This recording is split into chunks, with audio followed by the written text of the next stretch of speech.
Hello, hello.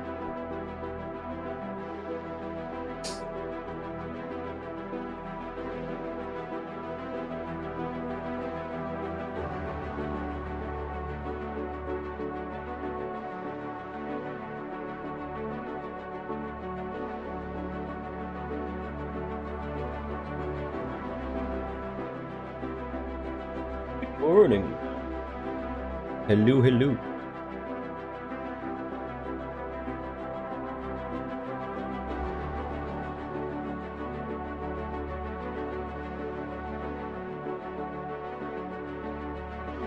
I know that CitizenCon itself is starting quite a bit later, but I thought I would start early to, you know, watch either some previous CitizenCon videos or play some Star Citizen before we jump into CitizenCon, the first day of CitizenCon.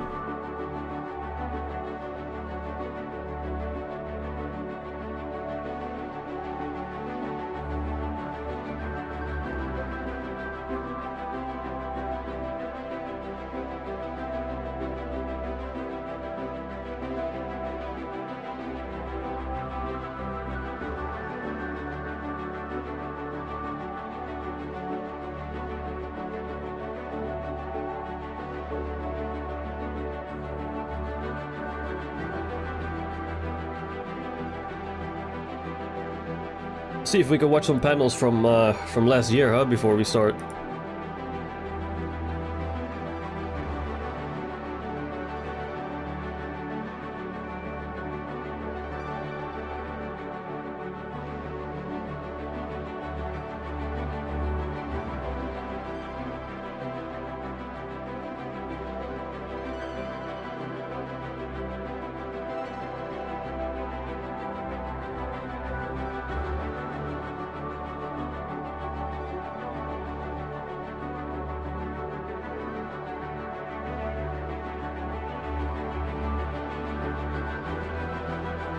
Alright, let's lower the volume a little bit, huh? It is early for a Saturday, huh? It do be early for a Saturday.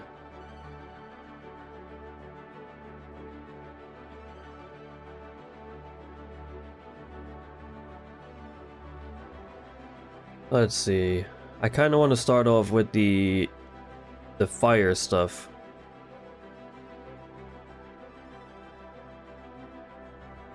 Was that this one? No, this is base building, so this is a good second.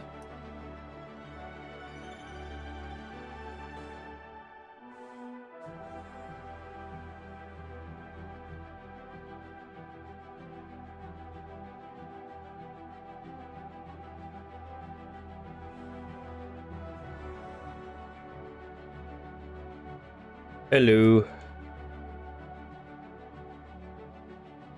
What's up, my dude? It's a little early for you. It's like, what, 6 AM for you?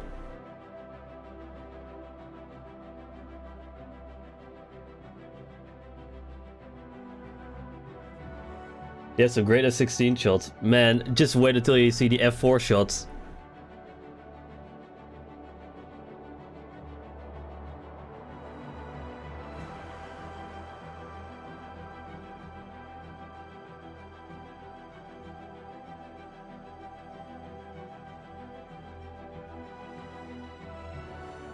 This is a really old one. Really old Star Citizen screenshot. Yeah, Destination Adventure. That is the one I have queued up, as well as Life in the First Person.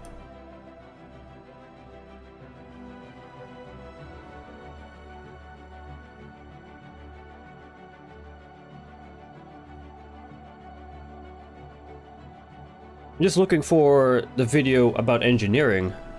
Isn't it Life in the First Person?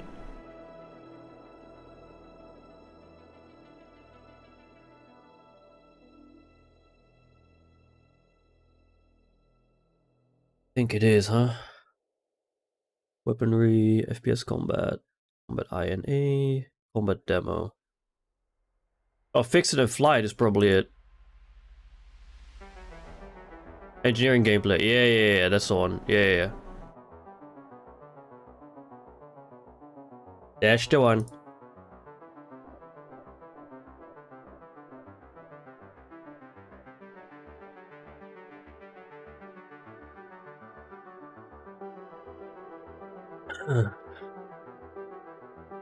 Alright, I think Destination Adventure should be the first one we start off with. I think that's gonna be the first one we start off with.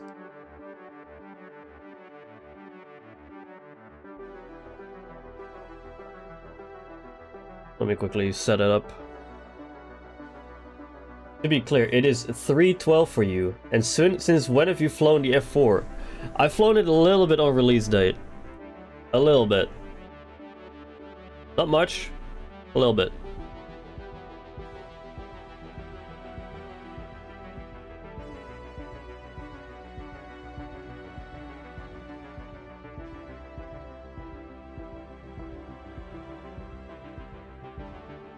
Yeah, so 3:12 a.m., yeah. I was right.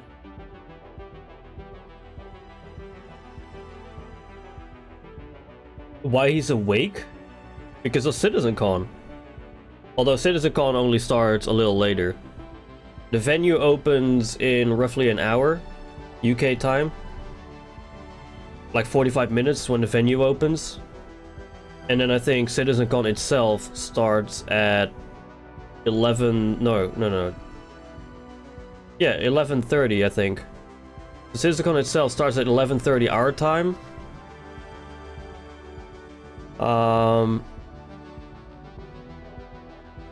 So that's like, what, 3 hours from now or so? Hey, Tachakan, hello. So CitizenCon itself starts like 3-ish hours from now. And then, see, there he is. There's the F4.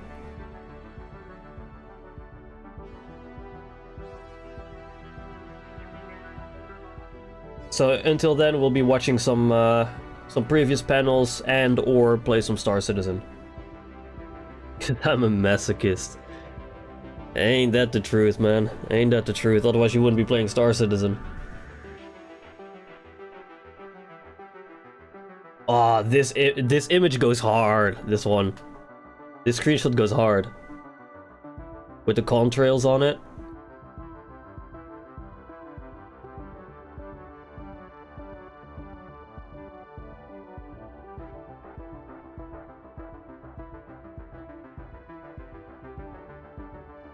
That's not the only F4 image I have, by the way. I think I have like 2 or 3 in here.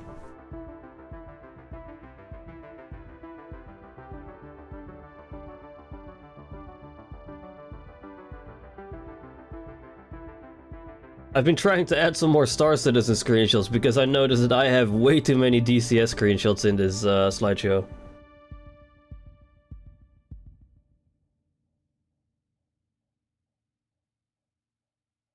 Well, I'm awake as well. It's too early, especially after not much sleep, to be fair. Bro, I could kill my neighbors last night. I went to bed early at 10 p.m. And around 11:30 to 12, like midnight, the neighbors suddenly started blasting music. And I was wide awake again. I was pissed. I was really pissed.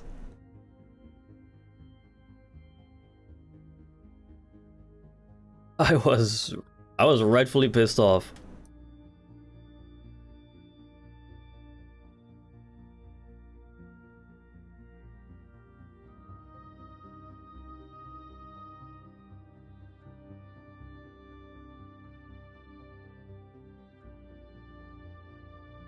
It was wasn't fun. All right. I think we can start with the first one. Did I tell us I applied for either an F-14 F4 pilot position in Virtual DCS Squadron? No? No, you didn't. Have you kept your lowlight scopes after the update? For me, all the stuff I looted in DC were wiped. Oh, I haven't checked. I haven't had the time to play 3.24.2.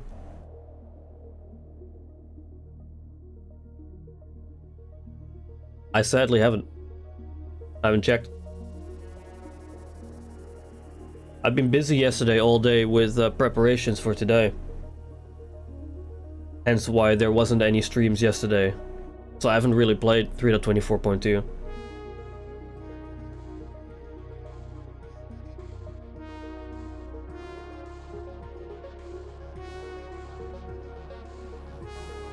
But no, you also didn't tell me.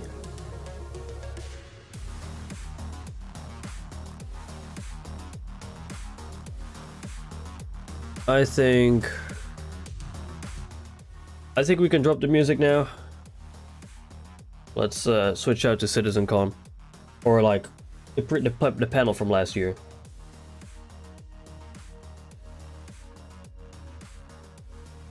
All right, let's quickly start, huh?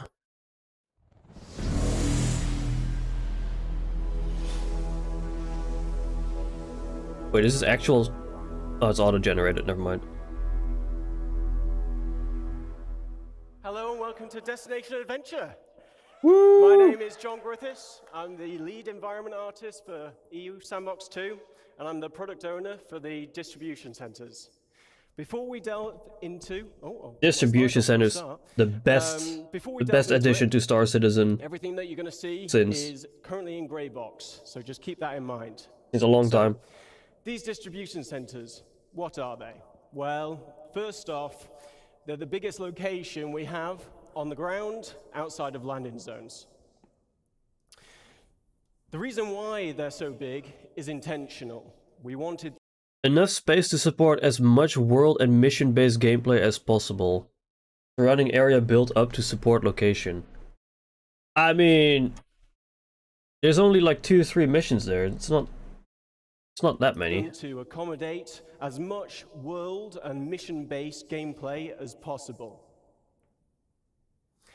Each location supports multiple landing pads and hangars, making them accessible to as many players as possible at any one time. There's Not that there's many reasons to go there yet. Network to support transit from the planet's surface, into the main building and to any berth ships. But nobody uses it. So every distribution center will be owned by a faction. You know, depending on the faction and where the distribution center is located on the planet will determine its specialism.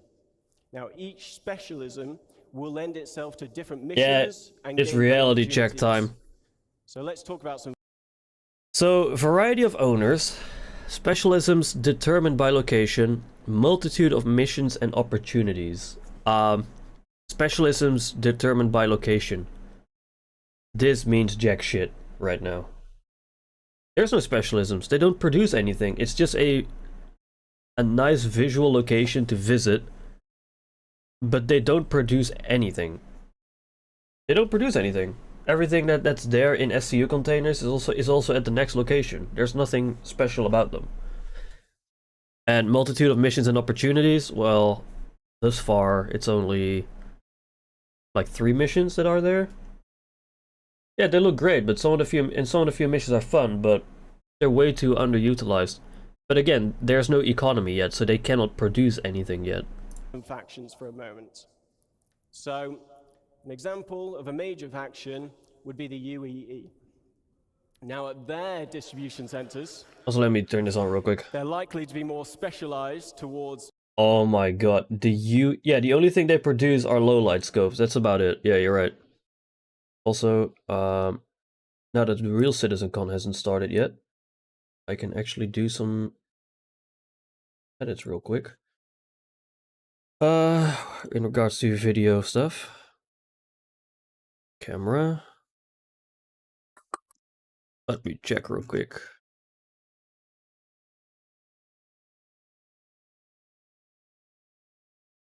There we go. Should be smoother. Boom. Alright. Military yeah, 3 missions and a cargo drop off and pickup. That's it. Supply, true. Research and development, or communication. So the UEE distribution centers aren't even a thing yet, thus far. Like they're not a thing. Specialized to UEE branch. There's no tanks. Strong military presence. There's There's nothing. There's no UEE distribution centers. Hostile gameplay. Yeah, that's not there either. You know, depending on which branch of the UEE it is, they will have a much... Also, before we get too far into this video, I remember last year during this panel that they said there would be like MMO like raid style missions where you had to infiltrate a distribution center. A global alert would come out because like an actual heist started at one of these locations with players, and a global alert would be launched. So all other players in Stanton can go there to support the location. That never made it in the game. That wasn't in the game. It's still not in the game. Much stronger. I feel like they're gonna touch on that later on. Missions here may be more hostile with yeah, raids. There it is. Raids, team-based missions. Opportunities. That's not in the game. Other examples of hostile gameplay that we're thinking of is hacking and stealing, search. Hacking and stealing. That's not there. Search and destroy. This one is here with the what you call it? The servers, like destroying servers. Yeah, the search and destroy is here, but it's only servers. Eliminate VIP is also a mission in the game, and eliminate all is not really a mission. I guess you could kind of argue that what you call it? I guess you could argue that killing the 15 people at the loading area is an eliminate all mission, but it's also not an eliminate all mission, you know what I mean? Like, you don't have to go then into the facility and kill everyone. But yeah, hacking and stealing isn't here, search and destroy is sorta here, eliminate VIP is here, and eliminate all is also sorta here. For and destroying a specific item, tracking and eliminating any VIPs, and you know, everyone's favorite, eliminate all. Grey Cat Industrial would be an example of a minor faction. So their distribution centers will be more specialized towards gathering resources, manufacturing, assembly, shipping. This stream's going to be a wake-up call, huh? Here, but it won't be that as strong as a major faction. Our missions here would be more suited to friendly gameplay loops, though we won't be ruling out hostile missions like corporate espionage. Corporate espionage is also not here. Yes, some other friendly gameplay types. Alright, friendly gameplay types. Cargo and hauling, that one's in. Like, it's safe to say that part is in the game. You have the cargo hauling missions where you have to pick up and drop off some stuff at the area. Resource gathering and mining, that's not here. Maintenance, also not here. Cargo hauling, as far as I'm aware. Like I said, resource gathering and mining, maintenance of the location. But you know, that's enough of me talking about it. How about we show you where we're up to with these distribution centers? Oy, oy, oy.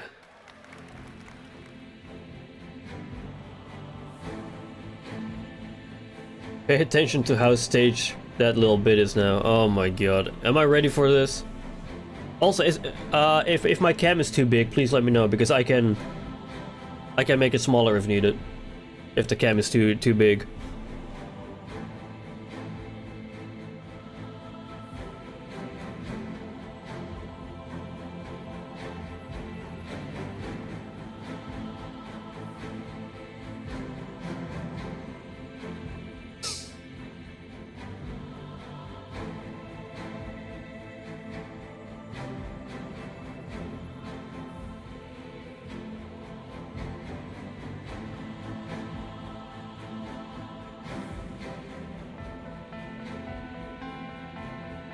Trolleys, those aren't here. They're no moving trolleys.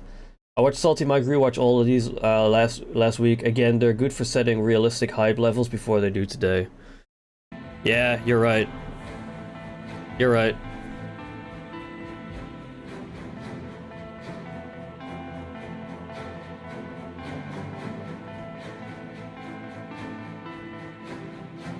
Has anyone ever landed on these landing pads, by the way?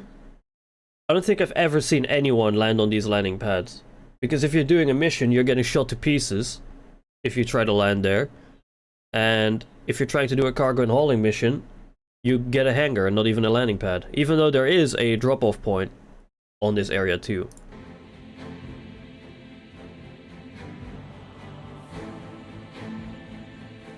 And there's the most useless vehicle in Star Citizen, the Drake Mule.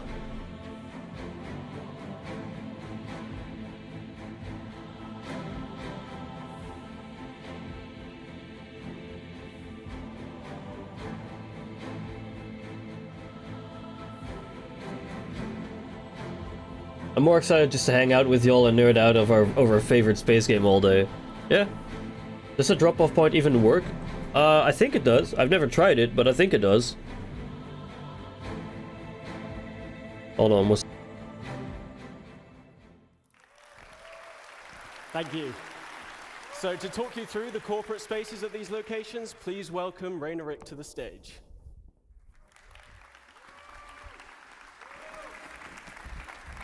Hello, hello. Sorry, I had some sneezing coming up. I'm a lead environment Still have a bit of a cold. Studio, and we've been working with John's team on the distribution centers. So John just showed how massive these locations are. You do? The legal ones? Okay. The industrial sections. Never seen anyone land there.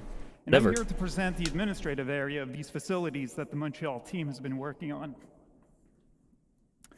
So they're located above ground, just below the tower highlighted in the picture. Inside, you'll be able to explore the corporate office space and interact with the administrative personnel. Accessible via the lifts in the hangars, and also the industrial sections we saw earlier. In addition, I have to keep reminding myself to hydrate during the stream, because otherwise I'm gonna be dead at the end of the day. Ideal for short stays like pickup or delivery missions. And we can't ignore the fantastic views we have from these platforms. A reminder of the vastness of these facilities. Now, let's step inside the lobby. You'll find the atrium, which is a central point of the... Are these actually in, like, the customized lobbies? I don't think I've ever seen something like this in a lobby. Like, is this actually in? Currently? Knowing those may work, may be good as yesterday. I had a couple hauling missions at the same local, but the hangar doors wouldn't open, even though the sound could be heard. Yeah. Well, 3.24.2 is a shit show anyway. I've already called it, like, on the PTU. It's not ready. It wasn't ready for live at all. I think they just got it out of the way to make the way clear for 4.0, I think. The turrets don't shoot you, and you can usually park one over from the eliminate all, so there is cover. Oh, there is cover there. Ah, okay, so you don't have to park all the way, like, behind the building itself. That's good to know. Good to know.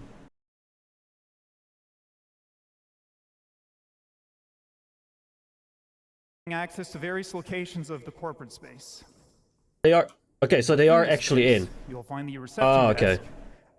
And I didn't know if they actually were different. Because the one where we always do our missions at Microtech, I've never... Yeah, exactly. We always go to Cry Astro or Sakura. So I've never seen the Grey Cat one from the inside like that. So here you can hand over your deliveries or pick up packages and earn reputation points with that faction. Is that actually a thing? I don't think you have to actually go to one of those areas, right? As far as I know, you don't actually have to go to somewhere. Hey, look around you. Hello. Hello, hello. So, also expect to see corporate owners. Should I watch on YouTube? If you want higher quality and hang around the community in real time. It's up to you. Reflected through branding. Oh, the turrets. Right. Placement throughout the corporate hub. And with Gotcha. the use of overlays, we'll be able to swap these out depending on the ownership. And here's an example with Grey Cat, showcasing their vehicles and some shiny armor. And I should go to one of these. Topic of reputation, as it grows, you can expect to gain access to the executive office spaces.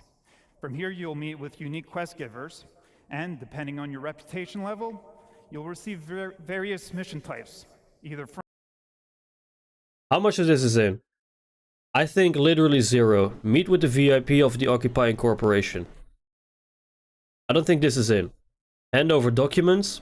I don't think this is in. Unique quest giver. Come on, quest givers in Star Citizen. There's like what? There's only like Twitch. You got Vaughn. There's not really many physical quest givers. I think it's only Twitch. The guy at Grimhex, like the hologram kind of dude, and I think Constantine Hurston, I think, is a quest giver. Like physical one. I don't think there's many other. Friendly or hostile?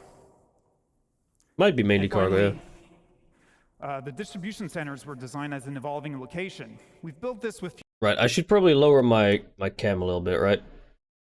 Rogue Noodle AI, hello. Where should I put my cam? Like here? I think this is fine. Yeah, it's not none of them. future Yeah. expansion in mind. And in the back of the lobby, for example, doorways could eventually lead to additional office space. Okay, so evolving location, future expansion in mind. Rear section offers more space for future office space. Rear lifts will provide access to other locations. Okay, so this part is in. The rear lifts. That part is in. But the other ones is not. And to be fair, I'm not too bummed about with it. Because, you know, it does say future expansion in mind. So, is it reasonable to think they're gonna expand on this within a year? No. So I would say So, that part is fair enough game. talk. Just before I show our progress so far, I want to give It's a big me, thank you to Ditch the Twitch. Munchell team Hey. for their work on the administration area. Thank you. And as John mentioned, we're still in gray box phase, so just keep that in mind. But let's take a look. To be fair, they did release the distribution centers quite soon after CitizenCon. I think they added it with, what, 3.23? I think they added distribution centers. Is it reasonable to assume they'll come back to any feature? Well, it depends if it's mining, because they came back to mining a lot of times. But yeah, aside from that, they never really came back to any feature. No, salvaging. They added like salvage munching. Or I don't even think you can call it munching because you don't even use the claw. It's just another beam. So.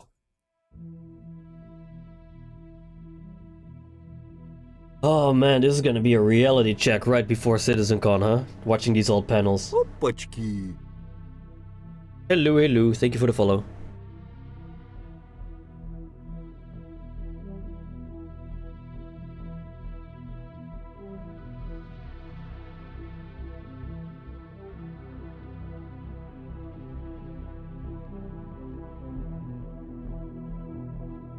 Who plays like this, though?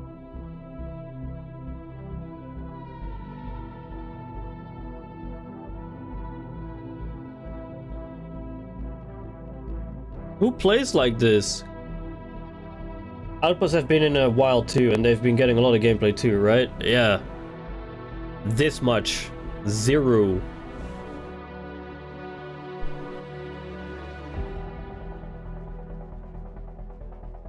I think they will, but they are waiting for more tech to get in.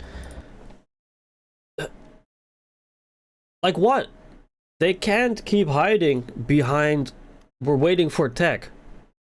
They've been doing that for the past 12 years. It's always waiting for tech. Always.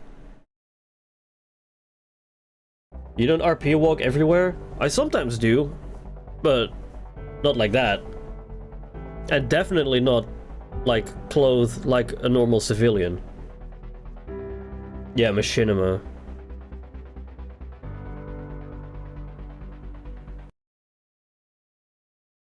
This isn't in! This is not in the game! Oh my god.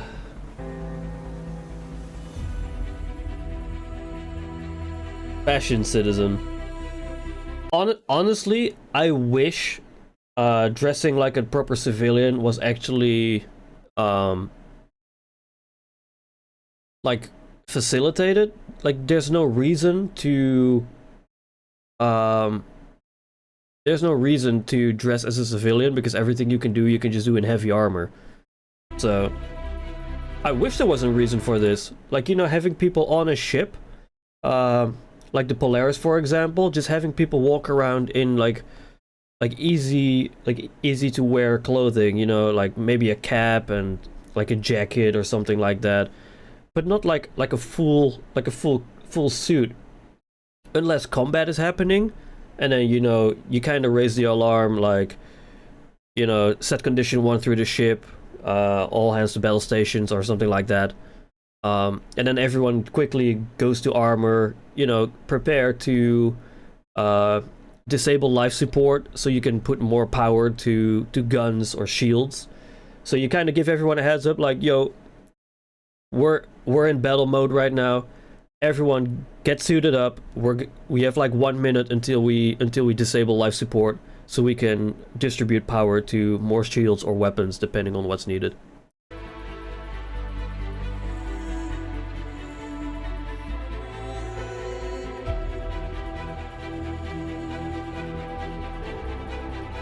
Oh, it's an A2. He's going to bomb the facility. He's going to kill everyone in 500-meter radius. Yep, there he goes. Ridiculous, this. This is ridiculous.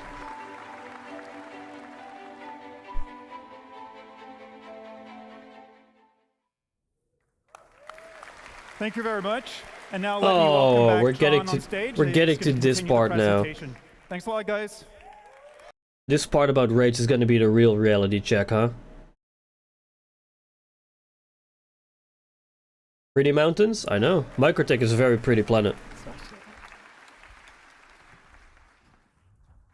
Team did a great job with that video. Okay, so something we've been working on that's unique to this location is raids. Click on. Oh, raids. So This is going to be the real reality check of the CitizenCon. High risk, high reward operations. As Khan mentioned previously, you'll be able to choose how you gain entry to these locations. Coming prepared and geared up will make the difference between success and failure. Ultimately, you'll need to work together in order to succeed. So these raids will have you breach Nothing the of this is interior in, of by the main way. structure, None highlighted here. of it. Nothing. Now, each interior will comprise of rooms that reflect the location's specialism. For example, a shipping focused distribution center will have rooms dedicated to the storage of cargo. Looking to the future, we're planning You look on having tired? distribution centers with subterranean levels that will be accessed from I got woken up at midnight because the neighbors were blasting music. And increase the difficulty of these raids. Now let's take a look at one of these raid missions in action. Yeah, but to be fair, Nightcop, watch how the people just shoot their guns at nothing and don't aim down their sights during the demo. That's basically any game demo though. Like, that was also a thing in like Rainbow Six Siege or like any other gameplay demo. They always do that. Like, it looks really cinematic and all that, but it means fucking nothing. But please note that Ubisoft is known to do that exact thing.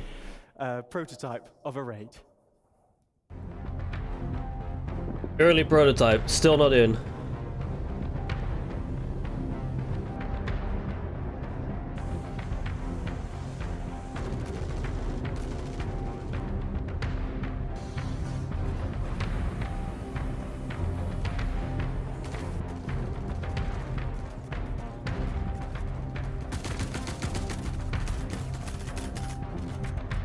I mean, they are shooting at things.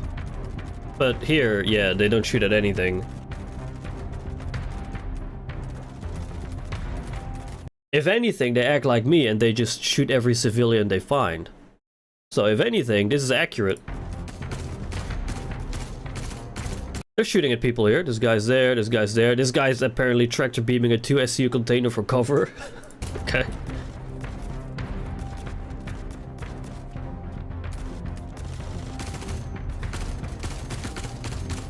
These are other players they're shooting at, though. These aren't AI they're shooting at.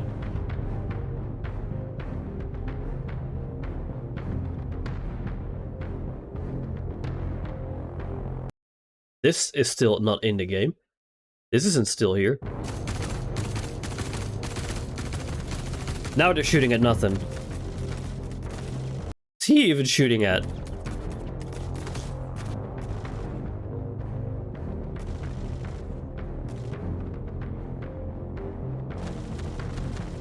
It must be fun to see what they did and didn't implement. Well, so far it's a whole lot of didn't implement.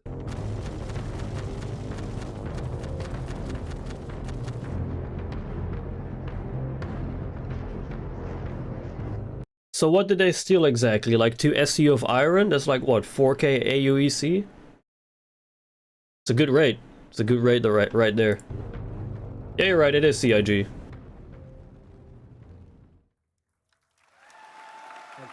It's good to kind of set expectations before CitizenCon starts. So, as you saw in the video, the team took a more aggressive approach to getting inside and taking what they wanted. But this isn't the only approach you They can wanted use. 4k AUEC? Okay. Allow you to be stealthier, and it All may right. make it easier for you to avoid obstacles in your path. Now, reputation will also tie into these raids. Missions will have varying objectives depending on the player's To be honest, I think they're reputation implementing level. too much and never Dynamic finishing events anything. may Yeah, also you're be right, that's triggered exactly what they're during doing. raids, so They players don't will go need to back and finish adapt what they to an started. evolving situation. That cutty This would be could range toast, yeah. from dealing with additional security personnel to other players arriving to defend the location against you. Something else we've been prototyping is how we can utilize the multi-tool to create gameplay puzzles. How many gameplay puzzles do we have right now? I think I can count them on one hand. Gameplay puzzles. Using the multi-tool, you don't use them in here. Physical interactions, you also don't do that here. Environmental puzzles, you also don't do that here. And access new areas, you also don't do that here. Physically interacting with the environment around you changes the puzzles for everybody. With multiple add-ons for the tool available, you may have to get creative when finding a solution to the problem in front of you. In this next video, we show you how using the tractor beam attachment can open up new paths to your objective, but it's up to you to decide what path you can create with what is available. Oh my god. Here we go.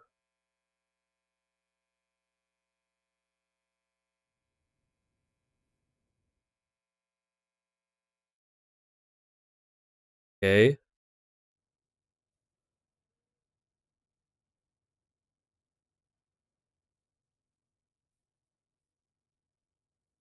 Where is this even?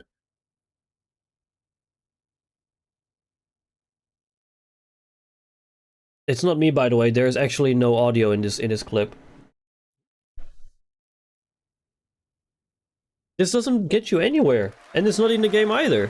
Oh god. Yes, thank you. Now, obviously, it was, you know, this location would be possible with several people at CIG, so thanks go to Manuel, John, Jack, Martin, Farouk, Luke, Chris, Mustafa, Sam, Tom, and Rob. You've been excellent. Thank you to Rainer and his team in Montreal. You know, none of this would be possible without their efforts. And yeah, thanks to everybody here. Oh boy. Watching. Really appreciate your support. On to the next one.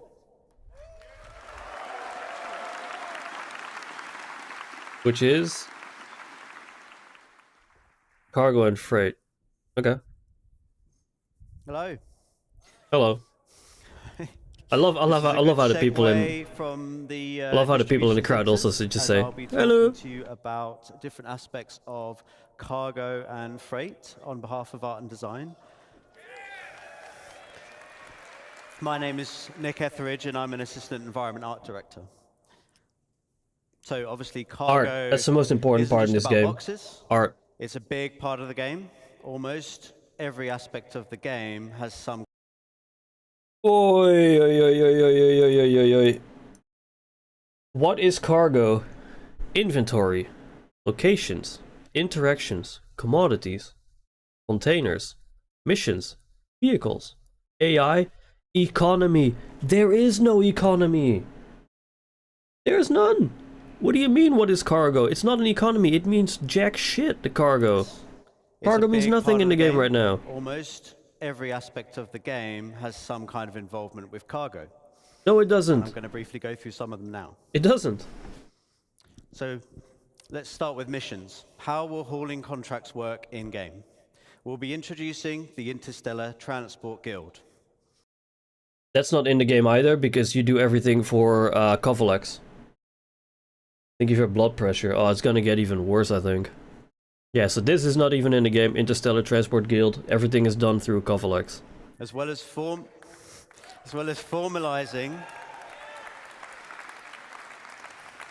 some of the main hauling and cargo companies that you'll be working with. As you do more hauling contracts, Oh my lord.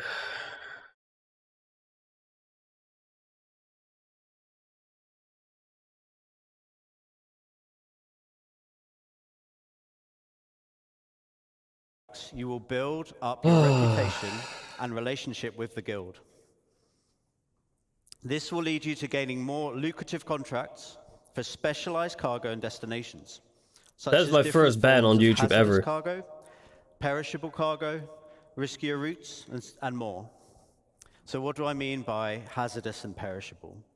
Well, as you know, there's lots of commodities in the game, and different commodities have different properties. As you know, with events like Xenothreat, we have some special cargo types. Yeah, it is only Covalex that gets you shipping contracts. Cargo, or quantum-sensitive cargo. But those were a small selection for the event, and they were the two-handed carryable types anyway. We'll be expanding those Bro, I don't know, Nightcop, that could just be... types. It could just be, you know... Plus lots more types to the wider game and to these... I don't want to chalk it up to that yet. So how does this affect gameplay? It will affect the choices you make when you are handling, storing, and traveling with the cargo. For example, with size and weight. Is it carryable? Do you need a tractor beam? What type of tractor beam do you need? Is it a handheld one or a ship tractor beam? Some containers can only be moved with ship tractor. I don't want to chalk it up to that yet. With Not health, yet. has the container got good integrity? Is it holding fragile goods? Do you need to handle I have mods on Twitch, but this was on can't just YouTube. throw all containers about. This was on Temperature YouTube. control, do you need to ensure the container is powered so it can Container attributes, size, weight. This container has only been used for Zeta Prolonite, right? I think this is the only container ever used for Zeta Prolonite. I don't think it's used for any other commodity keep the thus far. contents cool? Or do you need to get to your destination quickly, otherwise the contents may perish? For security, can the container be locked or hacked? Locked or hacked containers. That's also not here. None of that is in here.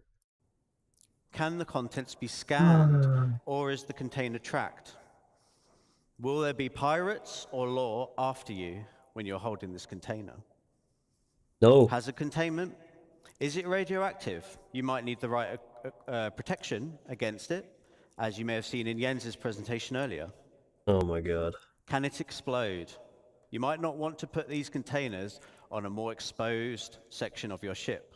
This doesn't And many matter of these attributes at all. are going to be visually distinctive. So conversely, if you want to steal, for example, some cargo on a hull C, which does have very exposed cargo containers, you might want to avoid shooting blindly and accidentally blowing up your potential profits. So look out for those types of containers. Yeah, look out for those containers and then just shoot at them because nothing fucking happens when you shoot at them. Back to mission progression. We'll be introducing perks and rewards as part.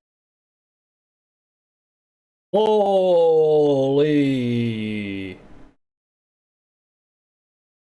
Rewards and perks.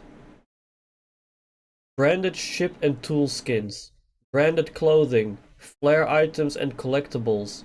Exclusive rewards. Access to more items in shops.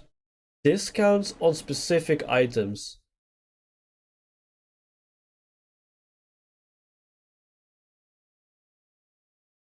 We have zero of this. We have nothing of this.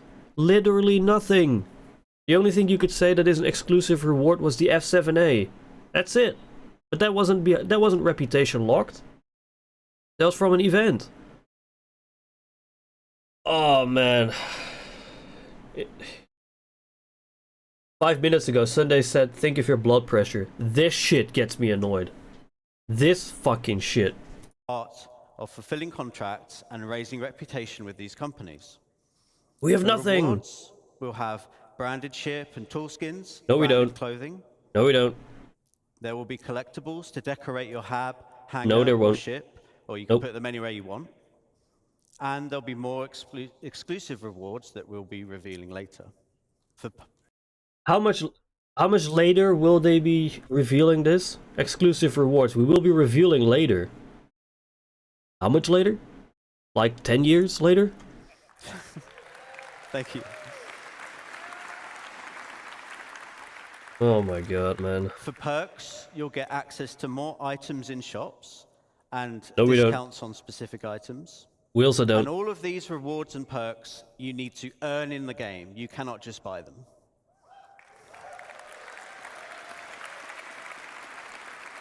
Just remember, they come and talk to us today, but all that matters Next, let's have a little look at compared to how they freight deliver. elevators Yeah, and hangars. it's all talk. It's not show. Like they don't show I knew anything. You'd be excited for this. I'd like to show you a short video to demonstrate how freight elevators will change how you view your hangars and how you use your hangars. What will your freight elevator bring to you? Well, not vehicles.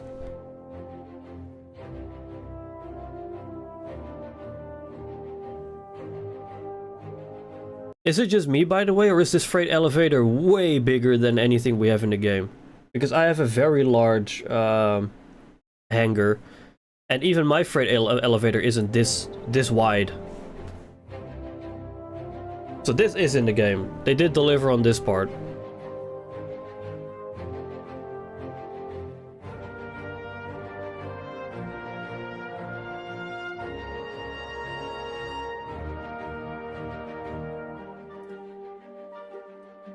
(960 SCU). I think the largest one is 862 from the top of my head.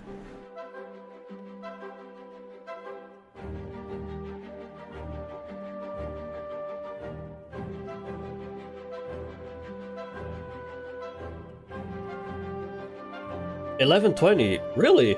Okay, so that's bigger than what I thought. Okay.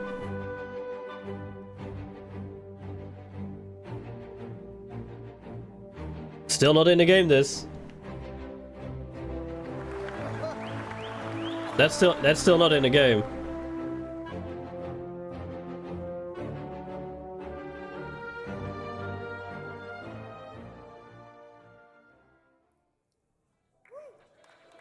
No. Oh my god. Ground vehicle loading, all sizes. That doesn't work. It doesn't work like that. No, instead you first have to call your ground vehicle from the main elevator, move that off the side into some kind of ditch, and then call your ship to move it into. So this is also not in the game. I have an observation, by the way, of their pattern. If it's all talk and PowerPoint, it is at least 20 or 30 months away from being in game. If they're actually demoing it in engine, it is 6 to 18 months. Might be accurate, yeah.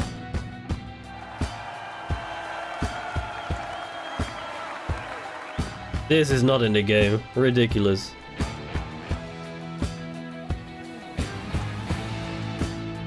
This is though. Vehicle maintenance and loadouts, this is in the game. So they did add this. Yeah, also phasing through the elevator, yeah. This is amazing. This is amazing.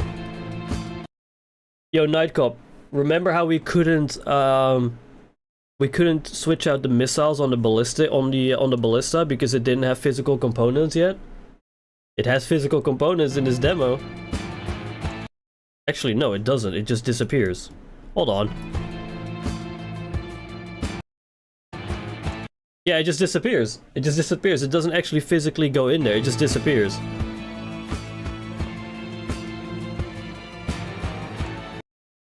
Weapon lockers, like gun cases, weapon cases. That's not in the game. This medical box where you can use where you can put a med gun and refills. That's not in the game.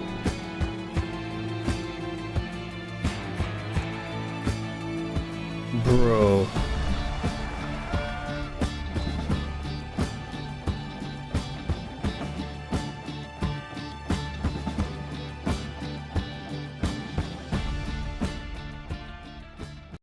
What will your freight elevator bring to you? Fucking nothing. I heard the trolleys were in Evo, but they took them out because they were very negatively impacting performance. Yeah, I heard that too. Thank you. I think I should ask what is in the game. Yeah, So, not much. As you Not can much. see, hangars, they will become persistent and personal, meaning you can stay there as long as you want. Yeah, so this is in the Whatever you game. leave there will persist and will be yours to use as you see fit. I'm curious to test hangar how won't many just be a ships place got their that you physical leave components in from your ship. 324.2. It will become a key base of I don't think many operations changes will have to happened. handle your inventory and storage needs, and you'll be able to request your ships from an ASOP So terminal. this from is in the within game, this hangar part. itself. This part is in the game.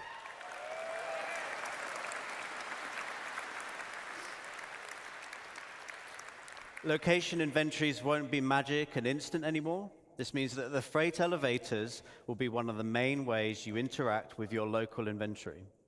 Items stored at the location can be requested via the elevator kiosks and will be brought up in a physicalized state to do with as you want. No, This you'll will be using done a through drawer. a dedicated interface screen to manage large volumes of items. It won't be using the personal inventory system. The change is obviously a really big quality of life improvement to retrieving ground vehicles. This doesn't longer work. do you have to travel thousands or millions of kilometers to specific places in the verse to get your vehicle. You will get them I mean, it straight sort of from your works. hangar. It sort of works. But not through the freight elevator. You'll also be able to bring up ship components. So your hangar is now more of a maintenance bay and outfitters where you can do repairs and swap around items and things like that. So in short, persistent player hangars in combination with freight elevators will dramatically change what you can do in your hangar. It will be a home to do as you want, which has always been the dream. That concludes my presentation. Thank you very much for listening. Gonna make breakfast, coffee, walk the dog. Hey man, you're not gonna be missing much yet. And I will pass you over to Todd Pappy. CitizenCon. Oh, Todd Poppy, here we go.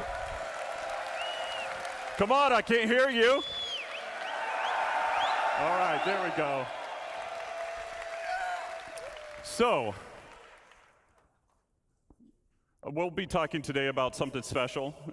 It's an update on something that we talked about a little while ago, but we feel it's the future of Star Citizen, and it's the culmination of multiple different game systems coming together. So why don't you play the video?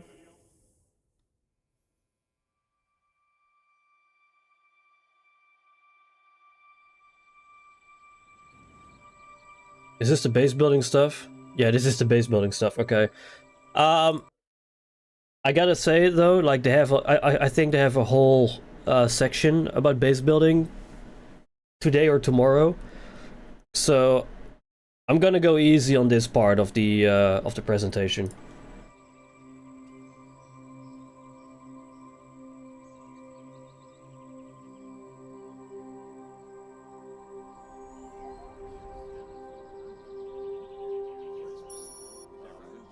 So I'm gonna go easy on this part of CitizenCon.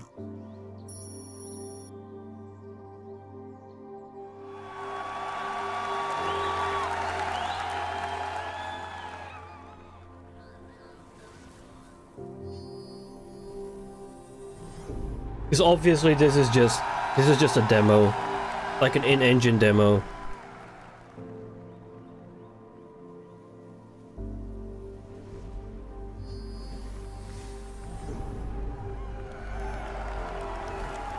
I really want this though. I really want this.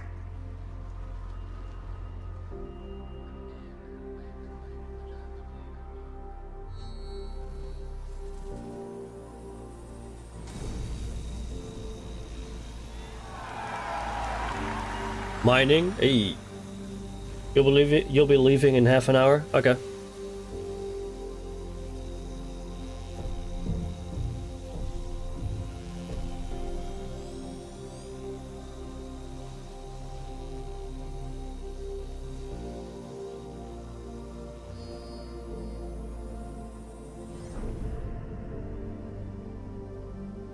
God, I want base building so bad. That'd be so nice. This is years away, though. This is definitely years away.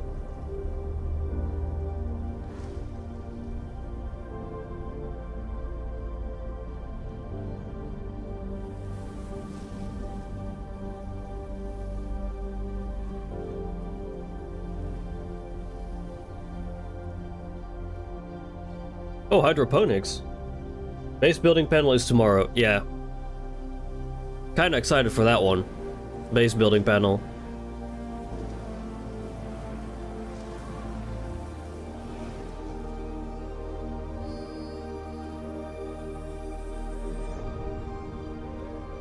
Medical bay.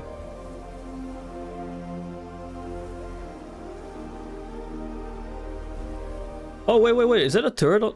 That's a turret on top of there. For like base defenses. There's a turret up there. I never noticed that until now. There's a turret on top of there to defend your base. Oh, that's cool. That is cool.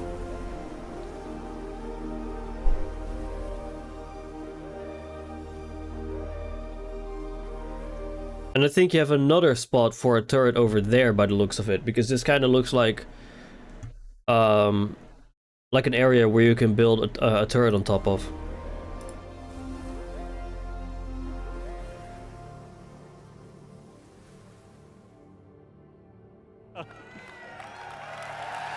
Build your home in the verse. Coming 2955. All right. Actual year, by the way. Building. All right, it breaks down into two really large gameplay sections, planning ahead and prepping, and then you've got the on-site where you're actually going to build. So with that, you need to figure out what your goal is. Is it to have a home with a nice view and relax? Is it to have a trading post where you want to create and sell items? Is it to gather resources available and move on to the next area? Or that's a construction vehicle or something, because this is built on the Atlas platform of Anvil. But this is something new. Not sure what that is. Be off grid and be completely it looks cool, but in an MMO, is it just player housing to look cool? With that, no, it's got to be more than that. Like a trading outpost or like a base for your organization. The recipes, everything. Blueprints and materials. This screen is not in the game fabrication panel. Is fabricated from a blueprint. Players acquire blueprints via reputation rewards, missions, or rare NPCs. With any blueprint, you can actually do research. Leaving earlier than expected. See you later and have fun. Thank you, thank you. With bye-bye. Materials ranging from the common to ultra rare, you might find them at the local shop or have to travel around the universe to collect them. Unrefined, refined, simple materials, or even complex components will all go into the fabrication. With this, then you've got location, location, location. First area is high security, so you must purchase the land. The base is actually invulnerable because of the planetary shield tech. A security will show up to protect it as well. Okay. You pay for the privilege, you're taxed. So at this point, you won't have the best resources available. You won't have access to the best resources available on the planet. If you don't pay your taxes, the shields will go away after a period of time, and the base will become derelict and will collapse. I like that part. But this is low risk, that part. Low reward. Then you've got low security. So again, you must purchase the land. It's owned by an independent corp, gang, or faction. Again, you don't have access to all the best resources on the planet. The base is vulnerable. AI NPCs will show up and protect the base if it's attacked. The protection will escalate over time. Player can also build defenses to help mitigate this as well. And then it's medium reward, medium risk. Then you've got lawless. No sec. So this is no protection other than what you build. There's shields, anti-air. Players can disable the shields by getting close to them and destroying them. High risk, high reward. Since there's no taxes, no protection fees, you get a high return on the resources that you collect. Now, there's some cross-shard and server meshing considerations that will kind of adjust this design in the future, but we'll get into that later once we're really building it. So from here, once we're really building it, So at this point, this was exactly just that. A demo and nothing else. They weren't even building it. Here, you've got the tool. So this is what we would consider a surveyor. With this, we want to actually cater to everybody's playstyle, whether you're solo or in an org. With this, you got different buildings that you can produce, from small, medium to large to extra L, or XL. So with the surveyor tool, you can only build a small building. Extra L. You heard it here With the first. vehicle, Extra you can L. build small and medium-sized buildings. With the Galaxy, you can build small to large structures. Wait. With the What was? Galaxy, Hold on. What you was can this? build Vehicle supports the ability to build small to medium structures. small Okay. and medium-sized buildings. RSI Galaxy supports the ability to build small to large. Do we have galaxies in the organization? I think we do have galaxies in the organization, right? I think we do. With the Galaxy, you can I think build Rob has one. small to large structures. And then obviously with the Pioneer, The Pioneer, you can build everything, yeah. Pioneer can build everything. Pioneer can do it all. And it still works as a mobile base. And we'll talk about some of the more expanded features that we're adding to it in later on. So, and then it's also, we're exploring what can be done in space, not just on the planet. I like that. So I like from that. here, Building on you set asteroids off and all on your that. journey. So with the land claim, you put your tool down where you want, you launch the drone that is built into the machine, and then He said from drone. there, this allows the He player said to drone. access the base building and also land claim mode. With the land claim modes, the player can actually change the size and position of what area they want to claim, and it also shows you the cost and taxes associated with it.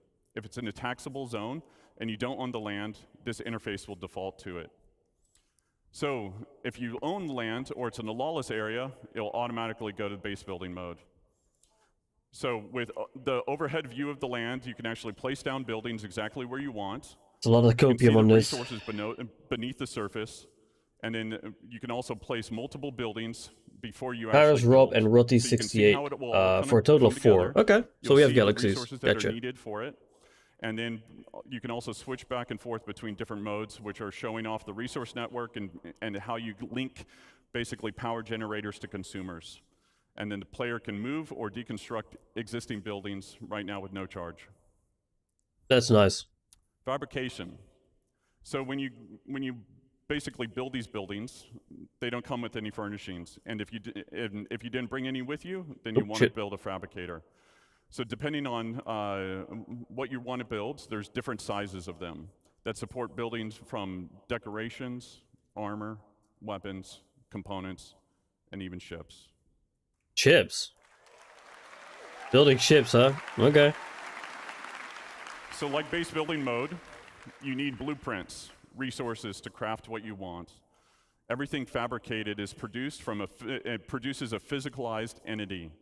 Stats and quality will depend on the quality of the materials actually used. Once you've done that and you've built your decorations, now you can actually fill the room the way that you want to fill it. So furnishings can be purchased at different locations, or they can actually be fabricated. You can do that via first person or in a dedicated mode in the surveyor's tool. With that, you've got different types of buildings. So you've got utility style, which would be garages, freight elevators, landing pads, storefronts. Storefronts. And then you've got extractors. Okay. So with extractors, we want to make sure that nothing in regards to resource gathering is fully automated. A level of player engagement is always needed. So as Nick talked about before, there are different types of commodities. Big fan of that part. Perishable, etc. What you'll be doing is pulling out full containers. Then from there, it'll be repairing, or there's wear and tear associated with it, or even misfires like you saw in Thorsten's talk and Guillermo's talk yesterday. There's also upgrade paths for making them more efficient or resilient. Power generators. So with different types of power generators, there'll be some that are more cost-effective as well as effective in different areas. Solar panels will not always work in darkness. Fuel generators will need to be filled up every now and then batteries to store excess power. Then you've got producers. So things that will require the players to combine different resources to produce new items. There we go. Now you can see what was behind it. And then you've got defense. So anti-air, anti-personnel, and then shield generators. Anti-personnel is nice. And then the big one, we start development Q1. I wonder how much of this has already been built up. Like, it says start development Q1 2024. We are now in Q4. Yeah, we're now in Q4 2024. They better have something to show us tomorrow. They better have something to show us tomorrow, or a lot of people will be quite annoyed, to be fair. I think a lot of people will be quite annoyed if they still have nothing to show for this. That's me. Thank you all. Thank you for coming. It's wonderful to see you.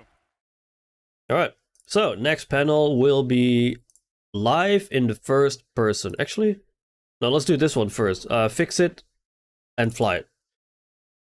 Let's do this one next.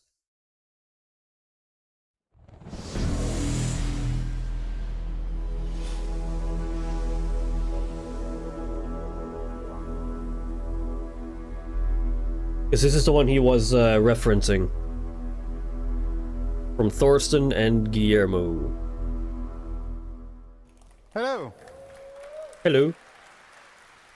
I'm Thorsten Leimann, lead systems designer for the EUPU team, and welcome to this little presentation of our most ambitious feature that we are working on for quite a while already.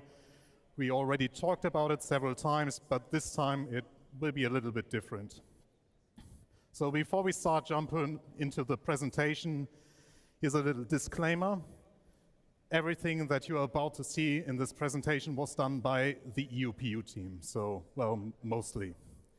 We got help from the vehicle content team and the VGPU team. So what you will see here is mainly placeholder art that was either done by Guillermo, Bastien, or me, so members of our team. I like that, by the way, that they give disclaimers about gameplay this. That we focus on in this presentation. So what you will notice here is also that the UI is still work in progress. So visual That's fair. Like, even I like the disclaimers that they put up. So we are still iterating. The disclaimers are nice. But let's start with the actual presentation. Those that follow us for quite some time probably know about the resource network already, but let's do a brief recap. We will be talking here about our technology, that is resource network, and the engineering gameplay that can be called a child of the resource network. The engineering task will allow you to manage your ships, outposts, and possibly other things. Let's have Guillermo talk about the technology first. You can hear that they're extremely nervous when talking in front of people like this, because they're not used to it. They're extremely nervous. I wouldn't want to be in their spot either, to be fair. Talking in front of a large audience. Hi everyone, I'm Guillermo Bilbao, gameplay programmer for this team, and I'm going to talk about the resource network. So, what is the resource network? The main drive for the resource network was replacing the previous pipe system you might have heard about with a new system that was more generalized, easier to expand, and that would support all the gameplay we actually want to do. And yeah, so it is a network, as you can see on that picture. It was all held together by fuses, as far as I remember. Inside of your containers. And it enables specifically the relay gameplay we're going to show right after. So it will have a global impact. You're going to see it in ships. You're going to see it in outposts. It's built to work with the cargo system in some ways. And as for interacting with it, the engineering gameplay we're show today is going to be the biggest example, but you will also see it in other places, especially in missions. That is such a big issue with Thorsten talk about it a bit more. With CIG though. Like, they set the expectations way up here, but they deliver right here. Like, they set really high expectations, but they never meet them. It's such a shame. Like, they should actually like set lower expectations and then over deliver, in my opinion.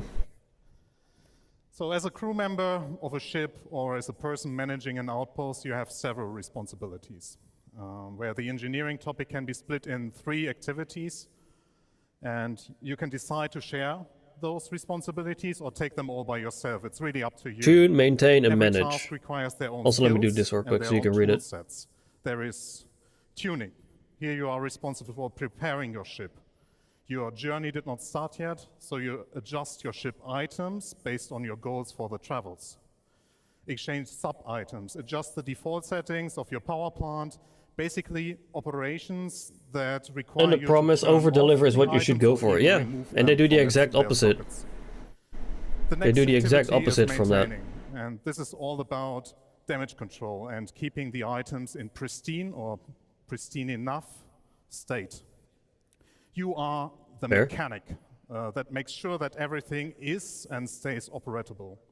Maybe even go further in the sense of caring for the items. And what caring means is here reducing the wear and tear rate by regularly removing dust or oiling the items. Removing just dust. Some quick examples. Okay, bro. So let's actually show you some of the maintenance you can They're not already gonna go do that far and as to will removing be dust able or to changing do. oil.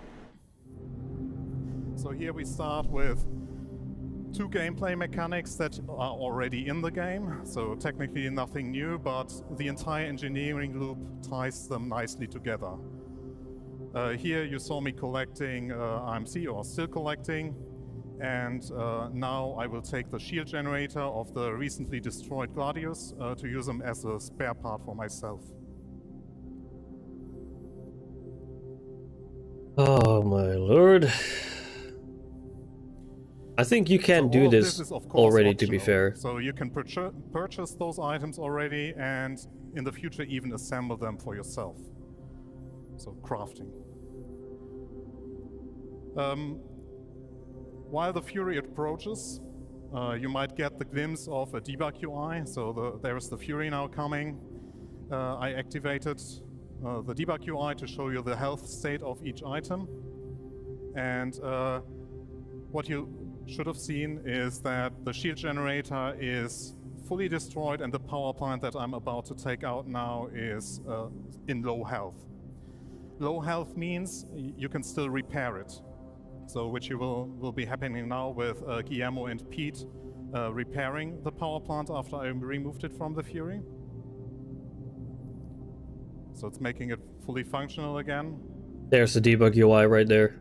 And here you see the Right debug here. UI, the health is now fully up There we go, again, it's repaired and then they put means it back that in. It runs at full efficiency again. And here you also see that the shield generator is at 0 health, so the destroyed shield generator cannot be repaired because it's destroyed. So I have to exchange it with the That's spare fair. one that I collected from the Gladius. That's fair, yeah.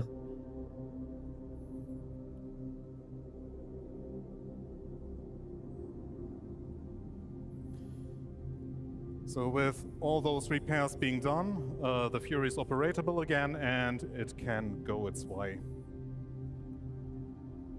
Alright. Wait, what did he do? Did he wave? Oh, he T-posed. He T-posed.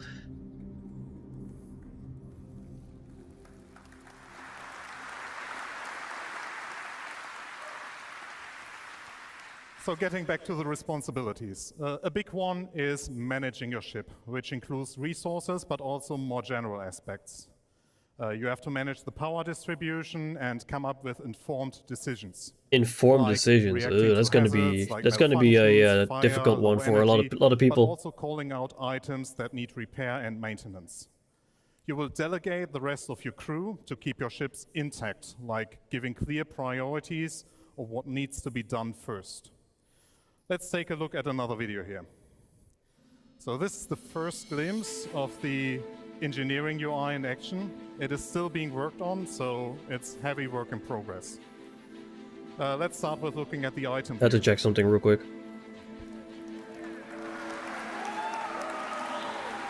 This is already in the game right now. You can test this already in the So you can see Arena the full Commander. setup of the network with the relays, the green dots connecting to each other, and the relays connecting to the items. Color and shape below the icons should help you identify the different item types, like power plants, weapons, also helping differentiate between consumer, producer, and converters. You can tell the current state of the item, that means the amount of energy it produces, consumes, or has stowed. The health state it is in, the current wear and tear on the item, and the current state it runs in, like charging or being in an idle state. You can directly interact with these items, turn them on and off, and in the future even All right. switch their states. Yes, I like this If part you already hover from the over a relay, that I in will Arena be Commander, because configuring. I did look around with this a little bit, and it's a lot of fun to You will use also this. see that the amount of users Of course, that it are was still very work in active progress, and, but that's a given. Yeah.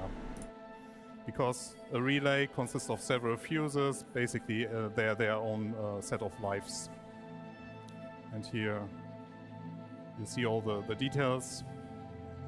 And you can click on the items to see a 3D render of the power plant here, the quantum drive, sorry. And here's the relay overlay. Here Pete shoots a relay. Well, to show the it's UI only updates on it's only in the screen. So game once this relay to goes test it combat, out. you will see That's the it. update here on the UI It that doesn't actually suddenly do the a whole entire lot yet. right-hand side of your ship lost power connection. And what you might have not picked up on the screen is that actually the power plant here that I'm now focusing on is on low health.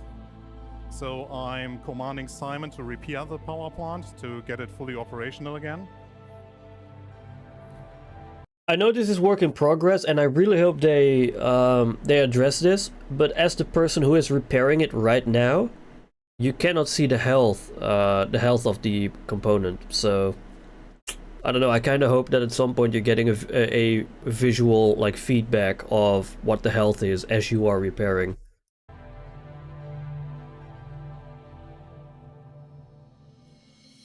So, something to highlight here, take a closer look at the doors. Since we also track the door states, you see that you can watch movement inside your ships now nicely. So you can track players moving around in your ship. Sorry, by the way, if I close remove my doors webcam for every them, now and or then. like compartments in this case, I have some where allergies Simon and I just keep forgot to sneezing, close the so compartment. I then mute my microphone as well as hide my webcam. Yeah, so Pete destroyed the relay, but we need the ship in fully functional state. So yeah, I'm running now with a fuse and place it on in the relay, so make the relay work again. What you can also do with the doors is that you can create safe pathways, because you sitting at this engineering screen have more information in regards to your ship than the others. So you open doors. This is all create work in a path progress, that this the panel. players on your ship have to take. Now to the room view. That is mainly the life support controls plus controlling all doors. Again, we show the details of each room, like the temperature, pressure, atmosphere composition. You can do so everything much that with is the engineering relevant for, gameplay. like, I love you that. living on a ship. We also show the door states where you can now have precise control over each door in your ship. This is so As you nice. see here. This will also allow you to have a more control over which door or compartments to open. So here, again, showing opening the power plant. That also helps very much in already telling players, hey, you should repair this Yeah, item, exactly. so I opened that door for This you. helps a And lot. Like they you can already directly open the which door, item so they you know. need. Yeah, exactly what he said. It Like you also know exactly allows where us to go and what to do. Control like the outside-facing doors much better. So you can directly open, if you just want to open the left side ramp or the front-facing ramp or the back-facing ramp. That's nice.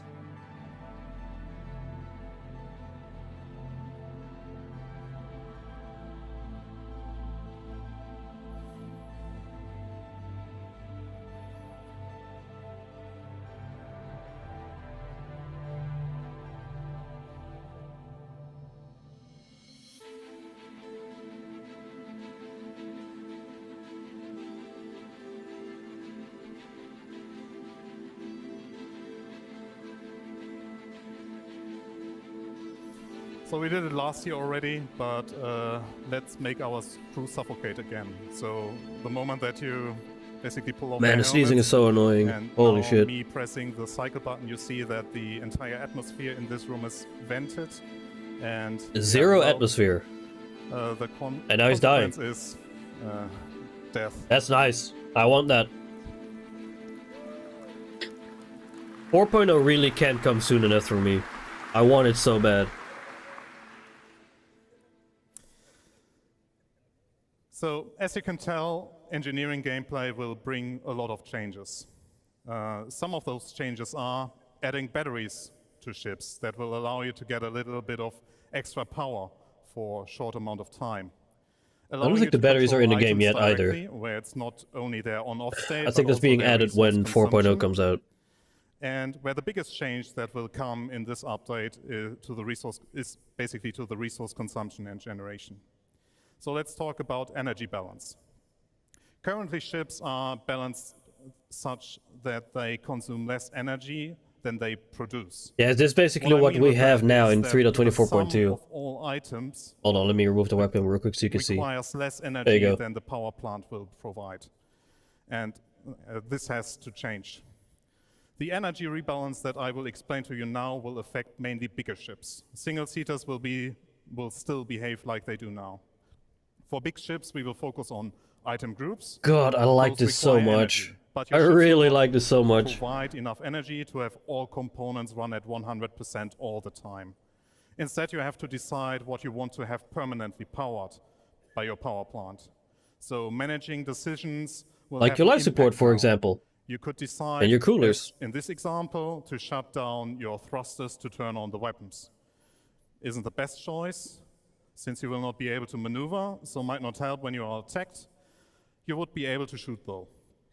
And here comes in the batteries. In scenarios where you What do they consider big need to ships? react, you can I think activate the anything batteries that and use is the more than additional one power. player ship. So Batteries won't last I would say forever, a Zeus but already counts as you at a least can big power ship, bigger additional ship. systems. You will be able But to not like recharge fighters. the batteries again, but you need to free Hold on, let up me remove this real energy quick. from the power plant to direct into the batteries. I think that was a little bit Now you can see more it. than just a recap, but now Guillermo will talk about malfunctions.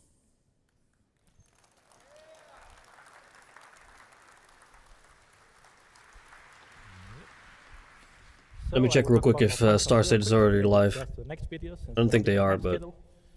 What are malfunctions? Is anything you've seen from a misfires Connie in to an Idris or bigger. servers Yeah, for yeah, that sales, makes for sense. thrusters. You've seen a very basic version of it. That makes We're sense, making yeah. them more complex, we're making them more lethal in some ways and more fun to interact with.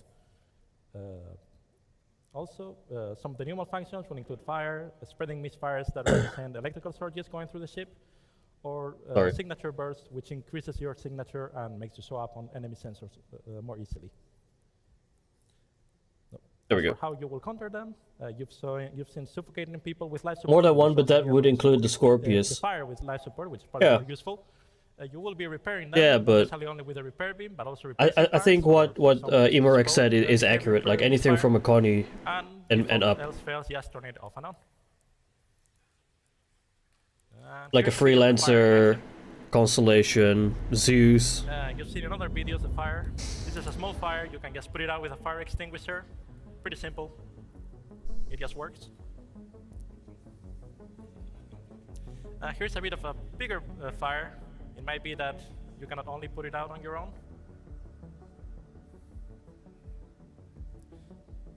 Oh, I want fire so bad. That's gonna be so much fun. So here we have one crew member that's going to try to put it out with a fire extinguisher to mix results. The visuals look really nice though of the fire extinguisher. And here we have the option of using the life support system Thorsten showed up before and just vent in the area. There you go, vent the area and the fire will die.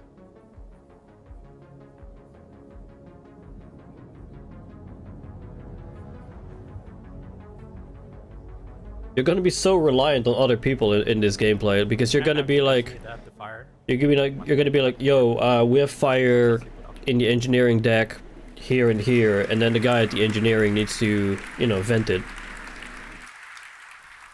Okay, so let's get Thorsten back on stage. You saw a lot of the systems in action, but let's get a video of one of our play sessions, which is gonna probably show it a bit better.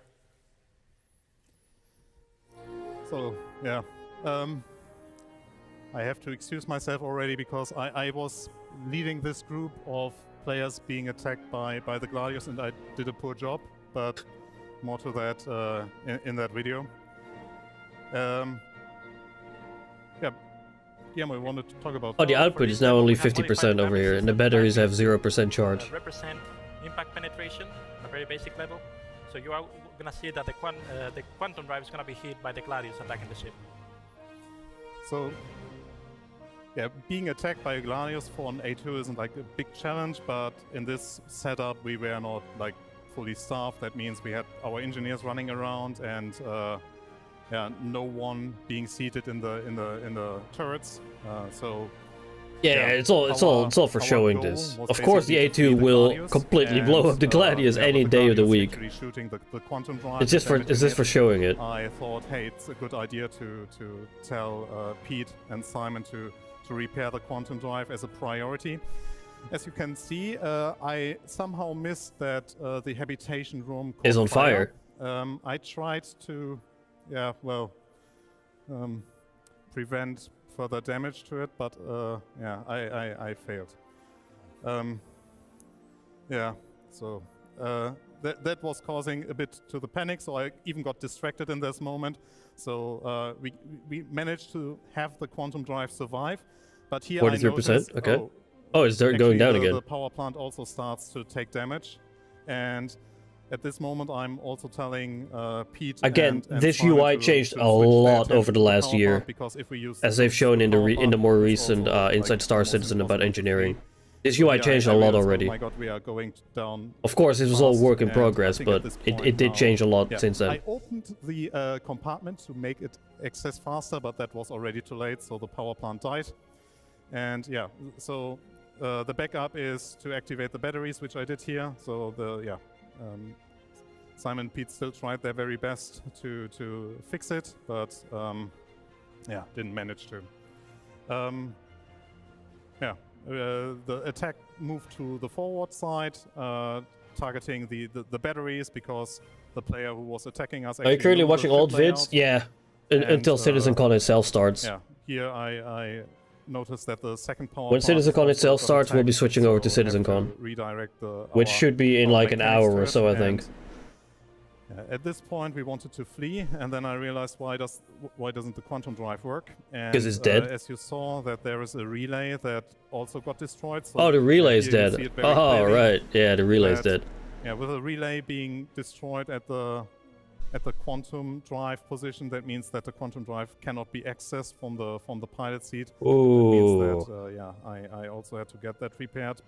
So it was a bit chaotic. It should be chaotic. Combat should be chaotic. It was also happening a bit too fast. Here, trying to save the second. Like, it power should be plant like because that. we're already running out of battery life. So yeah, if we would have lost the second power plant, that would have been our certain death. And Yeah, I if you think lose that both power the plants, you can't do next anything. Part of the video.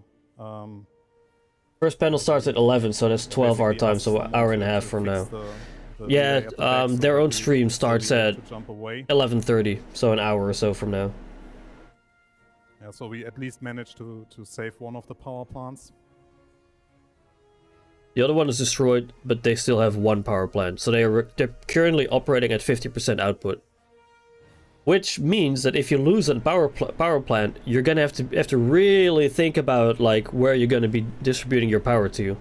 Yeah, that's now. Because you only have 50% of your normal I think it operation was Pete output. running there and fixing the fuse, and the next step was the pilot trying to push the quantum drive, but it was too late. We died. Ah, the And- ship got soft killed.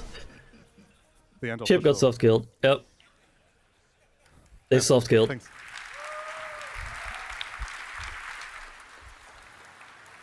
Gladius has won. What you just saw gives a good idea of how busy ships will be and what meaningful multi-crew gameplay will look like. But what about the future? Since we worked on technology that will be used throughout the entire game, you will see more Oh, and more Maelstrom. coming, Oh, which will that's still not introduce in the tech. game. It will Maelstrom. introduce systemic gameplay Oh boy. with allowing players to come This up is with in the game though, creative crafting. ways of, Not base building, manipulating their but crafting is in the game right now. sabotaging a power plant, Because the or Vulture destroying and the vital Reclaimer relay can that craft connects the items core, already. shut down an entire enemy base that can include its life support or security systems. It would also tie in nicely with Maelstrom that you just saw, and anything that will break off will lose its connection to the network, and therefore have an impact on its functionality. As it it's should. a real systemic feature. As it should. The technology allows us also to take further steps into the crafting profession as well as in the base building, where both are related to each other. Bases built by player will also form resource networks and come with their unique challenges similar to ships. We are all really excited about the future of this tech, and I doubt Maelstrom will be in the game this year. They might talk about it, but I doubt they'll be in the there's a game. huge thanks Same. For I think it's all still people a year or involved, so two thanks to away the entire EUPU team, to see it in a Vehicle team, PU, that Sheriff, is. Active Feature team, and the Arena Commander team. They all were super supportive. to Hey, get Duncan this, Bunting from behemoth Arena Commander. into a state that you There we will go. see here. I would argue that crafting is not in the game if it's only one thing you can craft. And it's You can craft something more. that has been a long time. You can craft more. You can craft craft the RMC canisters. You can craft Grey Cat multi-tools. You can craft relays. Or not the relays, the fuses. You can craft fuses now in 4.0. And there was something more you could craft. But you could craft a canister, a tractor beam attachment. You can craft tractor beam attachments. You can craft the multi-tools, the medical attachment as well, I think. And now also fuses in 4.0. Which was already shown on Evocati, that you can craft fuses, so... And we are really proud of it. So thank you for So I would sticking with say us on this journey. crafting is in. It's tiny, it's a fraction of what it should be. Wait, But it is... there's one more thing. It is crafting. So we really want to get your hands, we really want you to get your hands on this, because we already had a lot of fun. This is where they're with saying it. that Arena Commander is getting the engineering I gameplay. hope all of you have heard of the experimental mode in the Arena Commander. So we want to bring you what you saw here as an experimental mode. Yeah, it's before technically, we and it's put just everything a into the fraction PU. of what it should be in the future. But it is in.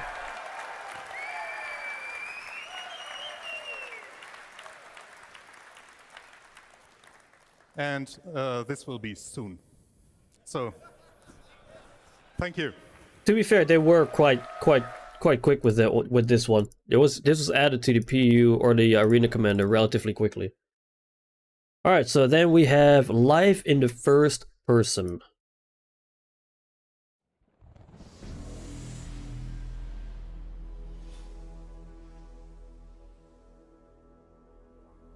I think these were the biggest panels from last year. Hello everyone! Whoa, that's a bit loud. You know, am I too early? No.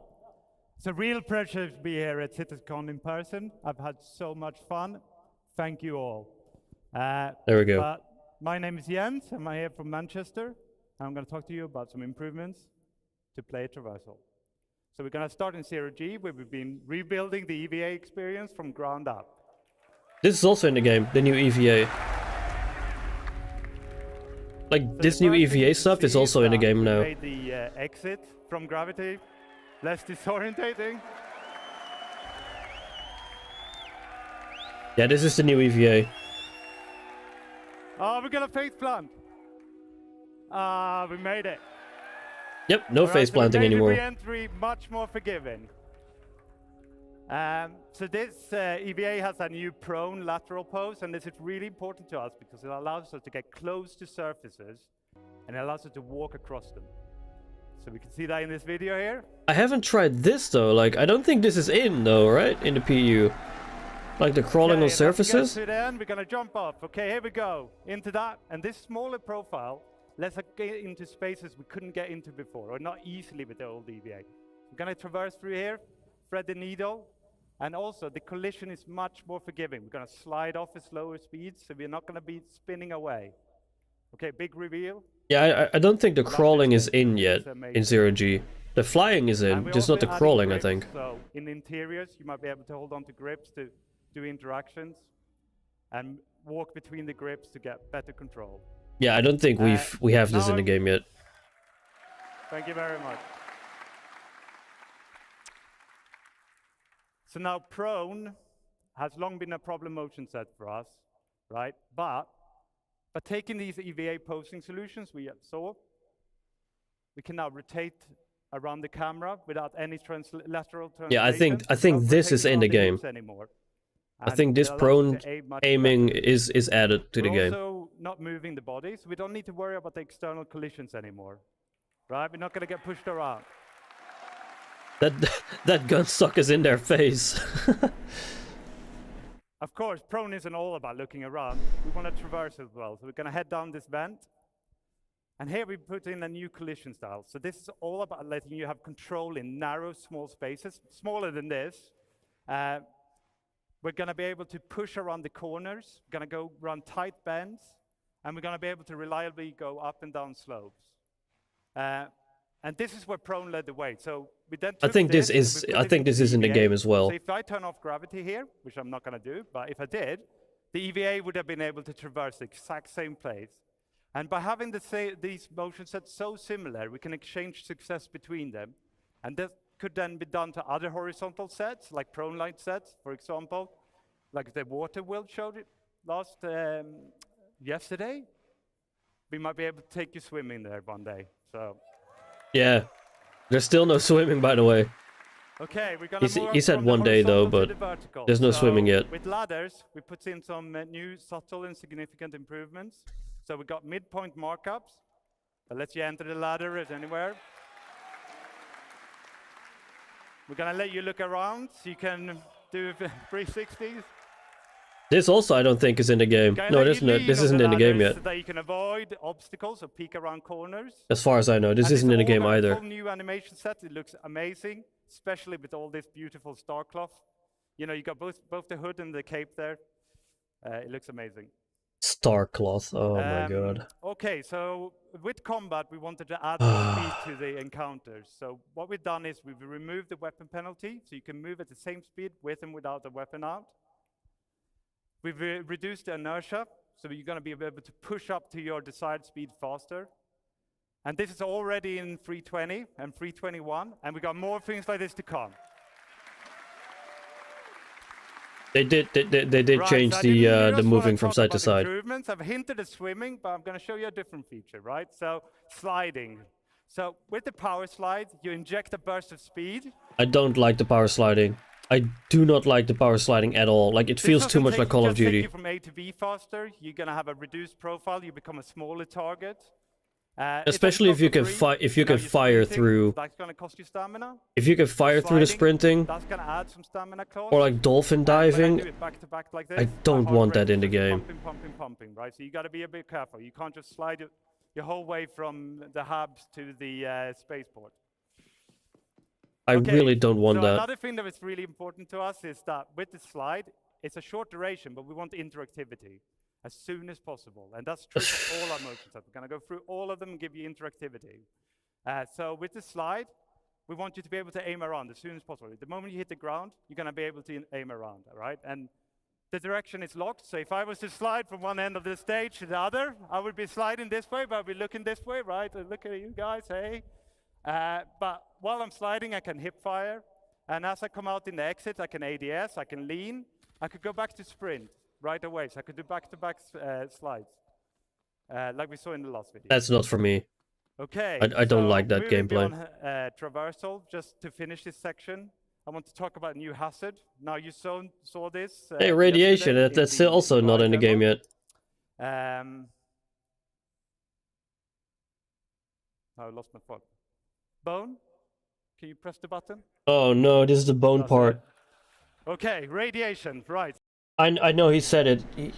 He said you can fire while sliding, but I know that Zach Priest on Twitter recently said that he kind of wants to step away from that because he doesn't want to turn it into Call of Duty. So I'm hoping. For that, it's a new I'm hoping it kind of goes that way. Also, let me remove this real quick. Bottom left here. So in the middle, you got the amount of radiation that being pushed on your body. If you have a directional source, it's based on your body surface and your distance to that source.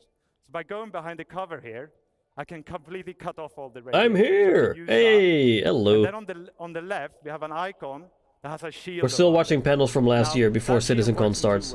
First of all, it comes from your outfit, so depending on what you're wearing, you can what have are your other two wishes? Oh my lord. Shield, right? The game actually finishing for one. It has a threshold. as long as your radiation doesn't exceed the threshold, the shield will hold true. It'll But yeah, scrub all the this part, radiation off and you can stay this there as this long is as you still not like. in the game either. But as the Yeah, shield you're on starts, time. Peeling off, then when the radiation gets higher, the shield will peel off, and you know the radiation sickness kicks in right at the end of the video here, and my health just deteriorates super quick. Like, there's still yeah, no that's not great. radiation. Okay, so we're gonna see some more radiation in the next section. So I'd like to welcome Inesh up on the stage. Thank you very much, everyone. I wish we had radiation. Oh, this is the bone part, isn't it? Why are we showing that? Okay. Hello everyone, my name is Ines and I'm a gameplay programmer here at CIG. And I'm here today to tell you all about, thank you.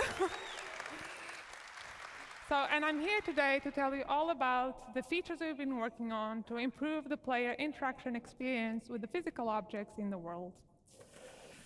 So let me start by telling you what we've made to make it easy for you to identify and Let me interact quickly with remove objects this. in the world. We have introduced in the new interaction prompts. Let's not call her that, alright? Let's not call her that.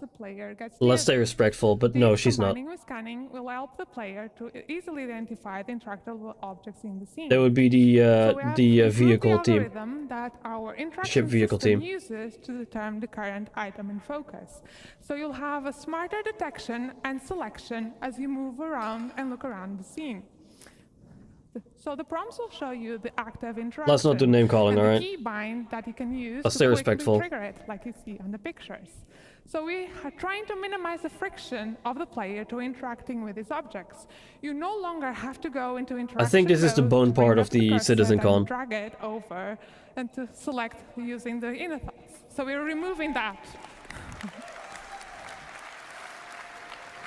There we go.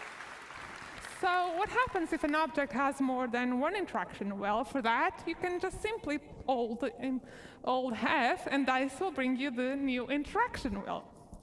So this is our new interaction wheel. It will be focusing on the item.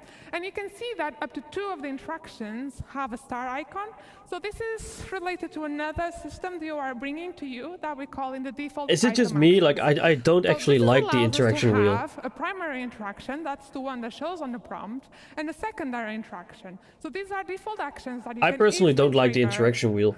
using shortcuts. I feel like this is actually them preparing for a console release, maybe. And although designers do choose the default actions that we bring Which I don't to mind. you are fully able to customize But them to fit your preferences. I don't really like the interaction wheel. So let's take a look at this in action. You don't like inner thoughts either. Just wait until you. Just wait until you get intrusive thoughts. And you know, I really like my plushes, so I want to inspect them when I find them around. So I'm changing that to my primary. And you'll see that does not affect only the item they're interacting with, but any item that falls into the same category. I already have. I like new interaction system, but it feels too clunky. Yeah. Yeah, same. Go next. Okay. So I've shown you some features that improve. Thank you. Let us choose what we want it to be, wheel or not. Yeah, kinda. Like, why completely get rid of the old system? Just let us choose which one you want, the new one or the old one. Between the player and the object you are interacting with. In a fully physicalized world that we want to provide you, a tactile experience is very important to sell the experience. So we've introduced a new system that allows us to play animations on the player of actually reaching out and physically touch the objects in the world. Yeah. This still doesn't work, by the way. This works in Squadron 42, but not in Star Citizen. You still don't click buttons physically. Minimizing the friction and the control we take away from you. So this really was an exercise between code. Yeah, exactly. It's not in yet. Animation to give you the best experience possible. Let's see some of this in action. This still doesn't work. And you know, pressing buttons has never been so satisfying and fun. It's still not satisfying and fun because it's not in. I don't know, I just kind of like go. She's so nervous though, you can really hear that. She's really nervous.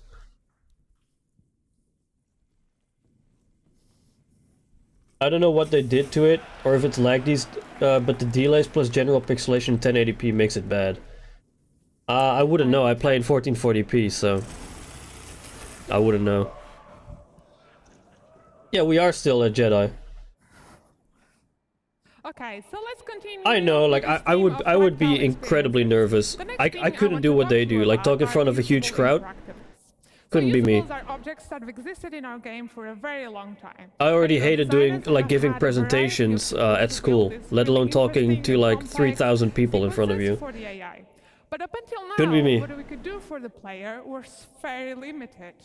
So this past year, we've been building up our tools that provided for designers, that designers could build these really interactive experiences, but for the player. Yeah, that's a lot of people continuously remarking on your work, yeah. The usable system is that anything that the player would be Like, able if to you do, screw up there on stage, you're gonna be the person that's being put on the web as responsible for fucking up. So in this scenario, the player has to go forward but can't go forward because of the toxic water. So he has to go over to the valve to turn off the water. So Wait. You're telling me they had toxic water in here, in this demo. They had toxic water because you saw the REMs go up. But they added acidic caves with no toxic water. They had toxic water in the fucking demo. They had radiation in the demo. They added acidic caves with no toxic water. Maybe play Unbelievable. when you interact it, but now designers can give full manual control to you. So you, by that is pressing unbelievable. inputs, you will be driving the system. So, but this is not enough. We needed to be able to give designers a way to translate what the player is currently doing and affect other objects in the world in specific ways. So this is what is happening here. You know, I think they have loads of stuff that's somewhere between playable and done that's just not implemented yet. Coming from the pipes. And what should happen when the player is no longer in control? Do we want to keep the state, revert back to the initial one, or maybe trigger something else altogether? Well, it's up to designers to define the type of experience they want to. Maybe to drag it out a little. So, man, they've been dragging this entire game out for 12 years. I think they've been doing enough dragging on, right? Rush over before that broken valve starts turning off, and then see another small example. Oh, let's go. So yeah, we'll see another small example where you won't be able to open the door by a press of a button, but you have to manually interact with that pump and manually open it. First person scanning also not in. Inputs to slowly open the door. So this is just a small taste. Speaking of dragging, can we drag mates out of fire when they're down? Of course, you already can. You can already drag players. For Squadron, for the mess hall line, and you know, I can't wait to see what the PU designers will create and bring up to you. Yeah, you can. You can already drag players in the game.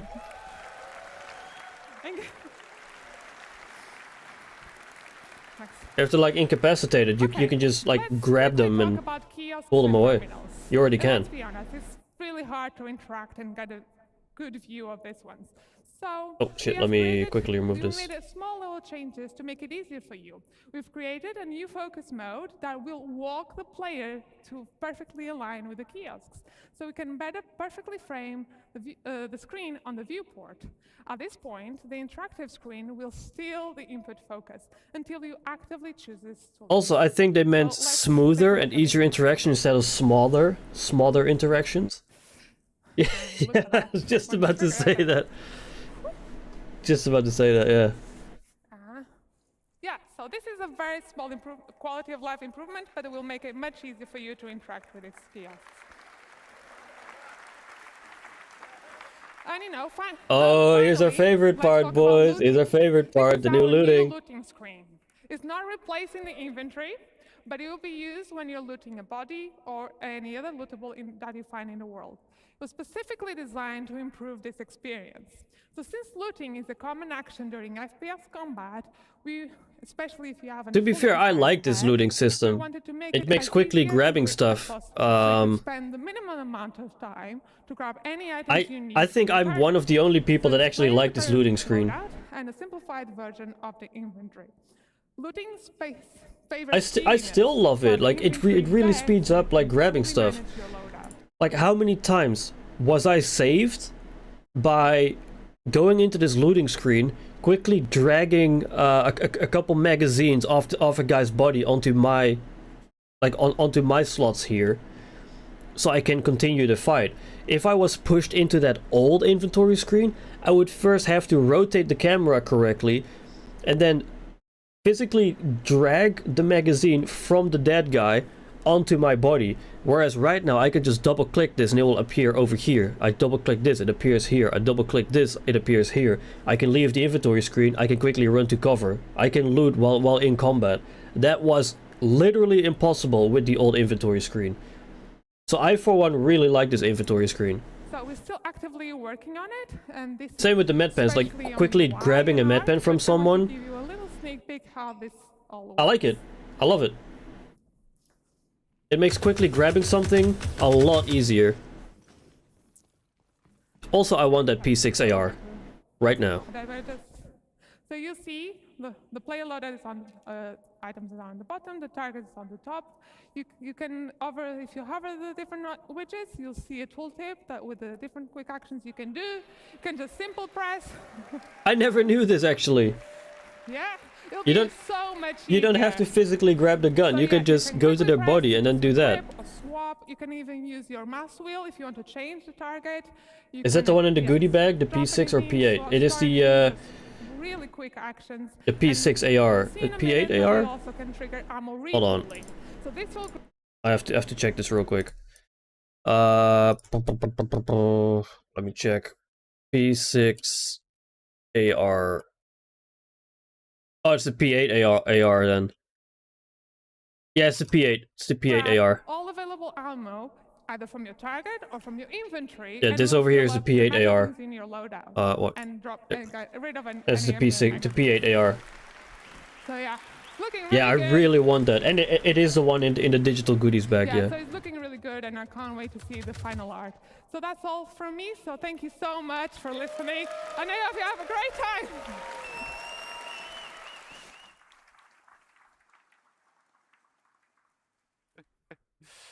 Right, hello everyone. For those Hello. who cannot remember, my name is Jens, and I'm now going to talk to you about some changes we made to our stealth gameplay, and I'm going to give you an update on weaponware.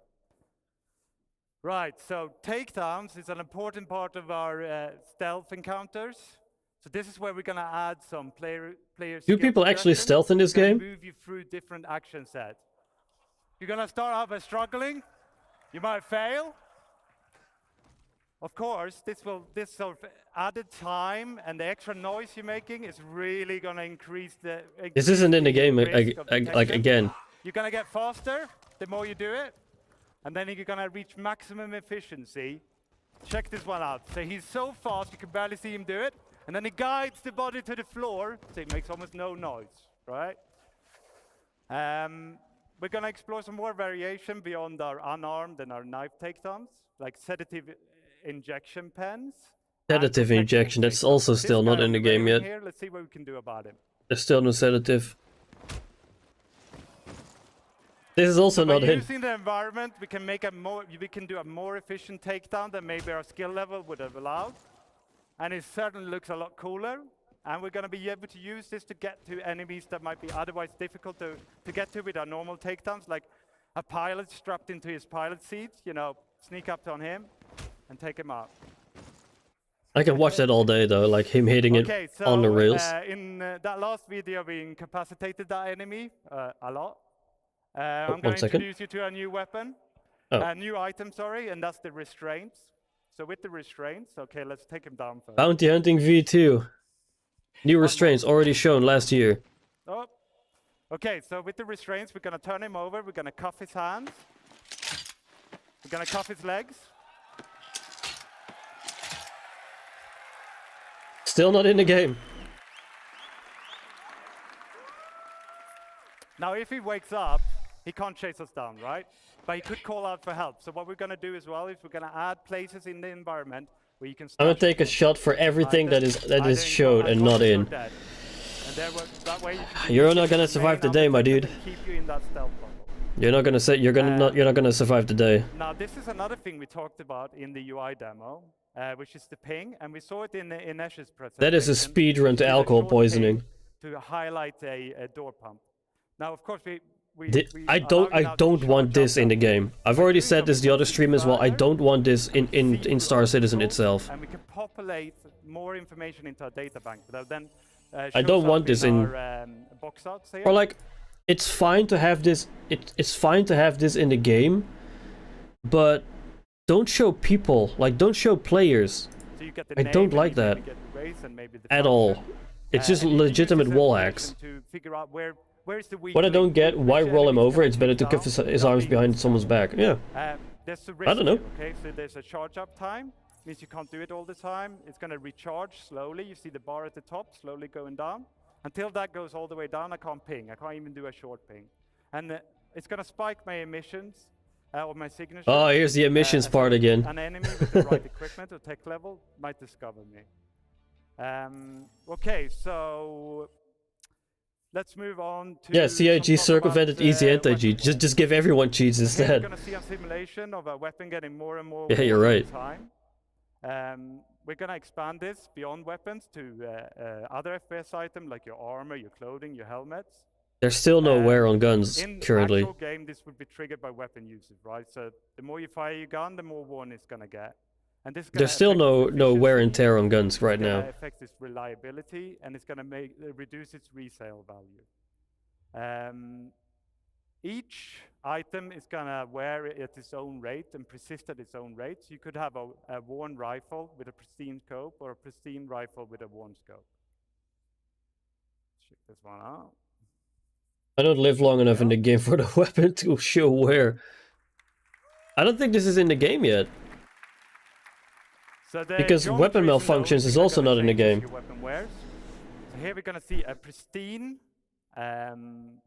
Gemini pistol in the little window and a worn one in the big window. And you can see the visual effects. It's belching out smoke here because it's very worn, right? It's telling you, you know, it's time to get this one changed. And you should be able to hear the audio as well. It's get growlier. Best the ship wears in-game, but also never shown because the ships just die. Yeah, you don't live long enough to actually see it happen. So the first thing that's going to happen is you press the trigger, your gun doesn't fire. The second thing that happens in this video. Oh, gun gems. I want this so bad.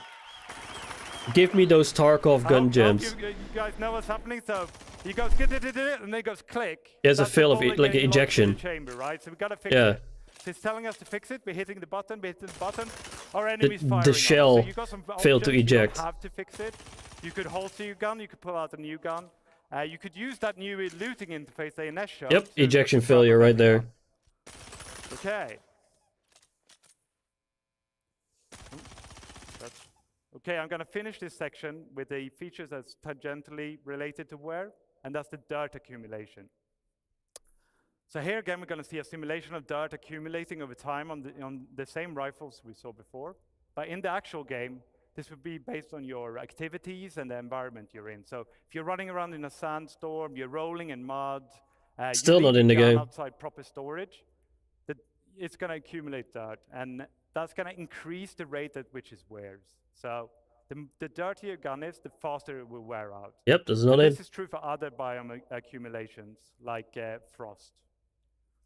So let's take a look at this one as well. Oh, or not. Mud is not in the game either. Yeah, that's true. Okay, so that too. So in the future, it's going to be really important that you keep your guns clean and repaired.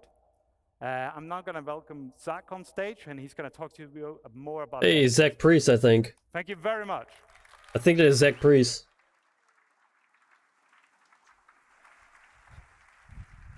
Hello, I'm Zach Priest. I'm it is, yeah. FPS game designer. I'm here to share some of the Frost is in, yeah. interesting FPS things we have to bring you. We've seen those a lot on Microtech, huh? The Frost. You'll have noticed that the quality bar has gone through the roof in recent years. Things from visual recoil to VFX, just overall general weapon feel.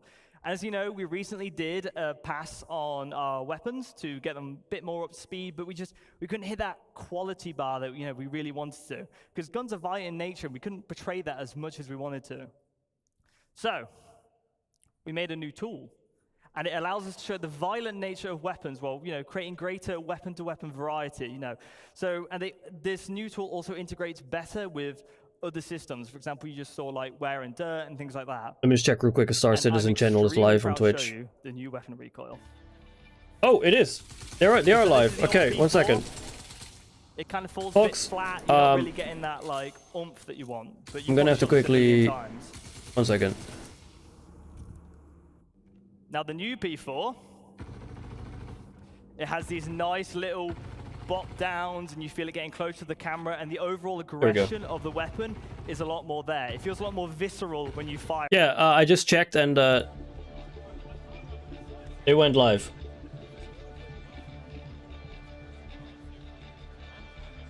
They went live, so might as well start opening this.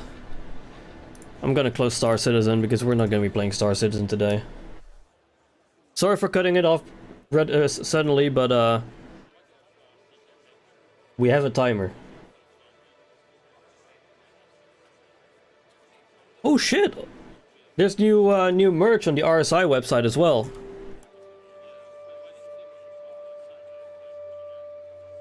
No Star Citizen today. Rest in peace. Yeah. Like, let's see.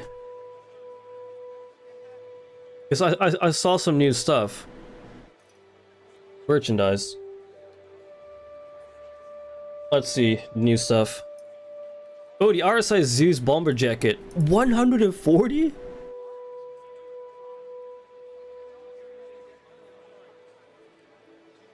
Dude, I could 100% see Nightcop getting this. I don't know if Nightcop is here still, but I can definitely see him grabbing this. Definitely. What else do we got? RSI Bengal desk mat. €30 desk mat. Looks cool though. Not for me, but looks cool.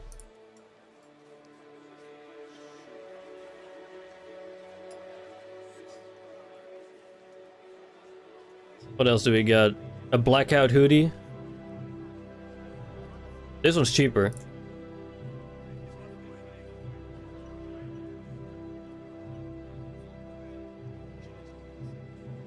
You already have a bomber jacket? Yeah, true.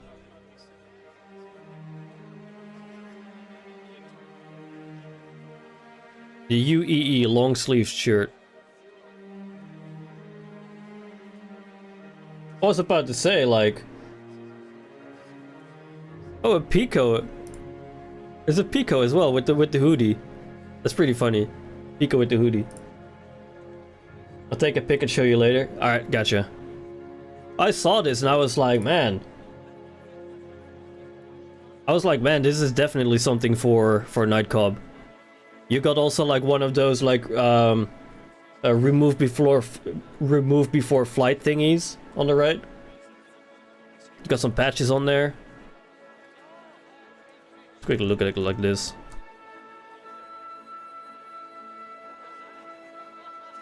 Deep Space Pioneer. Yeah, it's the Zeus Mark II on there, and then one of those remove before flight thingies.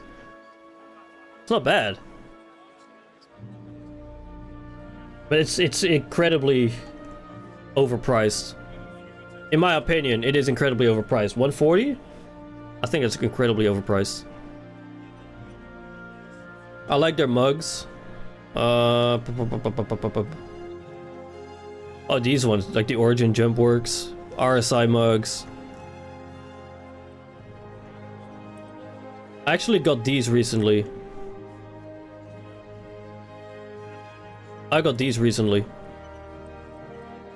These pint glasses. Just keep in mind, Nightcop, that it is 140 for us in Europe. Like, this is 21% value added tax already included. So for the US, it's gonna be cheaper. Like, you have to take away 21%. Because it's already included in the price. Because fuck us, I guess. We get to pay value added tax. So in the US, this is gonna be cheaper. I think in the US, this would probably be like 110, 120 US dollars. Wait, can I switch this real quick, actually? US dollars. Can I see it? Oh no, this is still this is still with value added tax. About a year ago, they had a pretty nice desk mat. Is it still on sale? I don't think it is. The best part is I know Rob from our organization got this snapback hat and he had to return it I think twice because the quality was so poor. He had to return it twice because the quality was so poor. Yeah, it does say imported. Yeah, 110 without taxes, yeah. I don't think the United States has value added tax. I think. I'm not sure. I'm not sure how the tax system works there. 30 euro for a hat and quality that bad. Yeah. Yeah, Rob had to send it back twice because of the quality. I haven't unboxed the glasses yet because I kind of want to wait until we've properly moved in. But they looked really nice. So I was like, you know what? I'm gonna get the pint glasses for when I'm on Paul's stream again, like the Astropub, on the captain's table, when I'm in a new house. I think this would probably be great for like having this in the new house. Instead of stuff like this, you know, just bottled water. Yep, the US has like 5% sales tax, yep. What the fuck am I doing in the Netherlands? Hey man, I keep asking that same question every goddamn year I live here. If it was up to me, I would already been living in the US. Bottle of water. I ain't British, mate. I ain't British. The UEE Navy Field Jacket.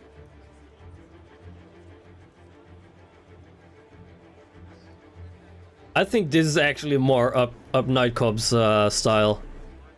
This one.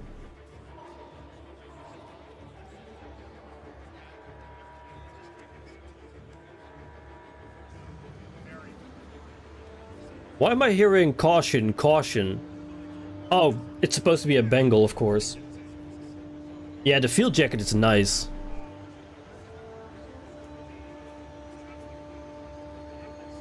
Is that the F7C about to take off in the back? Like the physical prop? Yeah, the coffee mugs too.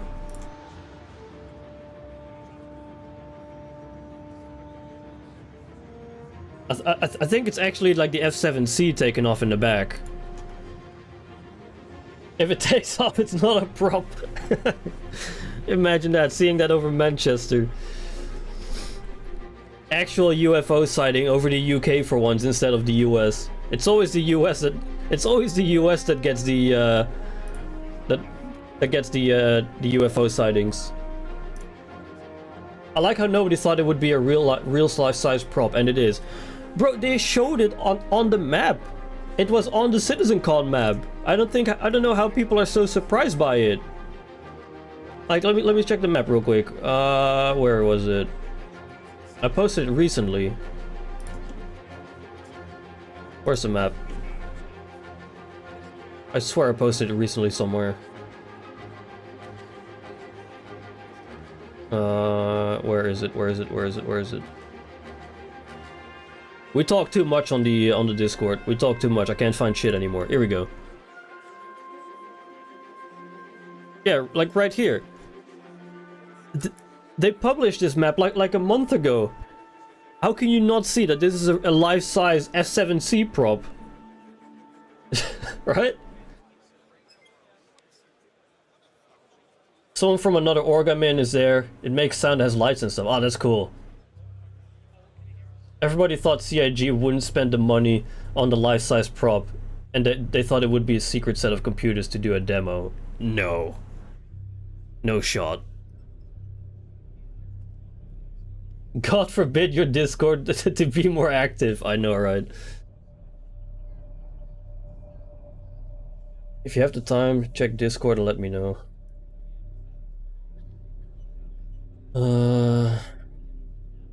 Where do you want to put that?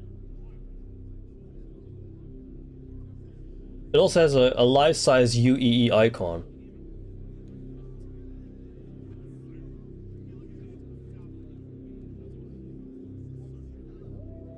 A lot of people said that, man. That's a level of copium I haven't seen in a while. No, she hasn't bought anything yet.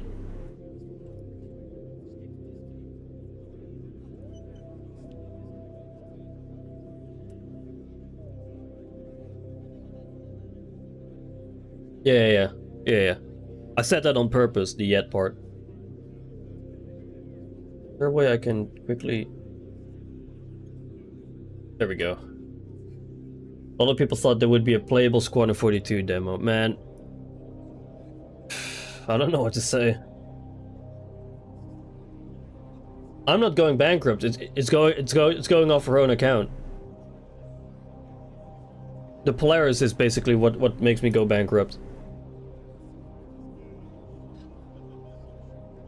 Alright, so we have a 10-minute warning over here. I'm quickly gonna run to the head. I'll be hiding the webcam and all that. I recommend you all do the same thing. Prep for CitizenCon. Prep what you need. Because in 10 minutes, we're starting. Alright folks, I'll be right back. I do not have an emission problem yet.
I brought some lunch as well, so I'll be eating that real quick before we continue.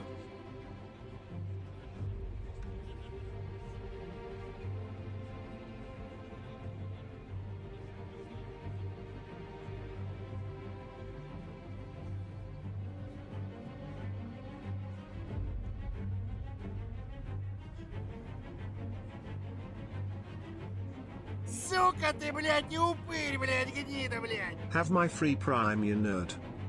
Hey, who you calling a nerd? But yeah, thank you so much for the sub. Thank you.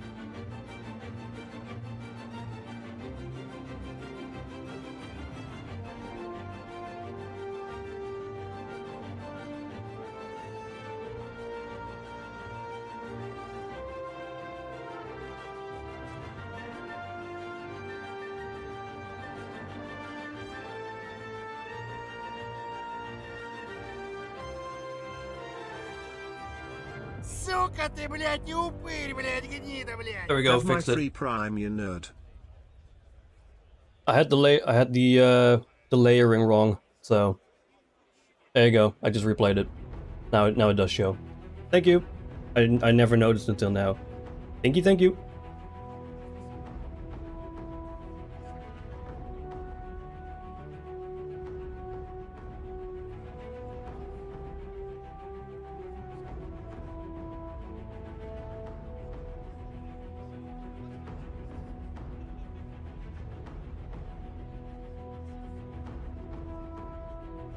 Сука ты, блядь, не упырь, блядь, гнида, блядь.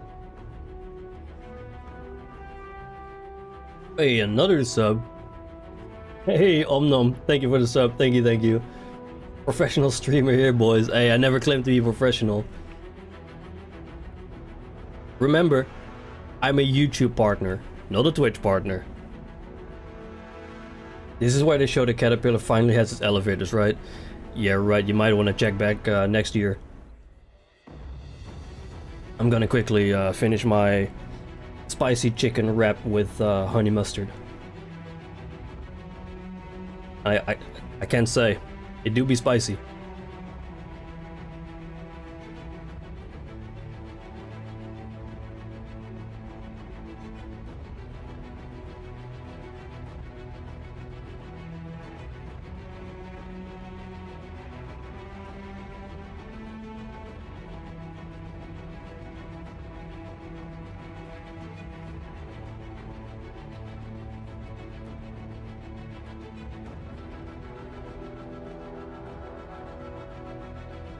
Wait, hype train incoming on Twitch? What the fuck? I never had a hype train before. Wait, what do we need for a hype train?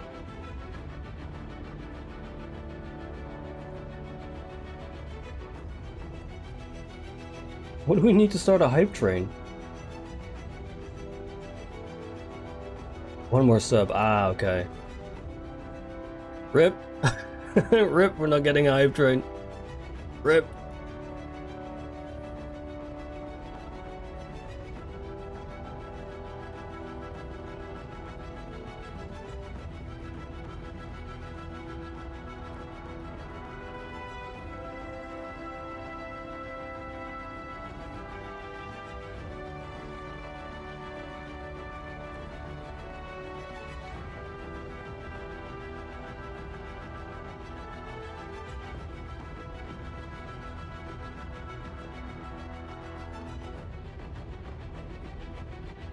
Apparently.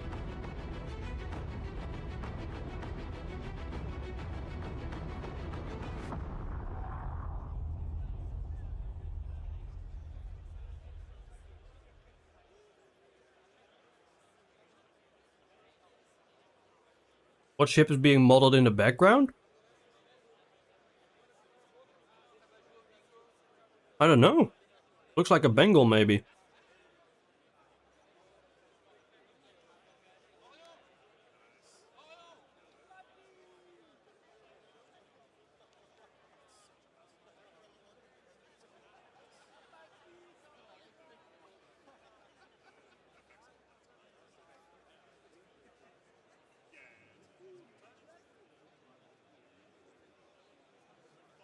I'm gonna quickly finish this rep. Сука ты, блядь, не упырь, блядь, гнида, блядь.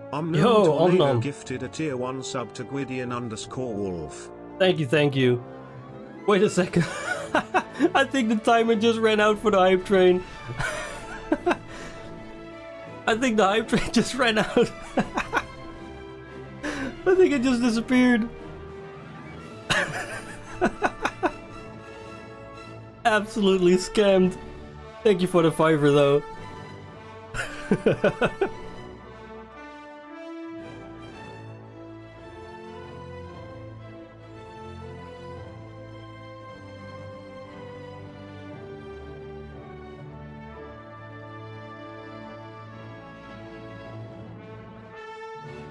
Worse than CIG. Yeah.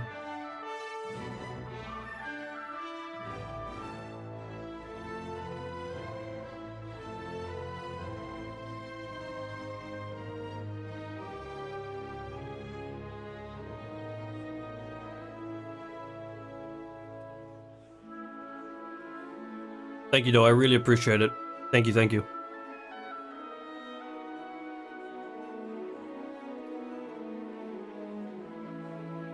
Oh yeah, right. You get 3 months of Discord Nitro if you gift a sub. That's true. Still made profit.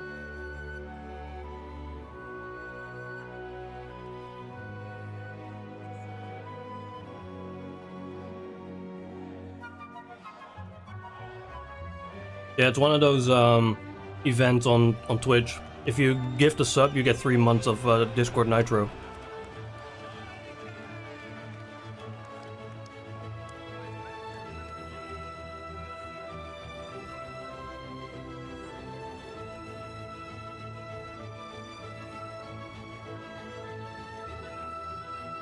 What the fuck? The timer restarted. Actual scam before it even started.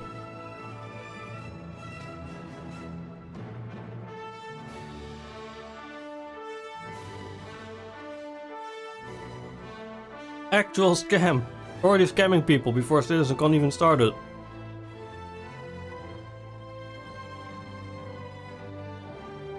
YouTube sadly has no events for Discord or whatever. There's only the YouTube membership stuff.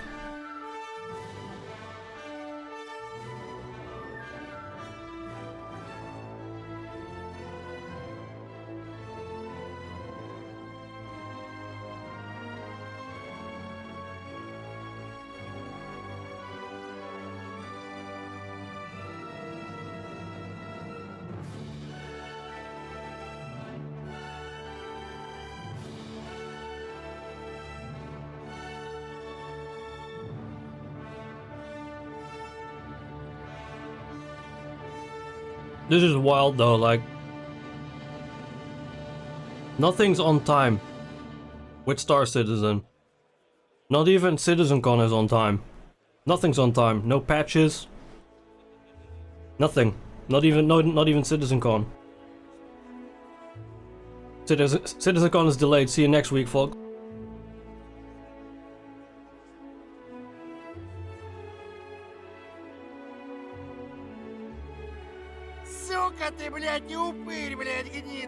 Nevermore Knights 1 gifted a tier 1 sub to Tro. Hey yo! Thank you for the gift sub. Thank you. Oh, now we need another gift sub for a hype train. Again. Oh man. Now we need another gift sub within a minute for a hype train. Oh man.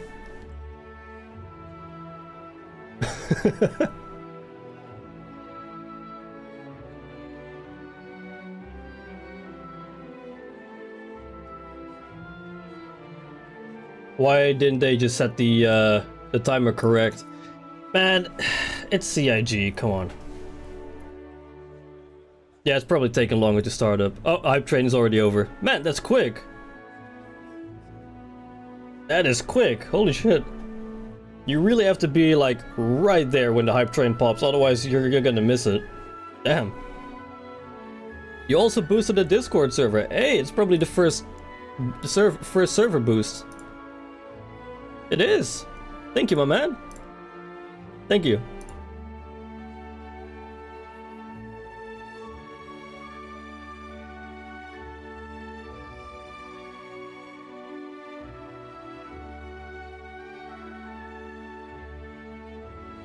Dude, I'm the first in many things. I don't have my credit card info saved anywhere, so get hacked, I guess, if you want to participate in hype. First YouTube sub, first boost. Better get a lowlight out of this. Well, that depends if they didn't get wiped from my account. Because from what I heard earlier, like they might have been actually wiped when 3.24.2 came out.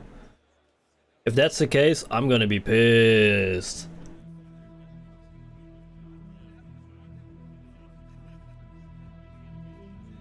Gonna be pissed if that's the case.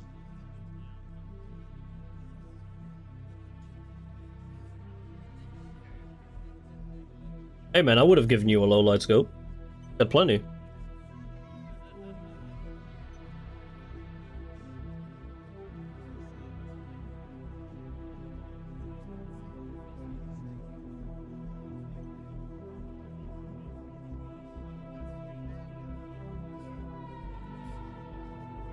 Oh, I know why they had a countdown timer earlier. Like the 30-minute countdown timer.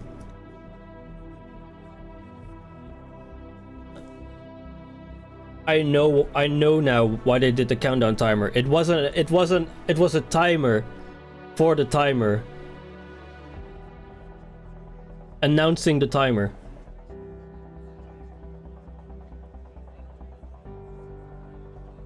The name calling was meant as a joke as well. I was planning on calling everybody names that appeared because of cargo pods. Yeah, but they might not take it that way, if you know what I mean.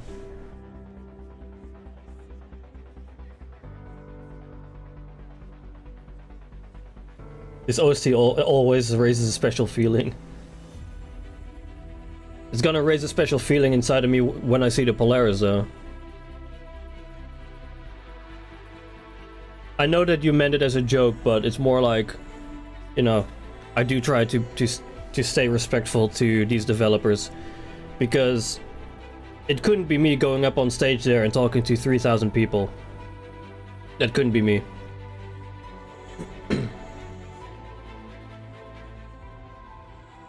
There we go. Boop.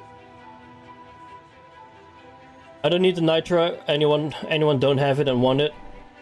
Well, there's a nitro code apparently. For anyone that wants. Where are my cargo pods? Man, you're about as bummed about the cargo pods as Nevermore Nights is about the Caterpillar elevators not working. There's quite a few Carrack people who are upgrading to the Polaris. I mean, I understand that. Very understandable.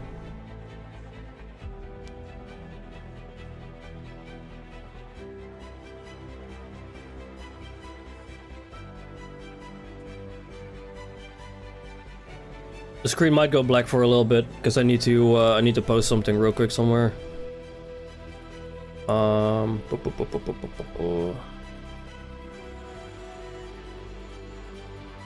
Need to quickly post something.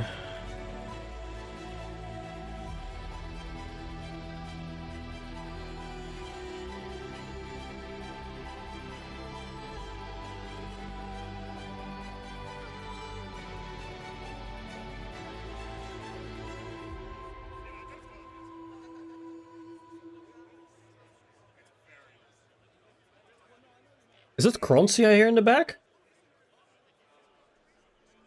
I swear there's Croncy I'm hearing. I think that's Croncy and Kate, I think. I think it's Croncy and Citizen Kate that I'm hearing. These Discord boosts, do they need to happen every month? Or is it persistent? I don't know. Couldn't tell you, honestly.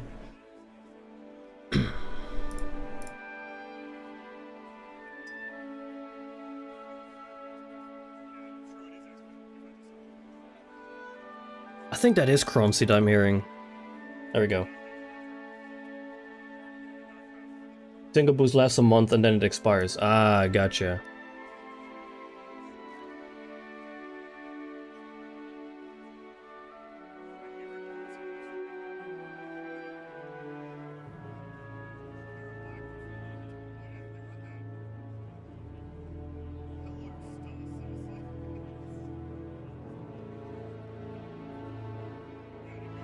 Yeah, it's a timer for the timer.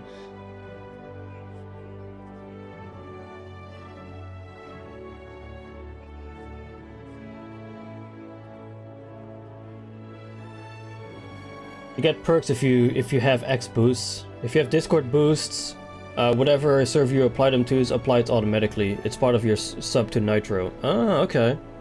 Contemplating going to level 2, but that's 30 euros, and I need ships.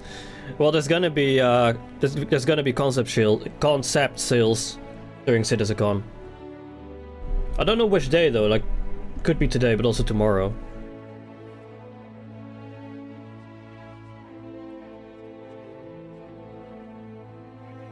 There's one thing that I don't like about the integrated multi-chat in OBS. It doesn't show emotes, so if someone like posts an emote on YouTube or Twitch, I can't see that emote. Wish it did.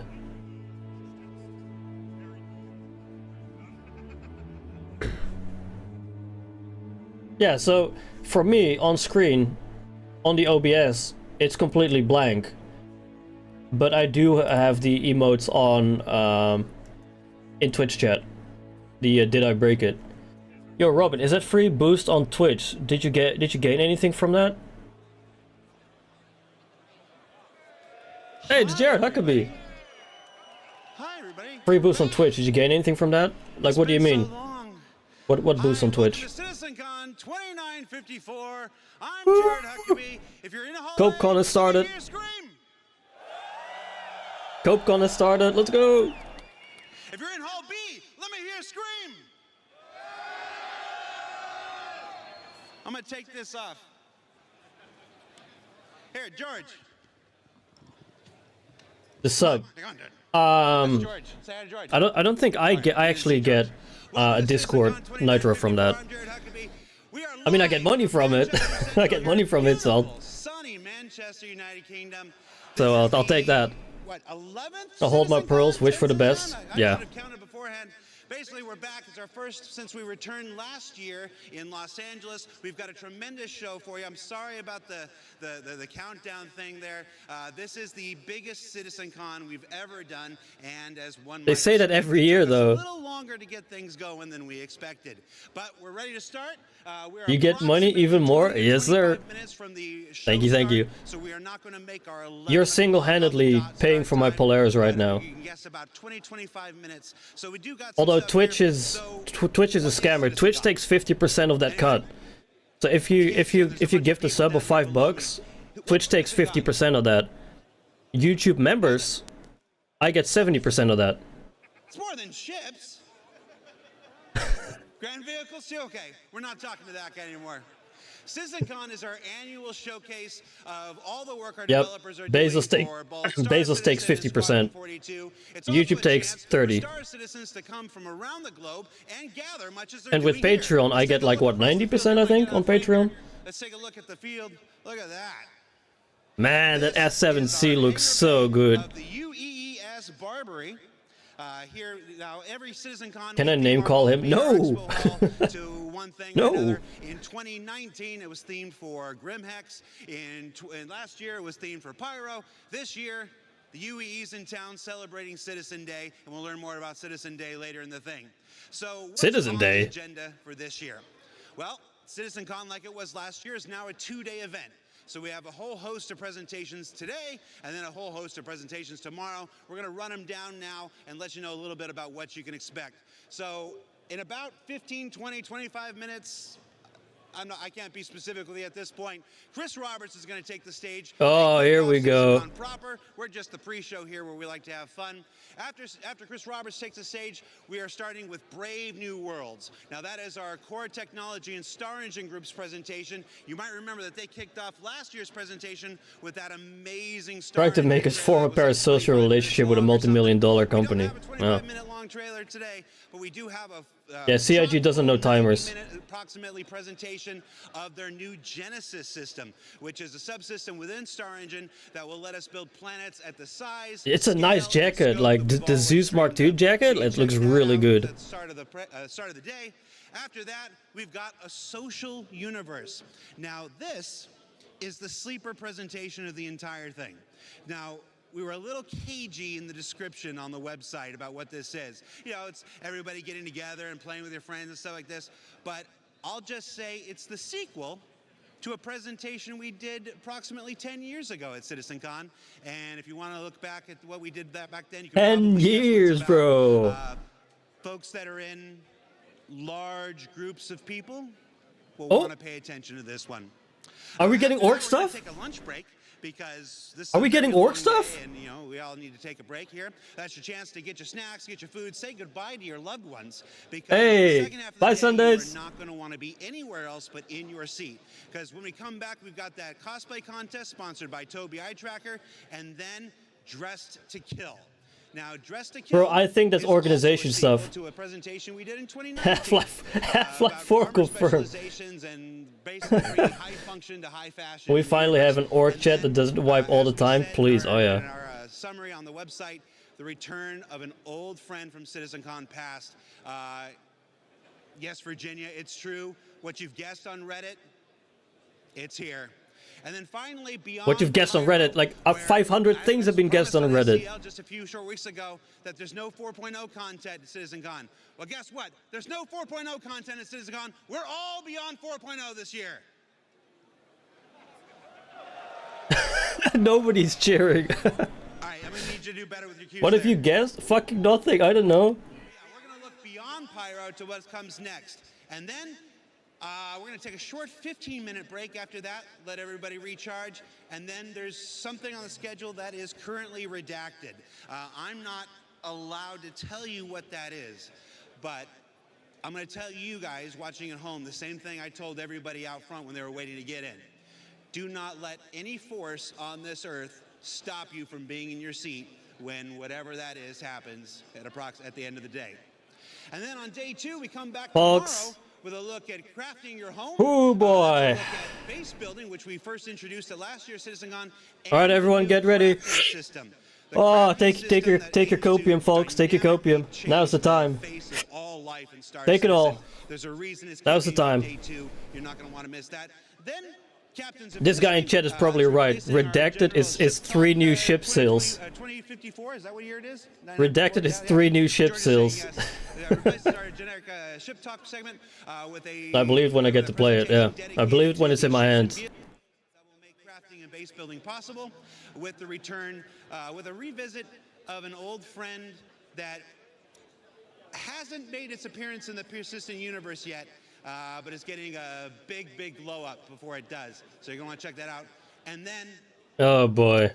It might be the Orion or Endeavor. Yeah. It might be the Endeavor. If Kairos gets an Endeavor, I'm gonna be mad. Star Citizen Alpha 1.0. No, the Polaris. It's not the Polaris. The Polaris isn't getting a big glow up.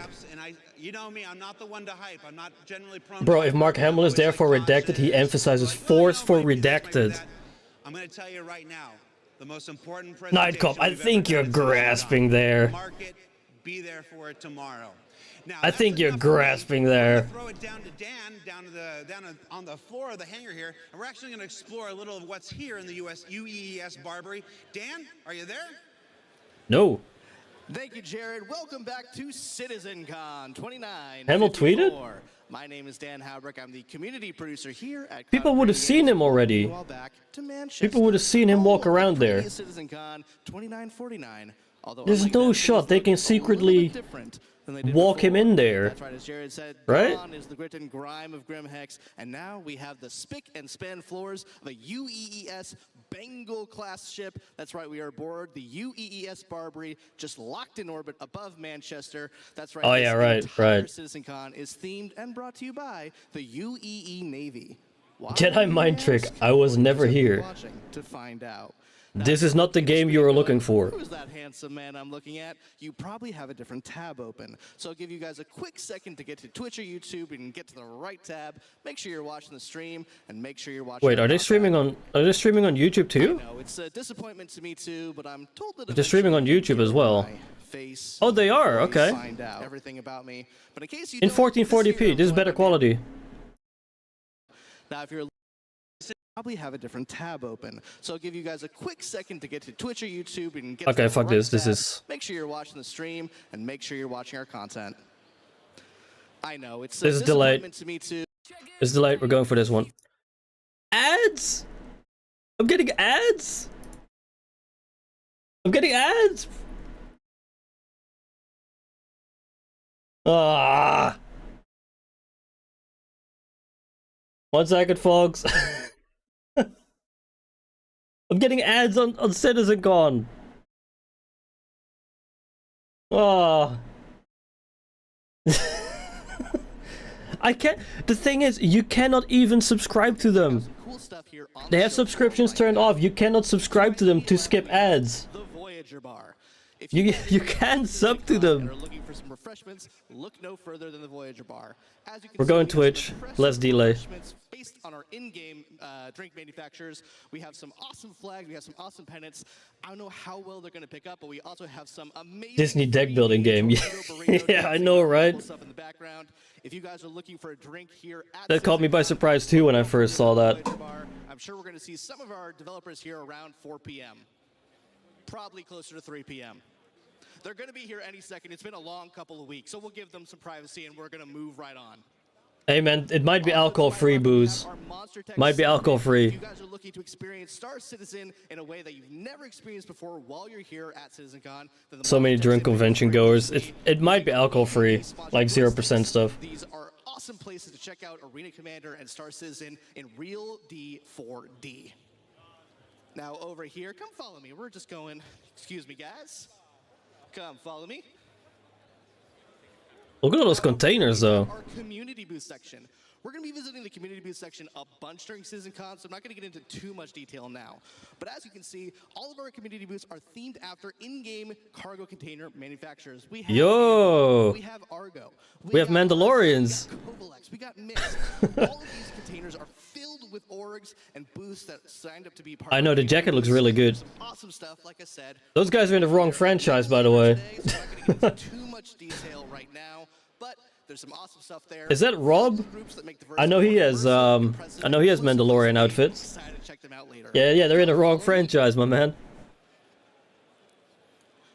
As you can see right here, we have our general lounge here at CitizenCon. If you guys are looking for a place to escape the Mark Hamill's there, if Boba's there, Luke is there. bits and bustle of the auditorium, Bro, you're grasping. And I thought I took a whiff of copium. Holy shit. Or hopium. for a shared love of Star Citizen. So if you guys want to make new friends, feel free to grab a seat. Ask people what their favorite ships are, their favorite ship manufacturer, their favorite game feature that may or may not have an issue council report. And you guys will make friends for life here at CitizenCon, here at the General Lounge. And I know there's something that we haven't talked about. I don't think Mark Hamill will be there. I know we've just been glossing over I it. don't think so. We finally should talk about it. I'm talking about, of course, the Addison Lounge. That's right, the Addison Lounge. If you are looking to sit down in comfort and style. What is Star Citizen Star Wars collab? Empire of Earth timeline. We have our UEE That ain't happening. all over the place. It's a good place for, again, for you to hang I know, right, Nightcop? It's not as packed as I thought it would be. It's still early days, though. As Jared would like to say, it's still early days. Where my co-host Sam is. Sam, hi Sam, I don't think there's anything else that I'm missing on show 4, right? I don't think there's any major stuff I glossed over, nothing big or exciting that I didn't talk about, right? Dan, I know the most big thing in the room is your ego. But other than that, True. there's one thing you haven't mentioned yet. Yeah, let's talk about the Hornet in the room, shall we? We have an amazing set piece here at CitizenCon this year. It is massive. It is the biggest thing that I think we've ever had on the show floor here at CitizenCon. It is absolutely impressive. It has some really great audio displays as well. If you guys were here earlier, I think. Also, do we want to see Twitch chat as well, like along with the stream, or? Picture perfect. Why don't you head on over? I feel like I like it. I feel like I like having Twitch chat there because of the occasional memers. Let's check out exactly what we're talking about, shall we? There's Ray from Ray's Guide in the back, right? Let's go Really? check this thing out. If I were there, the biggest thing would be my emission pole. Oh my fucking lord, man. As you guys can see, we have a near life-size replica of the Hornet F7A Mark II. Of course it's the Mark II. This thing was made for us by Mango Stone, and they spent 14 weeks putting this together. 14 weeks, my god. Weeks of concept, 8 weeks of build time. This thing was there. Can I just say, folks, that they spent 14 weeks building this thing in real life. Meanwhile, CIG takes a year to build a fictional, like, a virtual version of the Zeus. This is a medium fighter, so it packs a punch, but it is. They took 14 weeks to build that thing in real life, and it takes a year for the Zeus. It's very similar. However, this thing, if you guys haven't seen the guns and the The Revenants look cool, yeah. And yeah, what's that on top? Omniskis, I think? I think it's Omniskis at the top, right? Man, that Revenant looks good though. Holy. Second favorite anvil ship? Dare I say it? Yeah, there's Omniskis on the top, yeah. You know, I haven't got to drop my cred yet, have I? Let's just... Your vehicle has been delivered to the following location. Yeah? Did I sound like me? Yeah? Oh, it's actually her saying that at the A-sub terminal. Okay, I never knew. Right here to Manchester, 200 miles away from Brighton, by our amazing guys at Mango Stone. This thing was built with a huge steel. This is going to be an art installation. I want to see if it's taken care of after a year or so. No, probably not. The top details.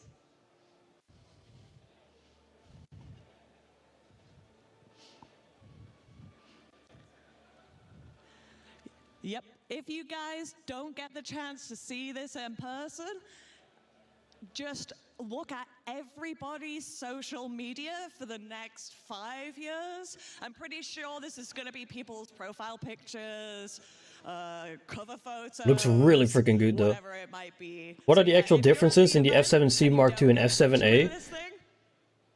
I'm actually not sure. I think you get the same hard points, but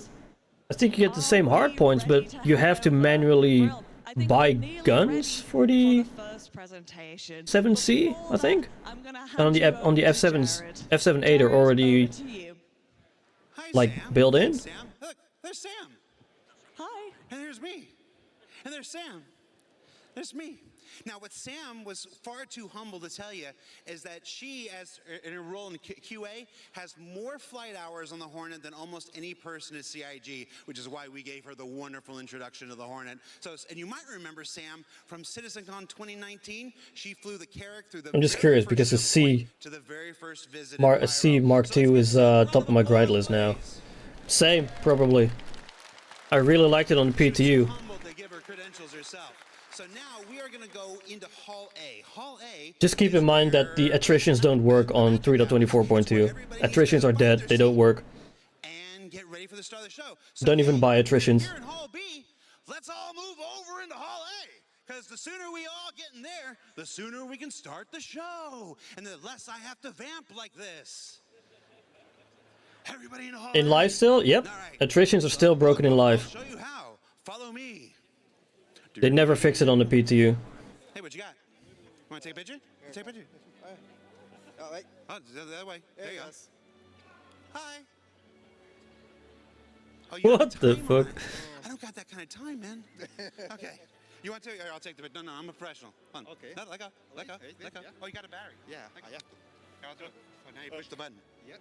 There you go. I'm a professional. Ready? Stand over there. Yeah. What a guy, man.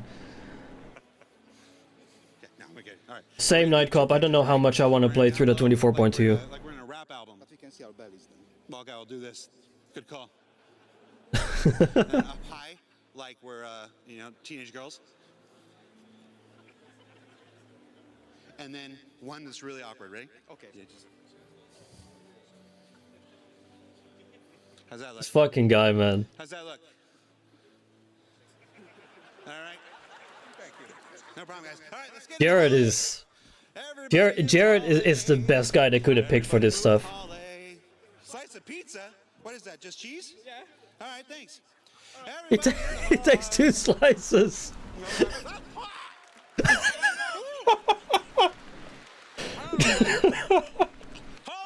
up for pizza! This fucking guy, man. Star Citizen, we've got Big Benny's Noodles, we've got Torpedo Burrito, we've got Pips, and we've got pizza. Just pizza. Wow. The F7C is slightly faster than the A. Really? That's interesting. This is the largest audience we've ever had for CitizenCon. 4,200 people, plus a bunch of employees, plus a bunch of crew members. Over 5,000 people in this room. 5,000. Holy. Yeah, that's where everyone is, yeah. All right. Well, hi, Mom. Yep. You're streaming. What are you doing? I'm just recording, mate. Are you just recording? Yeah.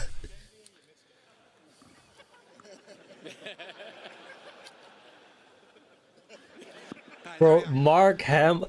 You and your Mark Hamill, man. Here, let me see. Thanks. All right. So, CitizenCon, who are you? Martijn. Martin? Martijn, he's Dutch. Netherlands. He's Dutch. I love the Netherlands. I don't remember most of it, though. Do you? Yes. All right. Must be different for visitors. Different priorities. I don't know if I'm supposed to say that on stream. Whose phone was this? This fucking guy, man. There you go. All right. Let's go. How much time do we got? Hold on, I got to put my headset on. How much time do I need to do this for? Where's Chris Roberts? Chris Roberts is here. Does he have his mic on? Okay.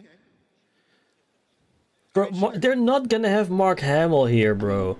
If that's what he wants.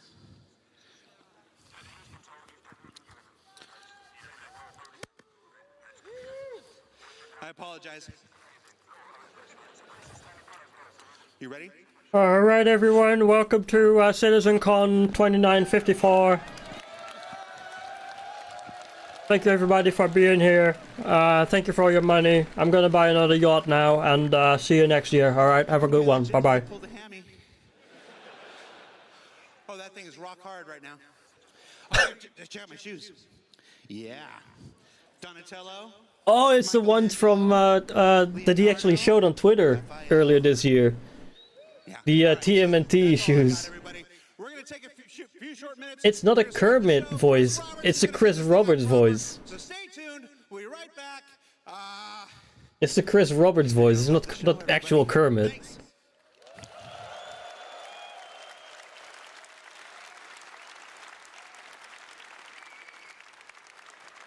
Minus 10k of our money on those shoes.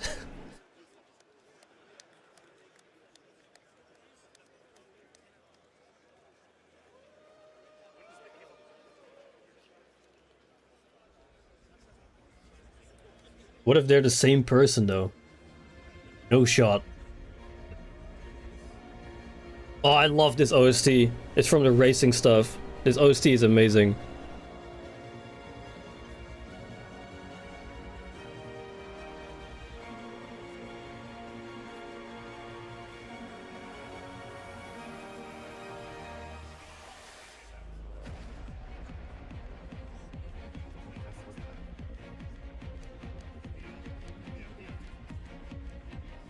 My money is on Chris popping out of the Hornet cockpit, is what someone says in chat. Bro, if he pops out of the Hornet cockpit, he's gonna be in the wrong hall. He's gonna be in Hall B.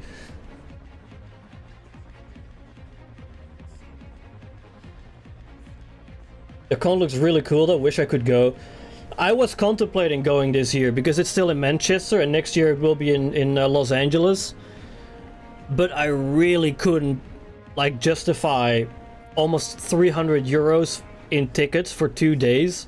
And then also having to buy, like spend money on a hotel, food, traveling, a passport, like or traveling visa, like that kind of stuff. I just couldn't.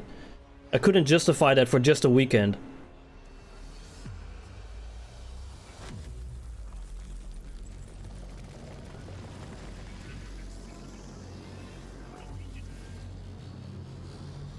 Yeah, it's a Bengal. It's a Bengal. Introducing Chris Roberts. Here we go. Here we go. Alright, everybody. Alright, everybody. How are we?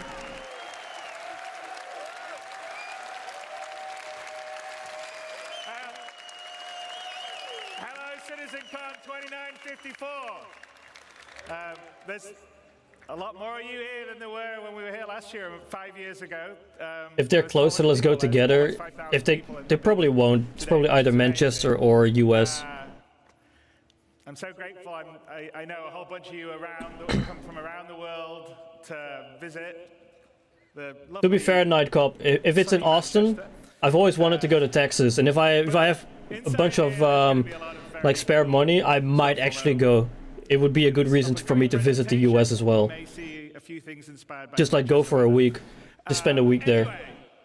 So,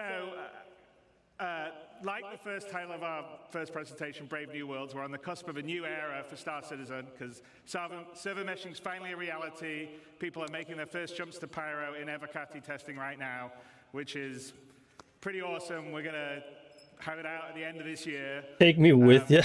So I think it was going to be a great new phase for Star Citizen. And over these next 2 days, we'll talk about Single room double bed, no shot. No shot my girlfriend will allow me to spoon someone else. Beyond 4.0 and how we get towards Star Citizen 1.0, which is out of alpha and for everybody to play. It is for everybody to play. I've got a What do you mean? surprise for you, so you definitely want to stick around for the 5:30 show. Anyway, the team has worked really hard on the lead up to CitizenCon and this year to work on, first of all, what you've been playing in live, what you're going to be playing, what you're going to see here. So I'd like to thank them all for working extra hard and putting all their love and care, just like you guys love and care what we're building, into what we're doing. So thanks. Tarzan Twitch chat is so toxic, I know, right? Without me waffling on, Don't have the money for US, but maybe 2 years UK again. Yeah, maybe. CTO Benoit Bezageur. Did I say it right, Benoit? Yeah, okay, good. Yo, he's getting on immediately? To this stage to start our journey into the future. Dude, Benoit is the best Benoit is the best fucking person they can have on stage. Hands down. Benoit is the best fucking guy they can have on stage. Like, whatever he says, we need to listen. Because he fucking knows what he's talking about. Hello! Bonjour, CitizenCon! Guten Tag, CitizenCon!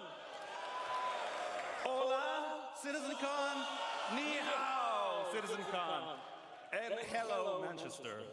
I'm not gonna need this anymore. Cool. I am Benoit Beauséjour, or as some of you know me, I am Balt on Spectrum.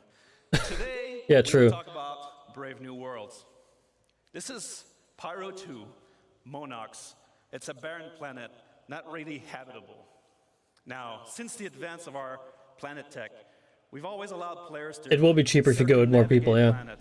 And move Paul in real life. Explore complex areas and intricate detail. I got all my hair still.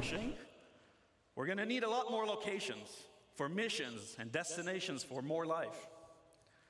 But there's a major question that has always followed this project since the beginning of Alpha 3.0.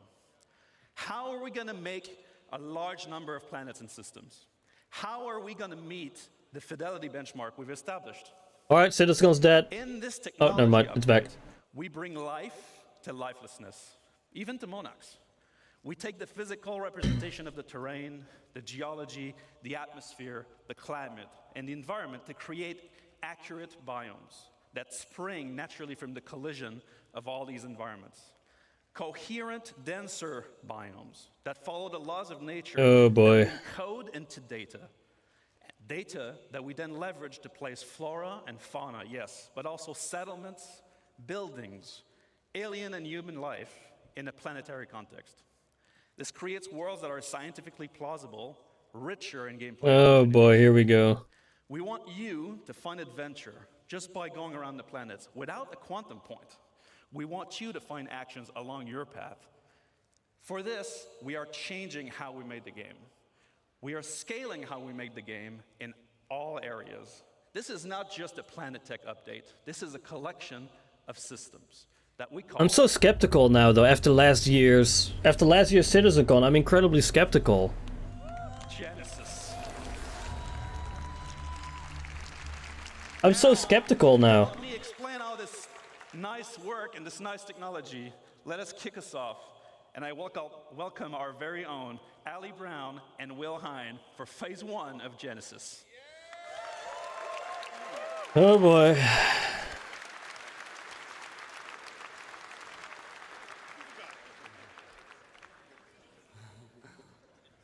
I know, it's Night Cobb. I know. Hello, Star Citizen. Yes, hello, CitizenCon. Yeah. So let's start with some introductions. This guy over here is Will Hine, aka Water Guy or River Guy. Oh, River Guy, yeah, that's the one. And this lovely gentleman is Ali Brown, pusher of pixels extraordinaire.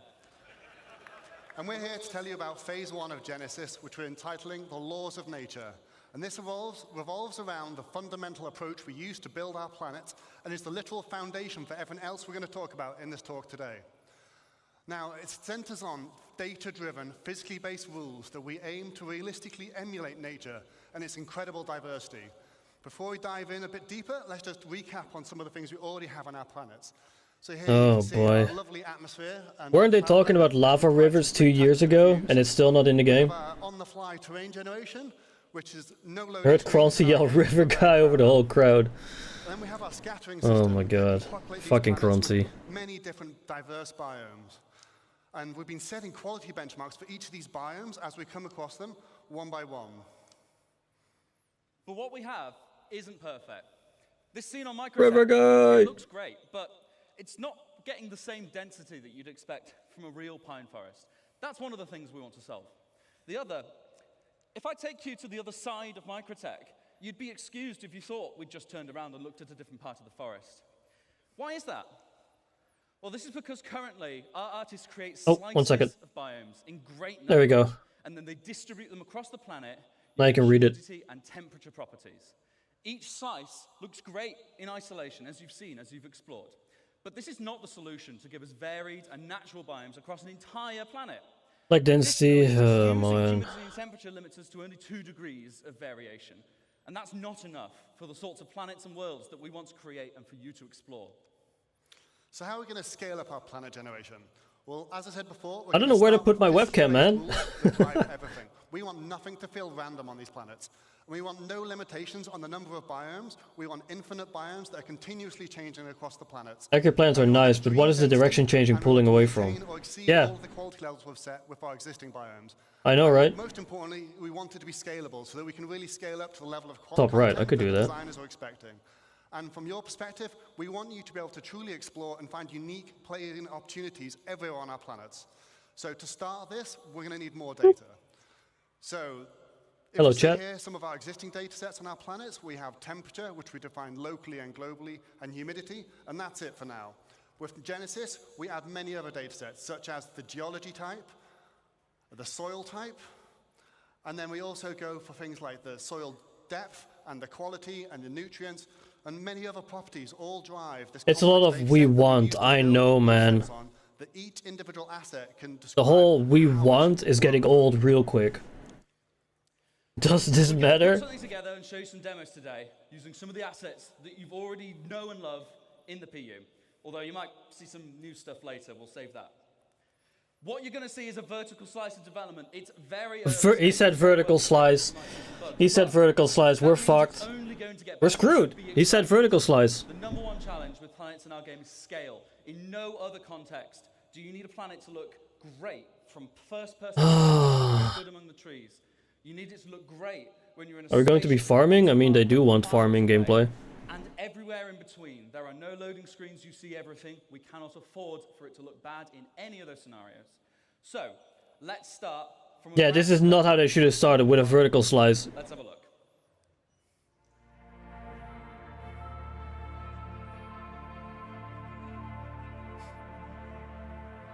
Ain't nobody asking the question, yo, how deep is the dirt here? Ain't nobody asking that question here.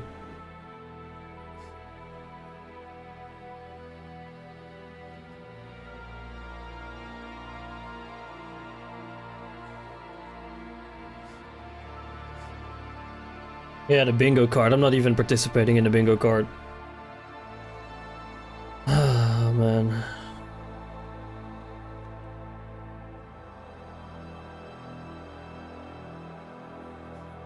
I know, it's a bit underwhelming, like... Am I looking at Star Citizen, or am I just looking at the average Skyrim, like, biome that we had 10 plus years ago? It just looks like a Skyrim biome. So, how do we make that? I didn't see a difference. Hey, Sean. I didn't see a fucking difference, man. First, what's underneath it all? The ground! So... I didn't see a difference. So, in our previous terrain shader, we just switched between different ground textures. Yeah, Elder Scrolls 6 instead of Star Citizen is what we're looking at. Now, the terrain shader is... Yeah, why are they clapping for this? First, consider bedrock at the bottom of it all. Then, where appropriate, we add layers of soil of different types. We then add debris where appropriate, whether it be pine needles, dead leaves, etc. And then when it gets cold, we add snow. Each of these layers has unique shading properties and unique transitions between them. Because we do this all in one shader, we're able to achieve that as well as being performant. We can also use things like water saturation to darken and tint the soil and other properties. Oh, boy, God. This is gonna be one of them, huh? The screen in that demo. That's the vegetation. Like what Ali said, we want to emulate the laws of nature. So I was on the live stream, then saw you were streaming. Join here instead. They have 12k views. They're fine without me. I appreciate you, man. I appreciate you. Meanwhile, I'm waiting 10 minutes for a single door on my ship to open. Yeah, that's the fucking issue. That's the fucking issue. This automatically creates the cohesive environments that you saw in that. I appreciate it, Sean. Thank you. No one has told those ferns and those pines to be like that. They each want to be like that. And that's what we're doing. Multiple assets coming together. What do you mean they want to be like that? They're fucking assets. Same thing. They have a larger requirement for space. They have a larger requirement for nutrients. That's how you see the distribution, and it's how it all works. Why are we talking about nutrients? Came together to beat that forest, to make that forest. Brother, it's an MMO. Why are we talking about tree nutrients right now? Because we've already seen them in the same place, so they must be similar. So, building blocks like grass and common grass, medium amounts of sunlight. We had ferns, see as a much lower requirement for sunlight.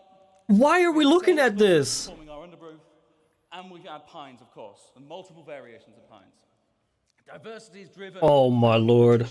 Everything has ideal conditions. If this is gonna set the standard for CitizenCon? We also have additional control over this in the form of dominance, which allows us to make one asset more competitive and more... Holy shit, man. Everything is constantly fighting for resources and, of course, light. Because we spawn these assets in a hierarchy, it's easy to propagate shade data down over the distribution of the assets so that we can control ones that prefer or reject. Is this gonna turn into a 12-hour fucking rant live stream? But they are outcompeted in those. Why are we talking about tree nutrients? Or a place where there's no seeds for a specific asset, you might start to get this coming in.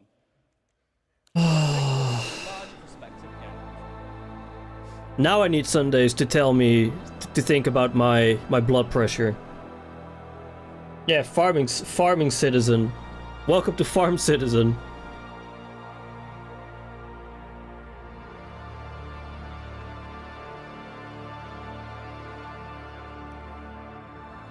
What's the end goal for this? Dynamic planets? Will players be able to affect this? You know, sure as hell they can and will turn all of them into hellscapes. Yeah. Yeah, they're gonna turn all the fucking planets into Mustafar from Star Wars.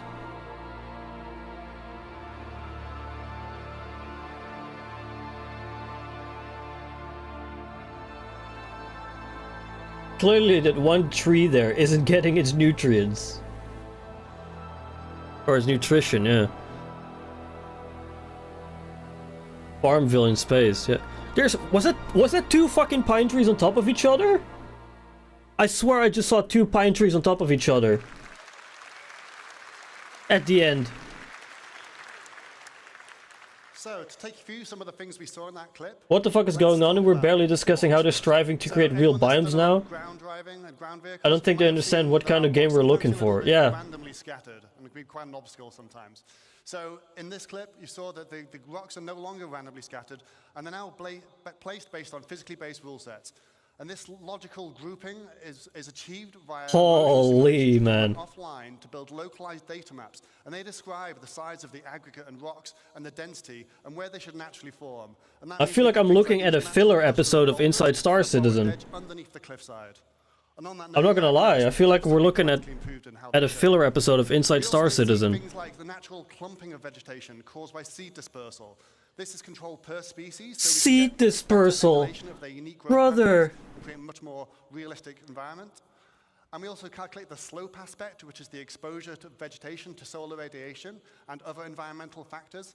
And this allows us different species to flourish in different conditions, as we can see on different sides of this valley. And over larger scale, I don't know if I want the Polaris anymore. I don't know if I want it. To drive exactly how high they should be, but also the color of their leaves. Now, this isn't the only thing that will drive the color of the leaves. We're going to introduce the concept of seasons to the game. And this will mean our planets will evolve through the year, and we'll be able to shed leaves from trees and have the grass wither in winter.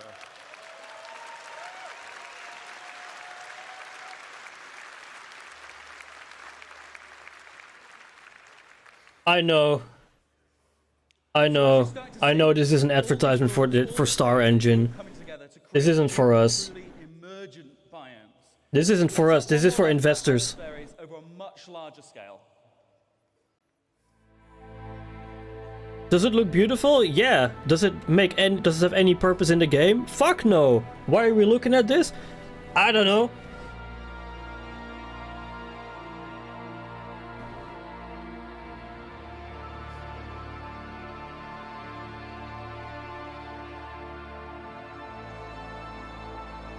There's so much gameplay in this.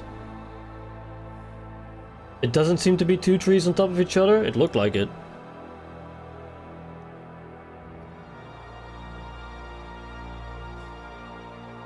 Oh my god, bro.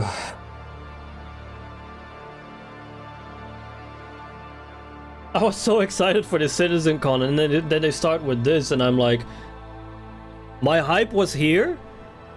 It's fucking here right now.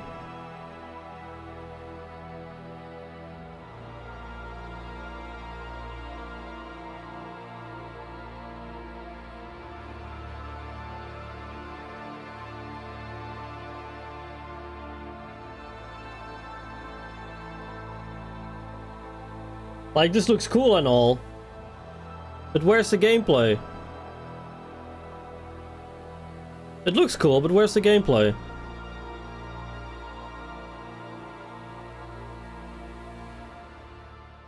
Just like in real life. Oh, thank you.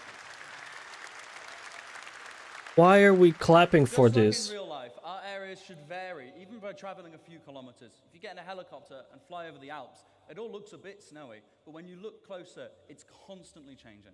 And we're now able to accurately represent that with our changing data. Another very important factor to mention is the distant look. In this screenshot, you don't see a single tree, and yet the terrain is still green. We previously did that. God. Artists made lookup tables that told the planet what color to be at what position. But that wasn't going to work with all our new data and our far more complex spawning. Now we have a systemic solution. The planet shader is able to intelligently evaluate what's going to spawn. This is wild. If this is their opener for this year, That means we can sample the sort of They better have something fucking good up ahead. and use it. We get a far better accuracy from the result. Together, by creating rules and authoring data that works, we create a continuously varying planet that sets the scene for the incredible exploration gameplay I know you guys are going to have.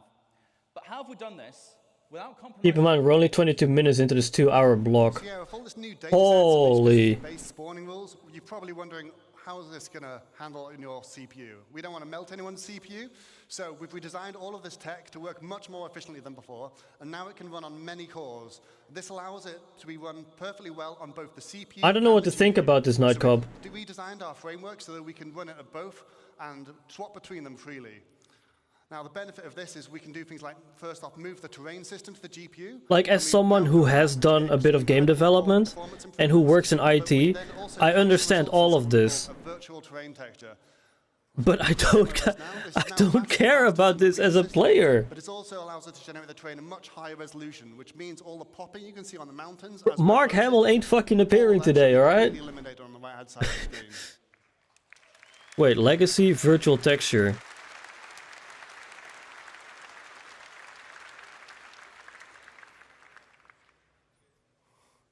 I'm not seeing much. With the extra headroom we've gained by making our terrain system more efficient, we've been able to introduce some improvements. What? It's the same picture. High-resolution ground textures, proper It's the blending, same picture. and of course better tiling. If you're familiar with any of our planets, we've taken off all the assets so you can see the issue. And now how it looks, you don't see those lines going at all. Okay, so I can still see lines. I still saw lines. What do you mean? I still saw lines in there. And one more. Players shouldn't care about this. I actually feel bad for the attendees. They're just being advertised to. Yeah. With the terrain data cached on the GPU, like Ali said, we can perform the scattering there too, which is significantly faster. All those algorithms that we've used to generate those first bits can run there without being more expensive on your CPU. And it also means the results are directly there on the GPU. We can render straight from them. That allows us to have dramatic... They're no longer holding the line. No. We can render No, they're not. directly without having to go via the CPU every frame. We also cull at different levels of granularity, with bigger groups in the distance and individual assets up close. Planet Tech V4. This is the sort of density you can expect on Microtech today. And in a second, we'll flip over to what you can expect from the new upcoming tech.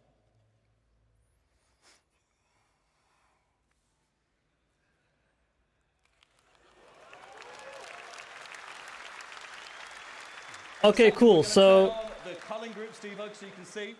These are the so instead of having places to land, we can now not land anywhere anymore. so we're more intelligently rendering. So we can't land ships anywhere anymore. Oh, that's cool. That's perfect. We can't land anymore. What is this, bro? That's a cool looking planet. You see that planet? You can't go there. Why? Because you can't fucking land anywhere. You want to go land there? You can't. There's a tree. You want to go land? You can't. There's a tree. To get infinite possibilities. And we've achieved this with much greater density than before and much faster rendering. And we also achieved seamless transitions from ground to space with zero popping. So now that we've got all this tech, it's time to talk about how art might make use of this. So for that, I'll hand you to the next phase towards Sebastian Schroeder. Thank you, guys. See, you send in Aurora first to clear space. The explosion will only cost about 2k AUEC for insurance. Yeah.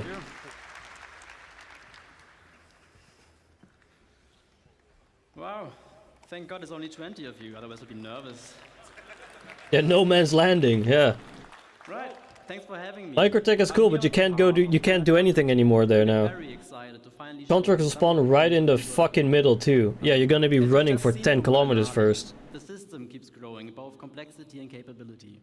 So our libraries have to grow alongside it. Wait, should I click? No.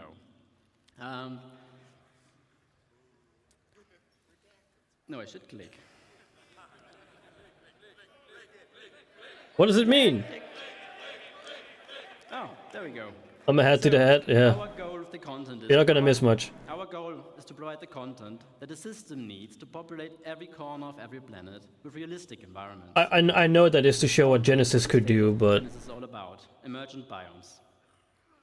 Presentation's over and I finally got to the Reclaimer's Bridge.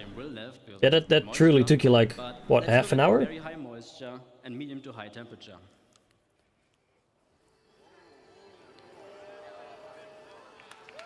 Alright, so we're getting marshlands. We're getting marshes. Or swamps.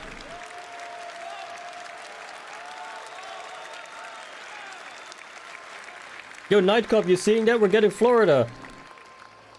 They're adding Florida to the game, man. They're adding Florida. Go Gators.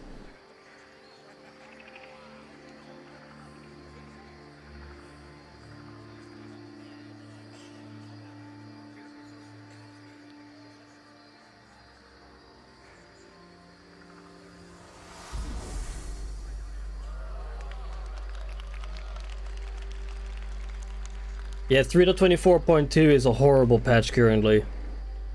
On PTO it was already absolutely terrible to play.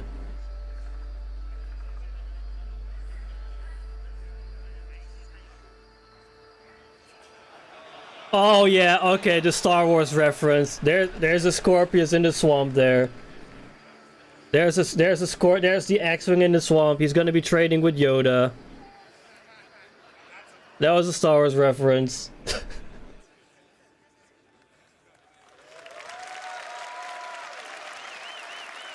That was a good reference though, I'll give it that. That was a good reference, putting the Scorpius in the swamp there. We're actually getting Dagobah. Thanks, that did look really good. So, for swamps, we obviously made vegetation that feels at home in or near water. Nightcop, you need to stop huffing hopium, man. They're not gonna be bringing in Mark fucking Hamill. They're not bringing in Mark Hamill, bro. Range of climate conditions, but will only thrive if the conditions are ideal. To support this concept, we have our vegetation. You need to stop huffing the hopium, bro. If the conditions aren't ideal, they may not grow to full maturity or look their best, but the species can still exist. So He did look a bit like a Nord from Skyrim, yeah.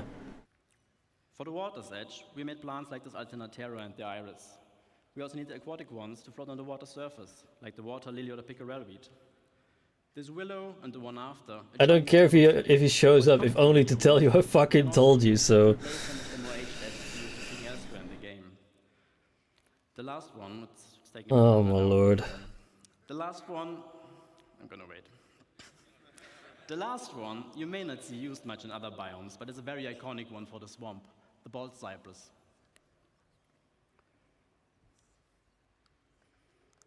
I mean, the swamp looks fucking good though.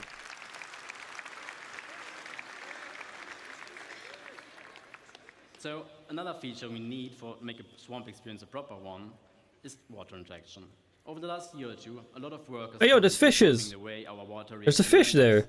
And there too, there's a fish! Fishing gameplay! Let's have a brief look at what it's like being We're getting fishing gameplay! As you walk through or swim through the water, you may come across obstacles like logs or debris floating on the surface. They will react to the player character and can be pushed Okay, I gotta give it to them, this is fucking cool. I gotta give it to them, this is fucking cool. We were also pleasantly surprised when we first saw how the water simulation systemically affects assets floating on the water surface, making for some really immersive moments. That looks really good though.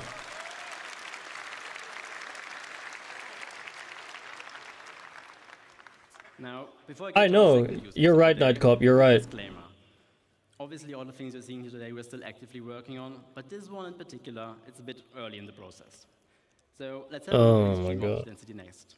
With the Early in the with high process. rainfall and sunlight year round, it's the perfect condition Yeah, for the next biome. there's fishes. There's fishes in the swamps.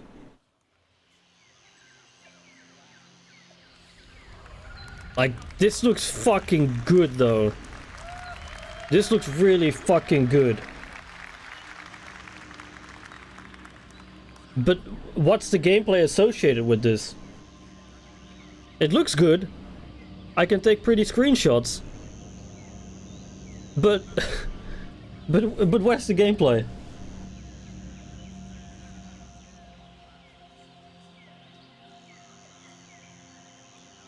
Is there gonna be Ewoks in this jungle too, or?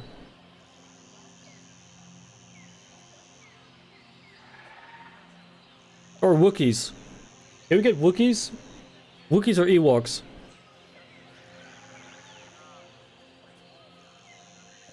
I know, it looks very good for exploration.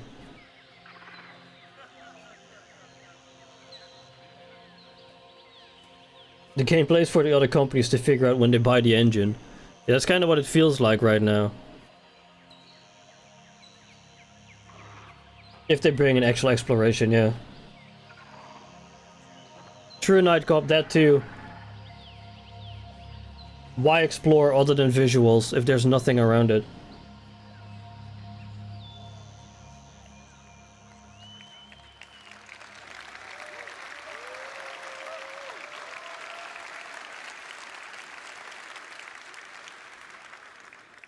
Considering everything you've just seen is still very... The redacted part better be good, yeah. The capture team really did a great job showing our work in the best possible light. With jungles, we wanted to explore the concept of vertical stratification, as they are The redacted part has to be... What it means is that you have horizontal layers has to be Squadron 42. There's no other way. Looks harsh on GPUs. I mean, they're running it, so... The floor, herb and brush layer, we could almost do before, obviously missing the density. But now we also have the option to add variation to the tree layer by dynamically spawning epiphytes like lianas, orchids, or bromeliads, attached to trunks and canopies of other assets. The bitrate is killing that video. I know not all of us have a state-of-the-art 4090, I know. With this and improved density is what will finally allow us to make convincing jungles. And the best part is, we don't even need a lot of different species to create what we refer to as a canvas of a biome. The idea being that Your poor 4080. by adding or replacing the plants that visually stand out the most. So when are we getting napalm bombs? Now, to get us started on our certification, Or like white phosphorus? The Brenum and the bromeliad, including a potted version for your hab. Then obviously you need jungles for Can we get napalm? lianas for a jungle. And we also made agrias, which add character to the herb and tree layer. Or hell, just incendiary round for ballistic weapons.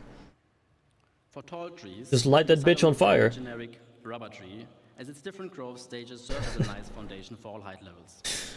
And that's pretty much it what we need to make a... Imagine an A2 flying over there with a size 10 napalm bomb. That would have been hilarious. That would be hilarious. Just burning that shit down. Good morning, Microtech! With Drake ships, you just plow yourself a landing pad. Yeah, you just use a fucking fuselage. And they're just really cool. It's already scratched enough as is.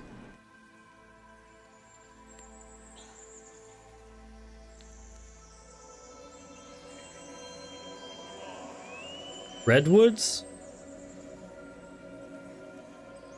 Witcher? Hello? Kinda feels like Witcher biome.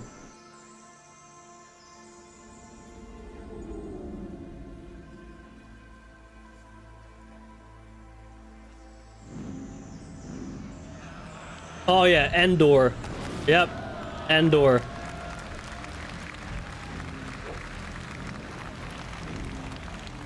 That's fucking Endor.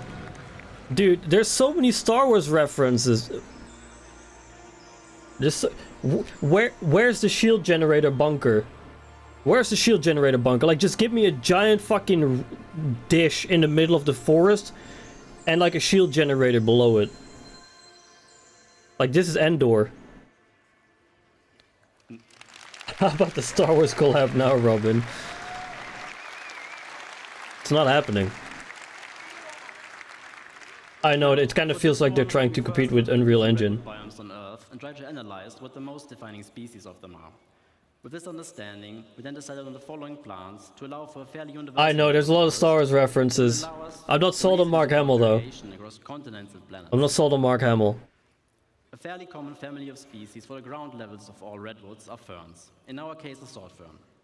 We also made a huckleberry variant to provide some visual density for the shrub layer. To add some Jurassic vibes, we made tree ferns, as they can be found in New Zealand's redwood forests. The most important one, though, obviously... Making Star Wars Outlaws 2. Hell, just skip Star Wars Outlaws 1 and just remake it instead.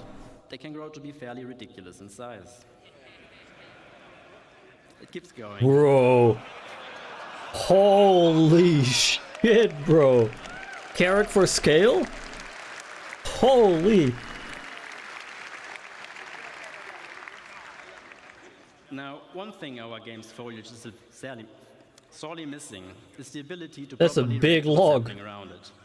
The goal here is to unify all forces from all sorry for the horrible rhyme. All sources from all forces. Does from it all have the sources, pods? Oh yeah, where there's you definitely characters and pods there, they just creatures, don't ships, work. explosion, and whatever else, and have the vegetation behave accordingly. Now, as part of our tech improvements, we will be implementing a GPU-based simulation that's fit for our game scale. A GPU-based simulation. Alright, see you. To better visualize Everybody's GPUs are dead. walk amongst those giants. Also, with the Even my biomes of our girlfriend went, planets that's what now she being said. defined, Oh and my when the god, big bro. object wants to appear, you can expect a lot more happy accidents by having species invade different biomes, making for some unique locations, hopefully. GPU-based simulation. Oh boy. That's gonna kill GPUs. Now, before I get to disappear off stage, I just want to say a big thank you to everybody involved, especially my team in Frankfurt for doing such amazing work and being all around great people. And also to all of you guys. I really hope you have a fantastic CitizenCon. This concludes this phase of Genesis. So Yeah, that's please hella welcome hard me for to the FPS. stage so I can tell you all about the next one.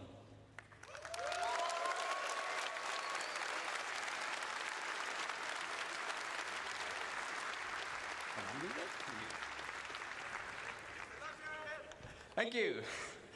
Hello, CitizenCon. It's got frames per minute, yeah.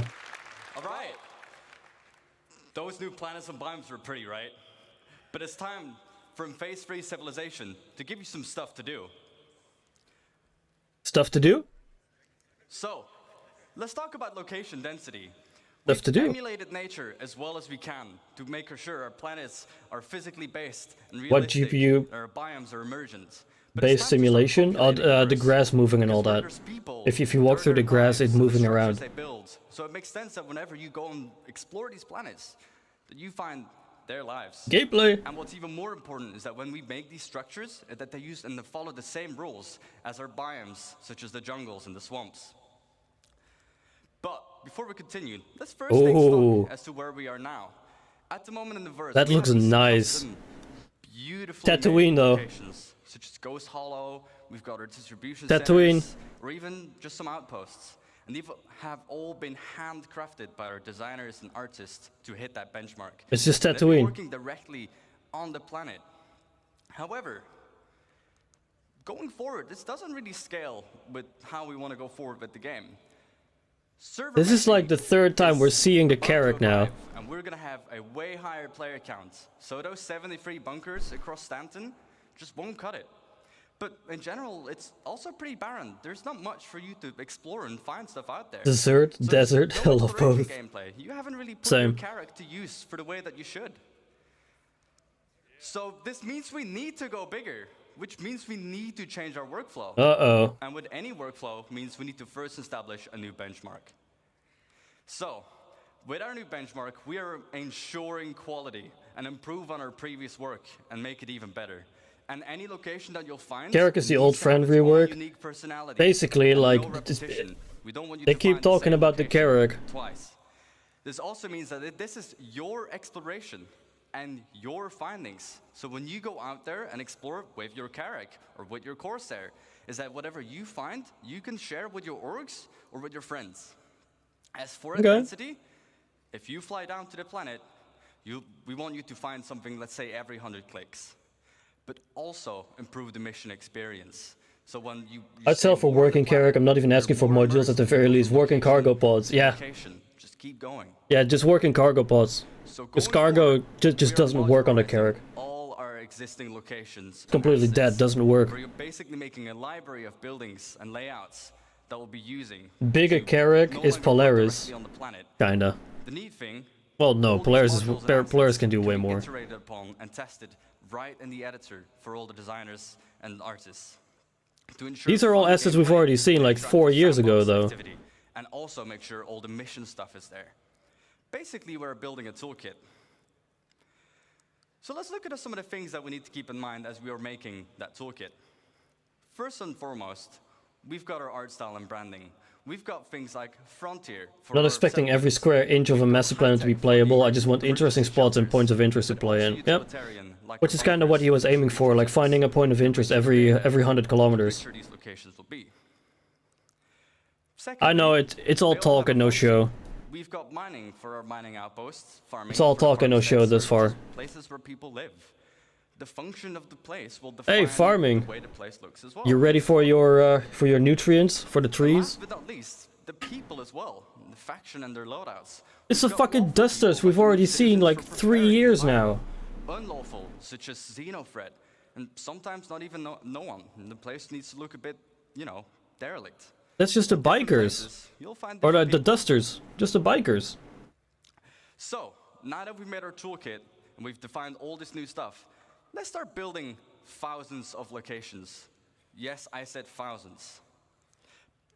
So, to avoid the same issue of working on directly in the planet, I'd like to introduce to you Starchitect.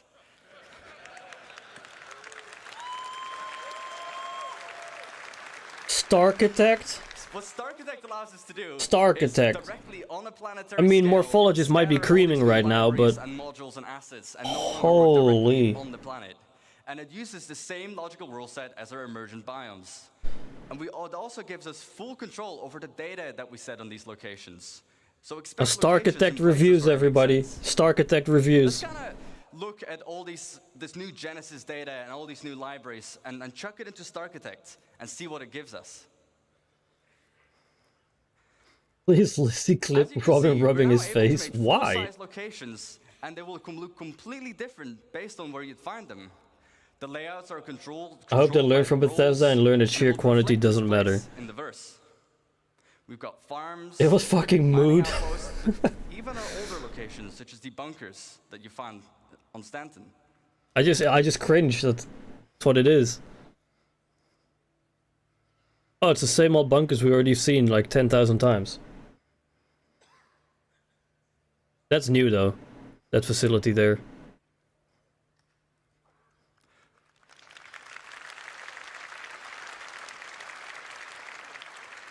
So, let's look at an example and kind of use the tool to really, make a location.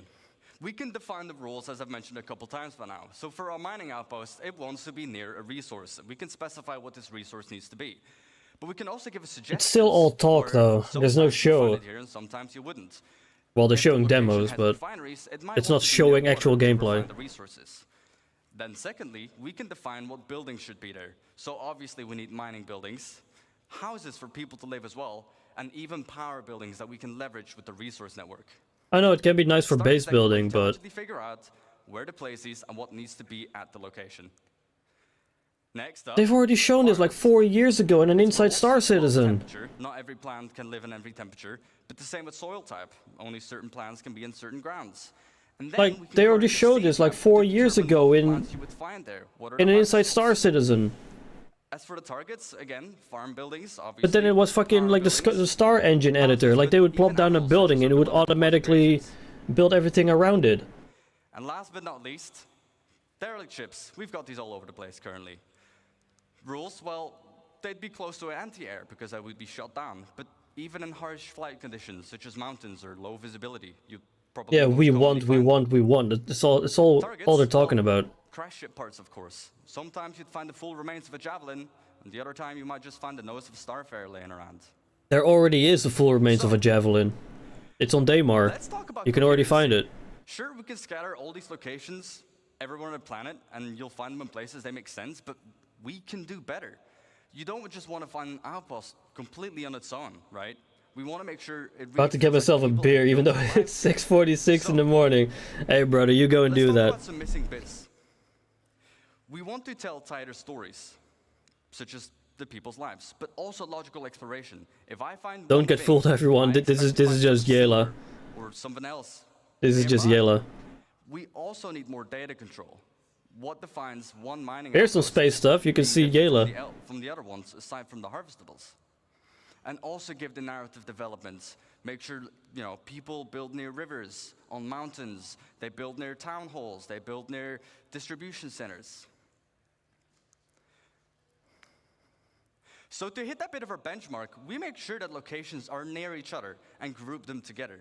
The effect it gives is a fully developed landscape with vistas and points of interest all over. And we group them together in what we like to call a cluster, like this one, that has 13 locations. Now add roads. Let's talk about clusters. Just add a road. Clustering means generating locations near other locations. So, Like, give more use to ground vehicles, add a road from each area. just like in the verse currently, I would find forward operating bases next to them. But if you go even further out, you'd find mining outposts to funnel those resources to the FOBs. Go out even further. Yeah, but why would caves around them, why 'cause would that's this where they one might find some of the gems. fund an FOB if they can just go straight to the distribution center? It's close enough to go straight to a distribution center. Why would it have to go through a FOB and then to a distribution center? That makes no sense logistical wise. This would go straight to the distribution center. Commodities they sell to find on what resource you'd find. That makes no sense. So let's look at an example of the clusters. We have our mining cluster. Again, we can define what rules we should have. Rules, well, near a resource, Yeah, just like our mining outpost, but also just a it dirt needs to be road on a would be local fine. planet. We can target on a Yeah, planetary rule of scale cool, where I it guess. needs to be. They need protection. As for the targets, well, caves, mining outposts, but even trade posts. Let's go to the other Yeah, side rule the of cool, I guess. It doesn't really make sense, Before I do but so, I forgot. Data. We can, on a cluster level, specify, again, what mineral commodities, but also what harvestable types you'd find are in that region. Now let's look at the other side of the spectrum. Unlawful Unlawful clusters. cluster. Okay. What rules? Well, they need to be far away from any other cluster, because they want to be isolated sense. and do their evil deeds on their own. Makes and sense. also on an unlawful planet, such as somewhere in the Pyros system. For the targets, outlaw outposts, crash ships because they would shoot them down, and also ruins from just places they just completely overrun. The data Or on this caves. Why you'd find wouldn't specific loadouts. why They'll be would using like weapons that you outlaws wouldn't not find hide in in another caves? legal system. And these weapons will be sold It's supposed to make sense. They pride themselves in being a sim. It has to be built logically. You know, 3 kilometers is too far away. Hard to do logistics, so FOBs nearby would be handy. I mean, yeah, but the mining outpost was closer to the distribution center than the FOB itself. together, ranging between 10 to Holy 50 shit, I just got a notification on my smartwatch if I'm stressed or not. Because it noticed that I'm stressed. Or frustrated. like this one that has about 120 locations. However, on a planetary scale, we can define how many sectors we should have,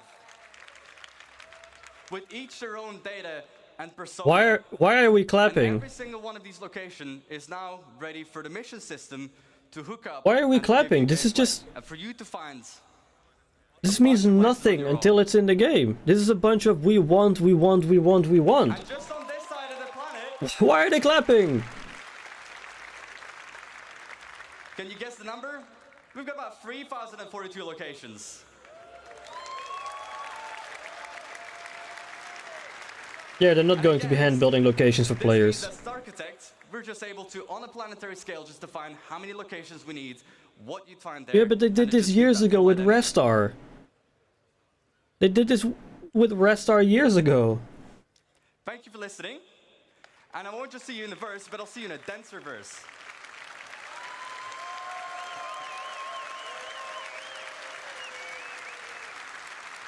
However, this was only the first phase of civilization.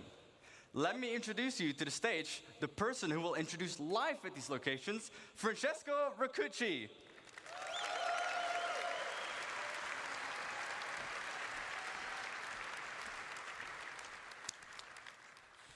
Yeah, 3,042 locations. How many of them are unique?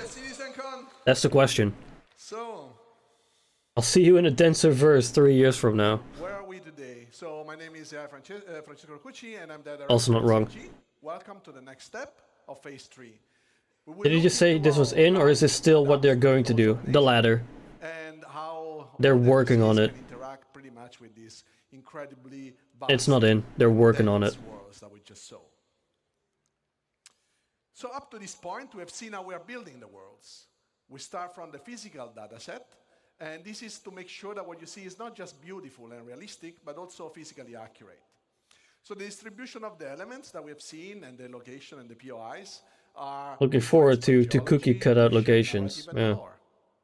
Those locations cannot be lifeless. We want the planets to basically leverage the space that emerge. Yeah, this is years away.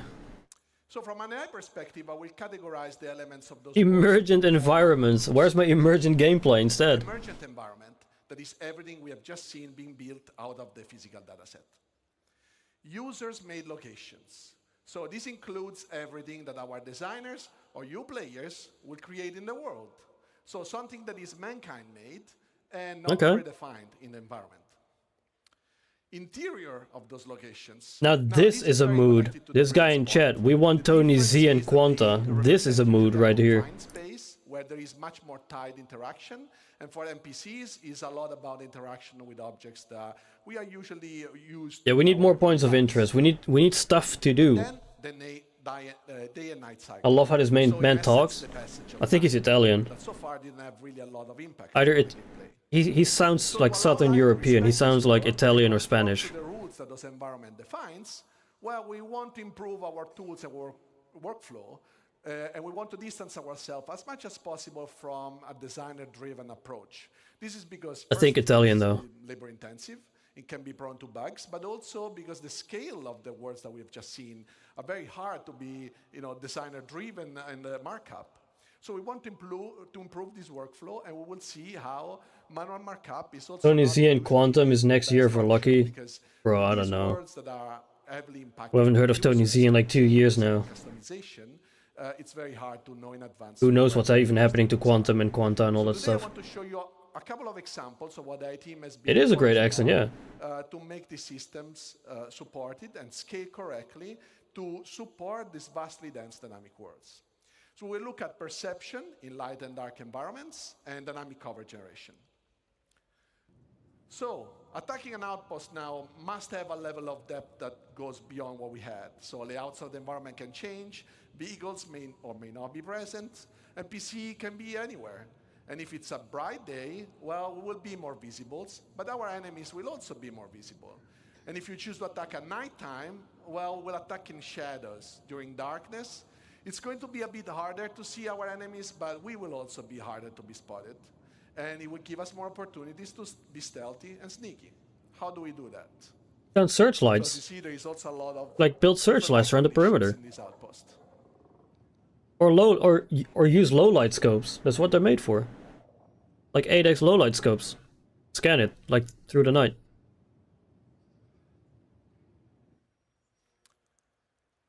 So in this scenario, we will start look at our perception. This is remarkably insensitive in some ways. Again, I feel like they're taking steps back here. Like this feels like 2016 sitcom of look at what we've planned for the next 10 years from now. Yeah, and it's also like the first. It's the first panel of the day. This. So what is perception on NPC level? I can't see them, but they can see me through a wall. Yep. And vision is one of the sense, and just tries to. We need to find him now. The human side ability. So designers can already tweak the perception in different ways, and one way is defining how quickly NPCs can understand what they are seeing.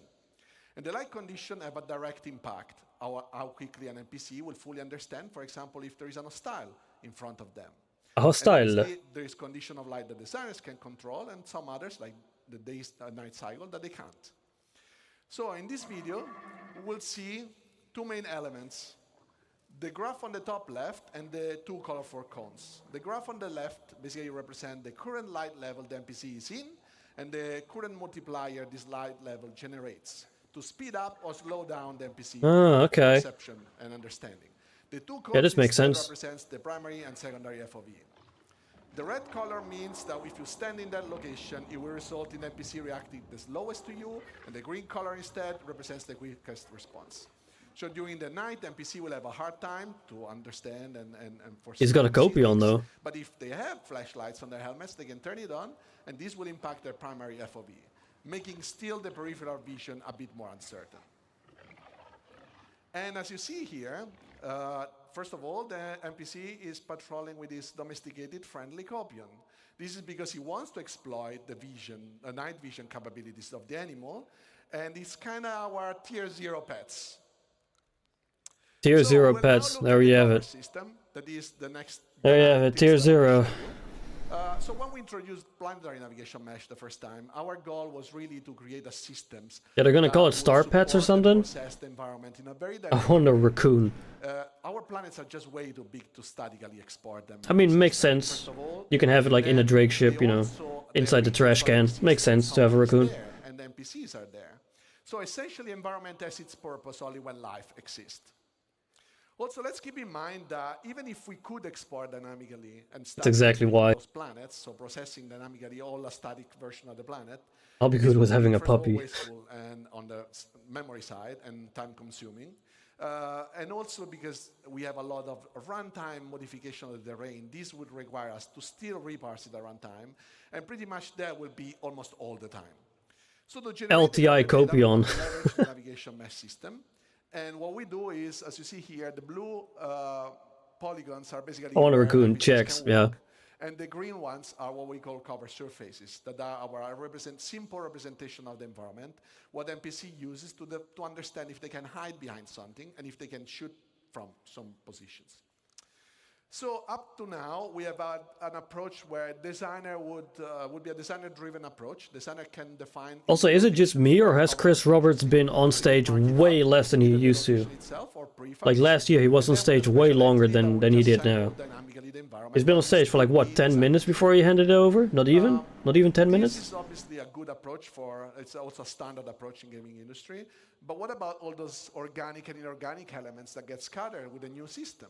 Like if designers want to iterate on these ones, for example, and they want to change the physical data sets, those scattering tool will just He'll come back out with Mark. Oh my god, what we want is bro. that designers can do this change without being afraid of doing it because the gameplay He needed is, to go to his yacht, predefined yeah. and controlled, and now they can just make something beautiful but also fun. Besides that, yes, we did have a prefab approach where you can build stuff out of small building blocks. This is obviously a good approach because it's, in a way, you can build stuff out of smaller version, but this creates a lot of unnecessary data. Yeah, this guy in chat, I love watching static slides. Generate cover. Now we stack 100 crates, and what happens? That we have a lot of You Mark data and the Funky generate Bunch. cover that we have to process, throw away. This would just waste CPU cycles. Clown Imperium Games. This is why, until now, you also couldn't fight an NPC in a forest like this one and see them hiding behind a tree or a rock.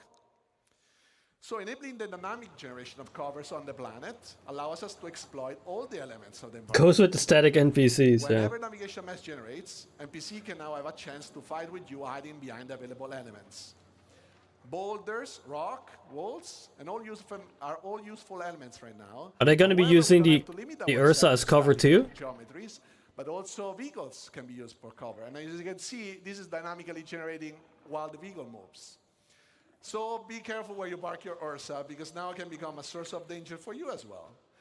Last but not least, these systems can be just used on no. It would be nice if they walked along with the Ursa, like a tank, or like people hiding, or like using NPCs, or well, not NPCs, people using APCs as cover, like Bradleys, or BTRs, or BMPs. Because that's gonna come automatically out of the system. It would be nice if they also walked alongside them. To show you.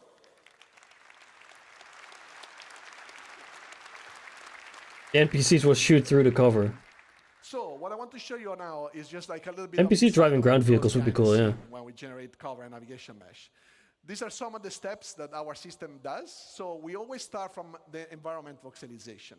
What that means is we process the geometry, the physical representation of the geometries. Like this is cool though, like usually the render mesh.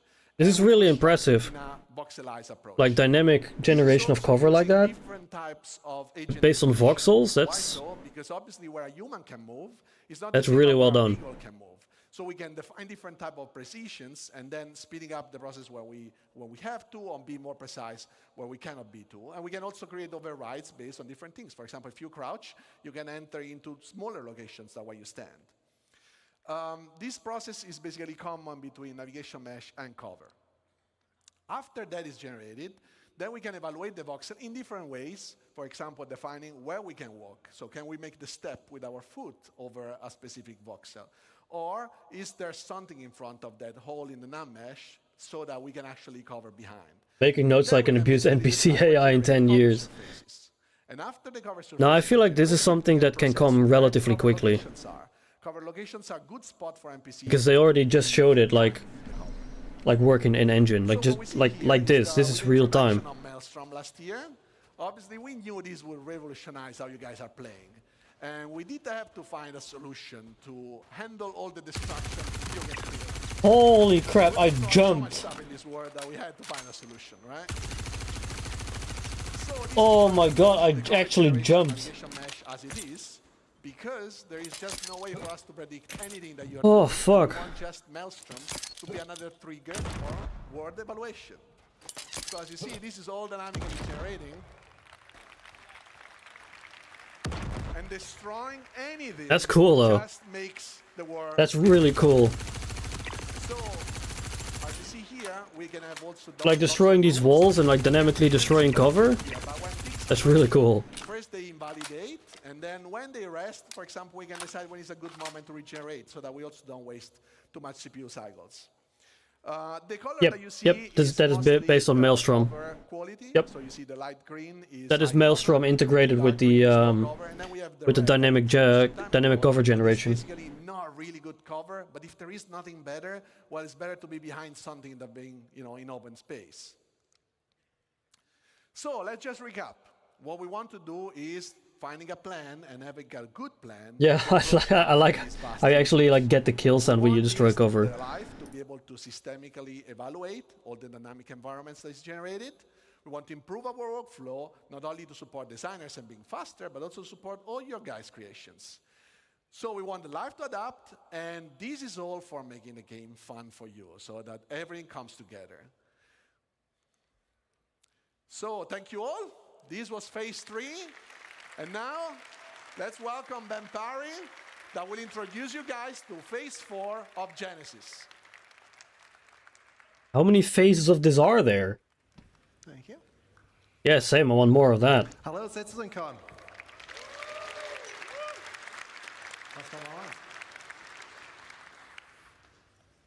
Sorry, someone's changed my lines. Welcome to phase 4, light and sound. Now, we've seen already automated systems for automatically placing different biomes. 25 phases, oh god. Imagine it was 25 phases. And people. So now we're going to take the same approach to automatically handling light itself. First of all, why is this important? Well, it's not always obvious, especially when they do their jobs as well as they do. But there's an incredible amount of attention from the lighting artists that goes into all of the locations that we have in the game. Besides just marking up the reflection probe areas, they also manage the visuals. Yeah, you can imagine. We're already doing a lot of imagining with Star Citizen. And up into ceilings and dark corners. Global illumination, GI tech, it just works. That's a jab at. That's a jab at Bethesda right there. It just works. Simply not possible. Okay, it's gonna be a drinking day before too long. What was it, 3,000? Yeah, I don't blame you. Placed locations. You're going to be exploring places that no artist has ever visited. No, they've not looked at, and they're certainly not going to be able to have tweaked it for you. So we need something that works completely hands-off. And natural outdoor scenes are especially problematic for us.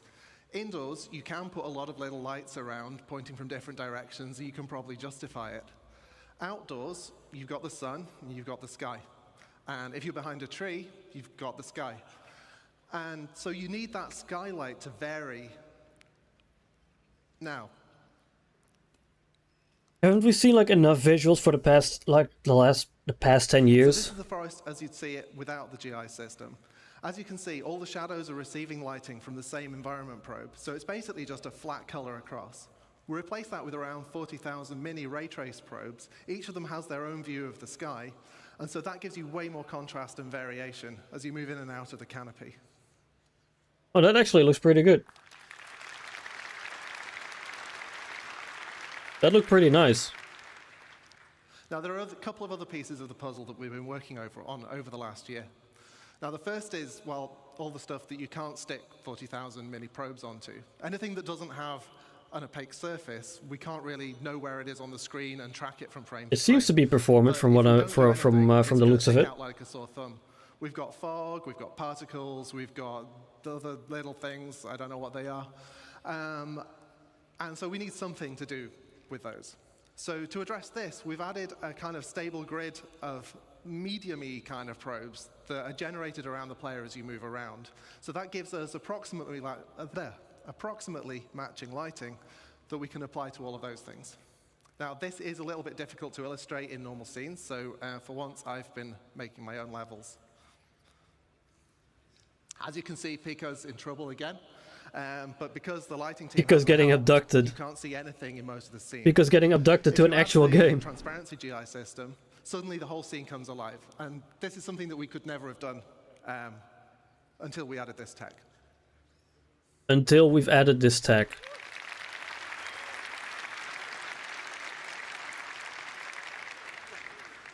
Now, the other piece of the puzzle is glossy reflections. Now, we've got a fair few shiny objects in the game, you may have noticed. A glossy Pico. It's a chrome Pico. If we Is this going to be client-side? Will it be abused in PvP? Also, ray tracing reflections is I don't know, but it seems to be client-side. And the challenge here, though, is Because keep in mind, servers have no GPU, so they're not just mirrors. Like, we've got a whole range of objects in the servers have no GPU, so it's probably going to be client-side. Chrome polished pipes, and we want the same system to apply globally across that. So I'm going to do an uncomfortably short breakdown on what this tech looks like and how that comes together. So here's what we need to beat. Now, obviously it reads as shiny, but there's this kind of fakeness to it. It kind of looks a bit like it's flying. So let's see what the ray tracing looks like. Yeah, it's really noisy and horrible. We need to clean it up. So what we do is we let pixels share their data in space, and then also in time to clear up the final image. And then we let the game's normal anti-aliasing just kind of clean up the last stuff and carry us over the finish line. And that's how you make a chrome penguin. This guy Jet RTX on, FPS off. I'm going to derail for a moment away from the topic of Genesis, because this isn't actually just about automating the lighting for new environments. This is also about pushing quality in areas that have already had all of that work done by the lighting team. We're freeing the artists up to light more naturally, allowing the time of day shifts to be embraced rather than fighting against them. And as I'm about to show, players and NPCs are going to reap the same benefits as well. So here we start adding natural areas of light and shade and warm and cool colors. Oh, that looks a lot better though. Damn. These open areas benefit in the same way as the forest scene did. Wow. Areas of shade and areas of open lighting. Wow, that's a huge difference. Holy. Like I mentioned, the time of day shifting leads to different ambience as the sun moves. Bro. That looks so good. Holy crap.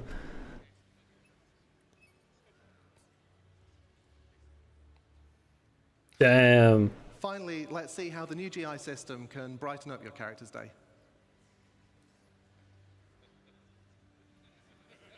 He's actually smiling now, the character, instead of being grumpy. And also their day as well. Whoever they are. This makes me wonder if they legitimately think that we complain this game doesn't look impressive enough. We don't have enough biomes. We need denser forests. No, guys, we need gameplay and reasons to log in outside of screenshots. GI-based lighting is still futures away. That's good. Yeah, like this looks super good. I'll be able to heat my house in the winter with that. Yeah. Nearly 10 years, and this is the first time I've done this. Very exciting for me. So. That looked really nice, though. Noise. So, sound isn't as fast as light, so it takes me a bit to catch up. Jared wrote that joke for me, so you can blame him. Of course, Jared. Of course, Jared wrote that joke. It's always Jared. Interactable content.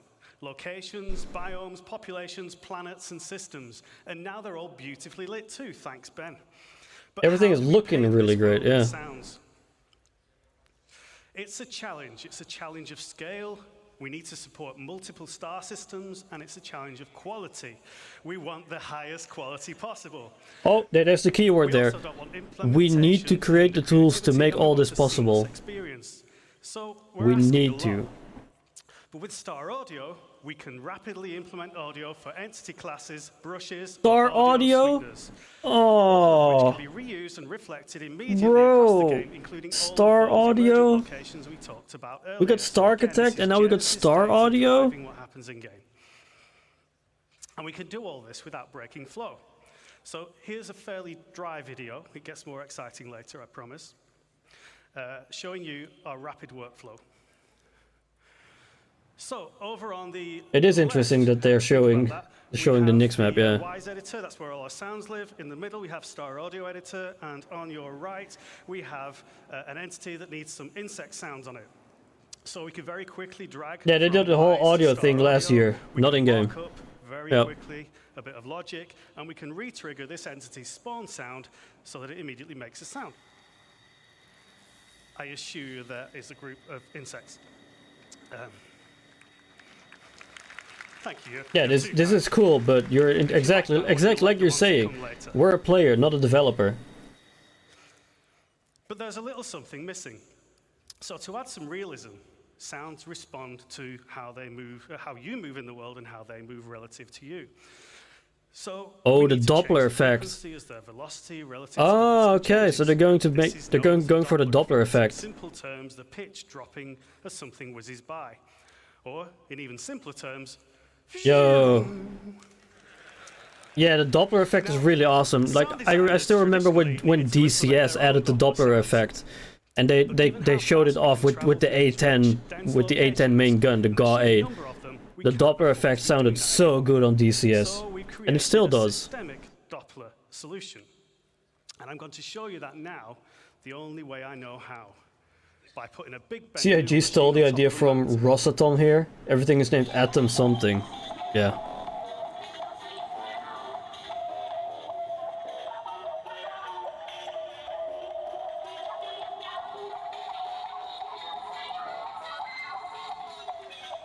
So you can hear the pitch and tempo changing as we move relative. Thinking about bailing and jumping logging into DCS, to be honest. No special treatment for this sound.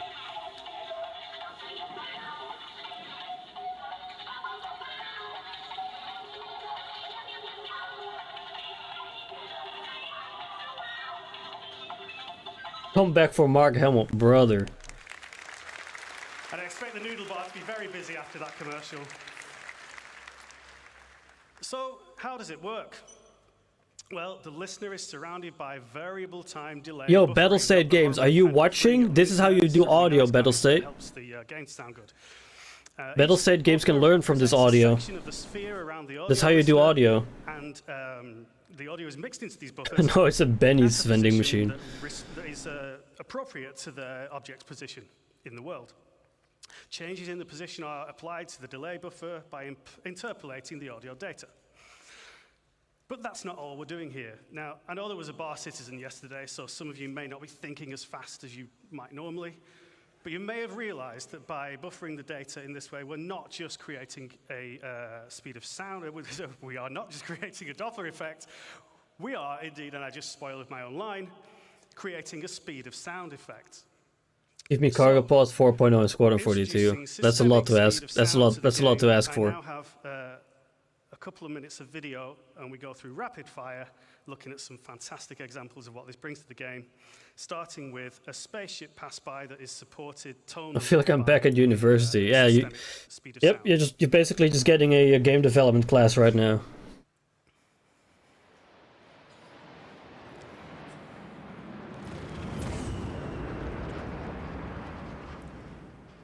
That sounds good though. Okay, sounds cool. What about weapon fire? So opening with this makes me think they don't have anything major to show. Well, according to Nightcop, they have Mark Hamill to show, so. We're going to hear this first from the perspective of both with no speed of sound effect. What is that helmet? Okay, so that's, if you were at the Pico perspective there, that's how you'd hear it in game right now. Let's hear it with speed of sound enabled, and this time we're just going to listen from Pico's perspective. So Pico's down before he even hears the shot. Oh, scope glint. He's not dead. Scope glint. Okay, let's finish him off.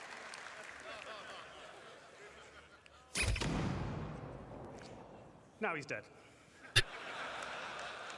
And as the voice of I've actually got Salty Mike and Level Stream open too, and I'm just reading chat there. I'm bored. What the fuck? So slow. I think that's everyone right now. Now finally, oh, not finally, we have ship weapons, so listen to the fire rate. I think that's a lot of people right now. Here, giving you a bit of a sense of threat.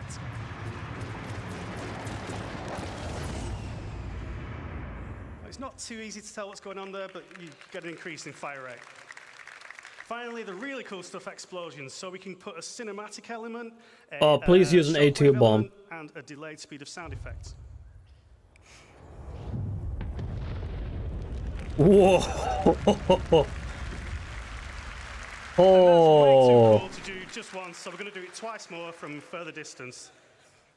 Damn! Audiophiles rejoice. So again, cinematic effect first. Still stuck on trying to get into the reclaimer seat. I'll Alt 4 now. Shockwave. And the explosion itself. This is what I spent 1k on. Yeah, you're actually making making good financial decisions instead of spending $1,000 on a game. One more.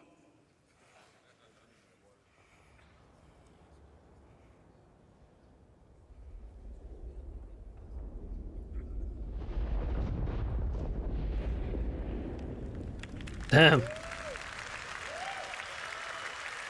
That's pretty cool.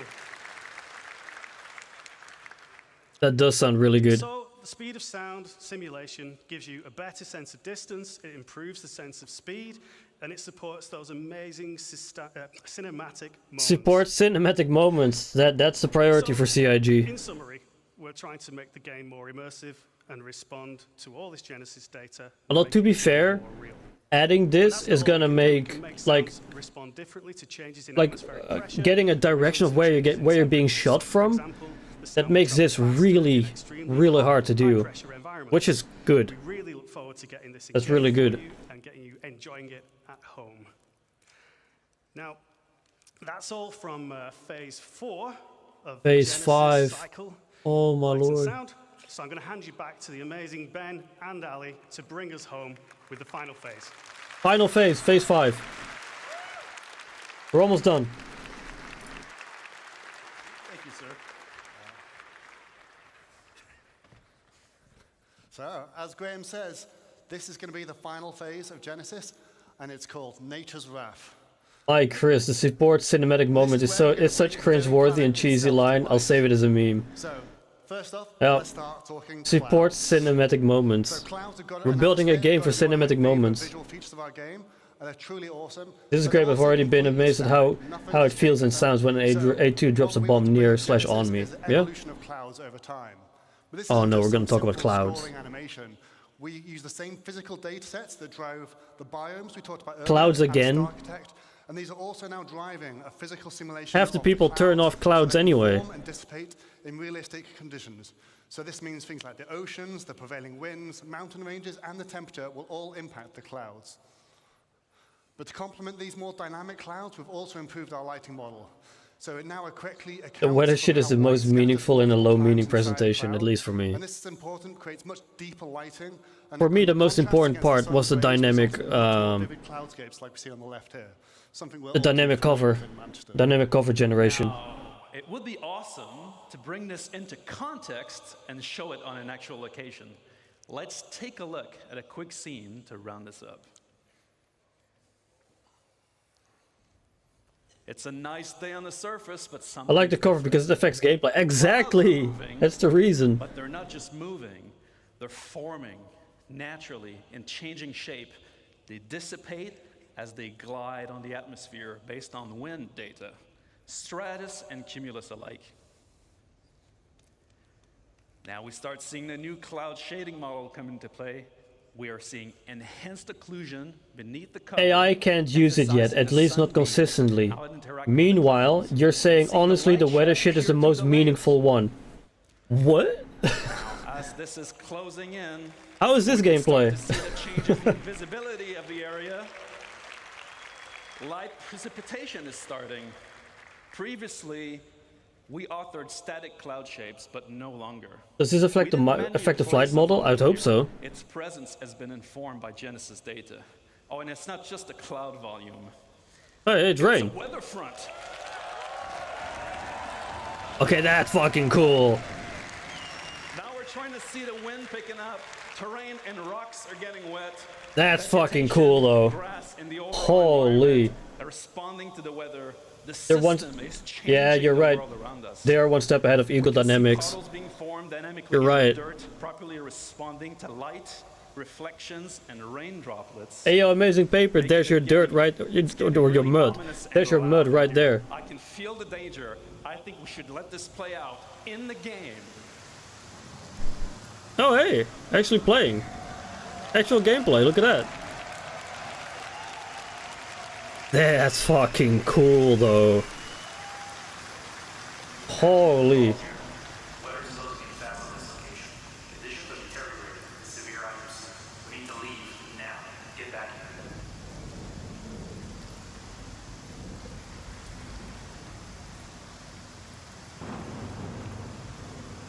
That is cool.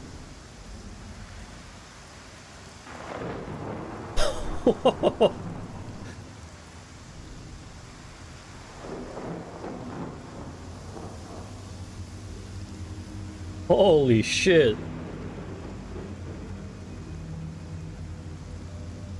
I'm getting out of this suit now.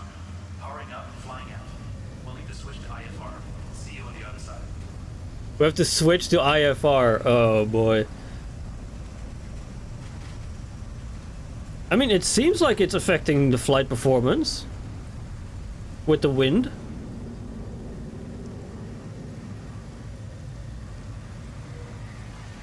Hey, you got the cloth like the cloth stuff there.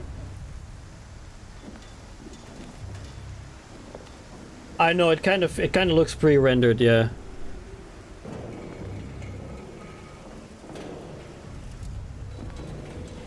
All the stuff falling over and all that.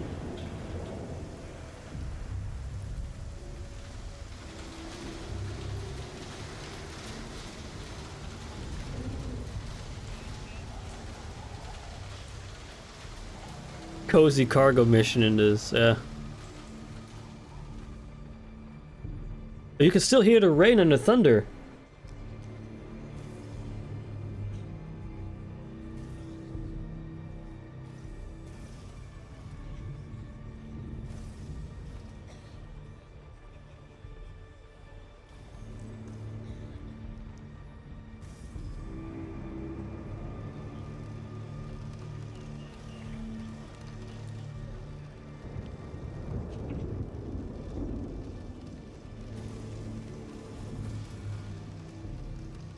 Nightcop, I truly hope this is real gameplay. It looks like they're using head tracking though. Like, this looks like head tracking.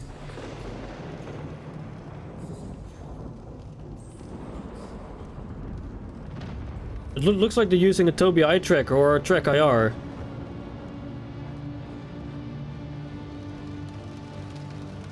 They're also using joysticks in this.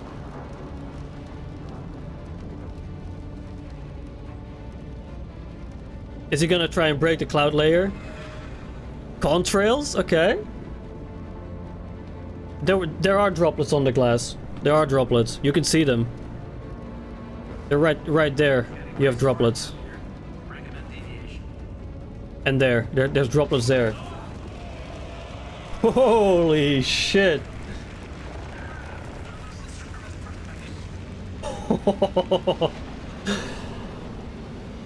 Oh yeah, break the cloud layer.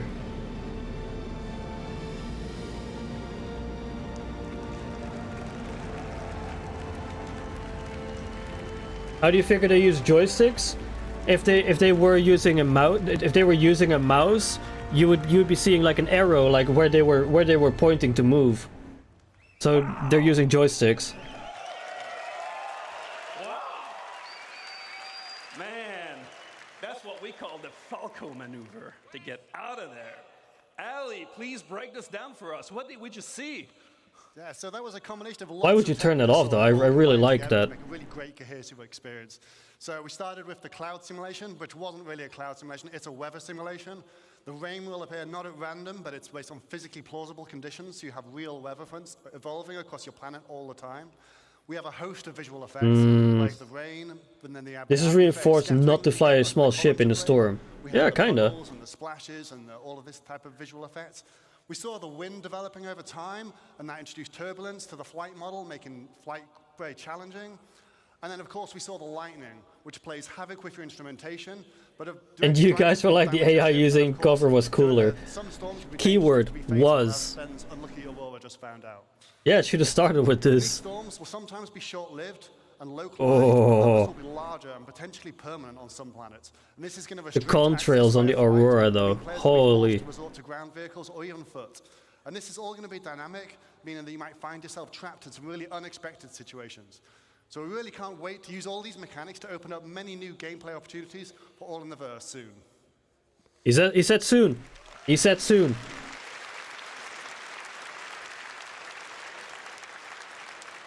Robin, we have to make an org base on a perpetually stormy planet. Oh, I know. It's your job as a pilot to compensate and stay on course. Where's my fucking Camino? I want my Camino right now. We've shown you an approach of encoding the rules of nature into planetary data. We've seen biomes emerge I need Camino. from geology, temperature, humidity, climate, Yep, weather, soon TM. physical terrain. We create denser, more diverse living I mean, the planets PowerPoint is cool, but artists hand PowerPoint place is their 10, terrain 15 years away. creating biomes, instead leveraging asset mapping. We've shown you a new way to make the game that can scale, to create thousands of Korean places for civilizations on planets that can be used for missions or immersion gameplay, without art and design hand-placing locations, leveraging At least 5 years, yeah. rules instead. We've seen how populations of AI and NPCs inhabiting locations dynamically adapt their understanding of the environment without custom markup by developers, allowing the creation of more playable spaces rapidly. We've shown you how light and sound In-game demo also potential benefit 6, 18 from months. data that influence planetary You're really gonna environments. stick with that schedule, huh? We've shown how these systems come together when weather comes into an area, changing your gameplay experience significantly. Our goal with Genesis and all of its systems is to create more worlds, better worlds, faster, by applying our tech wizardry and craftsmanship to build systems that respond to data. That's our Star Engine presentation for today, guys. That's their pattern. Yeah, maybe. Great CitizenCon. We'll see you in the next one. That was the Star Engine part. Okay, so the Star Engine part is now out of the way. Get me to the gameplay. Hello viewers, I'm Kirsten. I'm a producer here at Cloud Imperium, and I work with the UI Tech and Planet Tech teams. Off the back of that amazing presentation is the lovely Will Hain on Planet Tech. What a guy. How are you feeling, Will? Yeah, I'm feeling really good, thank you. It's been a good day so far. Yep, that's what it looks like. Amazing That was paper. a smashing presentation. How is it to do it here in Manchester versus LA last year? It's very different. LA is, of course, amazing. It was incredible to visit. Wait, LA What's was really last special year? about doing it here, I just thought down the last road year from was the also studio. Manchester. It's amazing to see the people you What? get coffee with, the people you work with, and you chat about problems and do design with. They're here too this Was time. it really Whereas LA last time, year? It was amazing, and it was lovely meeting all the LA folks, but it's just not the same as the people that you work with each day. I love it being here. It's great. Oh, it must be amazing to celebrate. Last all year the work was you've done LA, with the okay. community and the studio. I don't know why, but I thought it was. I thought it was Manchester as well. No one person carries any of this. It's all teamwork, and having everyone here to kind of. Why share is in Jared that, behind see the everyone bar? meet the communities, it's just incredible. Well, with all that hard work that you just got to show off to everyone here today, what are the main 3 takeaways from today's presentation? So it's like Benoit just said, the whole Genesis set of technologies is all about creating more worlds faster and better. We've got a benchmark. We need that. Yeah, we need that for systems like Nyx. But we want to be able to deliver that more. We Nyx, want to be able to Terra, exceed that kind of stuff. benchmark and do it across everything we make going forward. And the whole Genesis panel, I won't pretend that I know everything about everyone's section because they're all experts. But all of it is coming together to create a much better game and much better content for it. I suspect Jared does some amateur bartending based on the new ISC set. What was your personal Maybe, yeah, but then again, the new ISC set is basically just a Constellation Phoenix. That's not fair. I love all those people. It's just a Phoenix. The dynamic weather demo, I'd not seen that cut. Oh yeah, booze confirmed. Yeah, under 25. Yeah. He makes, They do actually have alcohol there. I thought it was like 0% alcohol stuff, but they're all incredible. it's actually they actually do have alcohol there. I could shout out everyone because it all looks amazing. I don't want anyone to feel like I didn't. Very humble.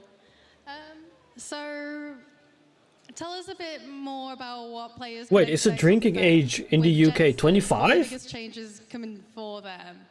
Well, you're going to see the Like the legal age to drink alcohol is 25 in the UK? technology matures and is finished out and is rolled out. So the stuff The that we phone wants to deliver escape her online, pocket so you're bad. gonna start to see all these things come together. You're going to see that cohesion that we demoed today.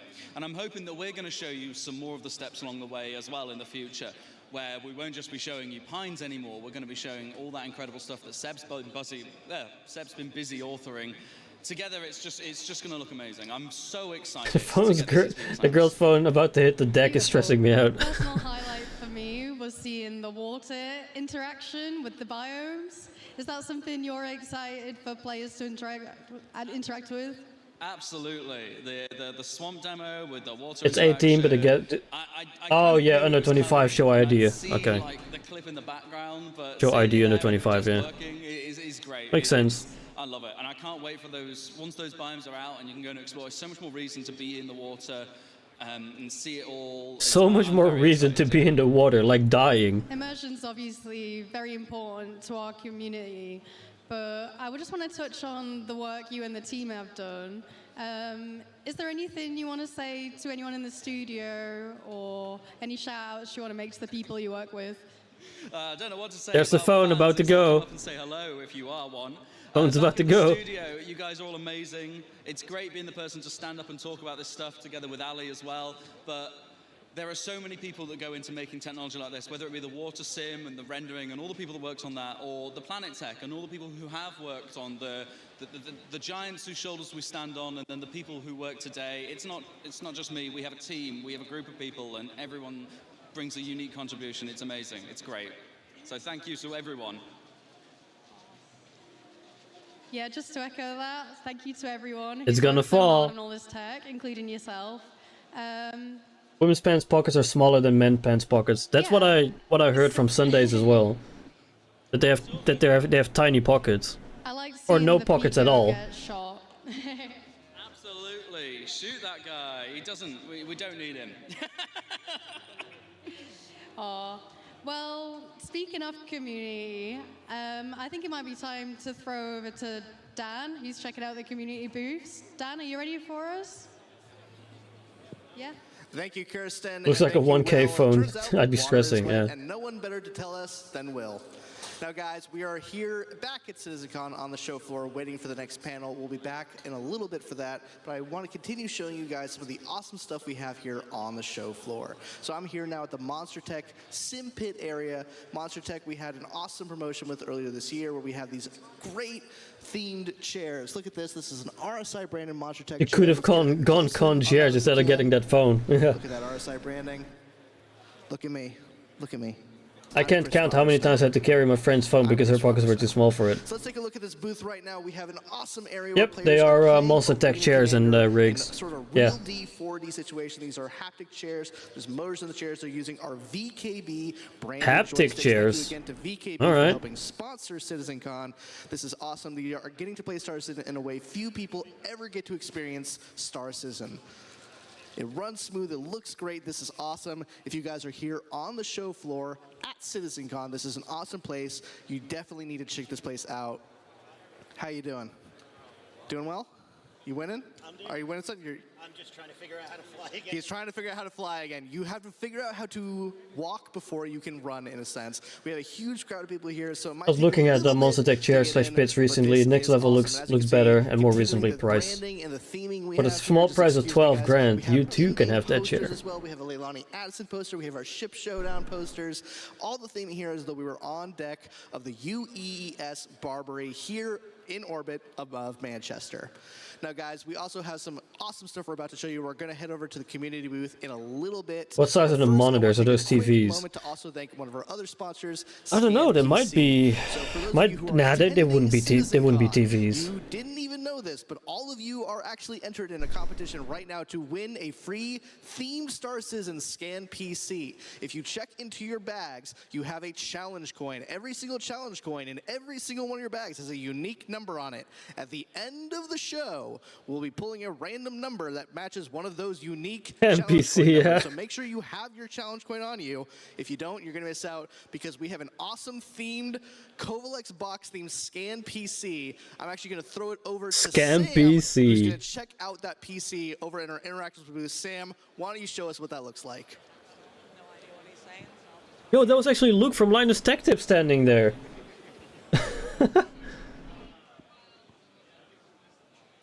Hi guys, and welcome over to the community booths. So I'm right here at our props booth, and we do have one of those special PCs right here on the desk. So if you guys want to see what you could be winning... Wait, that's actually the PC you're getting? You're getting a Kovalex box? PC from our friends over at Scan. Thank you so much for sponsoring this event. What? So, at the props The booth Kovalex today, box I'm is the here PC. with Tom, Joe, and Anise, who are going to Holy. be working on stuff throughout the day. So, Tom, what is it that you're working on today? So we have the goodie pack that's going to be, part of the, if you bought it, you would have. Yeah, that's pretty awesome. Some of the props that's going to be part of the pack. I'm doing, the stuff that we have going to have, and yeah.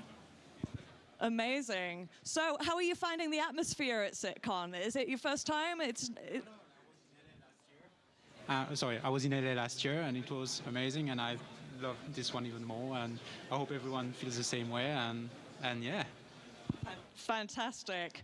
So, unfortunately, Tom is working on a project that shall not be named, so we can't really talk to you about this next question.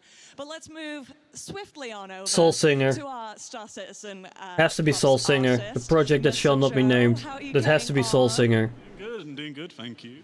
Brill. So, could you tell us about one of the props that you're most proud of from Star Citizen? Most proud of? Well, that's to come later. But at the moment, I think my most proud is the item banks, the infamous item banks. We're looking at the art school. But yeah, probably those ones. Amazing. Thanks so much. Well, we'll leave these guys to their very important work. If you want to catch them, you can catch them at any point throughout the event, both Saturday and Sunday. So go say hi and, give them some suggestions. They might make it into game. You never know. So on the right, Man, that Kovalex here, PC as you looks can really see, cool, a though. very popular booth. We have JRDF, who are our amazing model makers, and they have done a lot of work for us in the studio as well. Ooh, So you got the Saber Peregrine there. Do try and visit their booth. Carrick. They will be happy to show you guys all of their Arrow, amazing damn. work. I've seen them here and there, but I never bought anything from them. Imagine bumping into you here. Just happy to be here, as always. I think I'm going to take over for a little bit. There's a lot of stuff that I want to talk about because I'm a narcissist. Yeah, I'm going to go over this way, I guess. The last thing the developers need is for US to feed them more scope creep. Now, guys, as community producer, one of my favorite bits is getting to interact with you guys, the community. The Saber Firebird, yeah. One of the best parts about being part of the I have it in the CCU chain. And one of our first orgs we're going to look at today is Nova. Now, Nova is one of our awesome orgs that has a community booth here today. You can see they're giving a ton of stuff out. Let's take a quick look at some of their theming of the booth. Yeah, I don't think they need scope creep. Playing. We've asked them to turn it down. They have plenty of scope creep. Noisy here, but as you can see, they have some awesome. I went back, but I couldn't see Luke from LTT. Really? I thought he was there. We'll be looking at the merch in a second. But let's make our way behind the booth. Is there a good way? That is a terrible idea if I try and do that. We're not even going to worry about it. If you can come on down and join me, though. How's it going, man? It's going all right. And you? Great. Thank you for letting me into the country. So tell me all about Thank you for letting me into the country. Well, at the moment, Nova was established in 2948. Nova is a lawful and independent self-sustaining organization where citizens from all origins It wasn't Luke? come Okay. together and create a better future for themselves and the people around them. Nova's quickly grown to become one of the biggest and most active organizations in the game. What? Our goal is to provide an inclusive environment that allows all of its members to Wait, why is he... enjoy the verse, and also provide an awesome community. If it's his booth, why is he reading from a screen? Our primary objective is to just have fun together, and we respect how others may What? enjoy their game and experience. It's his org booth. Like New players and old players why is he alike reading can it? Sign up for Nova. Anyone who's interested in being part of you guys, what would you guys say is your like? You should main know focus that, right? as an org? Like, You shouldn't have, like, is he gonna do that every time someone asks about the organization? He just pulls up his phone and... role play or career focus. What's the hook for Nova? Might be nervous, maybe, yeah. Is the operations we run for our members. Our commanders... Marketing lines. Yeah, it's the last thing we need. Organizations also doing marketing. Every day of the week for our members to just enjoy and get out into the verse. Last year we had over 2,500 operations that we ran for our members. And hopefully they enjoyed that, and hopefully that continues to have them stay in the verse and enjoy it. So how many members do you guys currently have in Nova?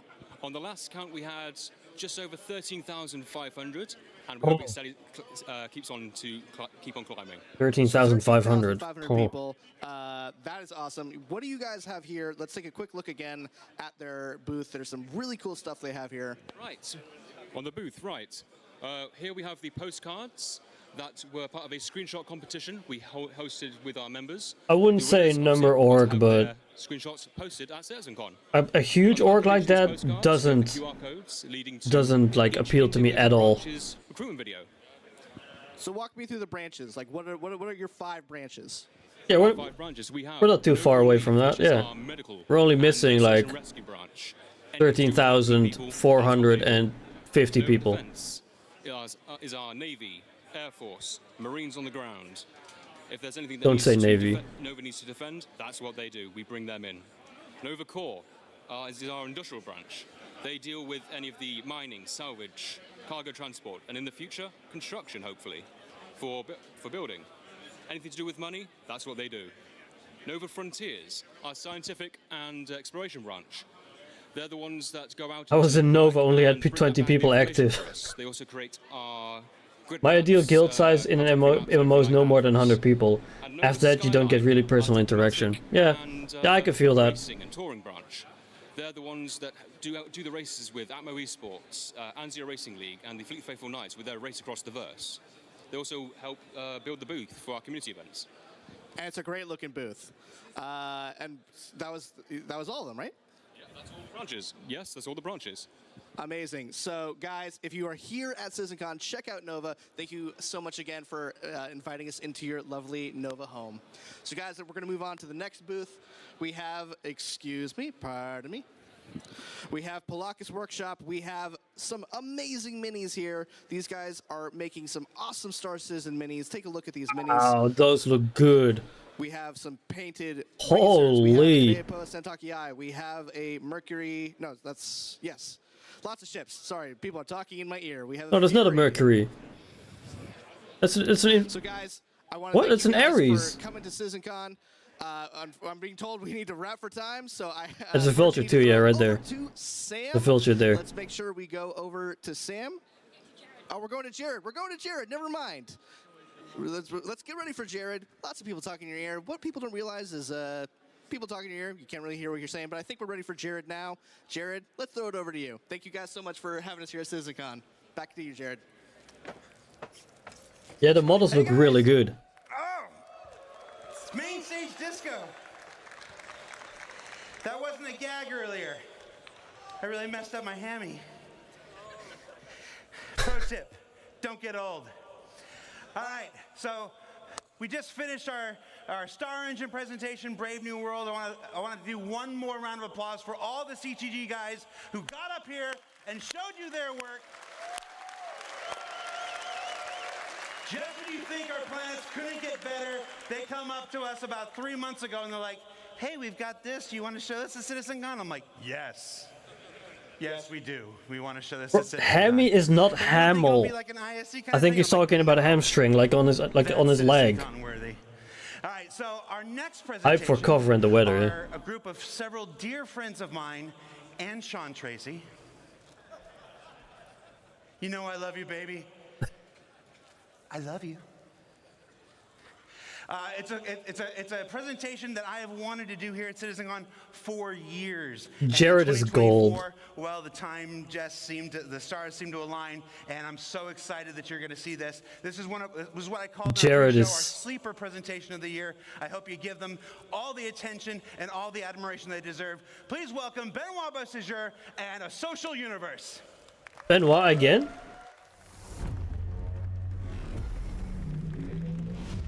A social... Oh, this is it, boys. Social universe. Okay. Hello. This sounds like Orc Tools. Can you hear me?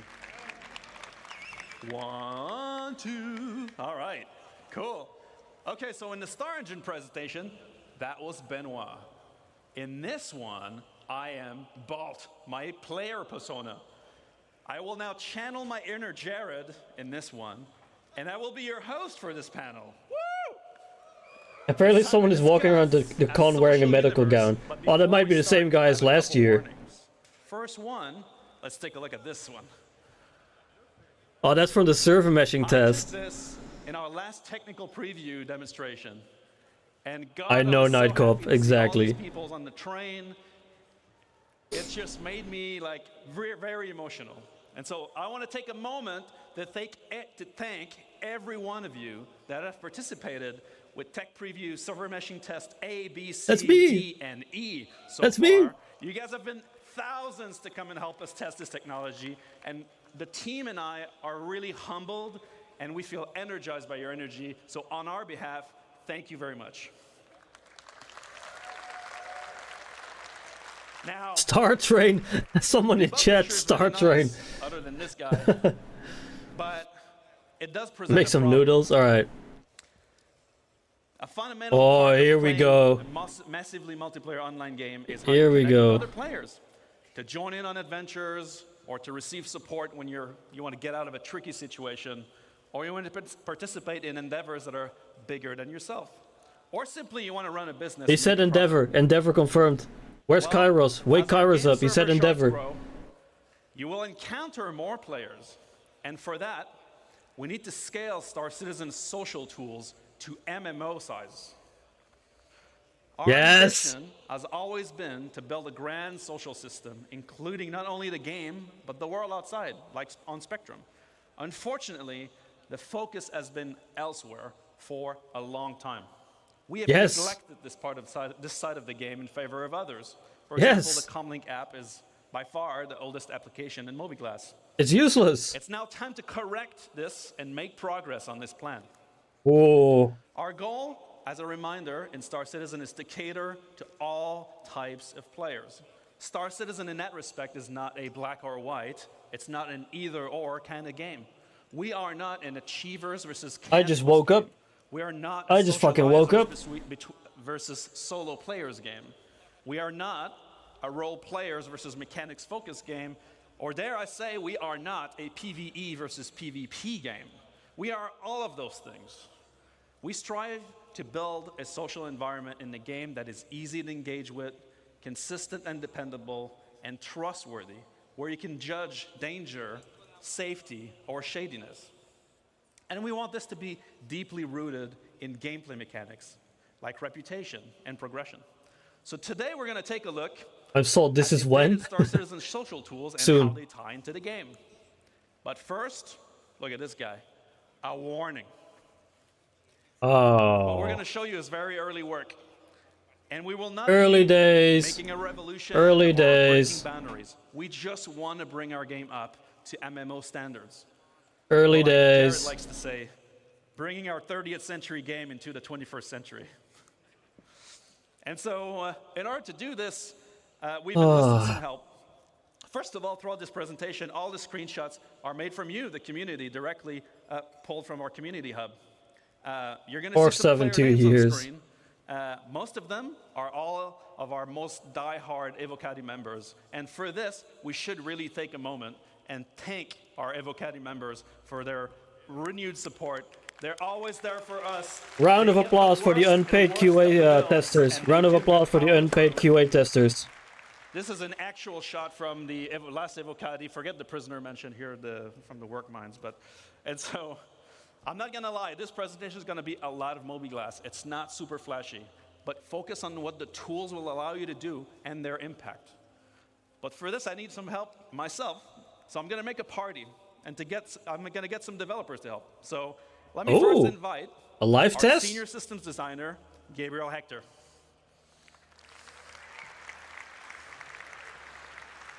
Hello, CitizenCon.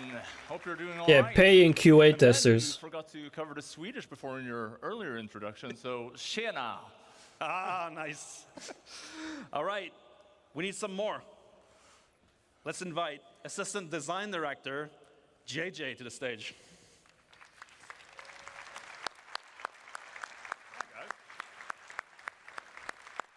Guy in chat. No, it's not JJ Abrams. Yeah, no, you walk it out. Walk out. Okay, so social universe begins with your friends. That's your closest group. It's the first go-to when you want to play. Our current friend system is dated. Garbage. And it includes things that are, well, Or dated. not really friends. So my first question goes off to JJ to kick us off. What are we doing to improve friends and friends management?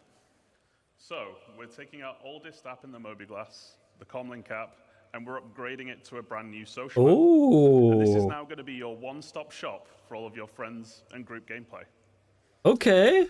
Now, this is the new and improved friends list. So, you'll notice, sadly, one of our oldest friends that we all have is missing, though, and that's ATC.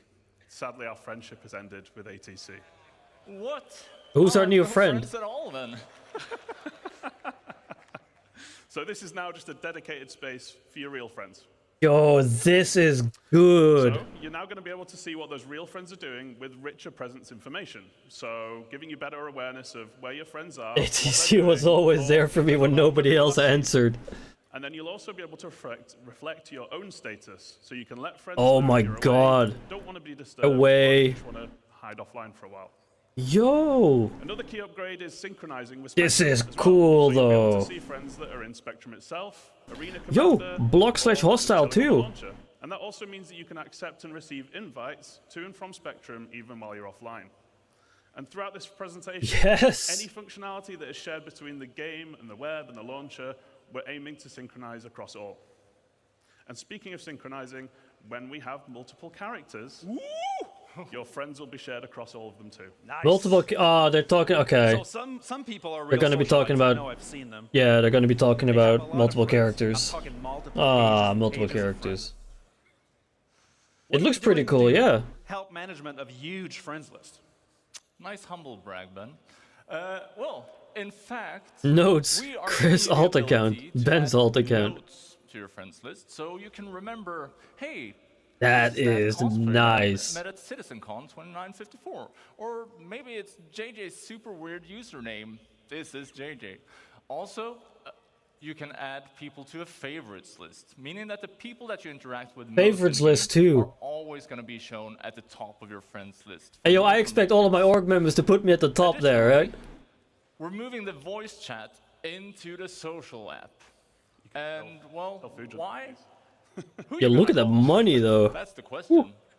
You're going to call your friends. You're going to call your party. So this is where it should live. Sure, as long as I can tag you asshole. Man, I don't control any of that. Swear to God, I didn't dupe any cargo. This is just my personal allowance. Duper. Sure. Cargo duper. All right, so that's all cool for your close buddies, but the one thing that always happens when you meet people is that some of them aren't nice. Abusers, pad rammers, active griefers. There's a block list. Currently, we can't do anything about that in the game. What are we doing to help the situation? So in addition to the friends list, we're also now Oh, you can also put notes there. We like to think of block people as reverse friends. They're just people that you really don't want to talk to anymore. Block names, hostile names. Oh. Blackholing them from communications. Motherfucker that put me through this. That's true. And not only for communications, whenever you Integrate it with VoIP and make it call feature like calling in cyber. That already was a thing. That has already been a thing. If you call people and you have VoIP turned on, I don't know if it still works, but back in the day you would get like a you would get like a pop-up in like the top left or top right or in your Mobi glass, and you could see their faces as they were talking with VoIP. You remember why. That was already a thing in Star Citizen. I don't know if it still is though. Where someone really wants to go the extra mile to be a super mega ass, you can report them to us and we'll deal with them for you. Okay. Right, so now Can I you have my report from friends in-game list up too, to though? date. I can find my friends easily based on rich presence in real time, and I'm ready to go on an adventure. It'd be good if you can report them from in-game too. Parties at the core of the social experience when you're heading into a mission, meeting with other players, or whether they're friend or not. Our party system Robin's is very note, this is all his fault. I think that's gonna be my note for half the people in the org, to be fair. Yeah, so as you said, it does have some cool features like party launching, the party Oh, markers, okay. quantum syncing. It's all good stuff, but let's take a closer look at the new features of the party list. So, with server meshing, we are right now at a unique opportunity for us. So we already support large parties, but we want to do this well. We have been seeing what you do in the tech previews, and They're people have referring been to morphologists partying here. up in hundreds. 100+ people in one ship? Come on. And that's all They're right. they're referring to Just make sure morphologists. that we're adding better support for this, like search functionality, making it easy to find people in. How so? You got most of us into this game. Yeah, I did. We're adding rich presence here as well. But for the party, you're going to want more real-time gameplay-related info, like if someone's downed or dead or maybe offline for some reason. A big thing, though, is the ship and seat breakdown. So Yo, this is nice. You can actually dedicate roles now to people. Oh, that's cool. That is nice. all the vehicles that your party members are in, as well as the seat that they are in. Oh, just the seat they're in, Great okay. Situational awareness and allows you to coordinate better than ever before. It's essentially a mini fleet manager. That is cool. Okay. Oh.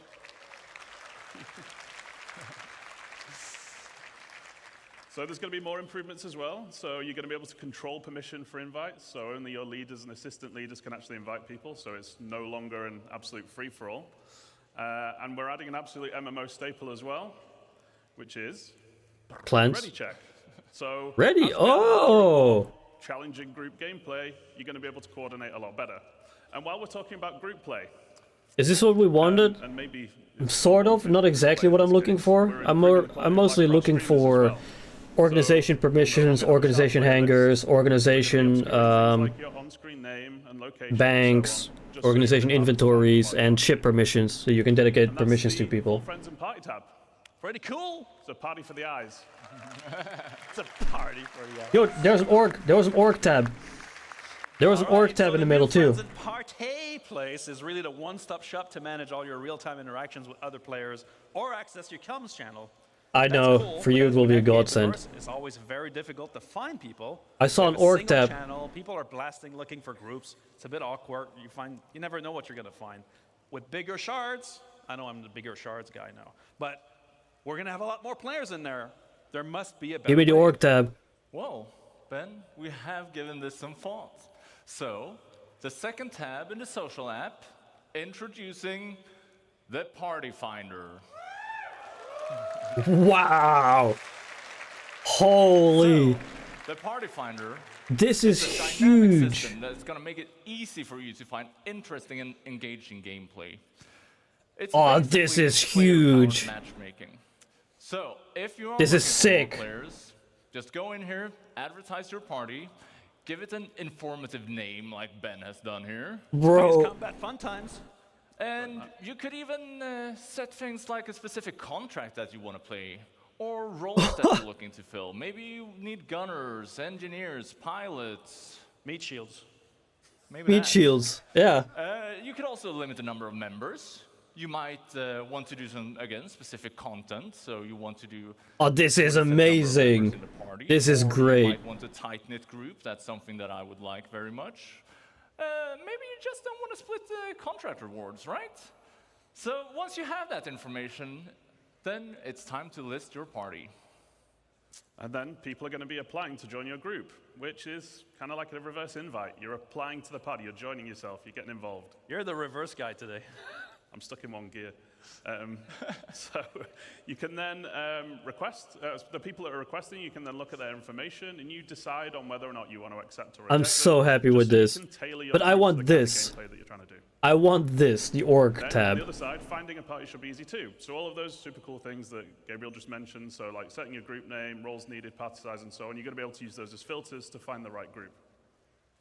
Oh, it also shows the amount of ships people have in the org or in the party. Gameplay that you want to engage in, and it's for all types of players: FPS combat, racing, beacons, roleplay, eating burgers at Whammers, finding cool vistas. It should always be easy to find action, things to do, and people to play with.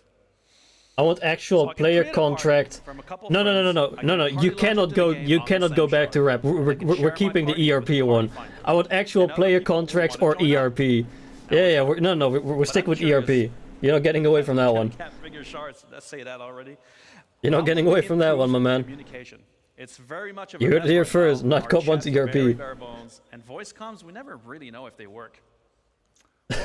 Let's chat about chats.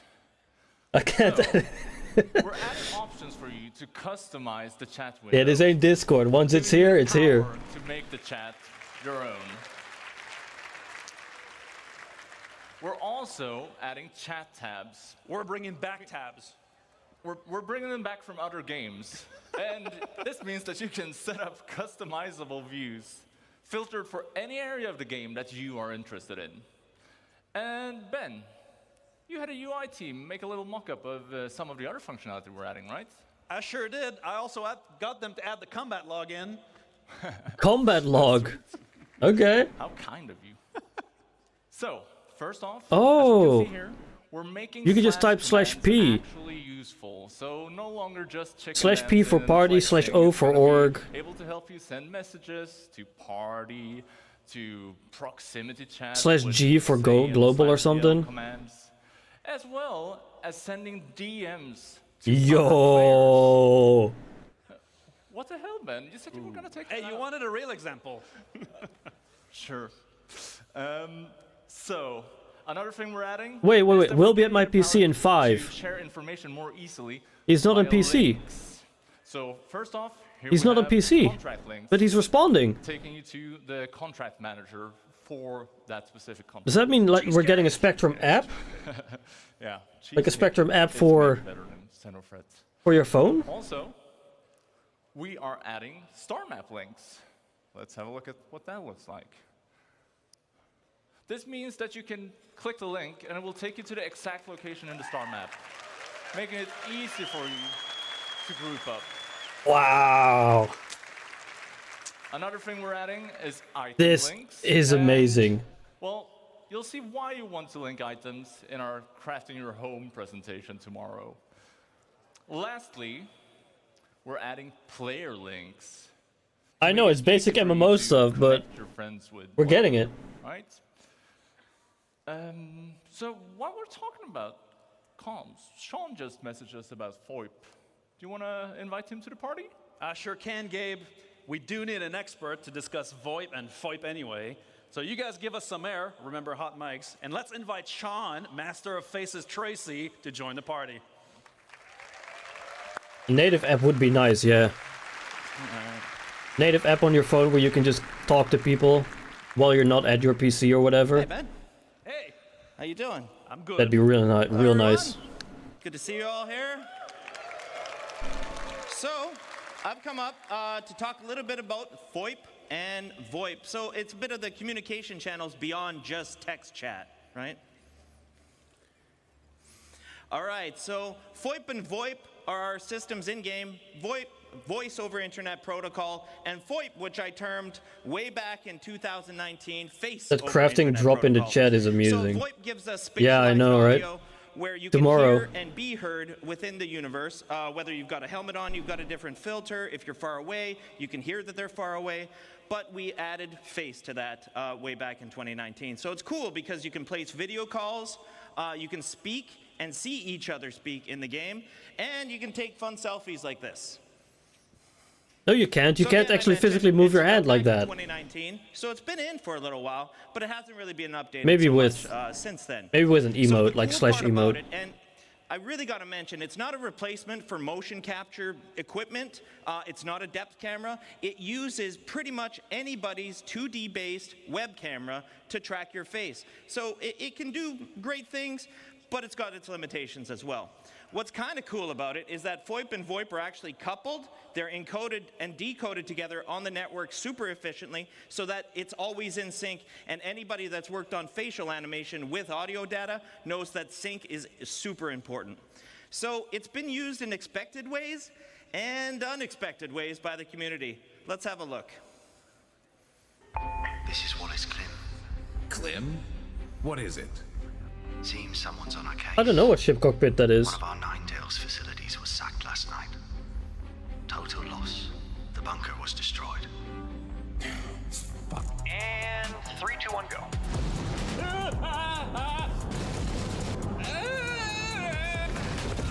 This isn't what they said it would be. The subject has crossed the perimeter. Most people don't associate ladies like us with salvage, do they, Shell? That's right, Mel. In fact, we're the best in the old system at salvage, aren't we, Mel? That's right, Shell. And you look like you get about a bit. I'll do it. You need a break. What? No, you're up there in what? Your underwear, just drinking hooch or something and just singing away? Wait, we have hooch? Yeah, showing off content creator machinima. And you're watching Redline, your source for adventurous stories throughout the verse. The name's Brad. Agent Davina Brad. Excuse me, Captain? Literally Robin in the mall. Topped off Wrong. Baxter? Just about, sir. Good. I don't want to spend another second on it. Something we have in common, sir. Hey, yeah. It was that day when I met Mr. President that my life changed for the better. Eat that apple. What the fuck? Apples. You were never supposed to know any of this, Detective. You were supposed to die at Safe Haven. Rachel. Rachel's dead. Hey man, I'm back again. You have any hats? Oh dude, I read the camp. What are you looking at, sir? Go away. I never use face over IP. So that was all content made by the community, and I love it. I love it. I think it's awesome, bugs and all. But there's probably some improvements that we can make for that. So one of the big ones that we've made is head rotation tracking. It's actually something we were already doing to do head tracking in first person, but we never could move the head around on the actual character itself, which we've been able to do. Some cool stuff like range of Jared? Yeah, Sean? Can we just, let's just do a fake video call. Can we do a fake video call? Oh, you know we can do a fake video call, Sean. All right, cool. So let's call one of my guys, Oliver Cook. All right. He's been working on some new tracking updates.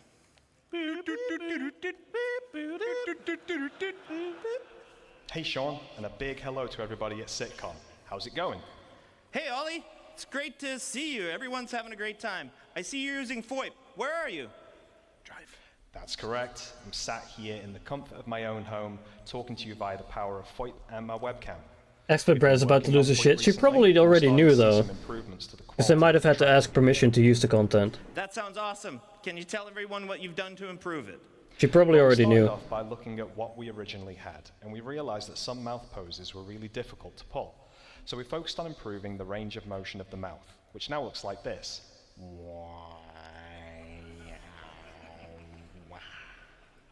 Hopefully, you can see there's more of a one-to-one relationship with what's going on in my webcam. And this has helped some of those problematic poses we were seeing before, one of which being a closed-lipped smile, which was quite difficult to achieve previously. True, it looked really cringe. We've also started to add in secondary motions that happen naturally when pulling combination face shapes. Bro, are we getting VTubers in Star Citizen now? Frowning. And when we Oh my combine god. secondary motions with the wrinkle maps, it really goes to show just how much work has gone into these heads. Let's see how many wrinkle maps we can trigger, huh? Let me be your VTuber. No Finally, shot. One other thing we noticed was the tracking quality could be quite noisy in environments where the lighting is less than ideal. So to combat this, we've introduced tracking stabilization, which helps to reduce the amount of noise we get from the webcam. We're seeing positive results in low light conditions, but we're also seeing a small quality boost in optimal lighting conditions. The result is a more expressive and stable face, which is great for using in-game or making videos in the verse. And we still have a little ways to go with VoIP, but the future is bright for this feature, and we can't wait to see what wonderful things you use it for in the verse.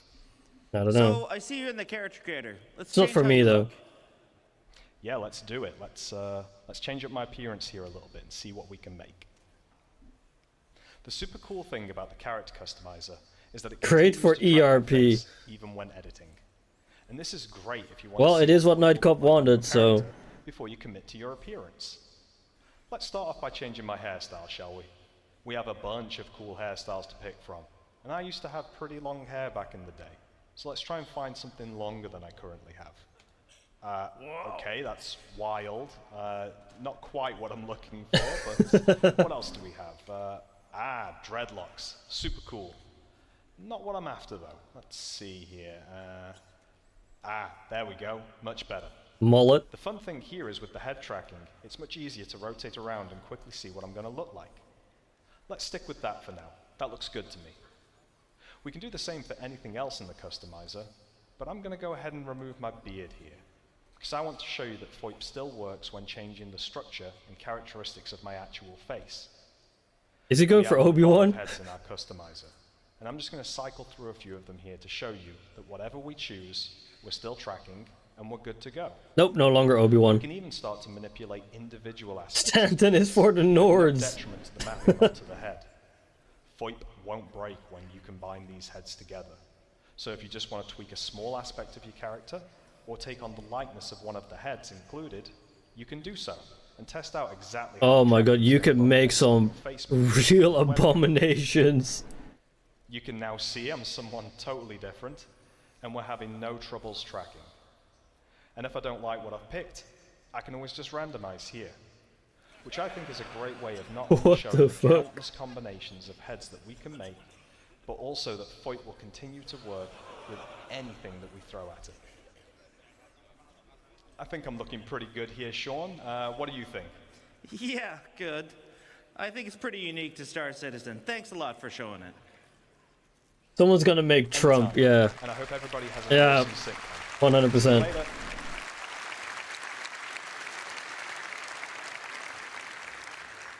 It's pretty cool. All right, that's great, Sean. But the reliability of our voice transmission has been a bit spotty, with many players reporting quality loss or even full audio loss.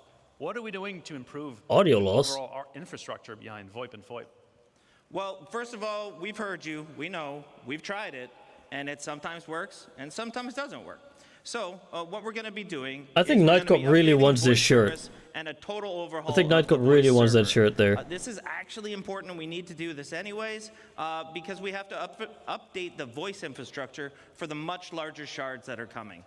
So this is going to improve reliability and the voice quality. So one of the biggest things that we're going to be doing for you guys is to make sure that you have feedback in the game for when this is working and when this is not working. When you're transmitting, when you're receiving. I do want that you really shirt. have See? to know. So whether that's picture in I know picture, you. whether that's an icon telling you you're transmitting, these are all going to be things that we're adding as we go forward with these features. Cool. Good These stuff. noodles are proper spicy. Oh, that's gonna bite you in the ass later. Am I done? Should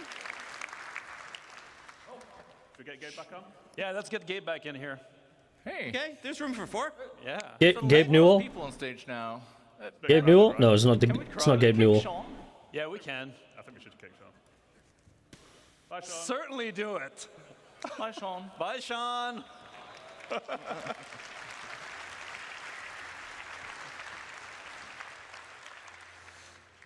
All right, now we've made some friends, we've joined parties, and we even kicked some people. That's super great. But what if you're new to the game? Is there going to be a Sherpa program? Oh! The guide system. So we've introduced the guide system on the web a while ago, and this allowed new players and experienced players to match up, basically for a new player to get training and learning the ropes. Yeah, it's basically a Sherpa system. Are we bringing it in the game? Yeah, of course we are. Oh, okay.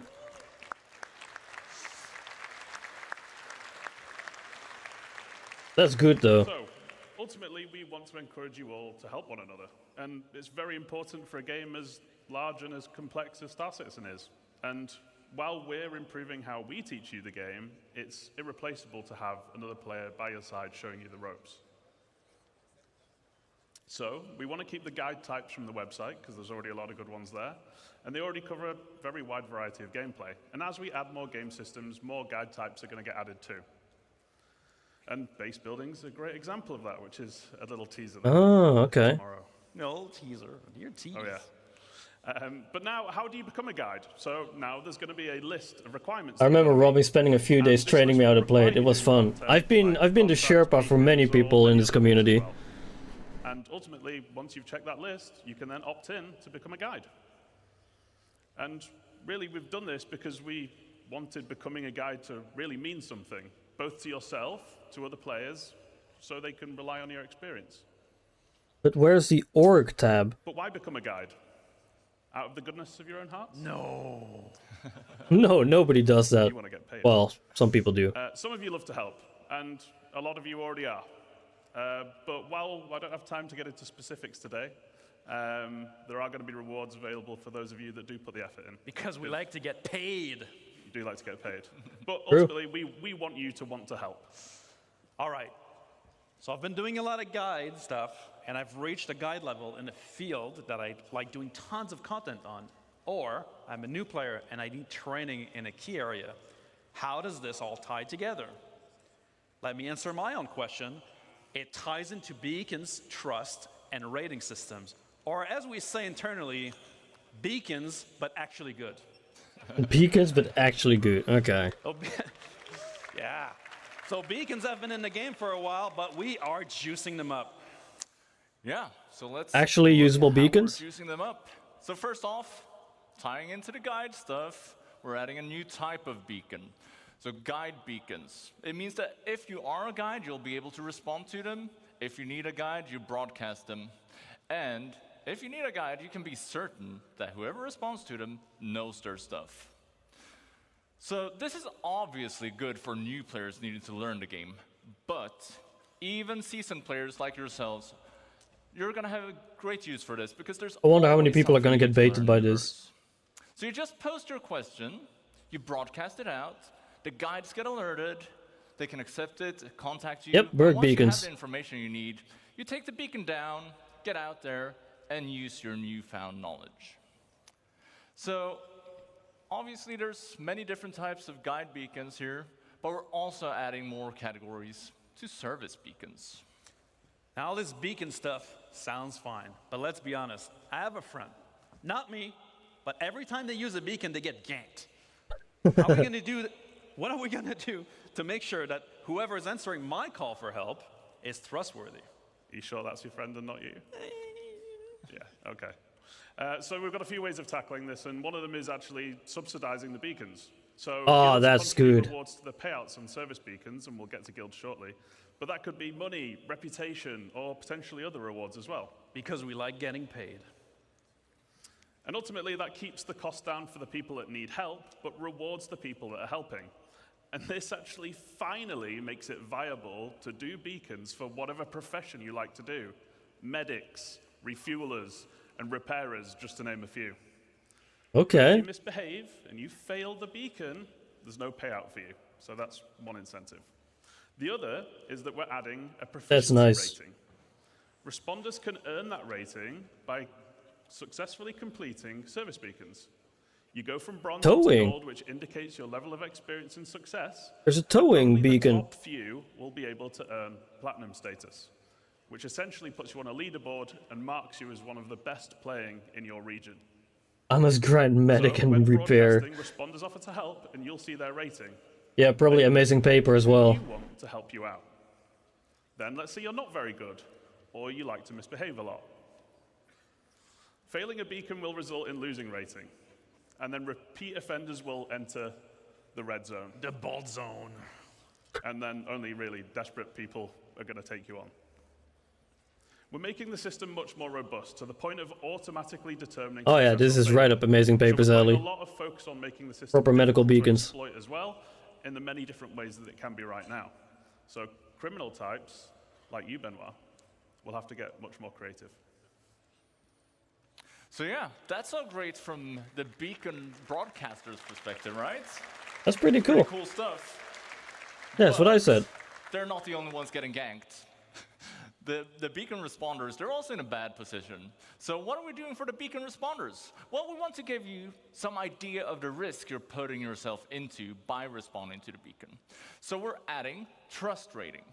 So if we look at this person who's looking for some help to repair here, well, you can see their last 5 recent beacons that they've broadcasted. They have 2 neutral ones. Something's gone wrong, but it wasn't necessarily bad or and illegal. 2 were correct. Then they have a red one. That's bad. They have been up to something. But they have also been successful with 2 beacons. So, well, at least you can assess the situation before going into it. It ensures your safety when doing a good deed. And yeah, I think that's it for beacons. So take me to the org tab. Big thing I guess we need to talk about, right? Really org tab. Oh yeah, look at that. Oh my god, That a double is dog. exciting. I like this one. Did someone mess with the slides? Yeah, organized groups can definitely manipulate that. Well, it's not time for lunch just yet. So, who would like to talk about player organization? Let's go! Let's fucking go! That's all right. It sounds like we've got a few people in orgs in the house today. Let's fucking Benoit, go! You talked about this a while ago, right? It's been 84 years. So I was originally asked to outline the original ideas behind how organizations would work in the very early days of the project. A younger Ben, big ideas, same ideas, now action. You have no idea how happy I am that we're finally tackling this task and this design in the game to truly give you all the tools you need to make your empire in Tools! Org tools! There are more than 70,000 organizations registered on the RE. Really want that Hornet. Yeah, it's F7C, the blue one. 69,999 of them of decent size, and then test. Ridiculous. Too big. But all of those have custom identities, logos, charter. The amount of creative and high-quality content you guys have always produced has always amazed us and inspired us. Those orgs range from a small group of friends with just the name. I want those to large outfits, damn. companies spanning a large amount of players with the intent to share wealth, missions, and campaigns together. Now we want to make those orgs matter in the game. Oh, Should you fuck choose yeah. to join or create an organization, we want this social aspect to be part of your progression. But don't let me spoil it. Let's get a real designer to cover this stuff. JJ, you are a self-proclaimed big MMO player yourself, so why don't you give us the details? I didn't realize I went around self-proclaiming so much, but thank you. But as an MMO player, I understand that different terminology is used in a lot of different games, so I just wanted to very quickly go over how we're using it in Star Citizen. All right. So orgs, as many of you know, the players coming together to achieve a goal, whatever you want your goals to be. We give you the framework and you set it up and drive it forward. And we were going to shout a few of them out, but I was actually told we couldn't play favorites, so we actually made our own. So we've got the Fellowship of JJ and the Balt's Fault Buccaneers. Fellowship of JJ. You guys made your own orgs? Yeah, we kind of left you out. Sorry about that, James. We also have NPC factions, and they're already in the game. And you can earn or lose reputation with them. Now, contracts and doing nice things will earn you rep. And killing and stealing and all of that horrible stuff you love, Ben, that will lose you rep. Ling and Redwind and the ones that you can see on there are just a few examples, and there's going to be a lot more to come going forward. Okay. Now, there are also guilds, like the Interstellar Transport Guild. That's the one from last year that never actually added. Factions, and we're putting them in a position to be more. That was actually never actually added. Saying there's something I'm gonna draft bigger. some BEIC armor schemes. I was jealous of some screenshots there. I know, dude. Same here. And they essentially Same here. handle contracts for the factions. I especially want to go like color-coded stuff. Still, but as the bigger entity, the guild will be much more important. And you'll find out a lot more about guilds tomorrow at the Stars My Destination presentation at the end of tomorrow. Okay. But now we can dive into some of our new org systems. More tomorrow. Yes. Org Let's start with the systems. basics. I wanna Let's go. find, or I want to recruit for an org. Yeah, so welcome to the new app for everything orgs. I'm excited for this one. The mask. So, orgs Excited for this one. big and complex. If you have time, check Discord again about dinner table lamp. Members. I will later. This is the most important part for the We took this into convention account, for me. But it's also something that we can expand on moving forward. So, let's have a look at it. Now, I'd like to point out that the Fellowship of JJ, like every designer-based org, is really focused on things like progression gameplay and mission Okay. and crafting. And So you can find them in game now. Fault Buccaneers, no, they're the real deal. Now, we don't do any of that stuff. Now, we're in it for That's profit, cool. interdiction lines, shipboarding action. We get all that sweet cargo for free. For free? That sounds pretty illegal, Ben. I don't know. You can finally find orgs in game. Slam! Anyway, it sounds like you guys might be interested in joining some big orgs. Well, I prefer something smaller. So I think it's fair to say that we like playing in different ways and will want to join different orgs. The recruitment tab is the place to find them. So we're giving you the tools to promote your org to potential members in order this to is give awesome. the best first impression to them. I've just noticed that, Ben. You might want to have a word with Rich. It looks like, What? he doesn't want you. No way. That is I'll have to cool. speak with him. I'm down with this, man. So Yeah, like you running said, this is filters so when you're basically so freaking trying to cool. find a home. Focuses too. And we want to cater to all types of players because. Oh my god, this is awesome. Combining tons of different gameplay in tons of different ways. So you can search by name if there's an infamous org you've encountered out there in the. JJ verse, might or- play Eve, yeah. You can search by A lot of size. people So at CIG if you're play a big Eve. and active org like me, or a small and more close-knit org like Gabriel. Then you can also search by the gameplay focuses you enjoy. So maybe you love trading in PvP, or maybe you like events like the Daymar Rally. Safe, yeah. So I guess you'd end up searching for, say, social and racing, maybe? What if I love committing crime and roleplay, asking for a friend? What's that got to do with the presentation? Asking for a friend. Anyway, you can search for whatever you like, and if it's not there, why not just create it yourself? So, we allowed you to join multiple orgs back in 2014. I can still do that, right? Oh yeah.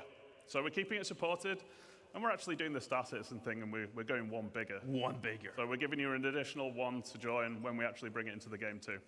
And we wanted to keep it because we've all played games where it's far too limited. Like one org per character just isn't enough for a game this size. Makes sense, yeah. And here you get an idea of what the full screen I'm only in one org though. It's I gonna only be a want one-stop one org. shop for joining or finding players for BEIC is already enough for me. So let's have a look at the core functions and features to look forward to in the rest of the app. This is the summary tab. On here, you can select one of your orgs that you're in on the left-hand side and Spectrum see, posts? Well, a summary, a lot of at-a-glance information.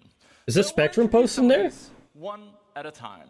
So first off, announcements and org information. Yes! Simple stuff.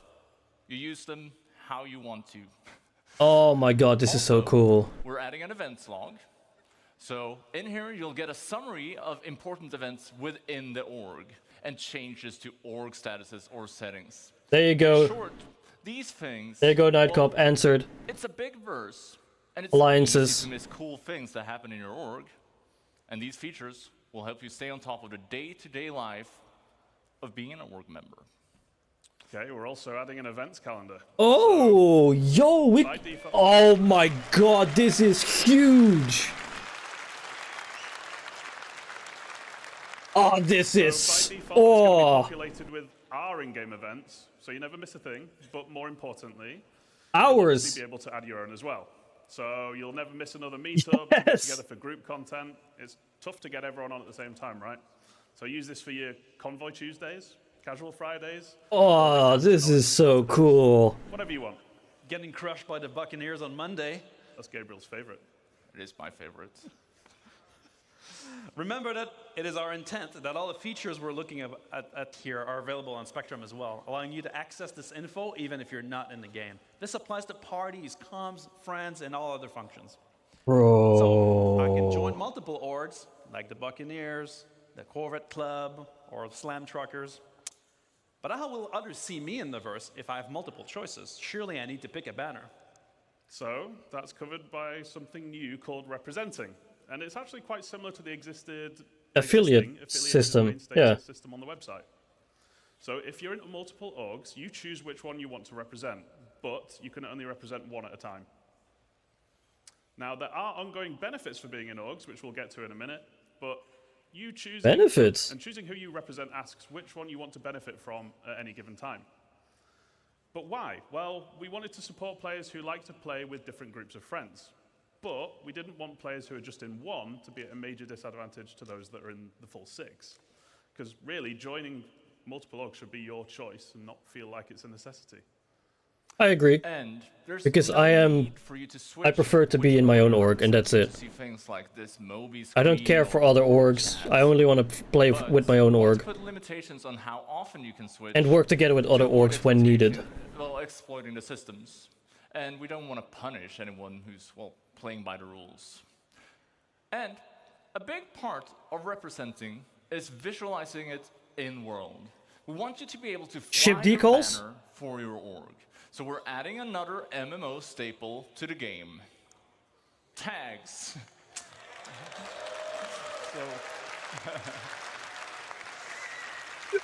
So the org leader will be able to set a tag for the org, and this gets appended to the name while you're representing. So you can easily see who is in which org at a glance.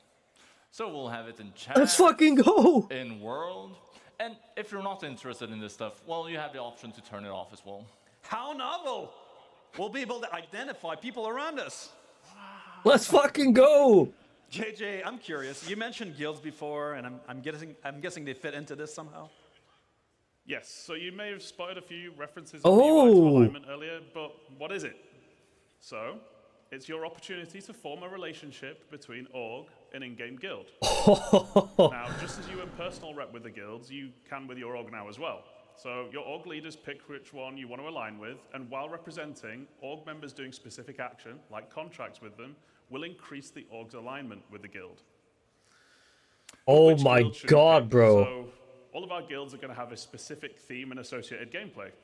And you can basically pick the one that matches your theme or benefits your org the most. This is so a combat focus. This is amazing. Like Fellowship might want to align with themselves with the Mercenary Guild.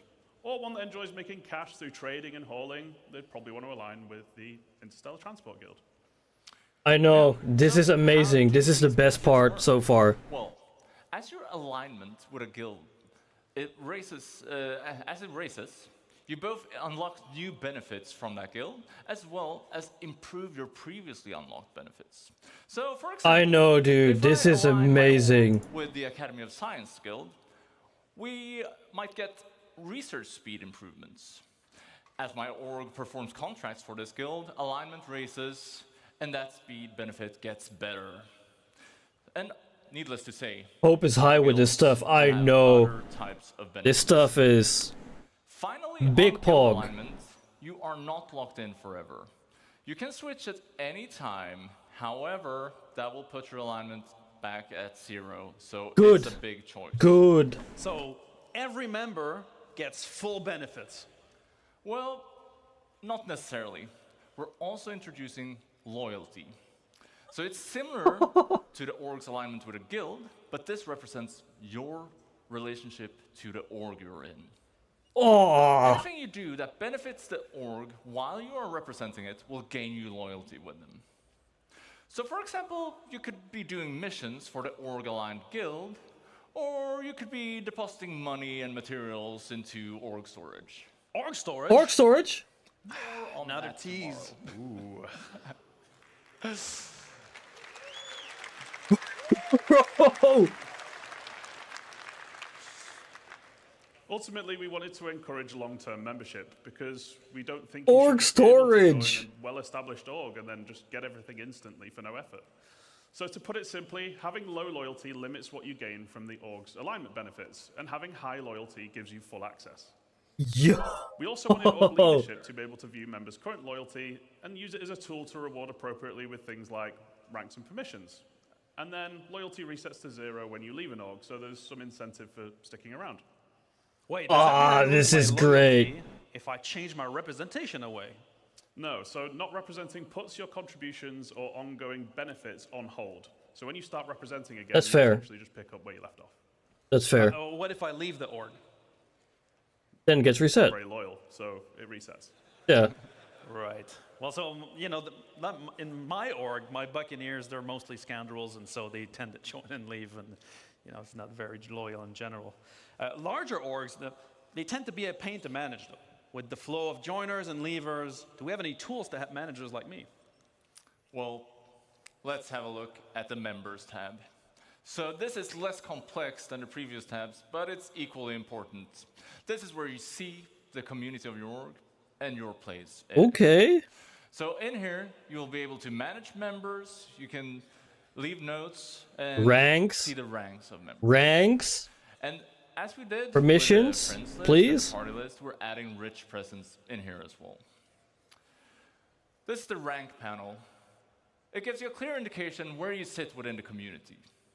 And you'll see permissions on here, but that's something that we'll delve more into at a later date.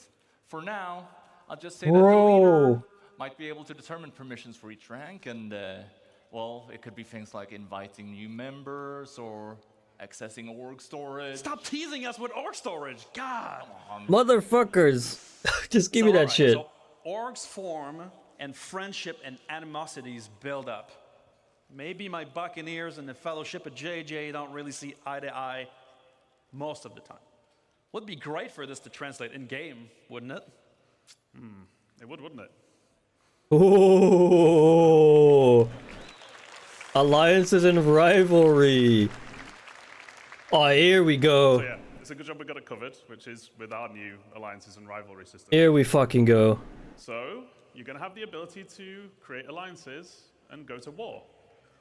And there are many reasons to make friends. You might want to have trading partners. Or This you might is want to amazing. playing somewhere like Pyro. And at the same time, there are probably going to be many reasons why you won't get along. Maybe an org keeps attacking or stealing from you. This makes me want to play Eve again. Don't. Don't. Alliance is forming an agreement between two org leaders, and it has to be mutual. You can't force someone to be friends. Unlike real life. Orc Wars, man. Oh my god, this is so If you cool. have permission, and you could respond here as well.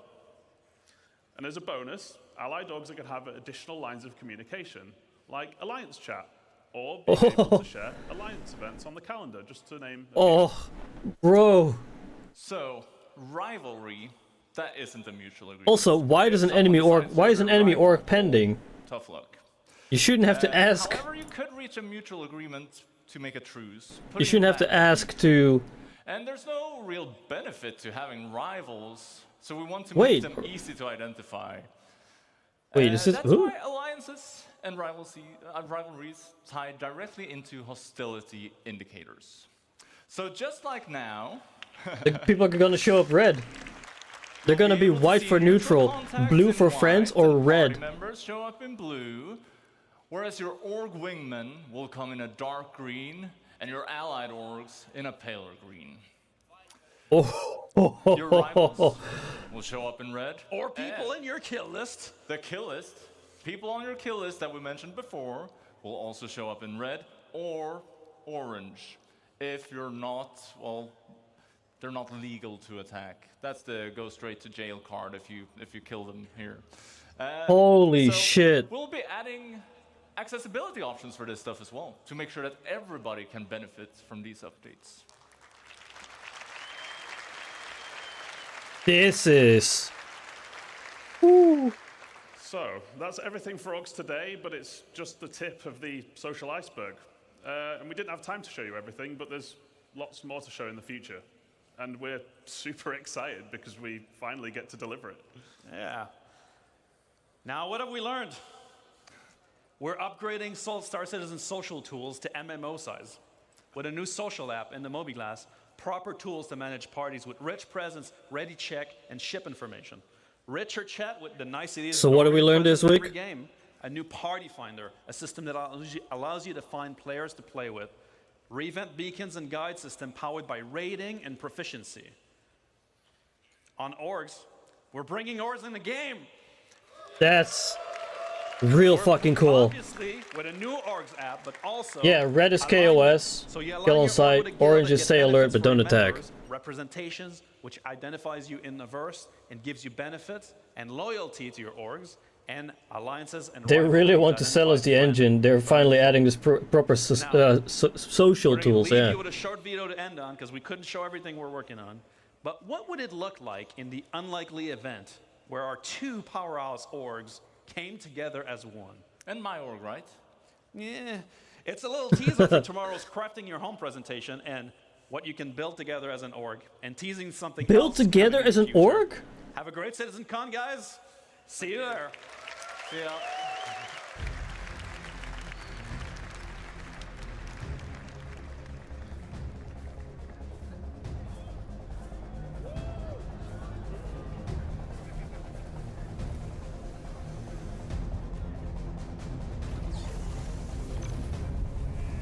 Bro!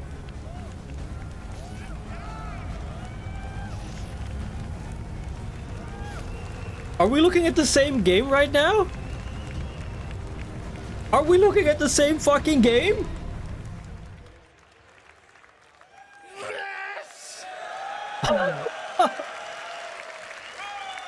That's incredible. Sometimes it's just the simple things, isn't it? I want that shit right now. I want that shit right now. Right, so we're at our midway point of day one, guys. We're going to take about a 45-minute to 60-minute break, depending on some technical stuff that we're going to figure out backstage. This is your chance to go get some food, go to the bathroom, stretch your hammies, whatever you entertain yourself for the next 45 minutes. But come right back. We're coming back with the cosplay contest and then 2 presentations. I promise it's only up from here. Thanks for watching, guys. We'll Well, see you it in couldn't about get an worse hour. than the first one.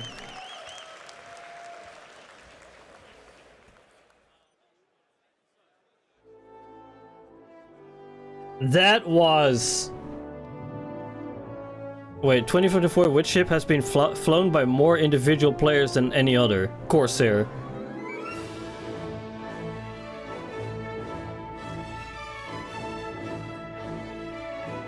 That was the best presentation I've seen in years for Star Citizen.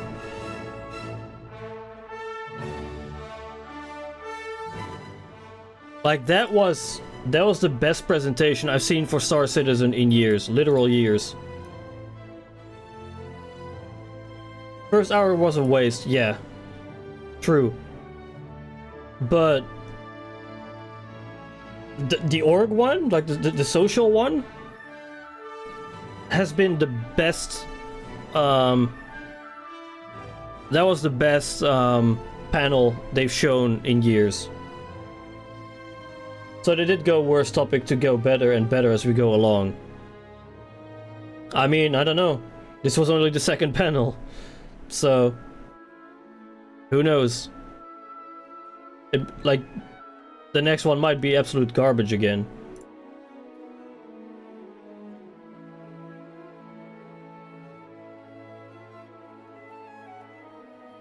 This is... wow.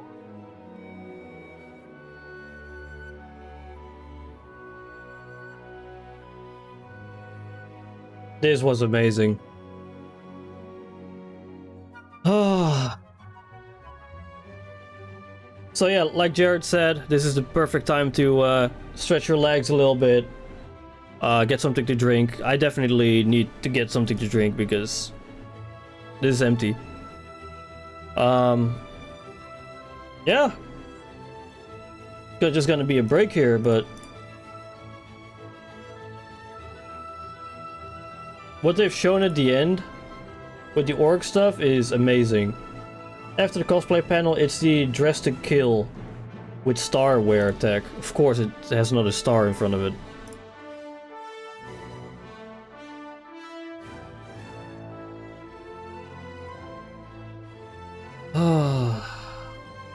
Yeah, that was a great panel. I'm gonna just type that in chat too. Best panel in years. Boom.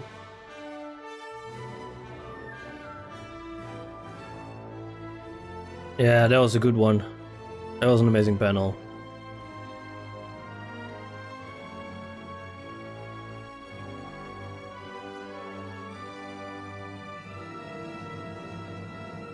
Alright, I got to go get ready to DM an event this afternoon. Have fun, Robin and crew. Thank you for stopping by. Thank you, thank you. Have fun. Good makeup for last panel, yeah. True. Did they answer the questions they show? I don't know. Not sure. Anywho, I'm also quickly going to walk around a little bit, grab something to drink, maybe a quick snack, because I can already feel my throat like hurting a little bit from all the talking and yelling and being excited and all that. So I think I'm quickly gonna hide the webcam for a bit, and then yeah, see where this takes us next. Just quickly check something real quick.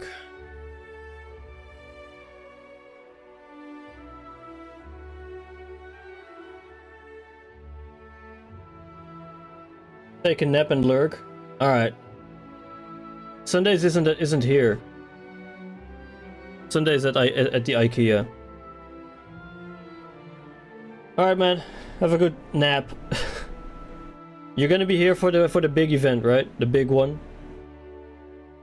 Oh, New Babbage was the most selected spawn location. They do answer it.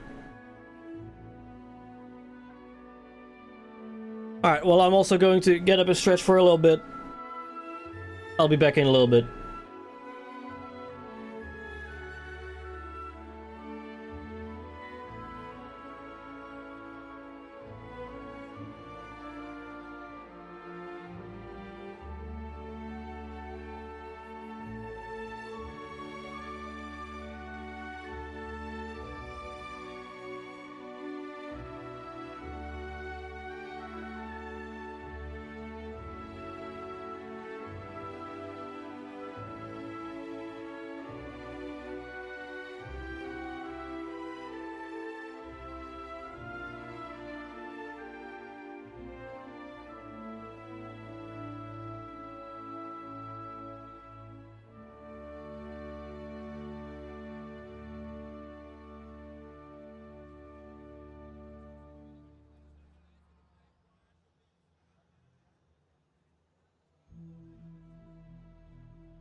Hello, hello.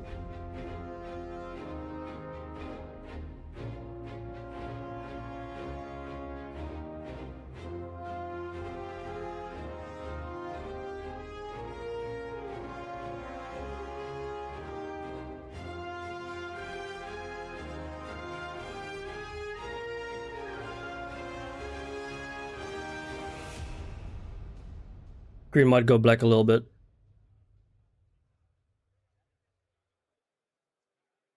Because I'm checking some other stuff currently.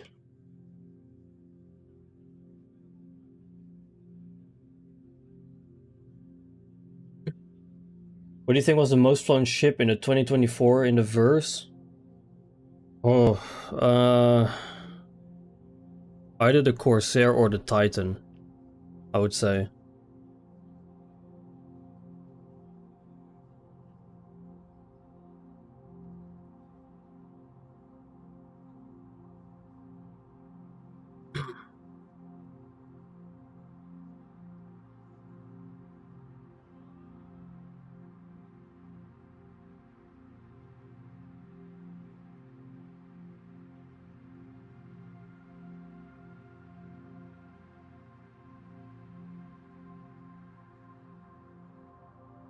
Second guess the correct one, the Avenger Titan. Yeah, I figured.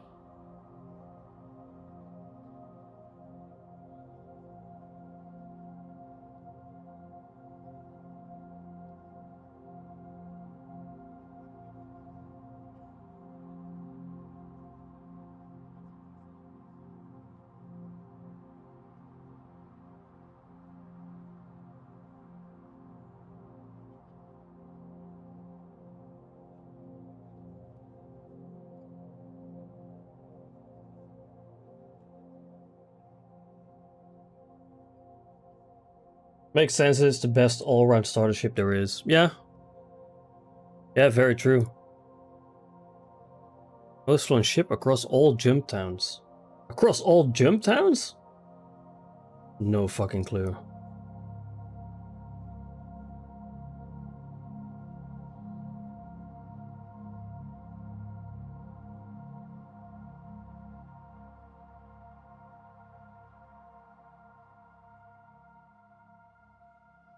Corsair, okay, yeah, that kind of makes sense.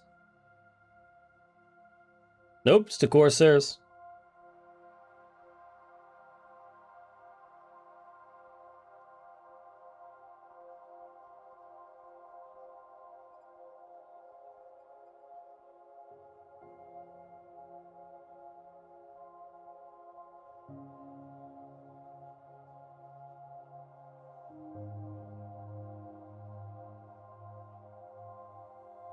What has been the most purchased commodity in the Stanton system? RMC.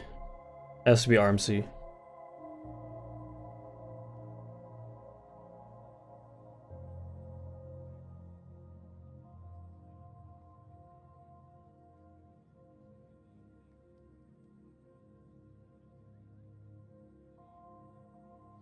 Yeah, I think RMC is right.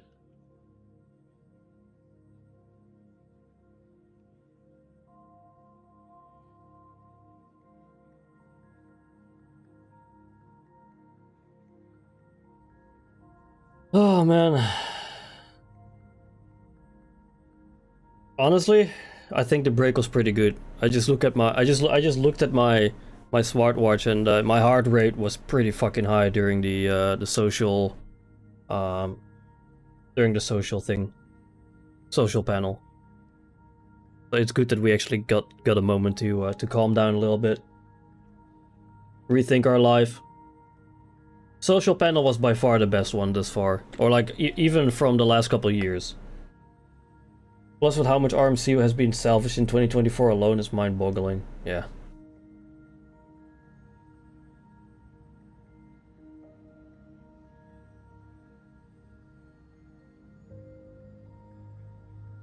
You can actually hear the F7A starting up in the background again in Hall B.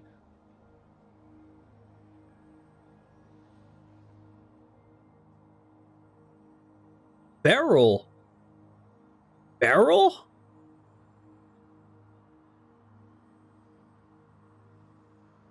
Barrel?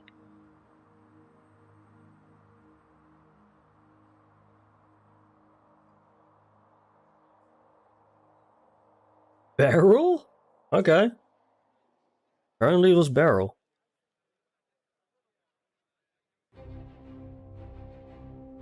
Yeah. Are they pulling the right stats? Looked at Oracle. Difference between the F7A and F7C is that you either get a nose turret or a ball turret for the F7C, but not both like the A. Gotcha, okay.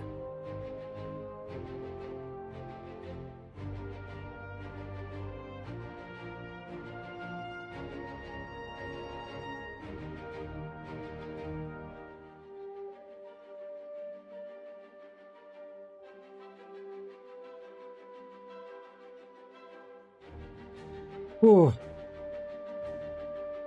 It's good that we have a moment to wind down. So you lose 2 size 3s either way. Gotcha, okay. Because that's true, because when I was flying the F7C, I could only mount a single gun at the top or at the bottom.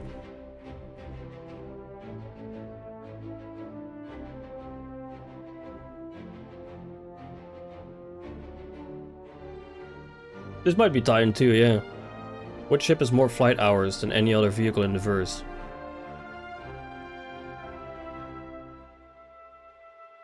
Might be Avenger Titan 2, yeah.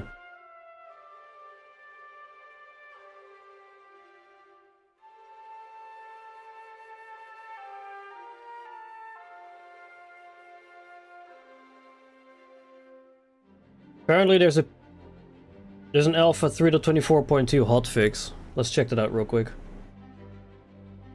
Fix, PU surf meshing, transit appear to be failing. Vehicles mining scanner, ping does not give AR marker returns. Atmosphere is lacking in several areas around Horizon. Temperature outside is -28°C for the good doctor, but that's Arena Commander. Multiple issues, okay. Nothing too big.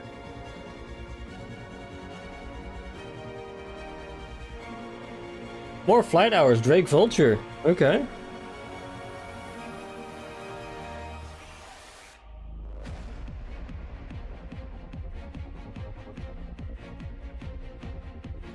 Drake Vulture has the most flight hours.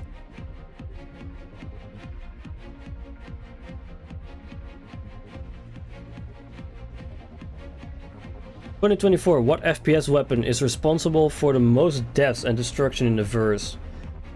FS9 or P4? FS9 or P4 AR? I'm leaning more towards P4.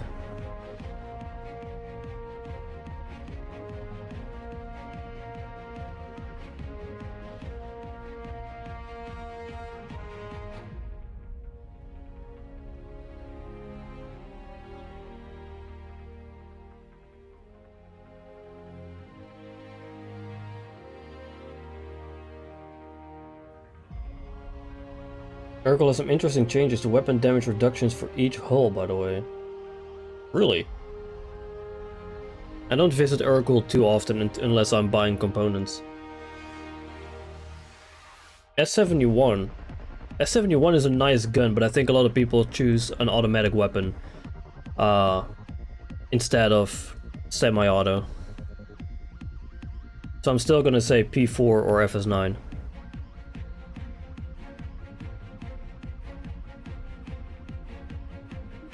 I think people prefer fire rate over, you know, semi-auto weapons.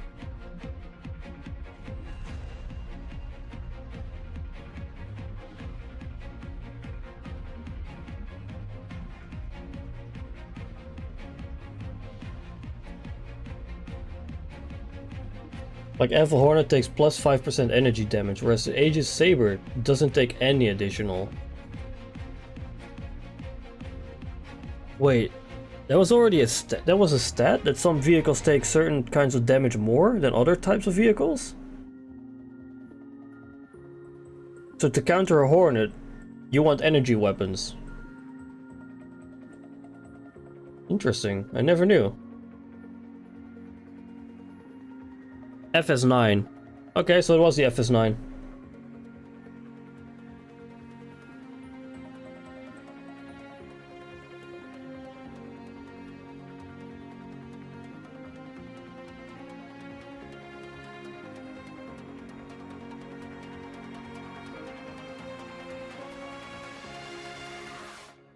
1 second, I'm checking something real quick.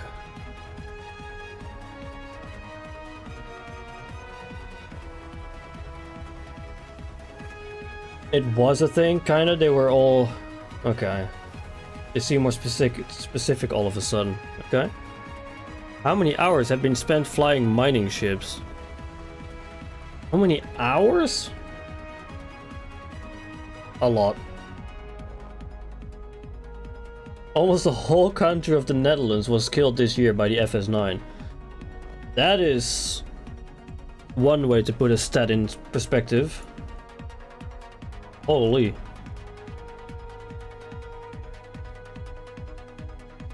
That's definitely one way to put a stat in perspective.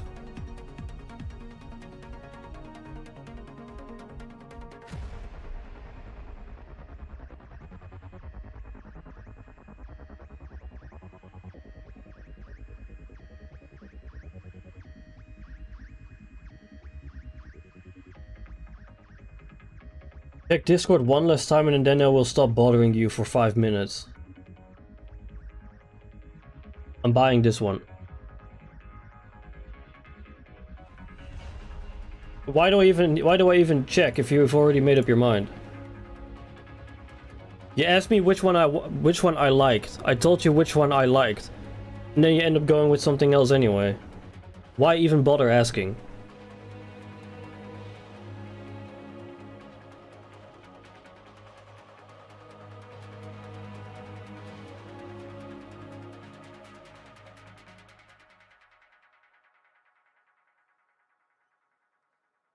It's just something I don't get.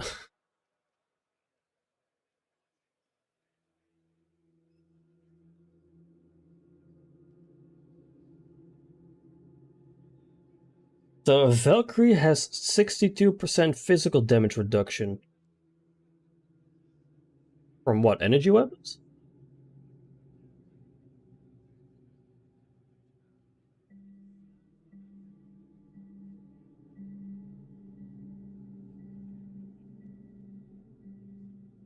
Also, I thought you were going to take a nap.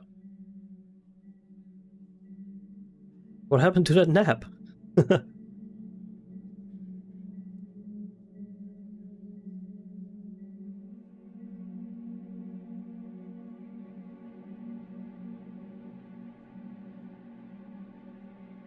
Physical has 3% energy reduction. So that's ballistics. So that would mean strong armor then, I assume. Like thick armor.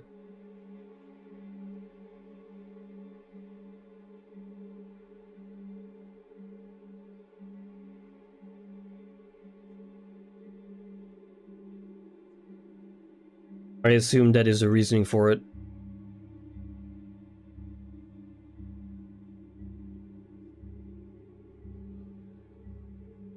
Most ships either take a small boost to energy reduction or slighter reduction than physical. Physical is around 50% or so. It has to be armor.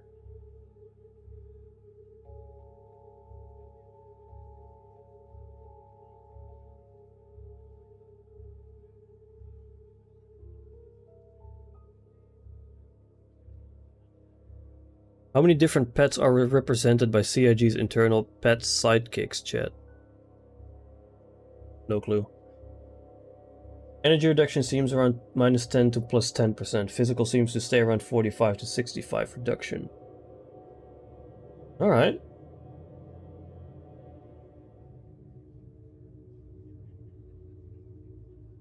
I mean, does it really matter though? Because beforehand you don't really know what you're up against anyway. Although most people are using energy weapons. Signature boosts and reductions are all over the place. Oh, you must be real happy with that one, huh?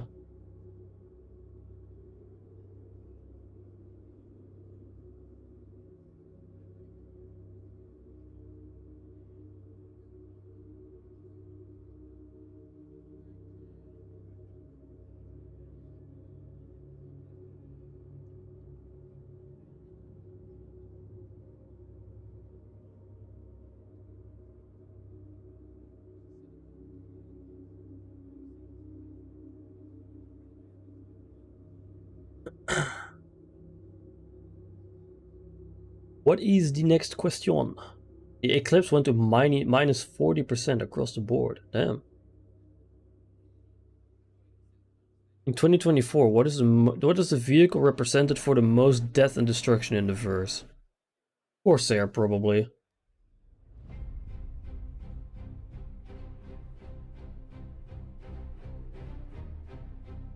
Probably Corsair.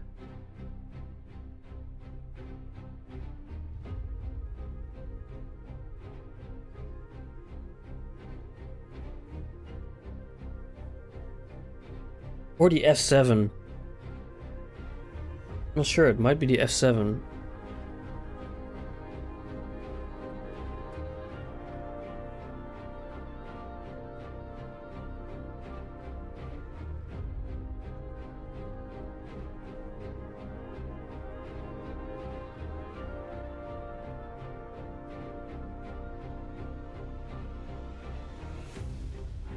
If we count on foot deaths, then A2. Nah, the A2 is... Nah, wouldn't be the A2. The A2 is such a niche ship that not too many people have. I don't think it would be responsible for the most death in Star Citizen in 2024. I would say Corsair or the F7 series, most likely. Maybe the Arrow. Arrow could also be a thing. That's why having a mixed set of weapons could be good, as you would be able to take advantage of both damage stats, but now we can't do that anymore as we can't have different groups anymore. You can. They added that with a 3.24.2 with one of the sub patches. If you cycle in SCM mode, if you just like use your mouse wheel in SCM mode, you can cycle weapon groups. Yeah, Corsair. There we go.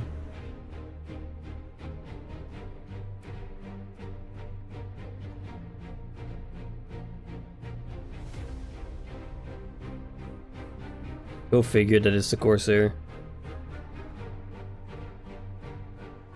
So I can have one group for pure ballistic and one for pure energy? Yes. Yes, you can make weapon groups again. They added that real quick after a lot of people got real mad about it. Because them removing weapon groups pissed off a lot of people.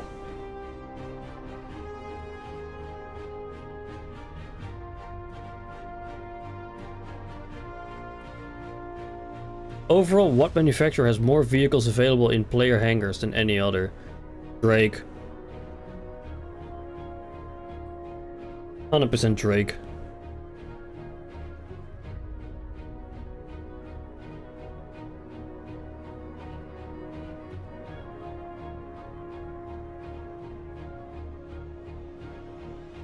This has to be Drake.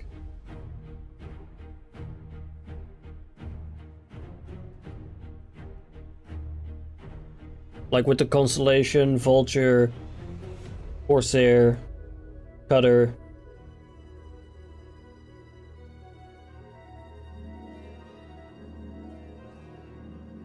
The big lineup of ships.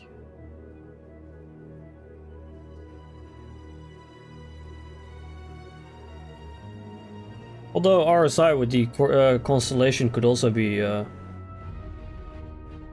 True, yeah, the Avenger.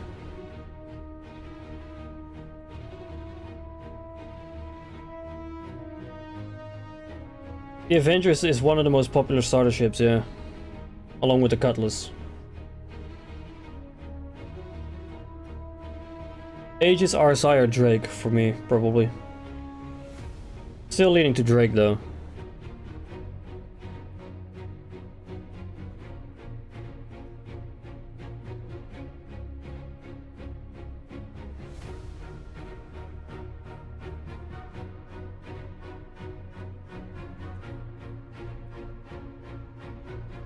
RSI. Probably because of the Constellation.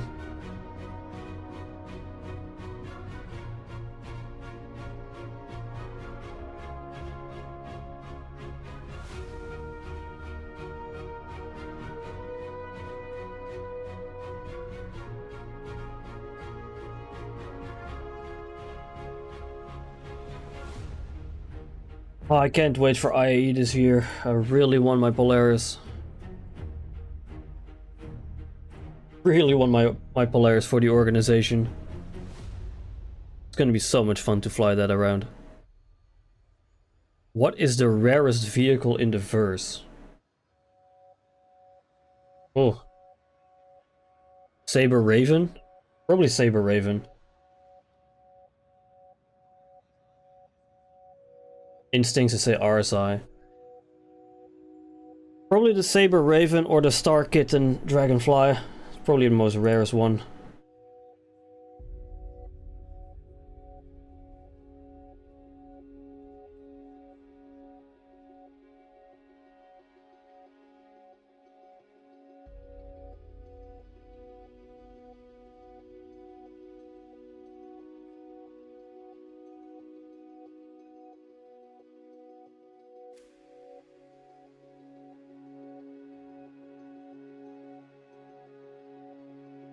Which one is it?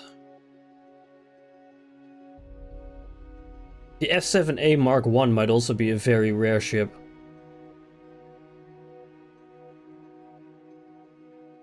F7A, yeah, F7A Mark I also makes sense. It's very rare. It's probably gonna be the F7A Mark I, the Saber Raven, or the Star Kitten Dragonfly. Those are incredibly rare.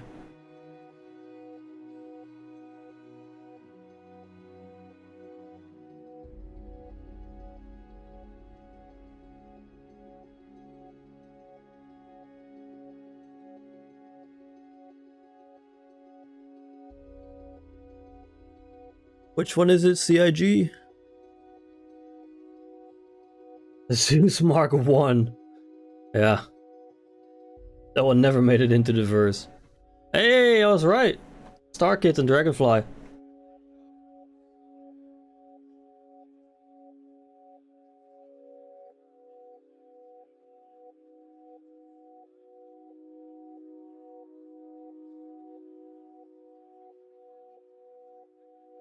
See, so many people have never even heard of the Star Kitten Dragonfly. That's why it's so rare.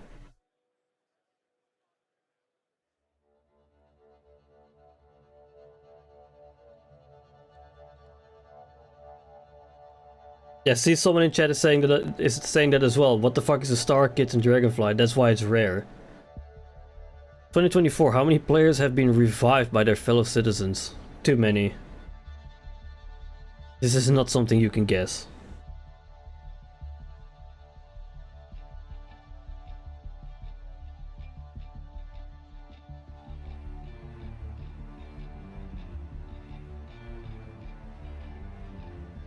This is impossible to guess.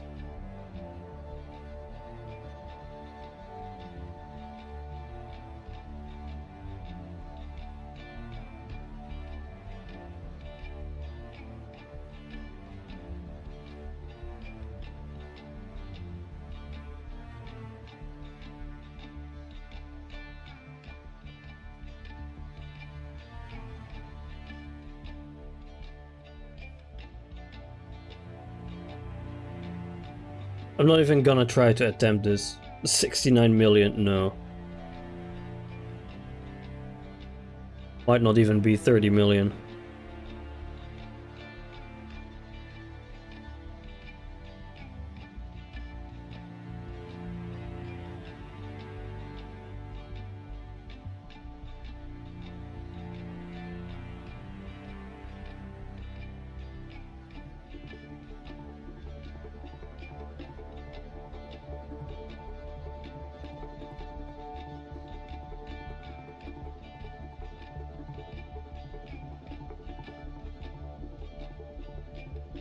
Well, time's almost over. 2 more minutes before we continue. Higher or lower than 35 million? I'd probably say lower. I don't think it's too many. Yep, see, 23 million.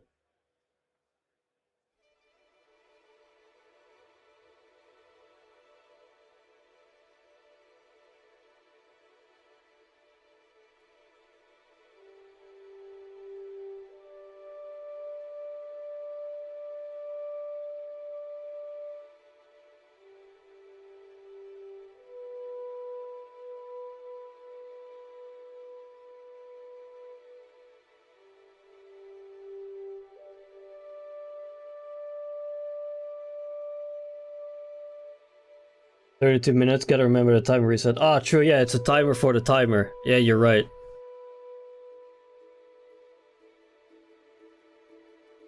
You're right.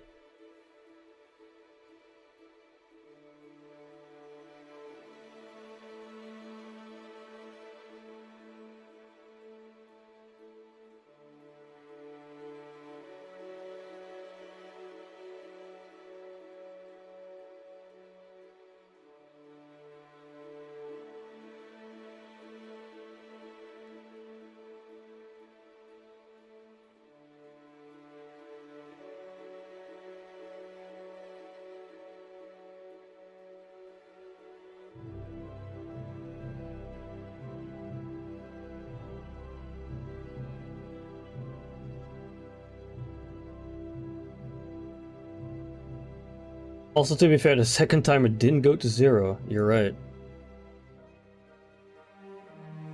Oh yeah, right, it's a countdown for cosplay. It's not an actual panel. True. Let me just enable this again.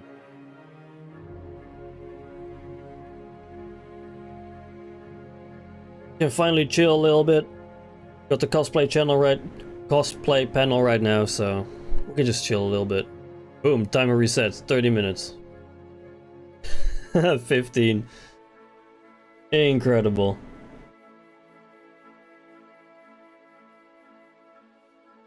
Ten minute nap. Well, here's another 10 minutes.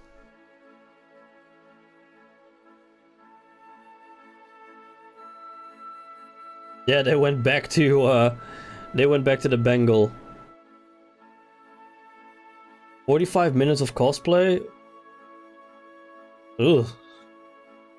Not against cosplay, it's just, you know, not my most excited part of the convention. Let's keep it at that.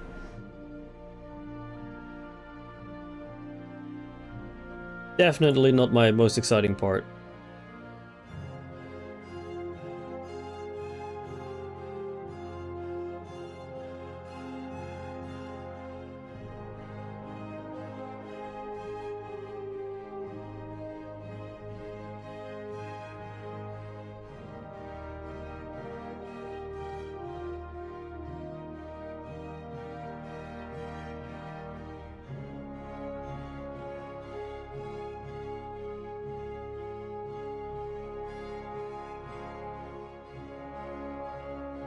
Wish we had more stats though, like more questions about Star Citizen.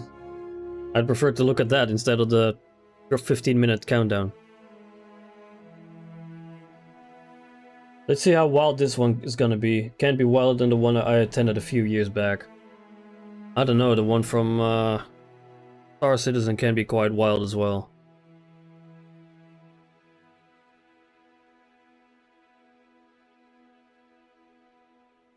Although it's not really as wild as other MMO cosplays with, you know, special kinds of clothing. Let's keep it like that.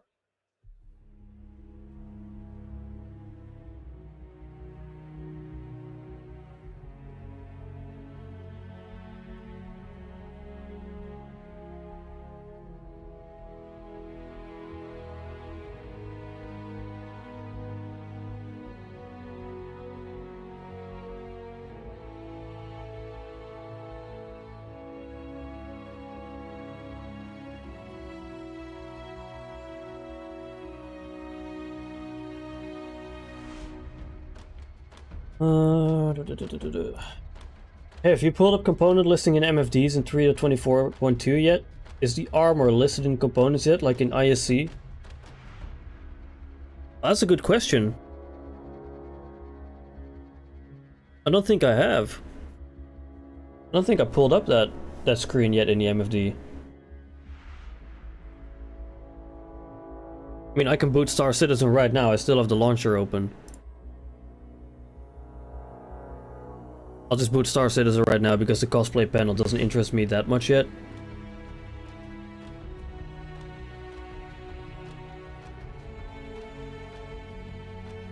Let me just boot up Star Citizen real quick.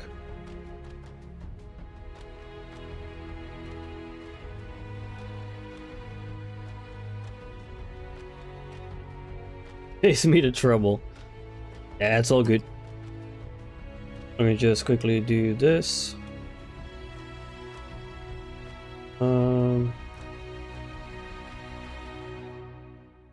Wonder if they fixed the broken event queue. Probably not.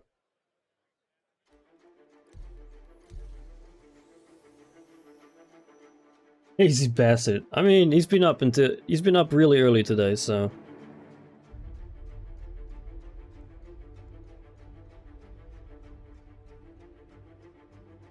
I'm just gonna quickly do this real quick.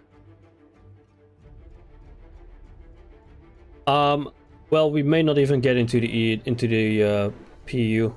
The game might be completely dead. So I can't get on EU servers right now.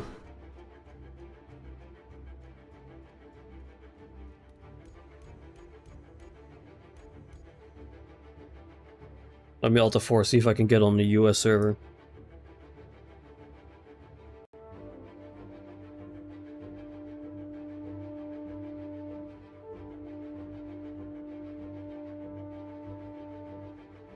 It might be just EU, I don't know. Was my first attempt.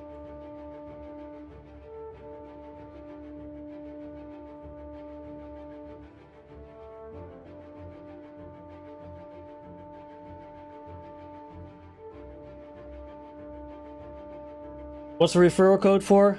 If people are new to Star Citizen. People are new to Star Citizen and they want to, you know, create an account. Alright, let's quickly check. Let's do USA servers. Only play in Australia and it's dead too.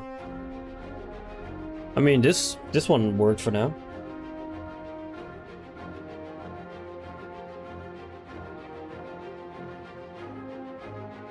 I'm not gonna do any gameplay though, I'm just gonna quickly run to my ship, grab a ship, look at the MFDs and then Alt-F4.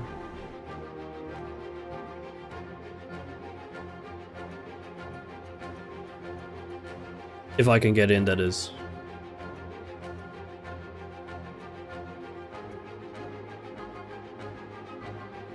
It is loading entities.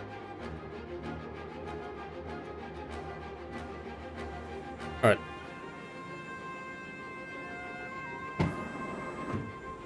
Let's quickly head on over.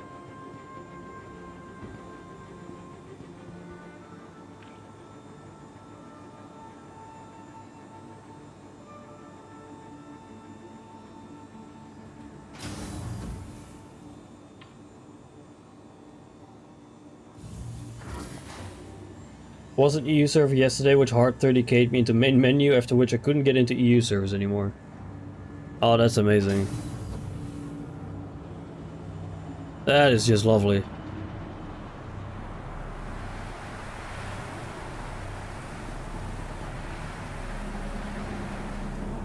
Looks like they actually fixed the event queue, seeing that it doesn't take 10 minutes for you to open doors. Wait, when was this issue? Because I haven't encountered that issue at all on the PTU.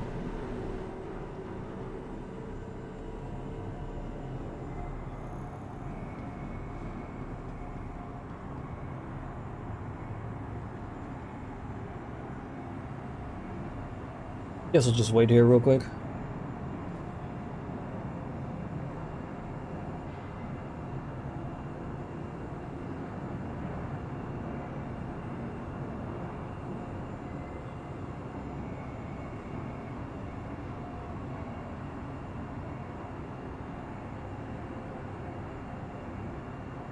Train arriving in 0 seconds. Oh, there it is. It just appeared out of nowhere. Wanna know what someone asked last night in global chat? Sure.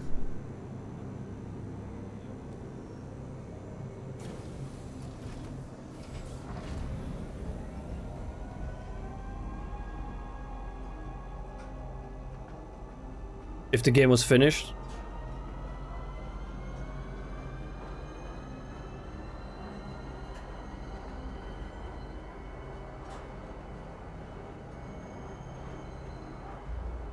If you can fit an Eclipse in a C2, so he didn't have to buy an A2. No. The wingtips are way too tall. I was thinking you might have fit it in sideways, but no. It's way too big.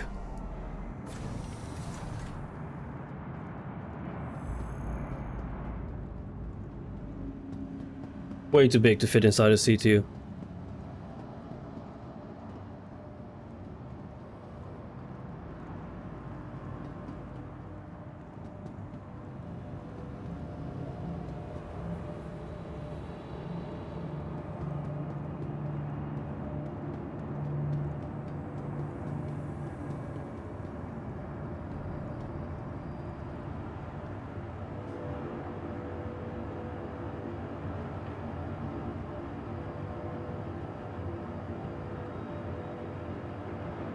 Does that go? Is that also elevators?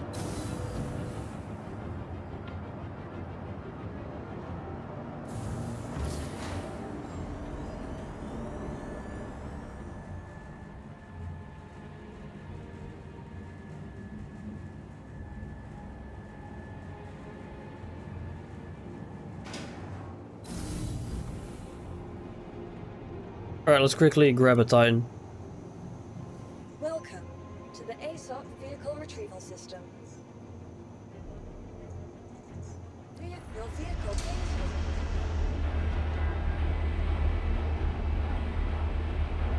Check the card of cargo, see how wide it is. Yeah, you're right. Because this is a very large hangar.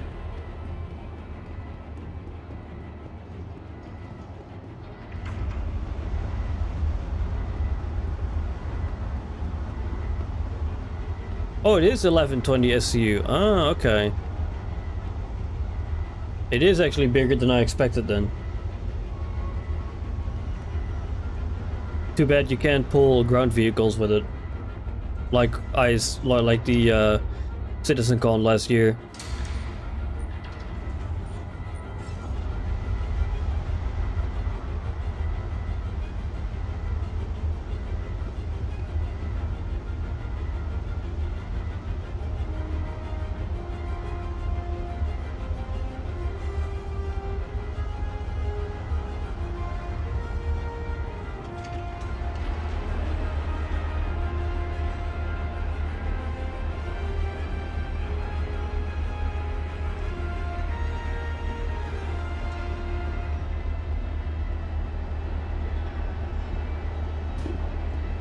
Alright, let's quickly check.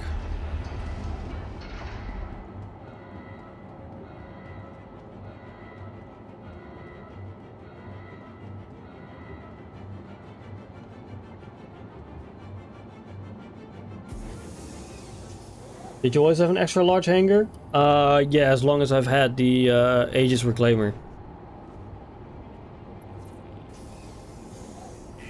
Yeah, so here's the weapon groups, see?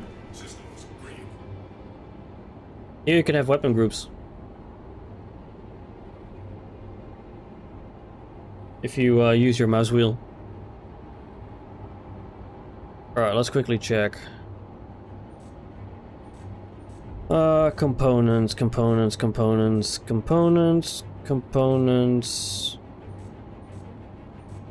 Where's the components tab?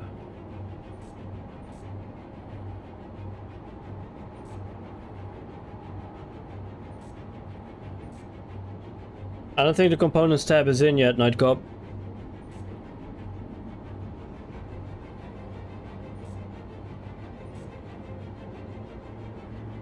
Yeah, I don't think the weapon components tab or the components tab is in yet.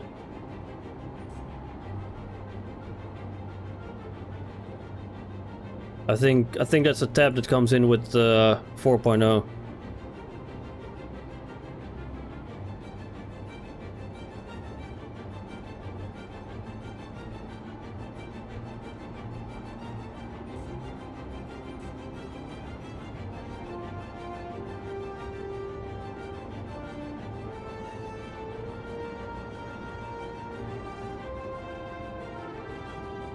So, sorry to disappoint Nightcop, but armor does not seem to be in.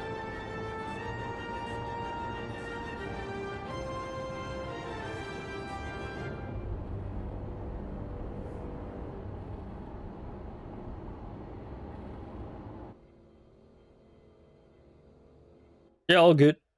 I just wanted to check real quick as well.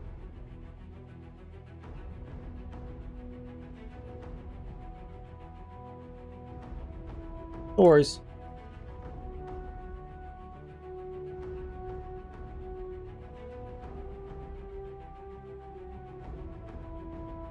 One minute left until the timer resets.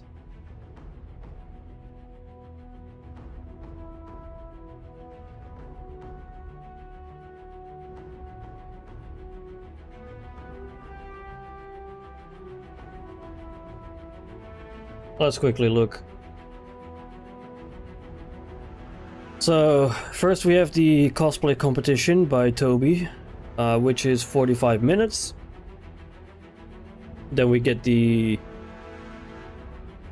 Dressed to Kill.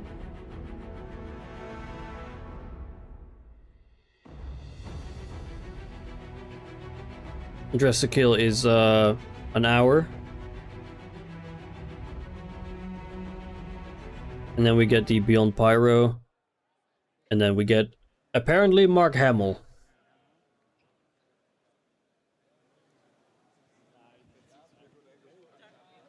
According to Nightcop, we're getting Mark Hamill. Am I on? I'm on TV. Yeah, I speak French. Parlez-vous français? Je parle français. That's all I got. I'm gonna do fromage. All right. Thanks, man. Hi, everybody. Welcome back to lunch.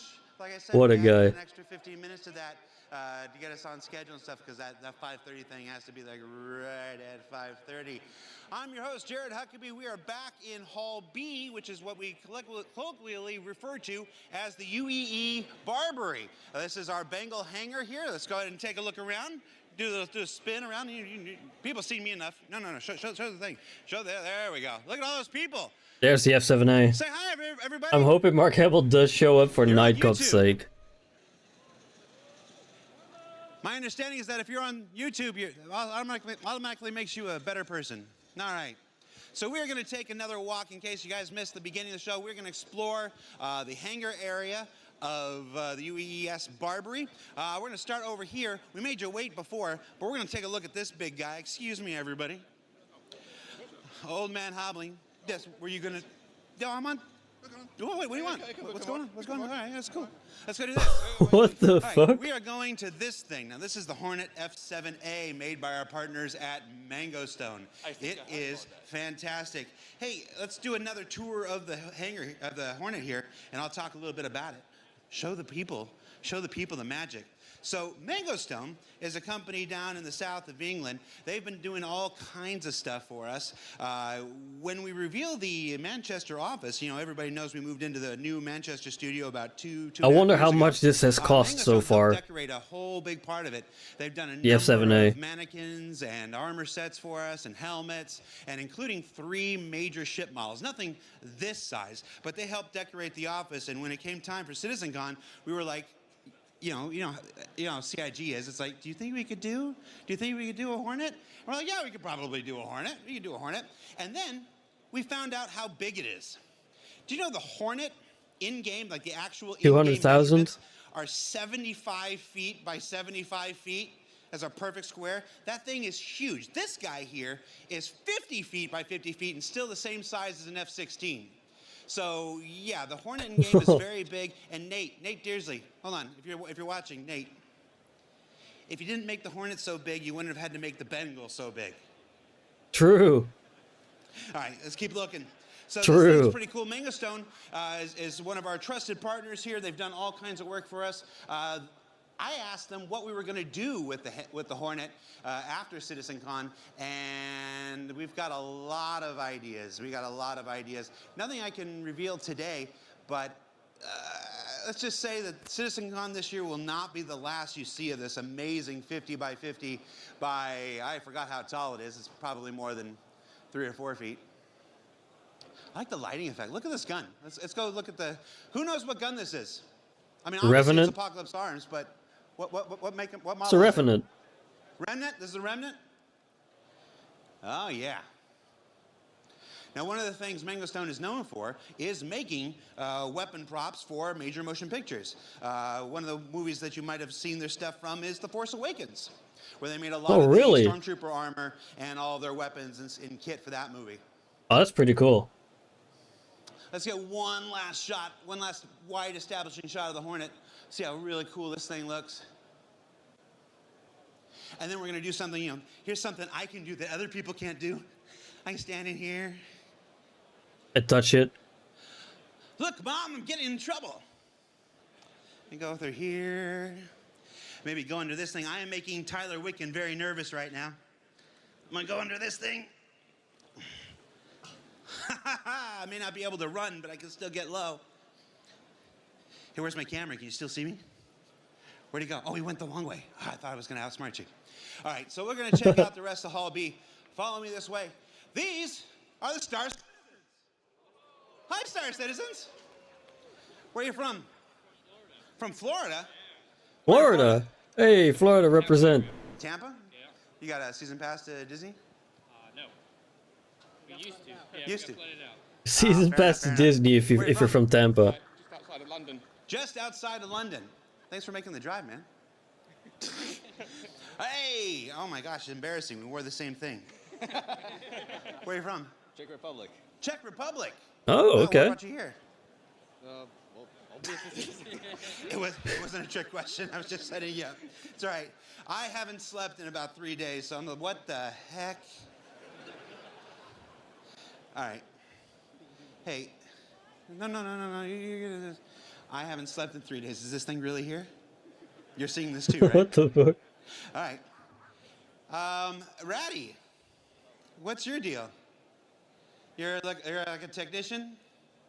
All right. Hornet technician, I'm guessing? A little bit? I'm thinking about doing something really dumb right now. No, I want to be able to come to work on Monday. Thanks for being here, Ratty. Rats are carriers of communicable diseases, so that's all right. What? Who said hey, Jared? You said hey, Jared. I did. Oh, you said hey, Jared. What's going on? I wanted to give you this. You want to give me something? Oh. So one of the great things about being here at CitizenCon is people hand me all manner of stuff. And then it goes in my pocket, and then it goes in the back, and by the end of the weekend, I have an entire bag full of stuff. And which is not so bad when you live here in the UK. When you have to travel back across the world, and you have a bag full of weird metal trinkets, TSA really loves that, but thank you. This is a challenge coin. Challenge coins are a staple of the Star Citizen community. How many orgs here have their own challenge coins? That's not an org one. Yeah, it's 1, 2, 3, 4, 5. So that's a pretty good round. This is a what coin? U.S. Army Aviation. U.S. Army Aviation. Okay, hold on. I am getting older. I got to say without this. So United States Army Aviation. Nice. Well, thank you, sir. Thank you very much. You got your M1A jacket too. Yeah. I like yours. Yeah, it's just a normal flight jacket. Yeah, no, it's the inspiration for the ones we're selling right now. So yeah. Oh, the popping is so bad. Is that sushi? His mic just killed. His mic just popped. His mic's dead.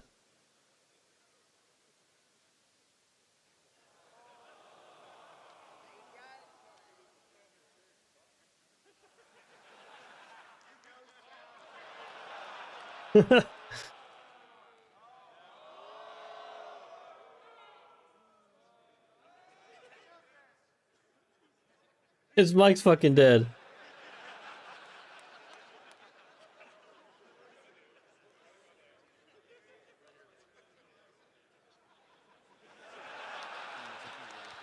Hello? Are we on?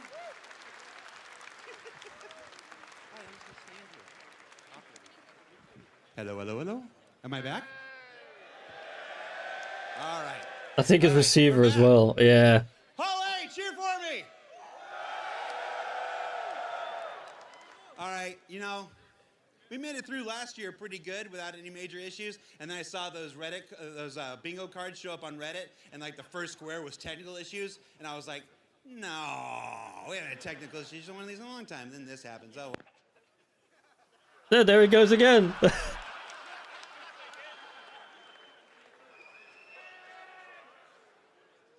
There he goes again.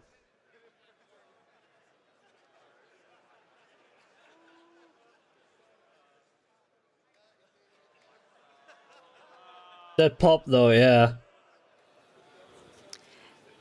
Hello everyone, welcome back to CitizenCon. Here we are in the Addison Lounge.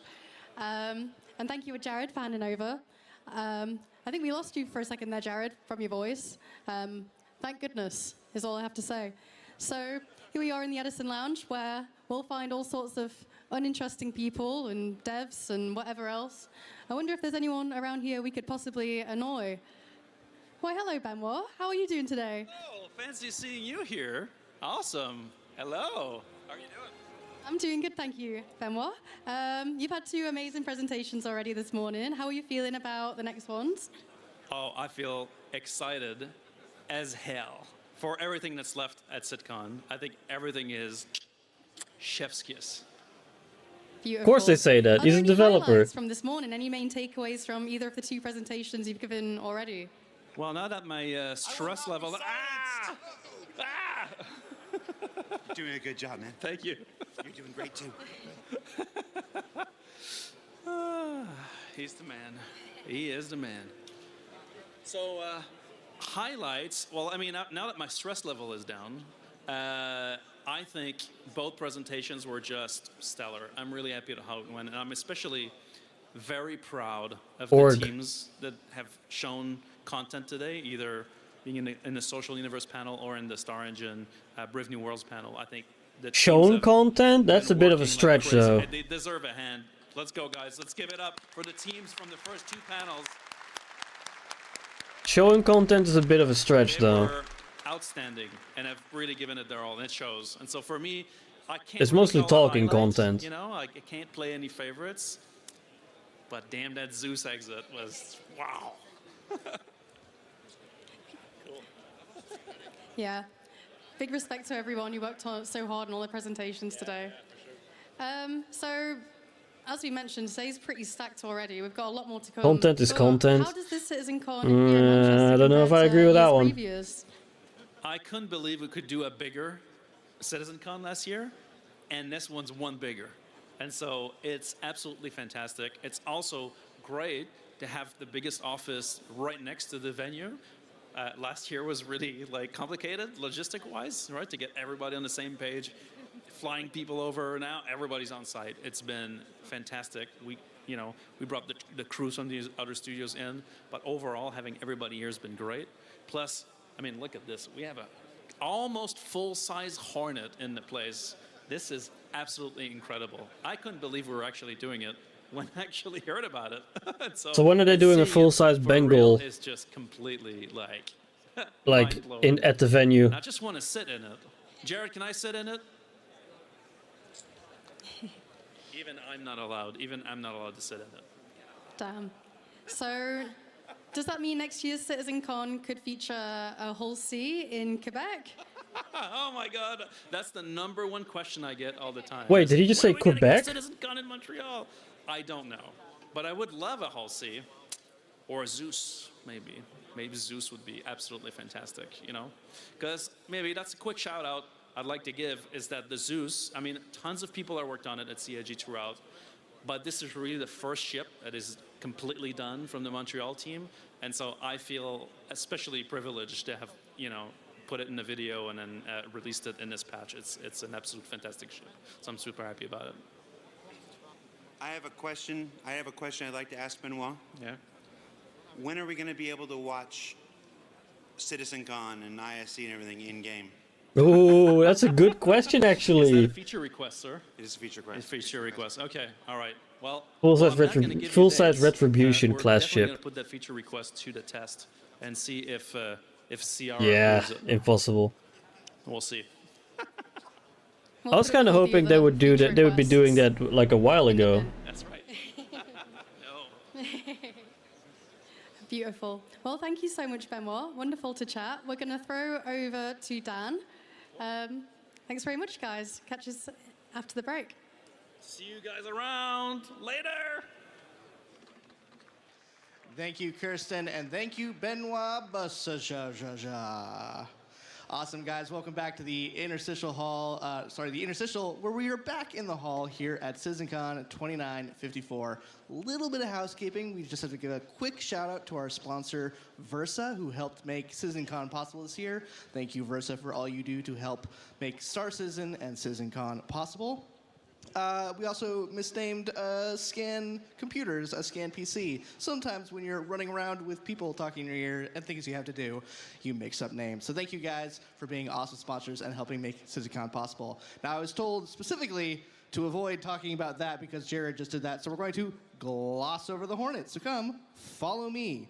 We have some awesome stuff here on the show floor at CitizenCon. We are so happy to have you guys back in Manchester, and we hope you guys are having an awesome show. Now, if you guys haven't been here yet, the General Lounge is filled with people who are excited. Everyone say hi! That was a little lackluster. We'll try again later. Now, guys, there's a ton of stuff, but first, maybe the cosplay show is only for those at the con sellers, at the con itself. Brought to you by Toby. Nah. So I'm going to throw it over to Galactica. I think we have some pretty cool costumes to show you guys. So Galactica, take it away. Oh, there we go.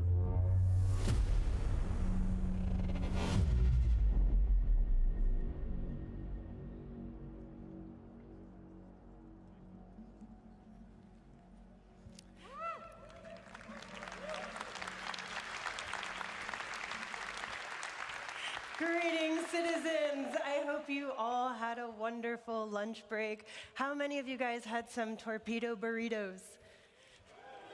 Okay. And how many of you had some Big Bennies? All right, clearly we know what the crowd favorite is. Well, welcome to the 2954 cosplay competition by Toby Gaming. For those of you who don't know me, I am Galactica, our senior social media manager, and I run all of our socials for all things Star Citizen and CIG. And joining me on stage, we have our some people in Twitch chat are wild, with lead character tech artist Armando. Like ridiculous.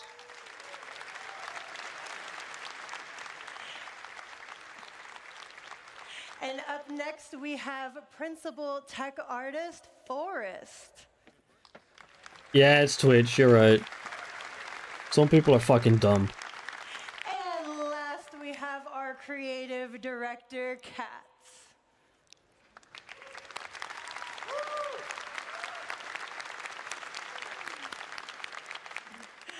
Our judges today will be judging contestants based on creativity, stage presence, quality of craftsmanship, and authenticity. This year, we're doing things a little bit different.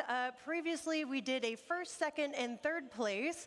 However, instead of doing that, this year, we're going to be rewarding people based on the following categories, starting with Best in Show, Most Creative, Best Performance, and for our fourth one, you guys get to decide because we're doing Audience Favorite.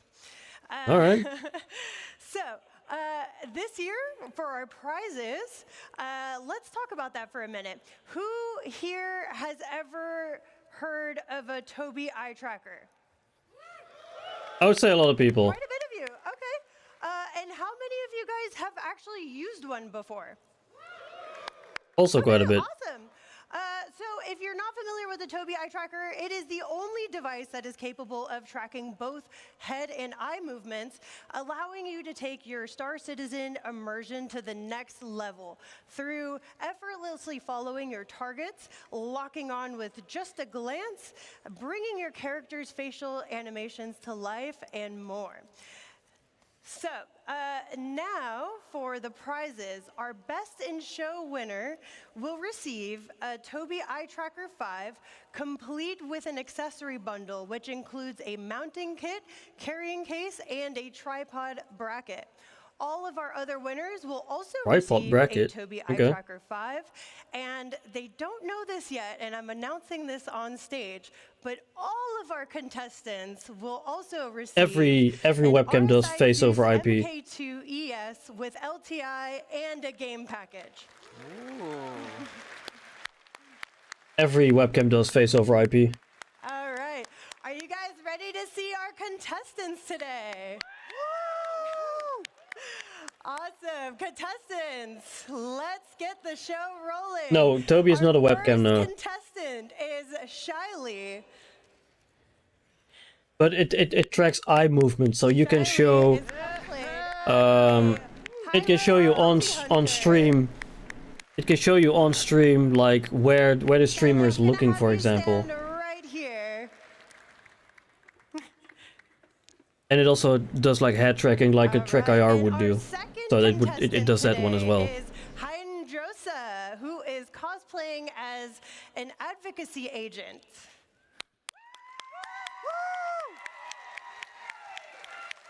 Oh! That one looks cool. He doesn't have a lot of arm movement though, as far as I can see. I'm gonna have you come right over here. $280 normally, but now it's 15% off. You know the drill. It's still too expensive, in my opinion. Contestant is Faber Finn, cosplaying as a mining worker. Woo! Yeah! I think I've seen this outfit on ISC at one point. All right, and for our fourth contestant, we have Cat Goddess dressed as Molly. If you saw our commercials from last year's IAE, you might recognize her.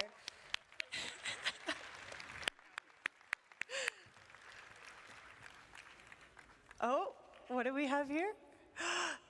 Picos? Oh!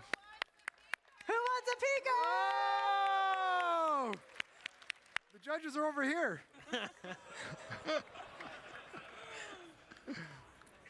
Thought we had a deal. Bribing the audience, I think. With a Pico? All right, and up next we have Amon Grask, who is a Xi'an diplomat. A Xi'an diplomat? Oh, wow. Whoa, that's cool. It's a real life character. Yeah. Compared to the bounty hunter and this one? Unsure. You're home again? Hello. I love it. Really cool. Fucking Xi'an diplomat. Sixth contestant is Little Drift Boy as Garmin Humble, another IAE fan favorite. Oh, that guy. Yeah. Complete with the burrito, I see. Thanks for replying to my messages. I figured you'd want to say into the stuff I'm getting. Yeah, but you ended up going with something else anyway, so why even ask? All right, and up next we have Dana as Pico the plushie. What the fuck?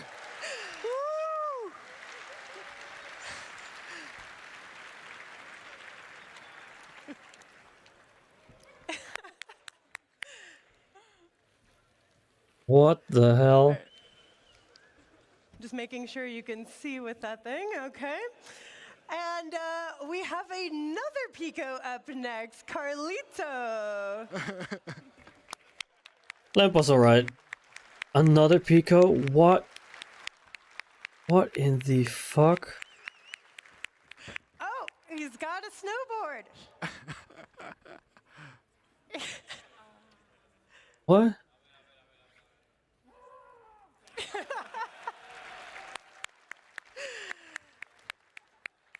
And last but not least, we have Kin Shadow as a duster. Oh, that one is nice.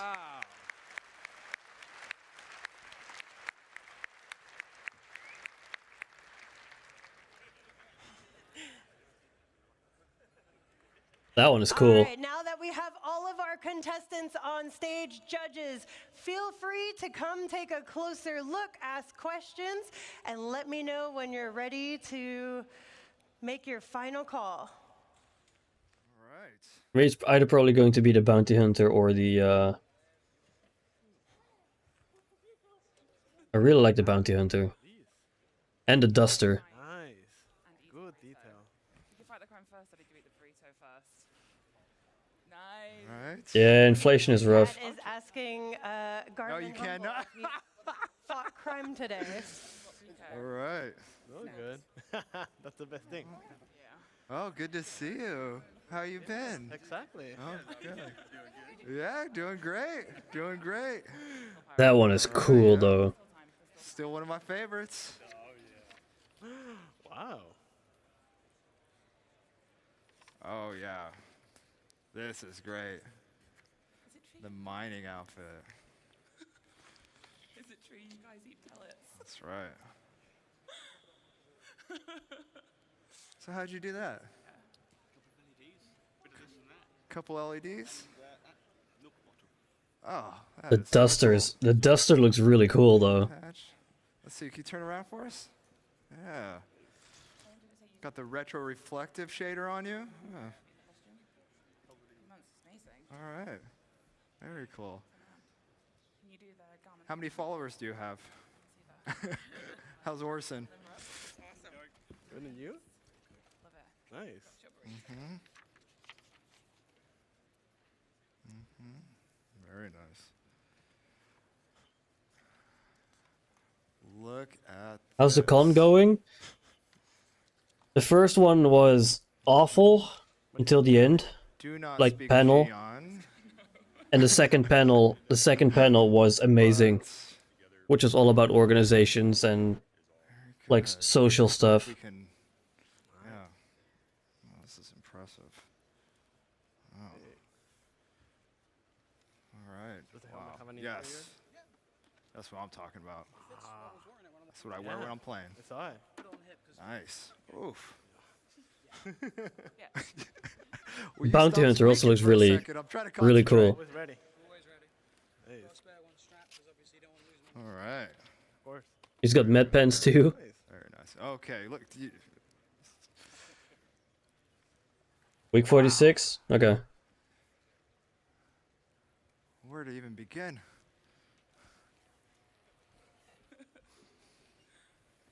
You really wagged that thing.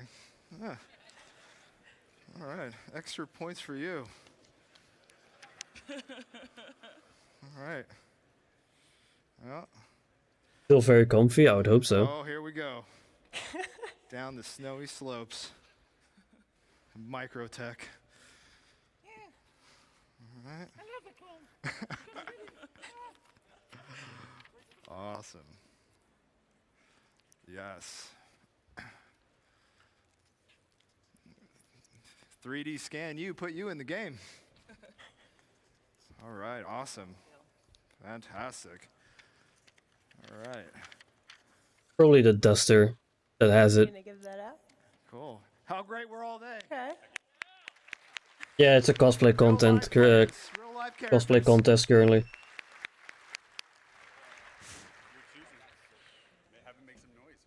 Oh my gosh. Okay, real quick, judges, are you good to turn your mics off? Yes. All right, Hardly if we can contest. turn the mics off for our judges while they Yeah. decide It's either who our the winners are gonna be. Jean, like that one in the back looks really fucking cool too. All right, I think the mics are Three. off. All right, Three are cool. pretty cool. In the The Bounty Hunter, well, four are cool.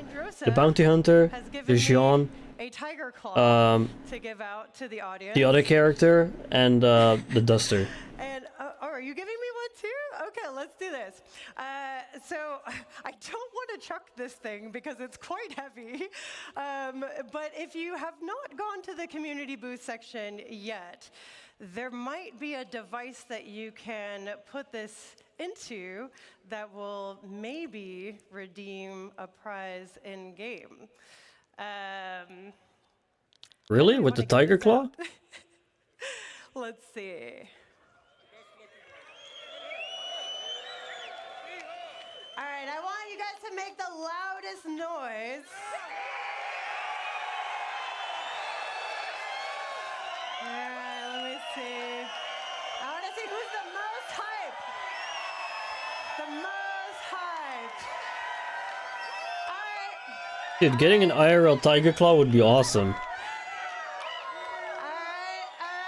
Why is there people with medical gowns T-posing? There's people in medical gowns T-posing on chairs. That's another bingo. Come to the front of the stage. That's another bingo one. He knows who he is. Her. She in the white shirt there. Is what they mean.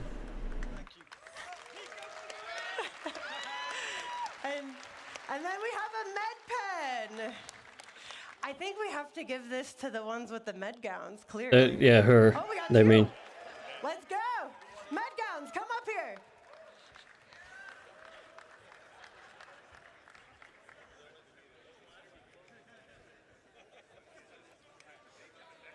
Oh, that's the people in the medical gowns.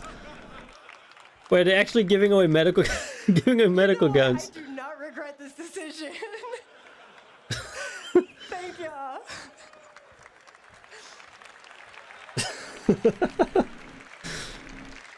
The people in the medical gowns. Oh my god. You need more time? You guys are good? All right. Why is she even up there? Starting I don't know. with our best in show, Forrest, let us know who is our best in show winner today. Well, everyone's a best in show winner, but there can only be one. Shoot us. The Xi'an Diplomat. The Xi'an Diplomat? Congratulations. I mean, that one is pretty cool. All right, Armando, can you tell us who is our best performance winner? Yeah, it was pretty hard, man. We're gonna go with... Yeah, the guy in the armor.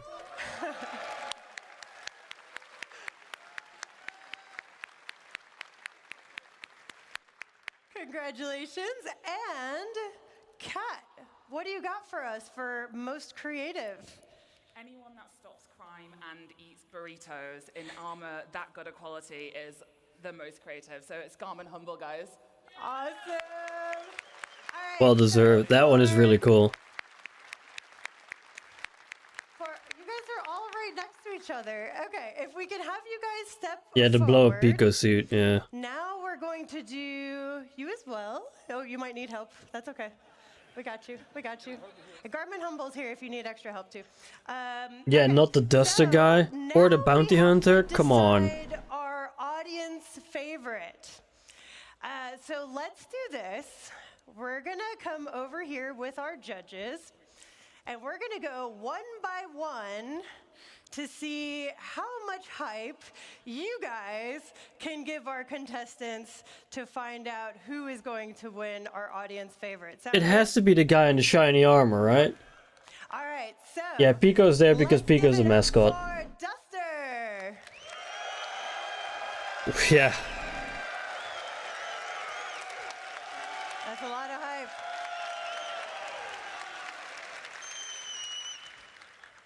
All right, and next, let's give it up for Pico.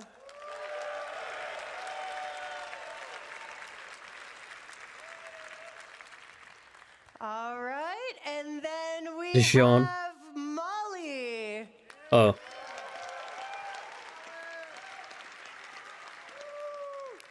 That 100% Duster or the bounty hunter.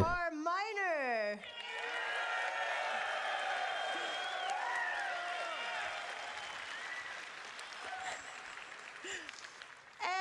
And our advocacy agent.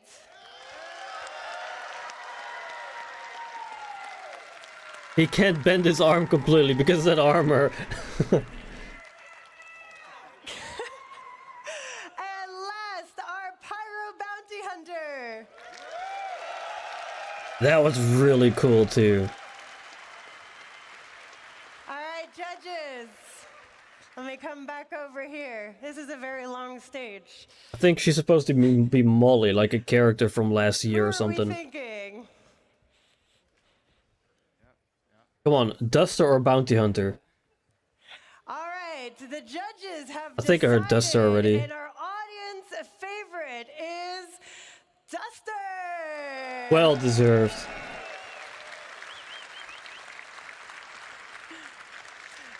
That one's well deserved. That one looks really cool. As I mentioned before, our prizes today are supplied by Toby, who's actually here with us. Toby, welcome Toby on the stage, everybody.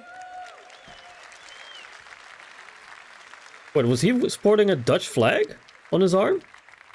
Can I borrow two of you guys to carry some of the prizes, and we'll take a picture? Yeah, that armor's sick from the Duster. Come up here too. That is a Dutch flag.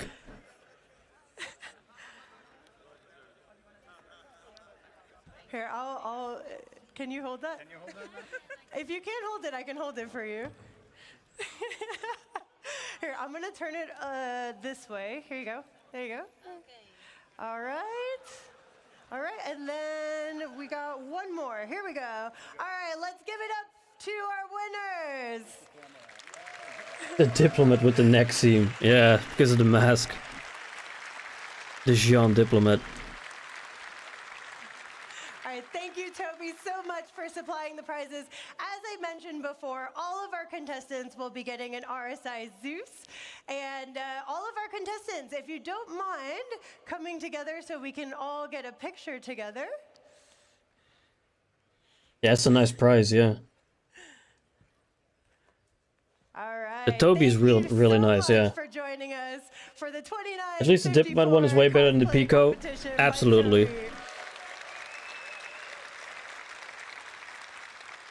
I feel like the Pyro Bounty Hunter got robbed though. You need to move, sorry. Yeah, the 3 armor suits would have won. The Pyro Bounty Hunter, the Duster, In a world, and the other character. have attacked. One ship will make it so that the lives lost will be avenged. That's right, the UEE Retribution is here at CitizenCon 2954. That's a cool model, though. Creators of this amazing model. We have Pigeon Spaceport here. You guys have done an amazing job creating an awesome thing. Is there anything you guys would like to quickly say before we get into questions? Yes.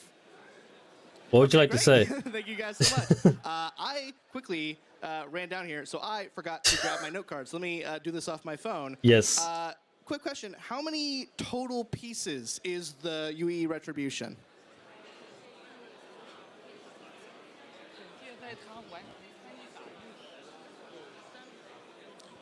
Yes. Yeah. When the 3D printing finish for the Retribution is around 300 in total. 300 pieces. 300 pieces. That is a lot of pieces for, I mean, it's a big ship, so that definitely makes sense. How many people worked on creating the UEE Retribution? 有15个人左右，然后我们所有的团队成员都几乎为他参与过工作。 Does anyone speak Mandarin here? 15 people and almost everyone in the crew have worked on for the Retribution model. Sorry, was that 15 or 50? 15. Still a lot of people. That's still a lot of people. And as you can see, there's a lot of detail in here, so that makes sense. Can you briefly explain the process between taking the concept of the Retribution and then making it into this massive physical model? What was that process like? The model looks cool though. 是这样的，我们先从网络上面搜索所有的关于惩戒的图片，然后我们将这些图片素材用于我们的建模。我们完成建模以后，我们会进行3D 打印，然后来制作。 So we searched on the internet to find all the images we could find for the Retribution. Then we bring. Yeah, 300 does sound a little low. 3D printing. 然后关于它的颜色，这个颜色化我们是根据我们对于星际公民中的飞船配色认知，然后来自行设计的。 So about the coloring that we use the Retribution is based on our understanding. Ooh, the hangers over there look cool. Color Star Citizen use in the game. So with some of our understanding. It's a lot of details though, especially like the greebling on the side. Amazing, guys. And one last quick question before we just kind of stare at this amazing ship.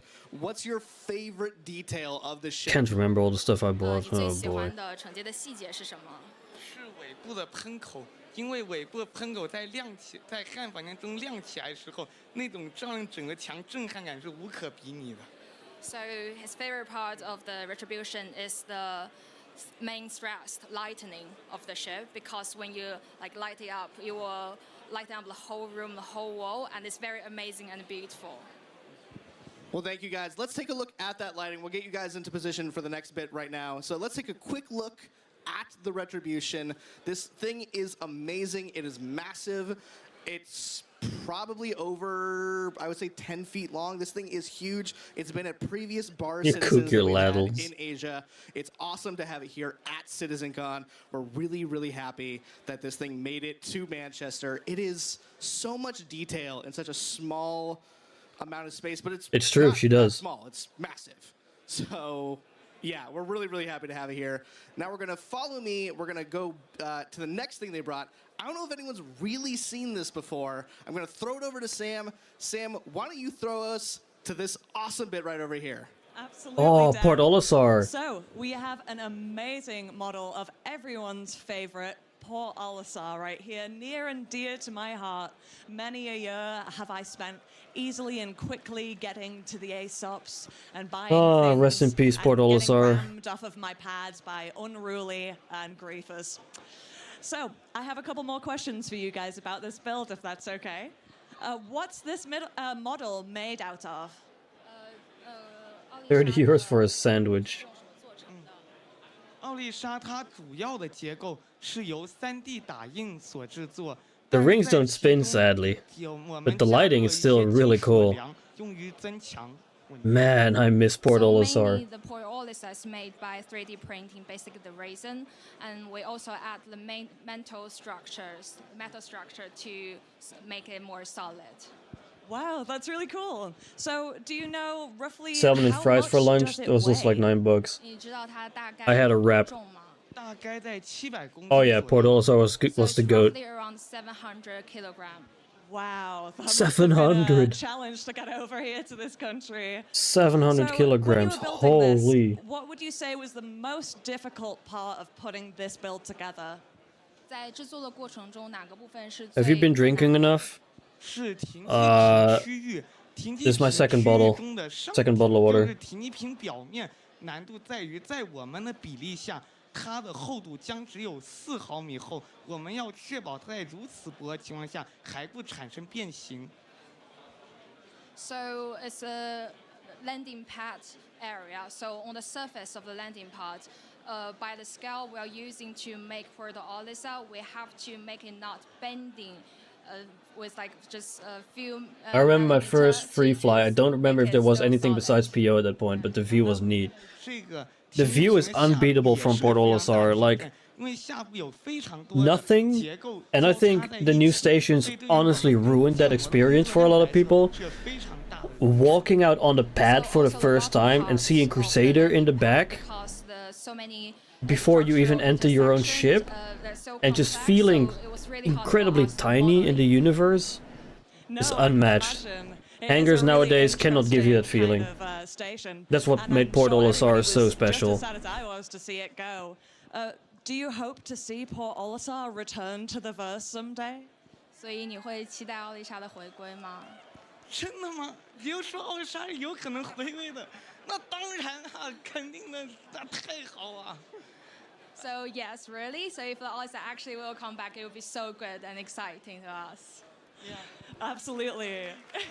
Yeah, I hope so too. I hope so too. Yeah, the answer is yes, of course. Thank you guys for talking about these. That was the amazing Pigeon Spaceport, guys. Do check them out online. Their stuff is absolutely amazing. I'm going to now pass over to my buddy, Dan, who is hanging out with the merch stand guys to show off some of the really cool stuff that we have here at CitizenCon. Over to you, Dan. Oh, hi. Oh. Awesome. Thank you guys at Pigeon Spaceport. I know, I just come out of Yeah, all stages should nowhere. look different, but they're all the same. Thank Why are you we guys, zooming in Pigeon so Spaceport. much? I We're don't so know. lucky to have them and their awesome bits here at CitizenCon 2954. Now, I think it's time for you guys to see a bit of where I get my fashion from. So come follow me, guys. Come follow me this way. We'll make our way through the crowd. Let's get in line for the merch booth. Yeah, that's a long line. I don't think I want to wait in that line. So luckily I have the CIG access pass. Come follow me. We get to skip the line. Just a little secret for me and my many Pizza. thousands of friends who are watching the stream. Come follow me this way. Right Yeah, this there way, was like right this way. 3,000 people there, I think they said. Man, all these Roughly people are very 3,000 excited for people. merch, and as they should be, because we have some awesome merch here at CitizenCon 2954. If you guys are interested in getting some, you can go onto robertspaceindustries.com/merch. Hey, more That should probably Picos. take you there. If not, you'll find it on the pledge store. But we have some awesome merch. Let's take a look. At the top, we have some brand new Pico the Penguin plushies. This Pico 5,000, is okay. Pico with an attitude. This is our Pico Black Ice plushie. This Pico has a new stepdad and feels a way about it. We are very excited to bring Pico back. We have a brand What new the Star fuck? Citizen cap. We have some awesome, see if you can get those stickers on the other side. I don't know if you are able to get that. We also have a pin set on the far bit there. Yep, merch. We have a brand new desk mat, which looks awesome. Look at that desk mat. Yeah, the Bengal one. We also have some awesome physical merch. Let's see if I can squeeze past in here. I am absolutely going to ruin these people's day. We have some exclusive shirts for attendees. If I was into plushies, it would be the narwhal. Cool You mean Finley? Finley the Stormwall? making sure people What do you have mean that. narwhal? It's Finley the Stormwall. Can I get a Zeus bomber jacket? It's Finley the Got me Stormwall. another Zeus bomber jacket. Thank you so much. I have one on, but take a I look wonder at how this much Zeus that bomber desk jacket. So mat the is. I interior mean, I can lining show you. It's this awesome, like yellow orange, like sort of a quilted pattern. It looks and by the way feels awesome. Now these do run a little Actually, I can small, look so for make it sure real you're getting quick. Size up. Let's hold this up for the camera. Look at that. We also have.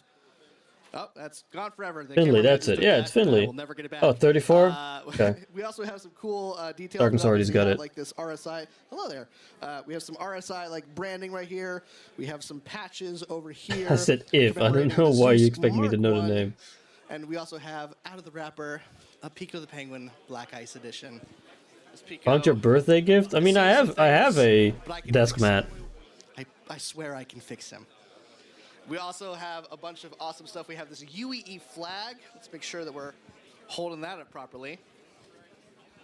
Look at that. We have a UEE flag for you guys to celebrate your patriotism for a united No, empire of Earth. this desk mat is thing actually is very, very very long. usul because I can see all the time zones on this. Kind of like that. It's yeah. I'm going to steal that. That is mine, and you're not getting it back. What else we got? I know we have some more merch. Someone get me more merch. Oh, here we go. Thank you. We have a new keychain. Ooh, this is really nice. Nope. Camera guy, Camera guy's more interested in the Pico. We got keychain. We have a bunch of cool stuff. I am being told, however, that I think that's all the merch that we can show because we want you guys to be here at CitizenCon getting it. So I think that's just enough time we have here at CitizenCon. I'm going to throw it back over. We're going to continue the show. We'll see you guys back here later. Take care.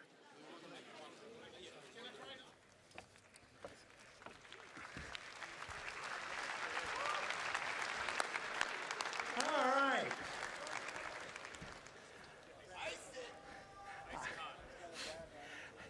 I think his leg still hurts. Ice it. I'm wearing jeans. It doesn't work through it. You know, people tried to get me to take my pants off backstage, and I'm like, no, I do it. It hurts. All right, guys. How's the hammy? It hurts. Let's get back to some presentations. How about it? All right. We have the first of two amazing presentations. This next one, Dress to Kill, is, well, what can I tell you? Don't. Who remembers CitizenCon 2016? Please welcome to the stage. A long time ago. Who is it? I can't see it. Are you getting old? Say his name on there right now. Show me his name. Bone?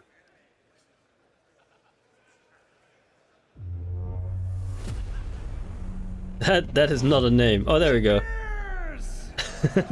Oh, Zach Freeze is part of this.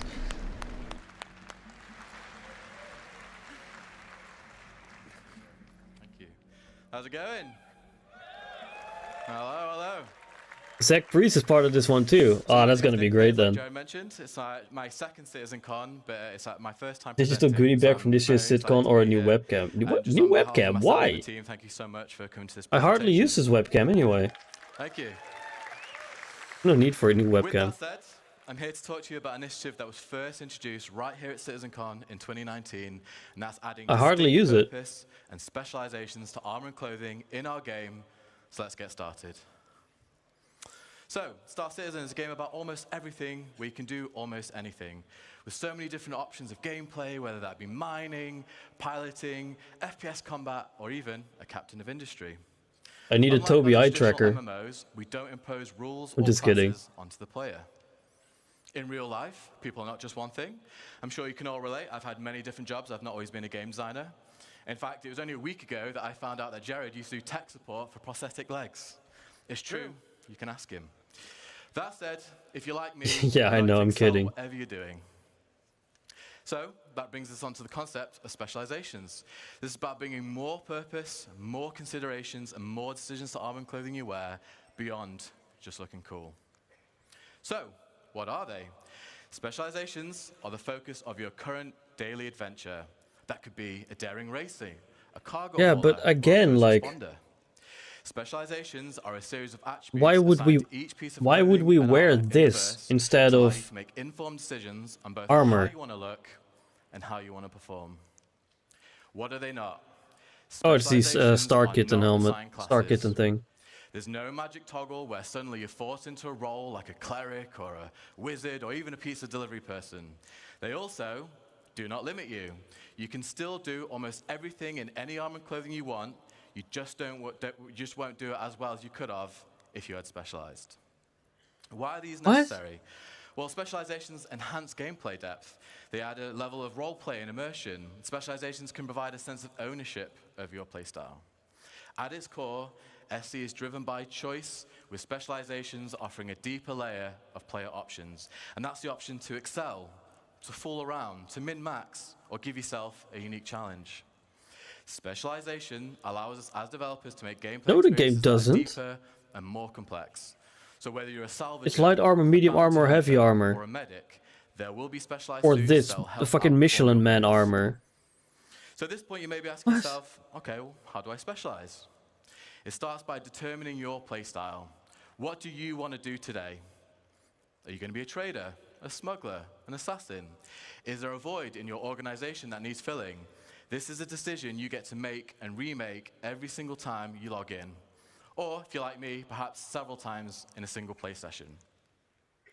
Once you know what you want to do, it's time to start hunting for the right gear. Specialized items are not intended to be found in any old store. You're going to have to do Okay. the legwork. You'll have to align with some of those guilds and factions that JJ and Benoit just talked about in the previous presentation.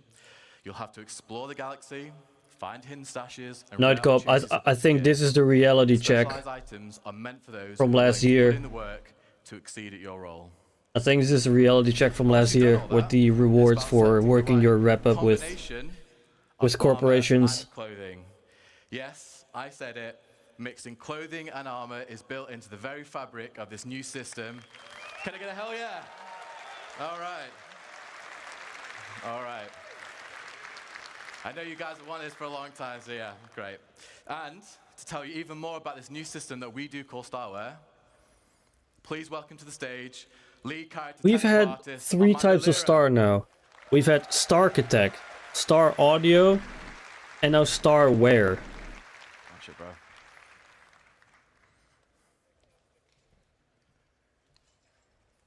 Finally some progression. They said that last year and it's still not here. Like, we watched the cargo stuff this morning. And it's still not here. Now they're talking about the next thing. Well, the old one isn't still here. We are sure you'll enjoy finding the best combinations for your playstyle. And for that, Doesn't get it, could be a thing in game so quickly, it's already a ton of armor, yeah. that you deserve. But they don't do that. It's something that I am sure you've all been waiting for so long. Star Wars. So, if you're... Are you tired of choosing between clothing or armor? Yeah. So finally, you'll be able to mix and match. Star Wars is fashion that meets purpose. As specializations provide you with a multitude of stats to combine, you'll also be able to choose the visual style that you want. Yeah, I don't know, man, like... Beware, with added options also comes the responsibility of choosing the right combination for the right situation. Let's look at some of the possibilities that Star Wars will be able to provide you.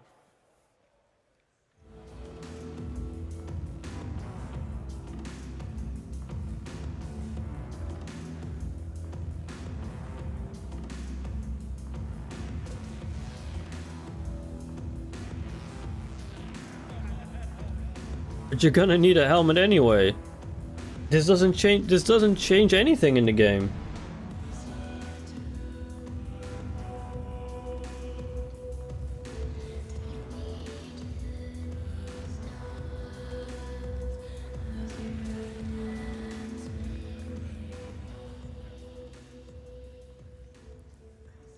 If stats actually matter though.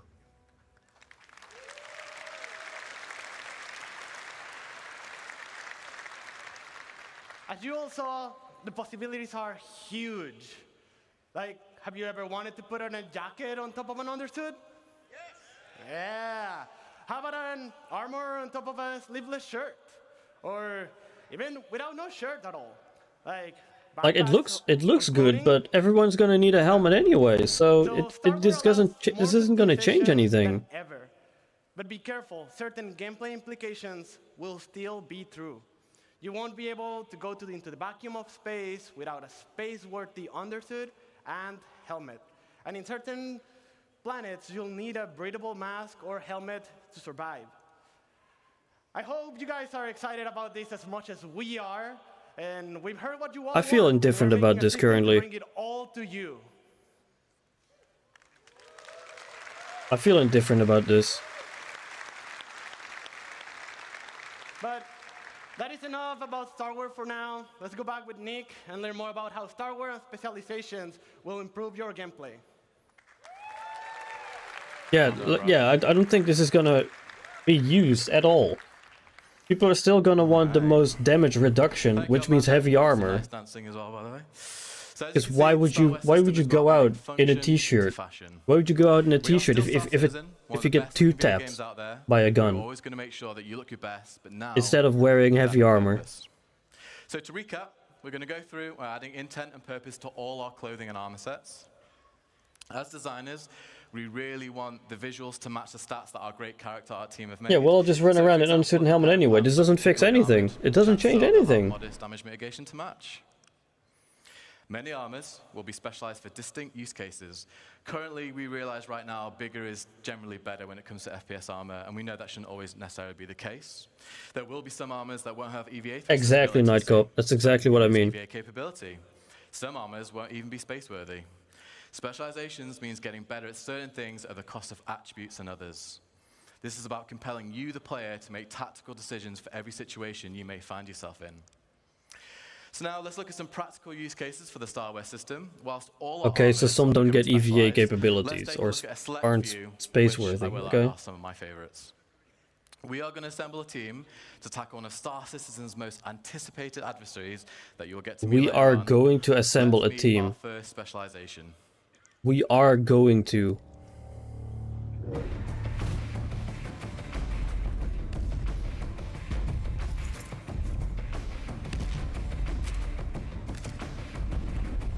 I hope so. I truly hope so.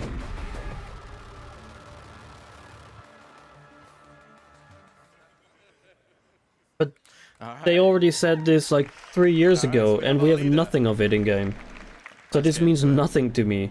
They just said we are going to. Crucial in a way it hasn't been before. With magnetic plates built Like, into many clothing they said this items, 2 plates years can now ago. holster both primary and secondary weapons. However, in the near This is just a future, there will be rehash of 2 locations in years, SC 2 years where ago. armor and weapons are strictly prohibited. Clothing allows the player the opportunity to access these restricted areas without needing to change. And some clothing will even allow the player to conceal smaller weapons from security. Oh, concealed should the need carry arise. is gonna Another new be fun. addition we're going to be introducing is flight penalties based on the mass and size of your armor and clothing. You'll still be able That to makes fly sense. in medium and heavy armor, but you're restricting the precision of your control.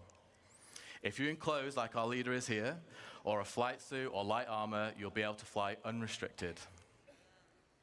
Now, if we look at an overview, we've cherry-picked 6 generalized stats to give you like a high-level understanding. So of we're how gonna need various like clothing and armors we proprietary, like specialize. actual Marines in This our is by no organization means then. a comprehensive list of everything we have available to us. It's just a little. We're gonna need So here you can see proper Marines the then, leader has low protection compared to a full with suit of heavy armor that don't and do no EVA any capability flying. for obvious reasons, but has great movement, low emissions, allowing them to blend into bustling cities and stations. The leader really excels at freedom of movement here. Let's meet our next members.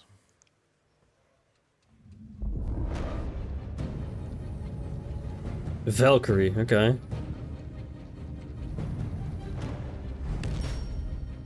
The pilot. That's gonna be Night Cop right there.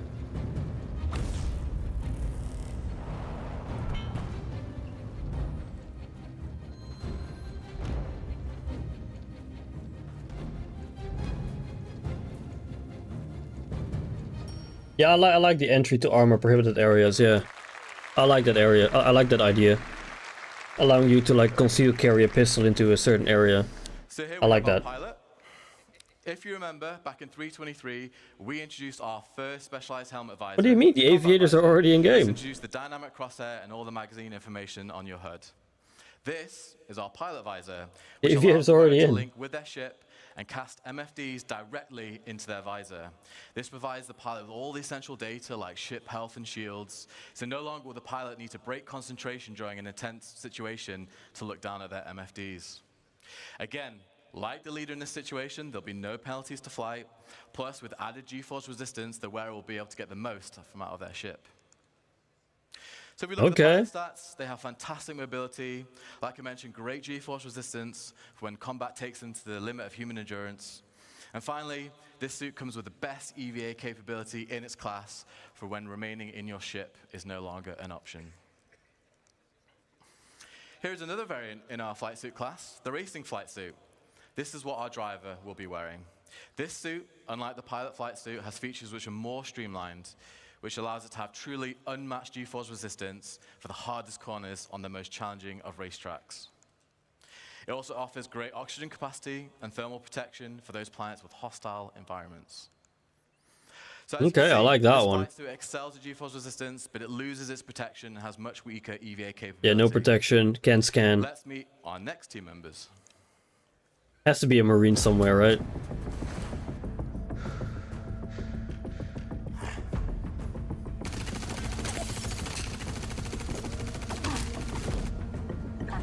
Is that the bolter gun? That's the bolter, isn't it? The tracker.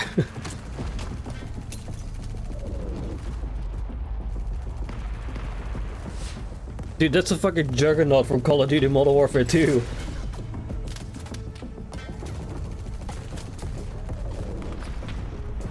The tank.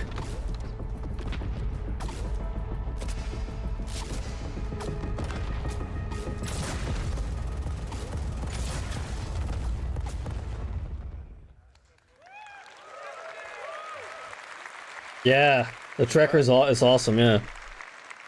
To be fair, all the armors look really cool. Who is wearing our heavy combat armor. Combat armor is similar to what you're used to, only we're specializing it even more for combat. So what does this mean? We want our wearers of heavy combat armor to feel like walking tanks. I know, Night Cop, they look Fantastic super coverage cool. to limit any weak points they may have, and actually have a greater damage mitigation than what players are currently used to. Due to its mass, the armor will also feature. Yeah, the tracker and strongest tank should have resistance to switched in my force opinion. reactions. Yeah. So that's flinch, stagger, and knockdowns. Which brings me Ooh, on to a no full flinch, no suit feature. staggering. If the player is wearing a full set of heavy combat armor, they will not be able to be knocked down by small arms fire. Oh. Okay. But no EVA. No G-force resistance. As you can see here, for all that protection, coverage, No stealth and no stability, we have mobility. some major trade-offs. You're going to lose your mobility, stamina will run out much quicker, and your movement speed is severely reduced. The majority of combat armors will also lose built-in EVA thrusters. I know the meaning you're pilot gonna suit have to looks add really cool. additional weight to be wearing an EVA pack. Next up, we have our tracker in the heavy hunter armor. This is another suit in our heavy armor class. However, this one is aimed less at pure combat and more about hunting its prey. This is all the armor for you bounty hunters out there. We'll have a merc suit, yeah. Hunter armor has the most powerful active scan for hunting their targets. Its scanner outshines all others in locating infrared and electromagnetic emissions. Perfect for locating those targets trying to lay low, whether that be human or creature alike. Okay. Whilst it's still classed as heavy armor, it does mix things up, so it'll have slightly faster movement and mobility, but it loses the protection.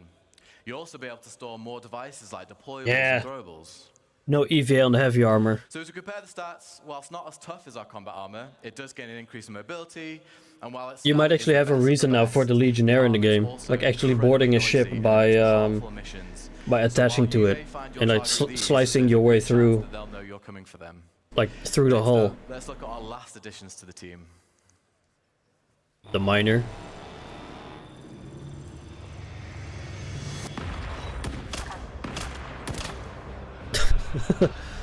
Oh, the sniper.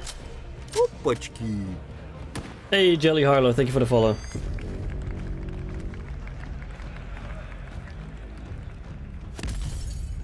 That friend. Hey, hey. All right. See a lot of people going for the heavy armor, heavy hunter armor. My favorite is there, yeah. So we have our sniper, who is wearing our light stealth armor. The sniper Here's looks so another cool. example of a full suit feature. If the wearer has all pieces equipped, so that's helmet, core, arms, and legs, due to its I know mass the and sniper suit helmet is so material, sick. their missions will run so low that they will be undetectable on radar. With it being light armor, it also has a great level of mobility and traversal speeds, meaning should the wearer be spotted, they can quickly escape or reposition with ease. And remember, with it being light armor, no flight restrictions. So with the best stealth and fantastic speed, it's a must for any players looking to assassinate, infiltrate, or in this case, The stealth is so nice. protection provided is minimal. However, you don't want to be engaging in a full-on what's that? firefight in this What's suit. that stealth gonna mean to you? Just to reiterate, folks, as well, like great specialized If there's armors still like like a this one, all the sniper ones that you see scope today, glint, you're gonna have to put the a work sniper into these glint. at your disposal. And finally, surround our group, we have that one friend. Riz, We've all played Riz, MMOs, right? max stats in Riz. No intelligence, no strategy, no lifespan, no teamwork, low fashion sense. They ignore all the rules and the strategy. They can only play for I'm from the 30 minutes Netherlands. a week. They might prefer a bit of From global Netherlands, Jelly. scopes. Who knows? Well, here at CIG, I'm doing good, we just also enjoying support our CitizenCon. friends, so they're on the roster too. So we have our group. What do you guys think? We fun? All right. Oh yeah. All right. Ohio Rizzler is what someone said in chat. So let's see what they face ahead and if they're up for the challenge. And to talk to you about that challenge, please welcome to the stage Senior System Designer Zach Priest. You've been great. Thank you. Oh, Zach Priest. Is he gonna do the thing? Oh, look That at looks this thing quite I've got quite to nice, yeah. words. So, hello, I'm Zach Priest. I do a variety of things at CIG, but thank you, the people at the front. He brought the I do a variety Miku. of things at He brought the fucking Miku. I do a variety of things Stream at daily? CIG, but I'm mostly designing usually, yeah. with AI and guns. So most of you be wondering, what could the next part of the presentation be about? Well, Is he gonna? let's get stuck in. Is he gonna gnome people? I asked him to gnome everyone during CitizenCon, and he said he might do it. Events that citizens work together to complete. We love group content. Yeah, I don't like the This allows scanning. players to I don't work like the together scanning to stuff. achieve a goal. But for our group specifically, you do have to wonder, Well, now our crew is assembled, and in a universe He as cuts a big little as Star Miku pin Citizen, with him. who knows what trouble they could run into. So let's find out what they're going to face. Now, they're heading to the planet Monarchs, which is in the Pyro system. So without further ado, let's find out what they're up to.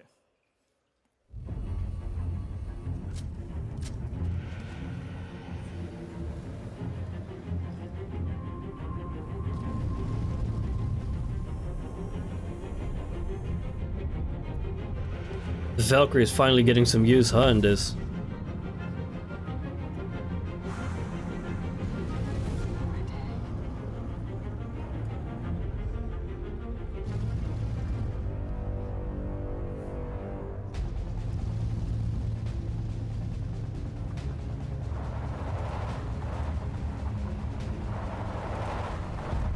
Favorite game? Command & Conquer Riddler 2.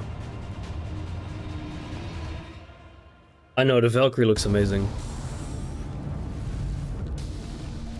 Oh, fuck off, bro. Fuck off. Why are we clapping for this? Come on.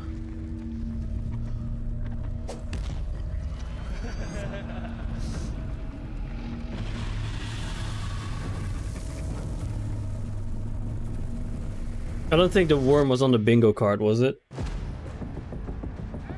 Work in progress, actual gameplay.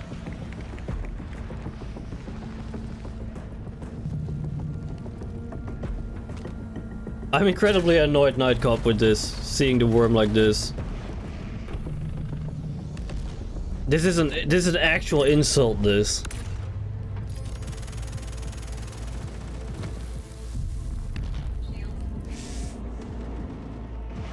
Actual gameplay. I think this is what they meant with. I think this is what they meant with we're going to revisit a classic. I think this is what they meant. The fucking worm.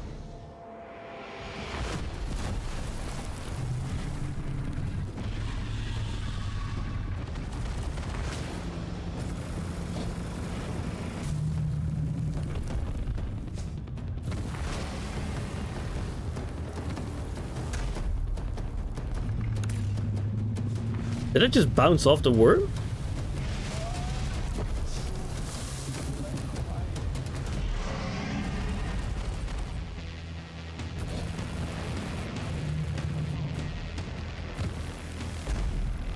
Actual gameplay, they say. This just feels like a fucking insult, man.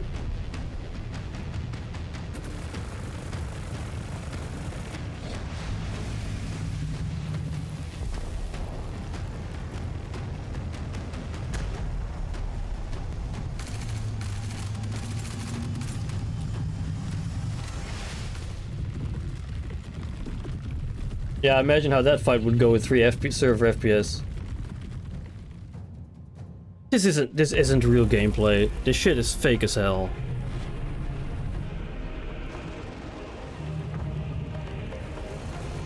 I wouldn't want to be near that worm.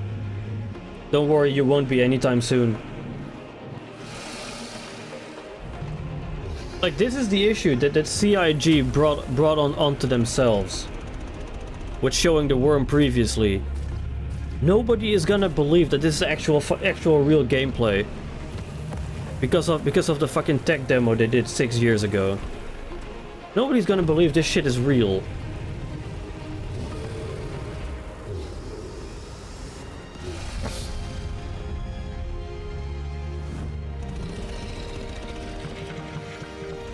Also, can I ask what this has to do with Dress to Kill?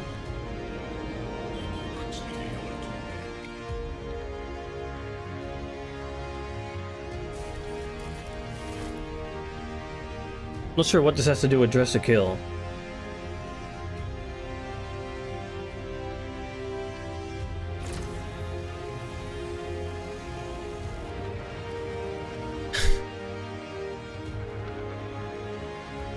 Oh, yeah, okay. Okay, bro.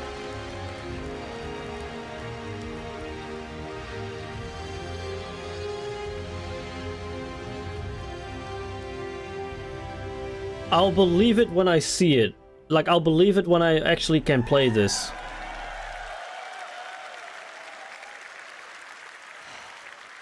I'll believe this when I can actually play this myself. That was cathartic. Absolute cinema as far as I'm concerned. The teams at CIG have worked so incredibly Great Dragon hard. Pearls, another Star Wars reference. What we just showed you was no tricks, no hacks, just gameplay of the Valakar. I heard someone in the crowd say, yeah, yeah. I love you too, Groncy. I want to give a huge thank you to all the people That was who put in a lot Croncy of yelling. work to get to the point where what we just showed you is gameplay. As you can imagine, all of that is work in progress. We have some good polishing to do on it, and we didn't want to hold it off. We just wanted to Lives give you an honest view within of where Monox. we are. Wait. So, Wait. This is actually on Pyro. Lives within Monox on Pyro. with that said, monster hunting is coming to Star Citizen.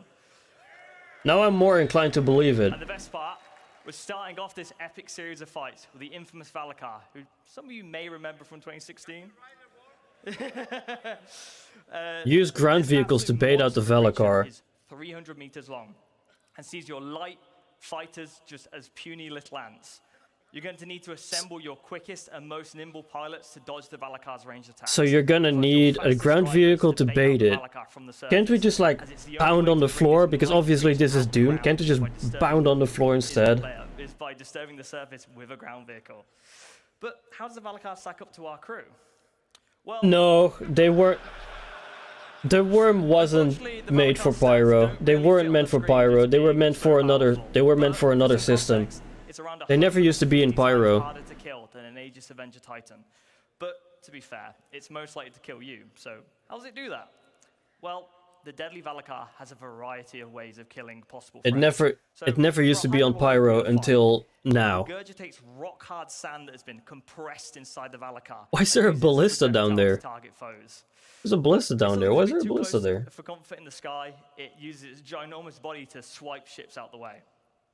Anything on the ground that it sees as a threat will have to contend with its bite or its deadly slam. So, little bit fun bit of information. As Can we not Valakar just like becomes more throw an injured, A2 bomb on it? back into the planet's surface, and you'll need to make sure that your ground vehicles stay alive or have backups to bait out the creature again, as well as keeping it interested. So, the big question, in a game like ours, how are we going to communicate the health of this creature? Well, You don't. things being physicalized is at the heart of Star Citizen. And we know how much of a large fight the Apex Valakar is, and we need to communicate So you need to pay attention to the textures. So you'll see Okay. here the Valakar's health from 100% to 1%. You'll see its skin getting more battered and bruised as the fight progresses, to give you an idea of where you are and how close you are. Imagine if it could The catch nice thing about and this, eat A2 bombs. Valakar's health without needing any Imagine if UI it could or health bars, actually just grab it and throw it burst back in at you. experience. So, number one question. Precious why do you wanna pearls? kill the Valakar?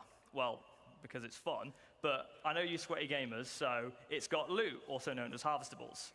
The Valakar has two very valuable harvestables. Firstly are its pearls. You'll need to mine growths on a variety of locations of Valakar to reveal these pearls. And once you've destroyed the growth skin, you'll see disgusting squidgy innards. But next, Oh, that's is gonna be big great. apex teeth. These are within its mouth, and you'll need a very strong tractor beam to be able to yank these things out. Needs a mineable tool. And these harvestables will not all come out at the Yep, same needs a quality. mining tool. So you'll be able to learn more about that and how harvestables are going to be used tomorrow. Needs a tractor beam to pull the teeth out. So a fun thing here is you'll see the character is standing within the Valakar's mouth as well. So when it dies, it keeps its collision, meaning that you can climb on it, land ships on it, and it's essentially your playground. You need to mine for the tool This to really mine shows the how innards. big it Yeah. is, but how big is it really? Well, fun bit of information. That's a When long we first boy. made the collision for this model, Star Engine actually gave us an error saying like, no living thing needs to be this big. You've accidentally added an extra 0 onto the size. That's a But long To boy. give you an idea of the sheer ridiculous scale of this monster, you'll see here in Idris. Anyone who's done Xenothreat knows how big the Idris is. You feel like an ant when you're in the Idris, and Yep, this makes true. the Idris look small. There's also an Aegis Avenger Titan here as well, but if you look even closer, there's actually a Copion in this image. I'll give you a second to try and spot it. There is. So well done. But there's the anyone who Copion. followed it. Okay. So it's big. So for some fun numbers, it's 250 Copions Might long. be a while before this is 47 implemented. meters Avenger Titans long. Yeah. And for our American friends, that's about 3.5 football fields. Although to be, But lucky for our if it's Copion going to be in friends, Valkyrie 4.0, actually comes in different sizes. like it's supposed to be in Pyro. Pyro's the next system coming up in the next patch. So Copions. They're, you know, they're in different biomes and they have different aesthetics. But moving on, we want to also introduce different creature sizes.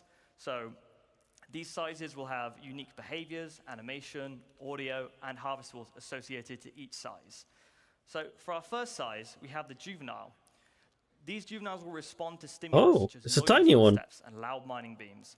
This will It's a cause them tiny to boy. burst out the ground and attack anyone who's disturbing them. And you'll find these in caves near valuable harvestables and minerals. So for our next size, adults. The adult Valakars know not to pick fights and tend to remain to themselves. However, if you exterminate too many juvenile Valakars, this will cause adults to show up, which are 3 times larger and a lot more angry. there you got the big Sizes boy. are great because they allow us to create varied experiences as well as show you how creatures grow and evolve. Just buy a in the 4090, environments no they more lag fest. live in and grow up in. Beyond that, we You have ain't our got the Apex, Apex. which has the most valuable harvestables and the most deadly attacks. Largest living Also thing in the biggest verse living so thing in the far. verse. So far. So, in summary, monster hunting is coming. This is the first in a large series of Apex creatures that you need to gather your crew together to take down this mighty beast. You need a diverse lineup of ships, ground vehicles, loadouts, and skill sets to take out the Apex Valakar. Everyone at CIG is Oh incredibly my god, the excited to get person in Valakar chat. into your The hands. Valakar Apex is the longest, is the biggest creature in the verse so far. Until your mama creates an account. But that's all for the Valakar. For this It's actually a Valakar. good one. Let's take a look at some other fauna. Now, the Valakar is very exciting, but Is this the M word they were talking about yesterday? for creatures. What M? So let's start with What some M word? Valakar Valakar variants is a so V. far have typically just had alterations to their loot and appearance. However, we want to go further with what variants can be.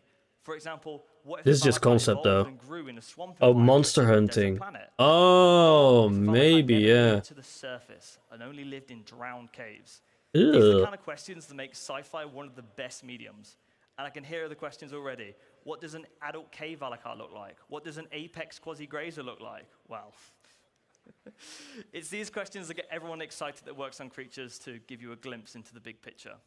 All of these variances and differences and new creatures make up what we call our fauna matrix.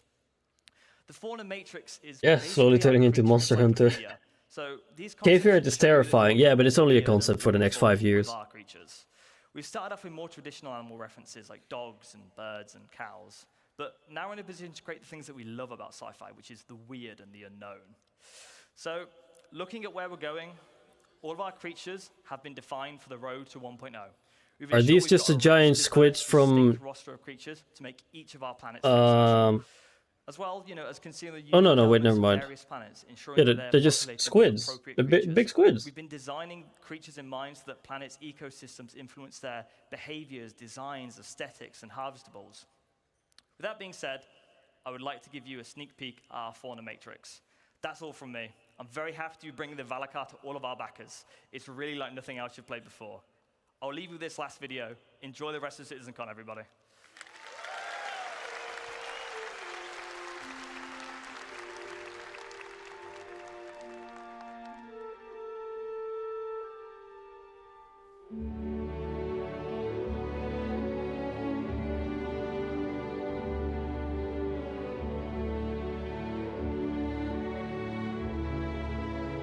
Yay. Sketches. Concept art.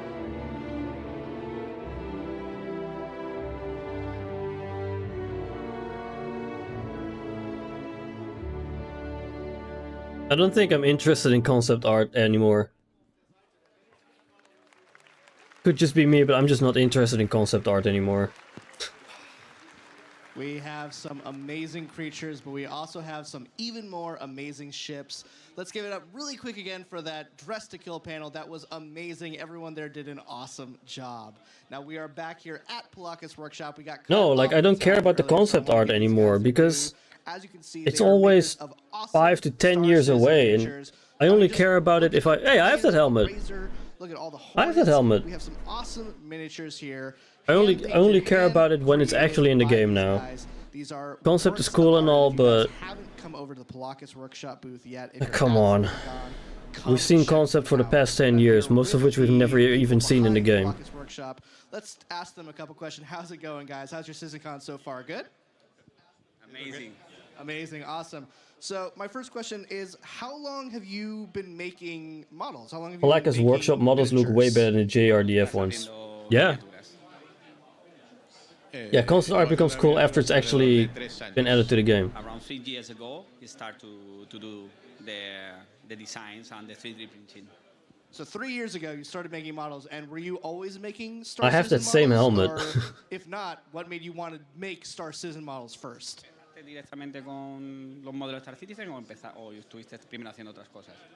Desde el principio, empezar el modelaje 3D por las naves de Star Citizen.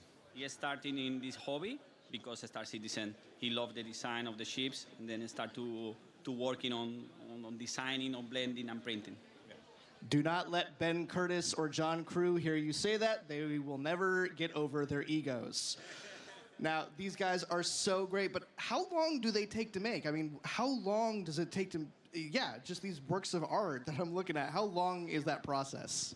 ¿Cómo es el proceso y cuánto te lleva más o menos hacer? El proceso primero es el modelaje 3D de las naves, después se imprimen, después se pintan. Y depende de la nave, está, por ejemplo, alrededor de 2 semanas o 3.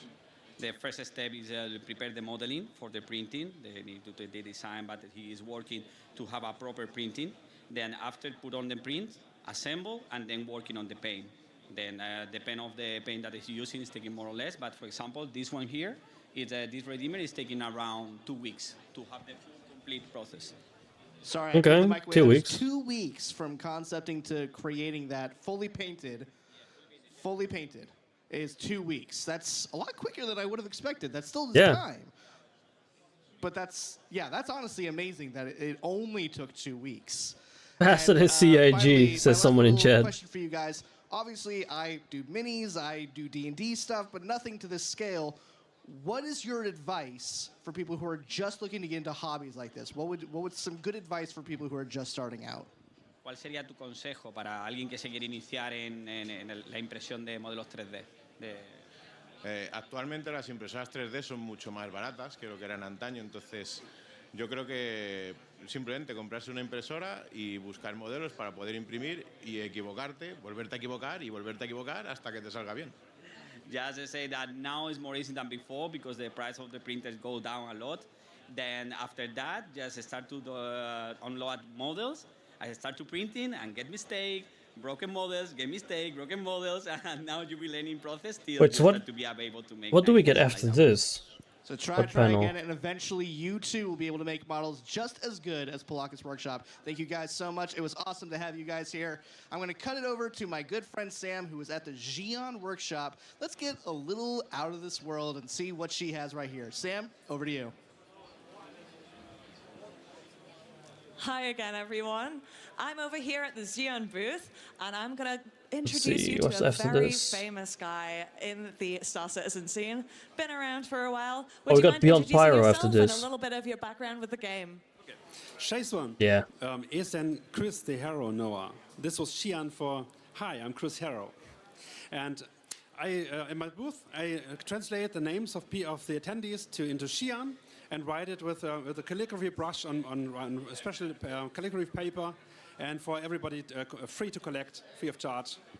Well, that's amazing. I can see that as the day has gone up, you've kind of done a few more different kind of I want to redact this stuff, same. And I can't wait to see this kind of Because grow Nightcop as knows the more than convention us. goes. According to Nightcop, they will have Mark Hamill. How would you say that a beginner could kind of get started with learning an alien language? I think the easiest way to learn Xi'an is as a primer to watch the videos Britton Watkins made. These are available on the Star Citizen or Star Citizen YouTube channel, and then after this we have our Xi'an Linguistic Let me check real Institute. quick. And we Developer. you can learn the language. We have experts even for Banu and other languages, and you can find everything you need, tools and learning materials we created. Yeah, the Valakar space worm is supposed to be living in layer. Amazing.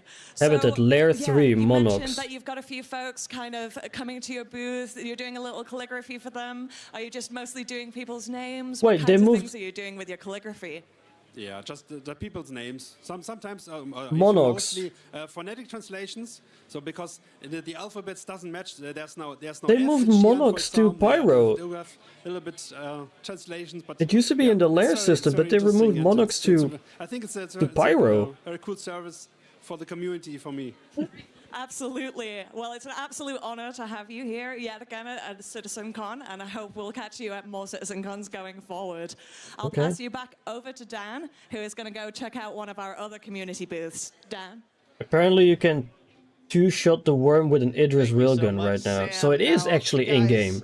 It's been a long week. I think most of us here could use a drink, and no one does drinks better than Bar Citizen International. Now, If you and guys only have if been Hamel shows up, Robin killing should it take a this shot. week. I don't know if you guys have I'll take a been shot of here water yet, or a just shot of there's cola. been a Bar Citizen every single night, Monday, Plus, Tuesday, I don't Wednesday, really drink Thursday, alcohol. And Friday, you guys went all out. You had an entire city block takeover on New Wakefield Street. I was there. It was massive. How many people were there again?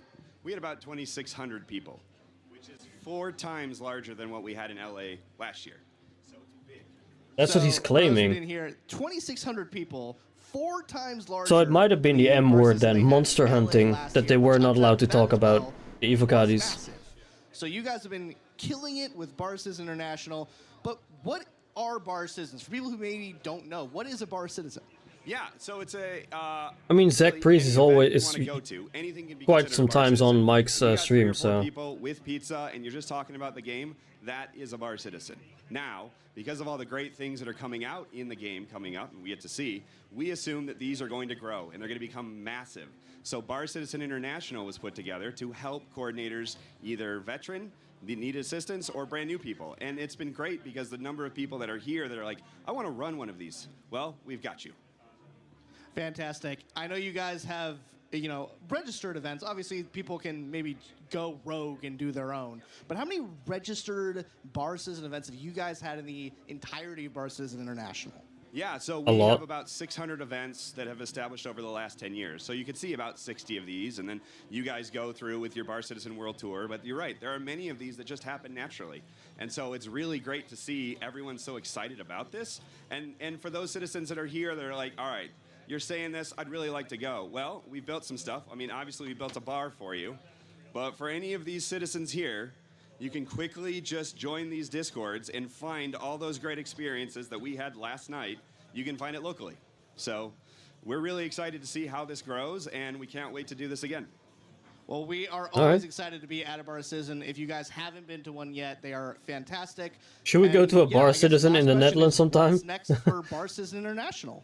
Well, what's next for us is working with all the coordinators to figure out that next step. We want to find ways of kind of creating that concierge program for the coordinators that have been doing this for 5 to 10 years, because they put a lot of effort into this. And at the same time, how do we streamline this for new people that just want to raise their hand and say, I'd like to do this? So. Awesome. Well, as a community producer, I can't thank you guys enough. Nick, good seeing you again, bumping into you yet again here at CitizenCon.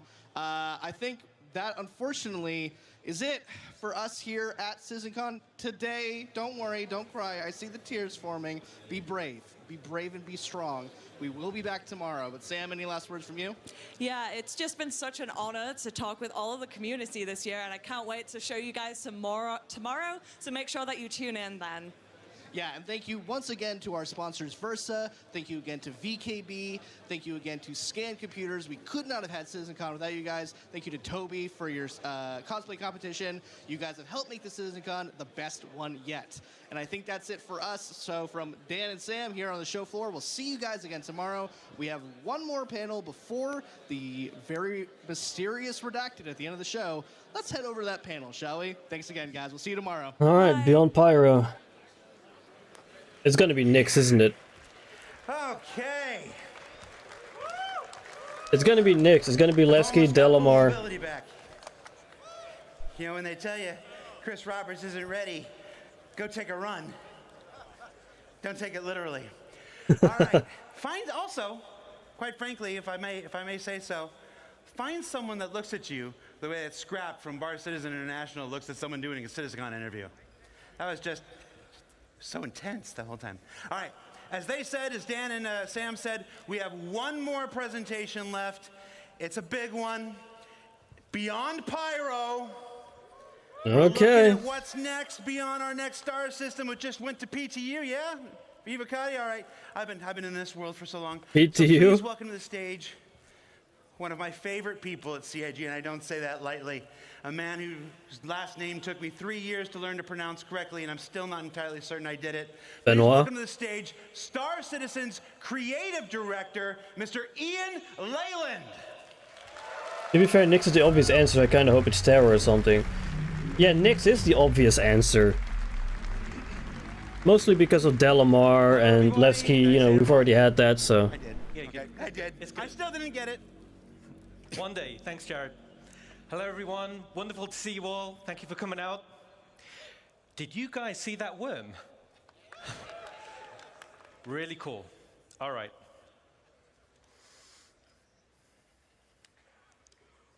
So right now, it's all hands on deck to make 4.0 the best experience for you.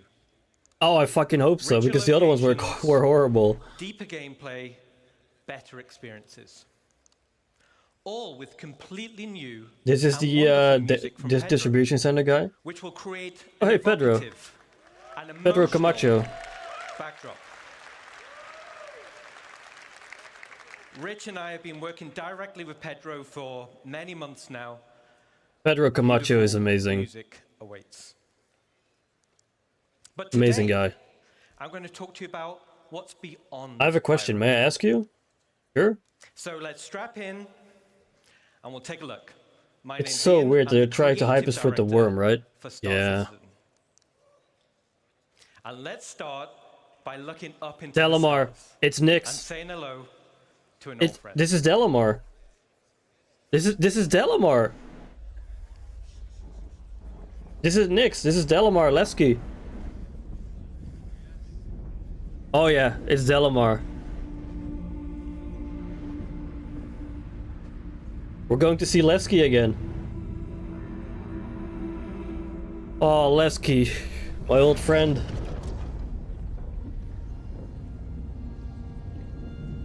This has to be the asteroid around Delamar.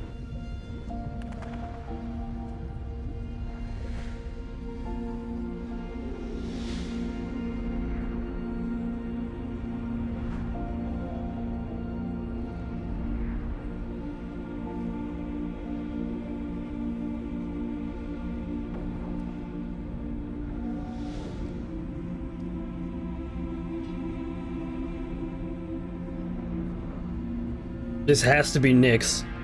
This has to be the Nyx system and Delamar.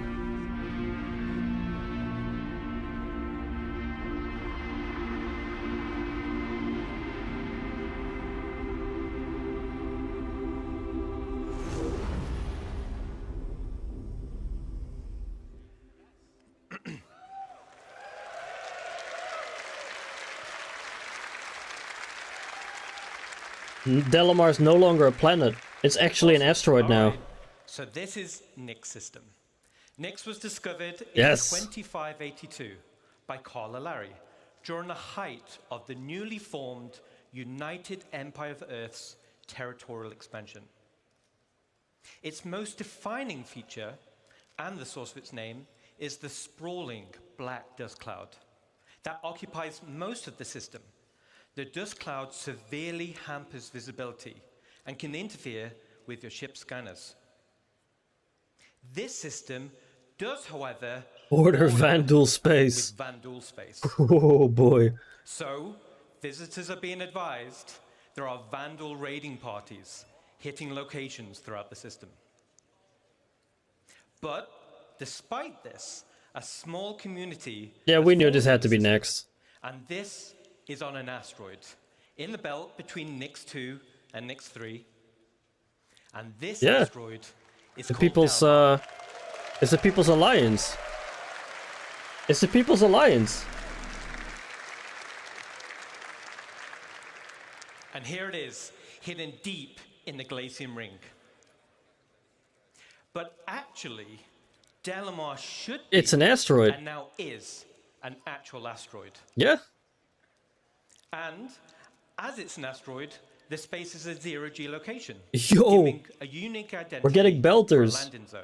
We're getting belters now from Take a closer look from the at Expanse. the main POI on Delamar. So news had to be next. I'm curious if they're bold enough to offer one more with the promise of soon. No. Vandal raiding parties are what your Polaris is for, and I want it so bad. Yeah, Beltaloda. Oh yeah. Damn, Levski got a makeover, huh? Man, Levski really got a makeover.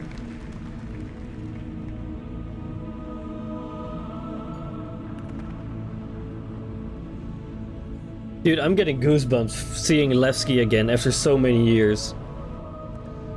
It was removed with 3.11 in favor of Xenothreat.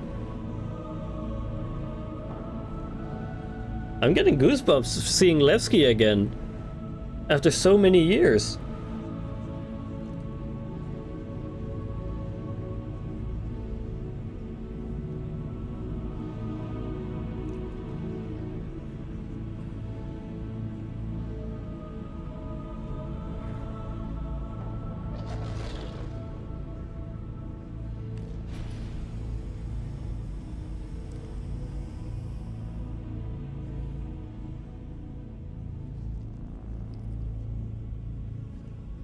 Levski looks good though. Are they going inside Levski too?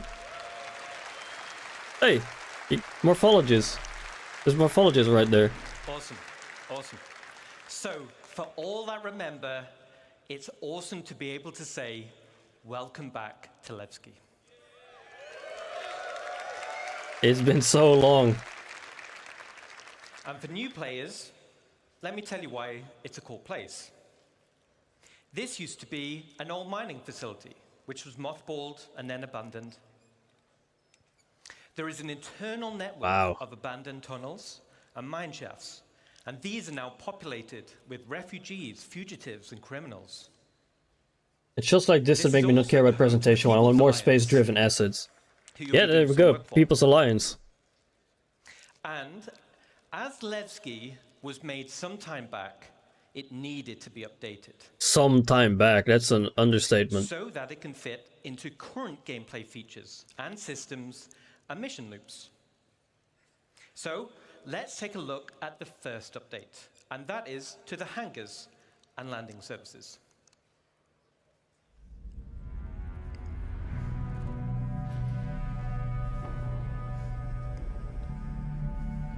Are they just your average hangars? Wait, are these gonna be the hangars from that people own, like the asteroid hangars?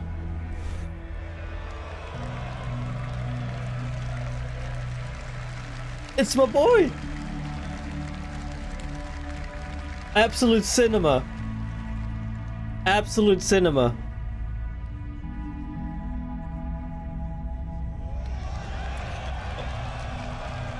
We got the Kraken.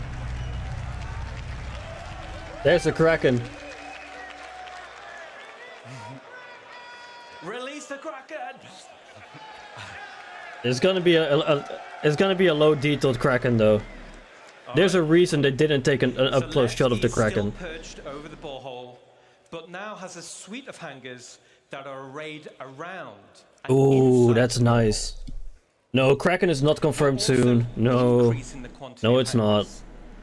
This is to meet the ever-expanding player's There's persona to remove hangar wait remember the Inside Star Citizen we watched that they needed the Ironclad to finish the Kraken? We have no Ironclad, so we have no Kraken. Players that don't want to store their ship, docking services will be added high up on the cliff walls. Again, there's a reason they didn't take an up-close shot of the Kraken. It's a very, very low-quality model that they use here. There's a reason they didn't go up close to the Kraken. Also, I'm incredibly happy to see that the Polaris got docking collars like that.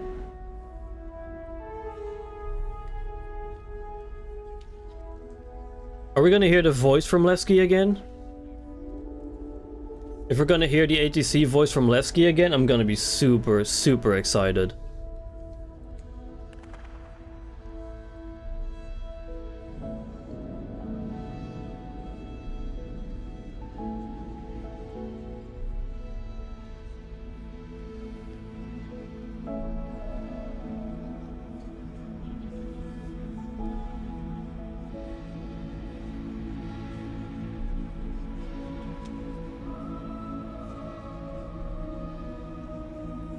An orange constellation?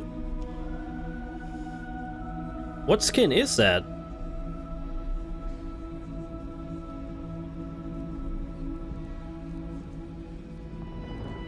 Man, it's been so long since I've seen Levski. My god.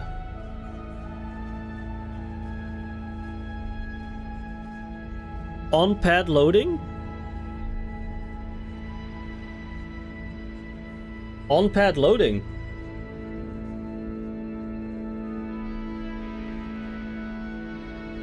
Oh, I love that. I love the on-pad loading. Got a Starfarer coming in. Got a Caterpillar. All right, awesome.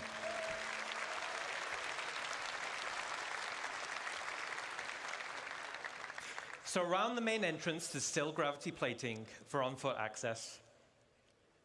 If it's 0G, there's gonna be no more ground racing around Levski though, sadly. And we're also adding access to gameplay areas for a variety of local missions and gameplay types. And as you saw in the video, there will be banks of exterior freight elevators. That's amazing. I want that in Stanton too. Gameplay loops without requiring hangar services. Thank God. As this is a 0G location, it also gives an opportunity for another type of specialist freight services. Let's take a look.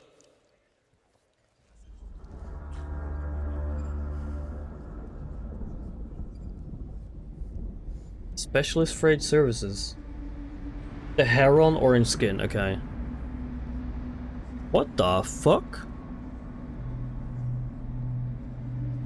Holy shit.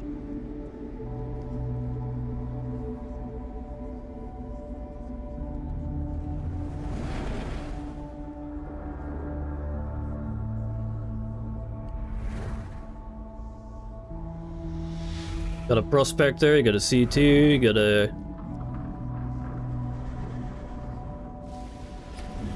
a whole C. Another way of cargo loading, huh? Oh! Oh! Oh, that's cool. That is cool. The whole C can finally load from the exterior. Exterior freight elevators. However, the first thing that comes into mind with me is how easy is this going to steal? Like, can I just quickly fly next to it and quickly use a tractor beam and steal the shit there? All right. So first off, now the borehole goes all the way through the asteroid. Yeah, it never used to go. It never used to go all the way through. And down at the base of the asteroid, there will be banks of exterior 0G freight elevators. These will be priority access for Hull series ships. So for all the Hull series folks, we got you covered. Okay, but how about stealing it? The same functionality is also coming to space stations in both Nice. Stanton and Pyro. Oh, nice. That's gonna be really good for Hull series owners.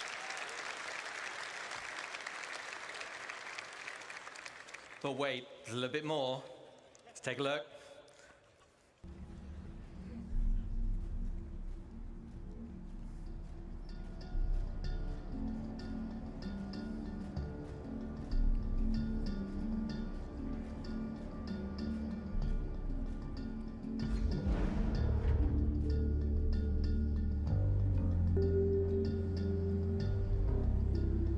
So now we need these for LEOs. You're jet lagged? Oh, no worries, no worries. Dude, the old Levski music.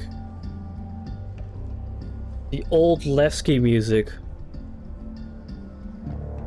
My god.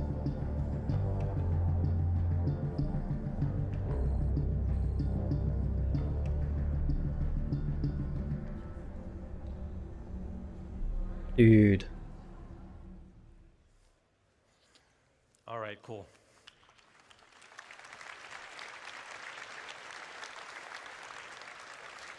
So, Never seen or been here. I know you're a new guy. Holds a special place in my cargo decks to be able to quickly sell or pick up for the next run. holds a special place in my heart. So that concludes. Yeah, it was removed in 3.11 in favor of running Xenothreat. Interior is also getting some updates to bring them in line with current gameplay requirements. These will be spaces like For me, this has a special place in my heart, just like Port Olisar. supplies and refinement centers. Ooh, so you nice. don't need to travel far to refine your ore. And we're updating the interior layout to provide better access to gameplay spaces. So to conclude, Nick's system will be the next system after Pyro. Yay! They keep showing morphologies. He's right there, dead center too. Is now a physical asteroid. As it should be. With a zero-G play space. As it should be. All And it's getting a facelift. And we're updating Levski to fit current gameplay mechanics and gameplay loops. And most importantly, we're adding local areas for gameplay content.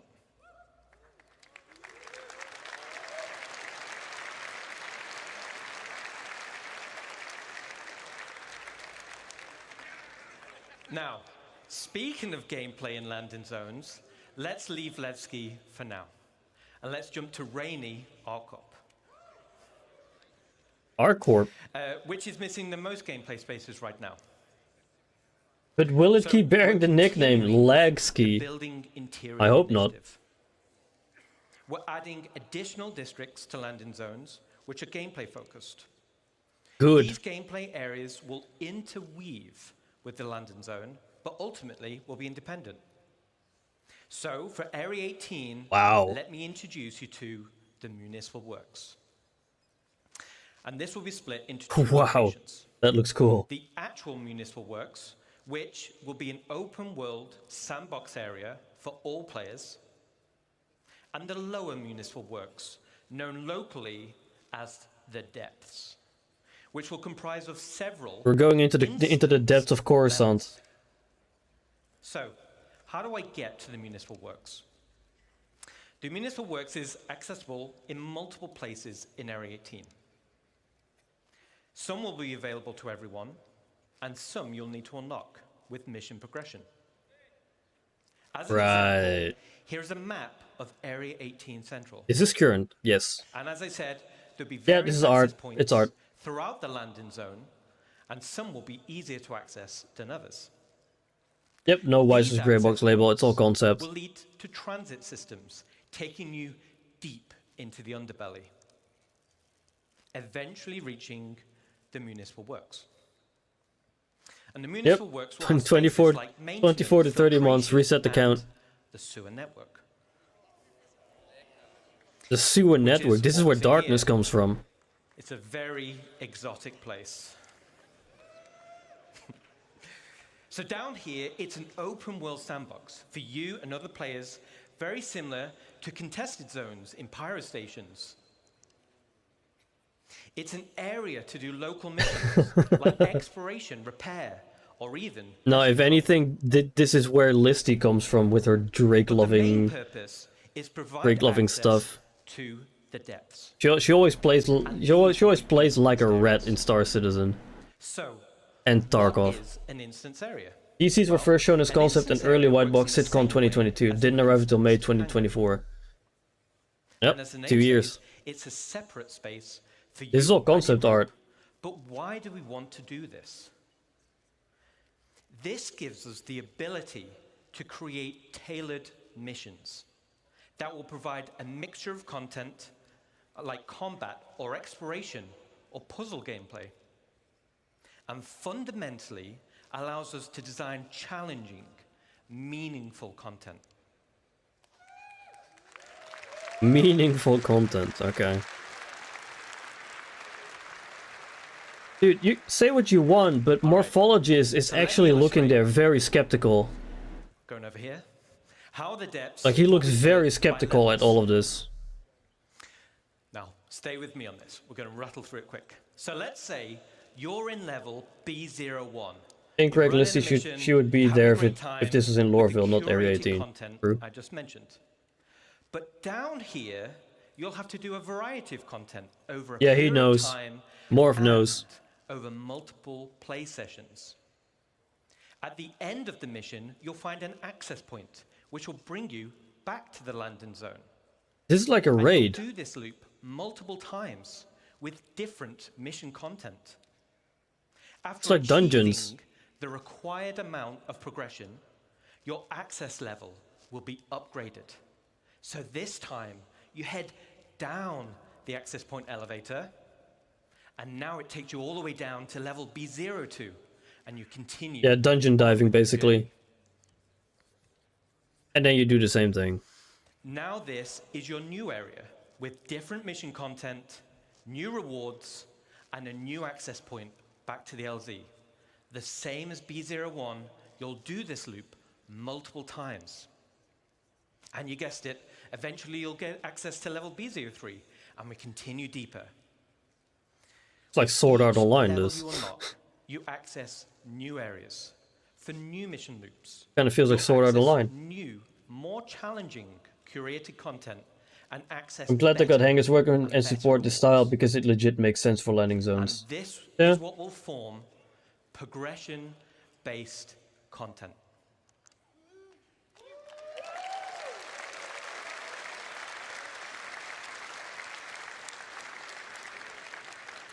So as I just described, was a very condensed version of an actual play sessions. But this still describes the unique gameplay. This is all concept. It's all concept, Landing this. zone areas which will offer long-term gameplay progression. So that concludes this section on gameplay spaces for landing zone. We're excited to show you more. All right. So we're going to head away from Arcot for now. Let's look again into the stars, and now we're going to talk about solar systems. All right. Okay. Stanton system was the primary system in the game. It serves as a lawful system. It's protected by the UEE and will continue to be evolved and updated as we balance it with other systems. Then we have Pyro system. It's only in Area 18, spoken yes, about at for now. length, and this will serve as the primary unlawful system and is the perfect contrast to Stanton. Then, as we just saw, You might get we your have Terra. Mix system. It's You might not get your a Terra. totally unsafe system like Pyro, but it depends on where you go, as it borders Vandal space. See that little bit of red? That's Vandal space right there. You might get Terra. UE does not protect this system. But Or Magnus. we've got a little bit of space there, haven't we?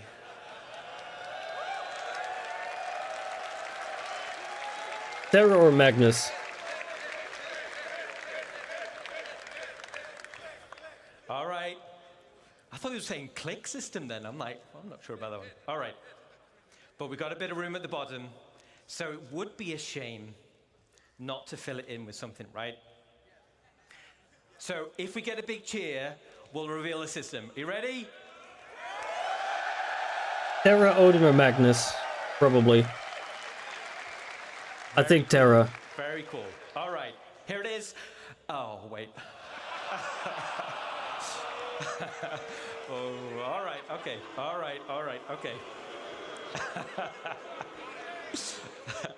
So, let's take a sneak peek at system number 4. Here it is. Wow. That's awesome, right? All right. No, in order to reveal the 4th system, let me take you on a little history lesson. Uh-oh. And to do that, Oh, here we go. we're going to load up our old friend, the Galactipedia.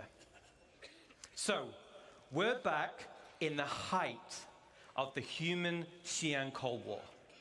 Tensions were at breaking point. In 2542, Armistead Perry introduced a designation. Are we going to Tohill?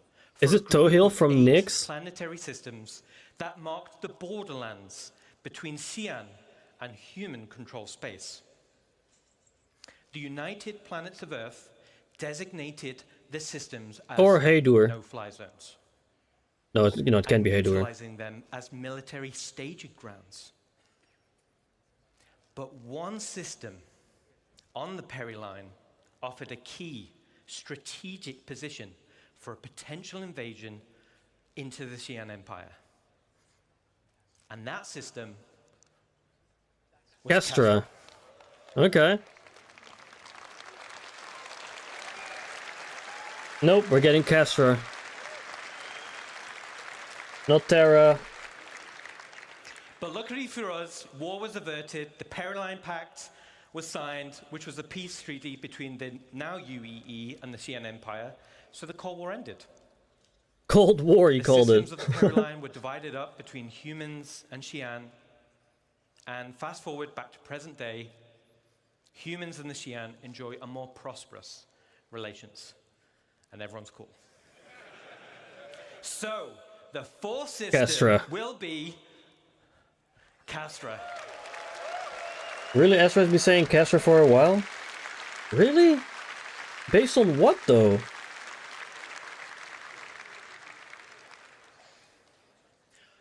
History lesson's over, so let's jump in and find out a little bit more. First we have Castra 1. Here it is. Ooh, I like that one. It's a dead, coreless planet because it's too close to the sun to be terraformed for human habitation. So instead, the UEE Navy used Castra 1 for target practice, giving it the nickname of Bullseye. All the weapon testing throughout the Mesa era has left Bullseye covered in craters. And as you can see, it's super toxic, meaning ground exploration will require high-end environment suits.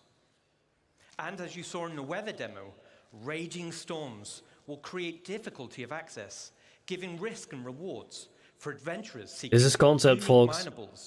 Keep in mind, all of this is concept. Okay. Yeah, it's more concept Then art. we have Castra 2. The second planet from the sun is called Cascom. And this Is was the Geonosis. location of the military's staging area. This is Geonosis. Since the system was opened up to non-military settlement, it has since become a center of trade and tourism, but is still considered an Earth. This looks like Geonosis, just less orange. Which prizes citizenship above all else. Let's head down to the surface and check it out. Breaking through the clouds, you'll find a landscape full of great lakes and lush crimson forests. And as you saw in the CTG presentation, you can see how we're going to make these worlds with the new technology. Oh boy. High up on the mountain range, here at the highest peak, we can just make out the landing zone called Sherman. Oh, Sherman is nice.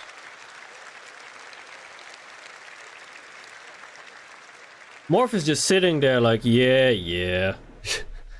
Which is fondly If that showed us planet models like they did Pyro 2 years ago, I'd be slightly more hyped, yeah.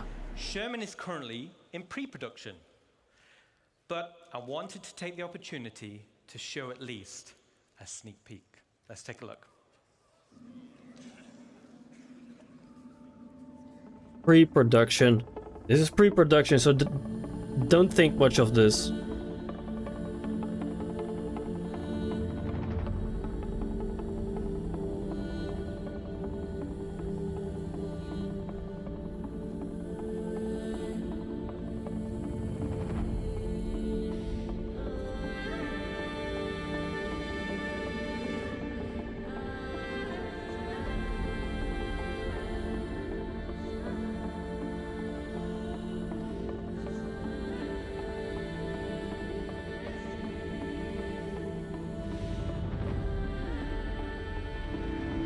It looks fucking cool.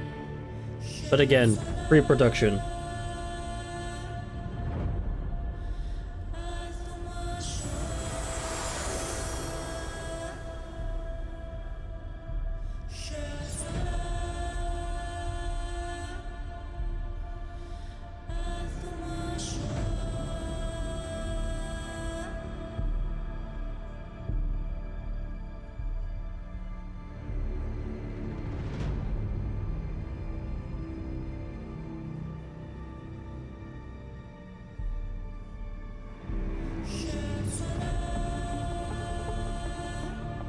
It looks really cool though, Sherman.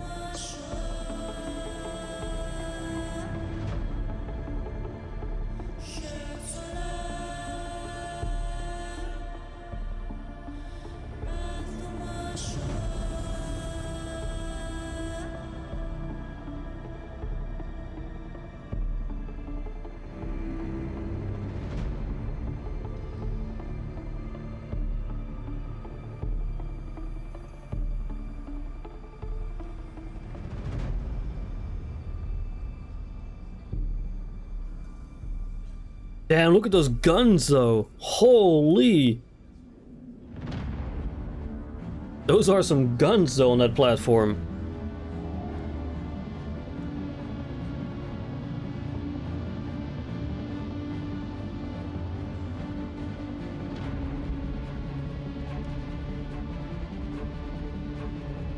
Yeah, it looks it's full cinema.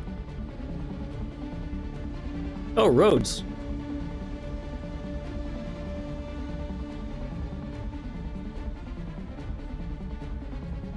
Dude, this is fucking Gibraltar. This is fucking Gibraltar.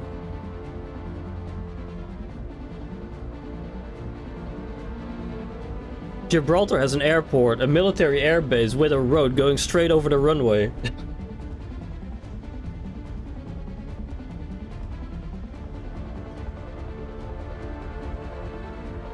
A javelin.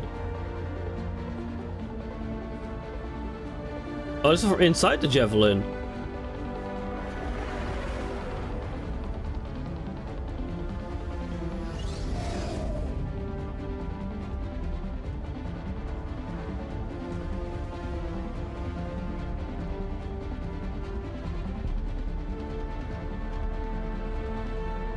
Polaris! Polaris!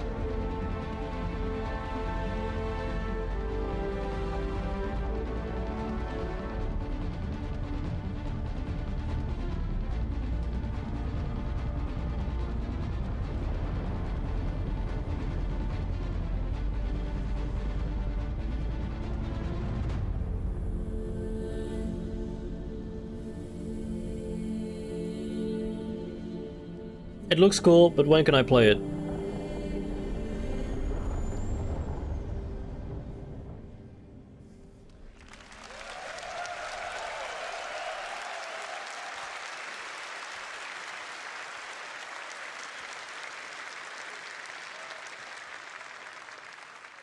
Awesome. Let me take you through some of the areas of 2028 at the earliest. Yeah. The dominant landmark you see in the center is Spaceport Ulysses, named after the mountain Sherman is sitting on. This is where they staged the bombers that were on active rotation, waiting on any sign of any aggression. Okay. But now it's mostly a commercial spaceport. The Navy still has an airbase here, but it's a great place to see some big ships of the UEE. Commercial hangars are located inside the main trench. And even That looks cool though, imagine flying in there. From a naval base, it still has an impressive military flavor. The And guns. speaking of military Holy. flavor, the original AOV-9's anti-orbital cannons are still present around the defensive walls, with most of them being decommissioned once it became a civilian city. Most. Over to the left of the spaceport is the Sparrows Industrial Park, home to the sprawling cargo yards and manufacturing plants. The Sparrows has evolved from its days as a military supply and munitions depot into a bustling and modern industrial park. Oh, that To looks the right cool. side of Looks the like spaceport barracks. is Fort Riggs, which originally used to house the army when Yeah, it looks like a was barracks. used as a staging point for a potential ground assault of the Xi'an Empire. Since the area was decommissioned, it has now been turned into a business park and is the governmental center of CASCOM, with the Governor's Council headquarters located here. As this base was built during the Mesa era, as humans were expanding their borders, Oh, during the Mesa this era. introduces Okay. a new architectural style for humans. Between the First Travarian War on one front and the Xi'an Cold War on the other, a new style called Henoism arose. With an emphasis on prefabrication and fortification, the designs were robust, durable against warfare and harsh enemies and harsh environments. And from all the locations we just saw, high up on the upper wall, you can see the commercial district. And Wow. specifically, the Ansel shopping complex. Situated high above This the looks so sprawling freaking main cool, base below, though. the Ansel area originally served as the command center to Sherman's military operations. Inside this building, you'll find key areas like the Edge of Oblivion Bar, which was converted from the old officers' lounge. You'll also find Eckhart Security Headquarters, and you'll find the Mercenary Guild Headquarters. Did you just say Eckhart? The other areas in the commercial Like Herson? district include the OPA towers. I for wish to live in habitation Sherman at this building base. on the left. Same. And on the This is right definitely is gonna the be my home. Imperial Sherman Infirmary. There's also This the would Reese 100% be my Military home. Museum, where you can experience the history of humanity's military and the role that Castra has played in keeping the Empire safe. And finally, we have Overlook Point, which is the name of the vantage point and park situated in front of Central Command, which has the best view overlooking the landing zone. So that's a quick overview of Yeah, some of I the key definitely areas want. of I definitely want to set my home here. I think it's Too devastating. bad we've got to wait half a decade. With Yep. a rich history and unique mood and vibe. Correct.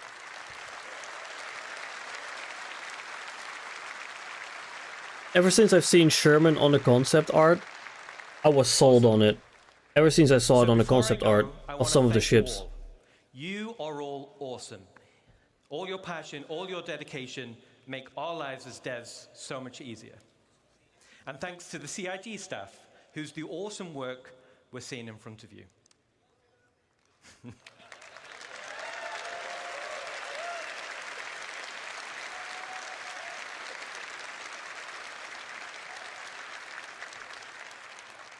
So thanks again. You are all amazing, passionate, and enabling us to dream big. Enjoy the rest of your show. Yeah, dream big. Dream big. Promise. Or like, dream big, deliver, not so big. I'll just do that. All right. That was awkward.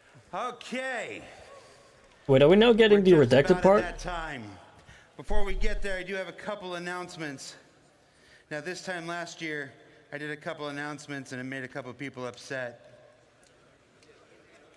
I think that is when he made. opportunity to call out a couple people who bothered me. Mostly, I just want to say the ground floor and the first floor can be the same floor. Oh, that part. I thought he was trying to mend his relationship with Mike. Announcements. Two of our partners, Scan Computer and VKB Joysticks, are doing giveaways for the people here exclusively. Now, there are numbers on the challenge coin that was in your swag bag. I'm getting this data as I'm here, so bear with me. So everybody should pull out your coins. Yeah. Honestly, I really hope that the Genesis tech is going to speed up the planet generation systems. I hope so too, but You're going to find Dan. He's that little. we'll see. He's that guy over there with the bouncing thing. There you go. And he's going to give you your prize. So the first prize is for a set of VKB joysticks. The number we're looking for is 2272. 2272. Anybody? All right, well, pass it along if you find 2272 VKB joysticks. A second set of VKB joysticks, 3404. 3404. You can head on over there and pick up your VKB joysticks. And the grand prize is a computer from Scan Computer. They're a vendor here. Scam computers. Built into a Kovalex shipping box. That was really cool, the Kovalex So one. I'm going to give you 2 more seconds to pull out your challenge coins here. The winner of a Kovalex computer is challenge coin 413. 413. That's me. That's me. That's me. What? You get it? All right. VKB6 are solid price. Yeah, correct. If you don't claim your coins, hey, I'm just doing the thing. It just says the thing right there. I'm just reading the thing. All right, guys, it is approximately 5 o'clock.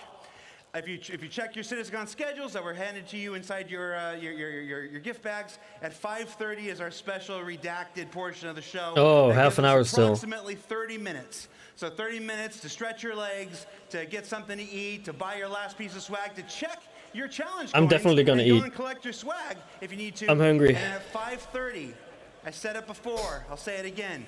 Don't let any force on this earth stop you from being in these seats. We'll see you at 5:30, everybody. All right. 30 minutes, start the clock. All right, folks, I'm quickly gonna grab some dinner while it is half an hour. I'll be eating it here at the desk, so I'll still be here talking. But for now, I'll quickly hide the webcam. So we'll see you here soon again, folks, for apparently Mark Hamill, according to Nightcop. So, all right, I'll be right back. Go stretch those legs.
Alright. Will they actually, you know, stick with the 30-minute mark, or?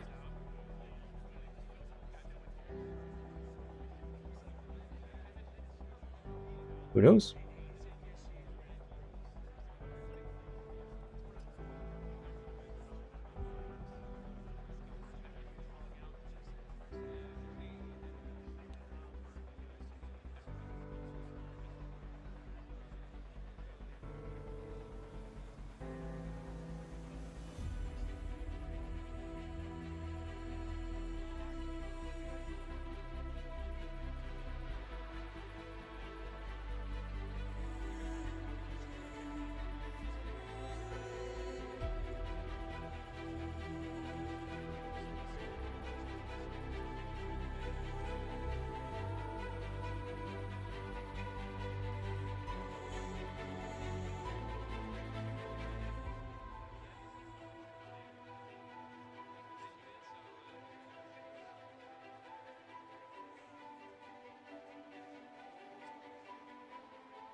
Hello, hello.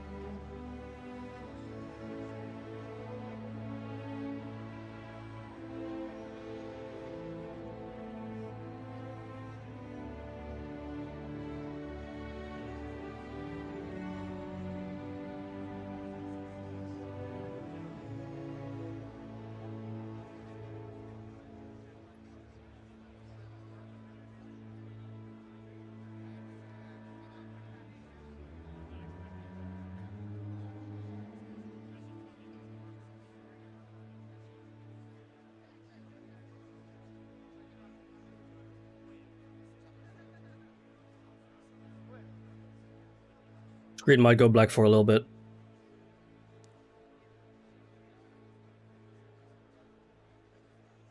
Just looking at some other stuff real quick.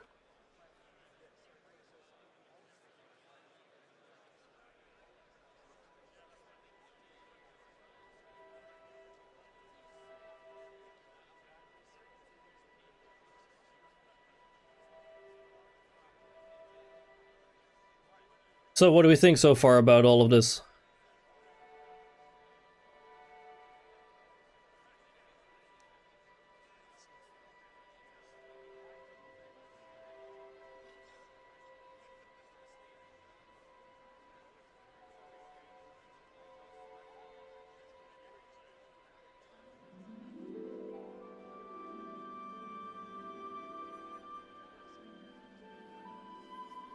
To be honest, I'm not much impressed. Yeah, I'll be honest as well, like, the MMO and the social stuff was the most important stuff for me. The armors were good, yeah, you're right. But for the most part, like, I don't really care about the graphical stuff as long as it's not in the game. I prefer to have things to do before, you know, before we continue with the eye candy. The game is eye candy or like enough as is. Again, I know that the graphic artist folks are not the ones making the gameplay. But for me, so far, the social panel was the best one thus far.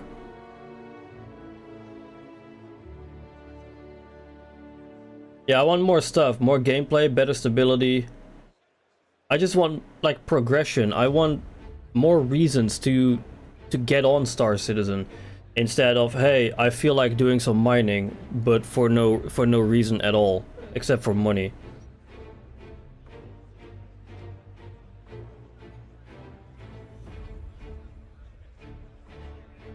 Yeah, stability, but stability is always something that you get, like, with time, right?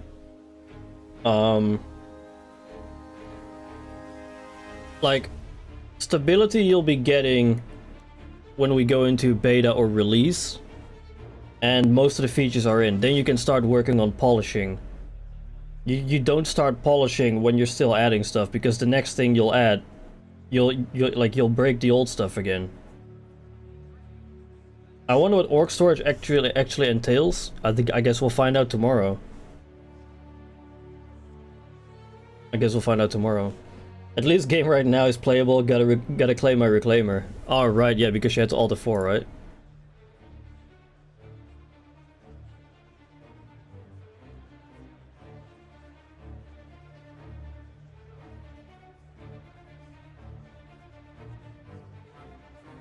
But yeah, so far, I don't know. So far, I find CitizenCon kinda average, with the exception for the social stuff.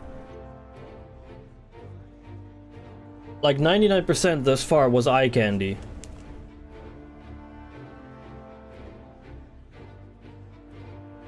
Well, maybe not 99%.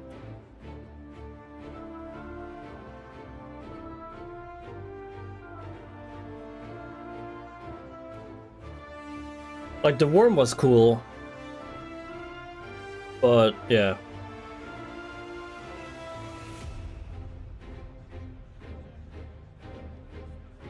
Seems Jared was right with saying 4.0 is not being featured. I mean, it's too early to push it to PTU right now. We've only had 2 Evocati playtests, so...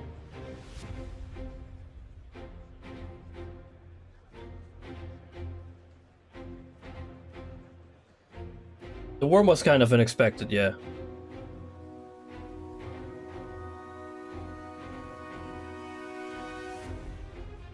Like, the worm was unexpected, but I still feel like it's not supposed to be on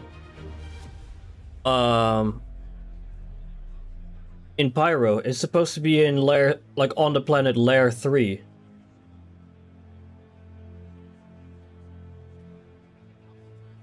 As in, I want more info, more stuff, want to see more of the game.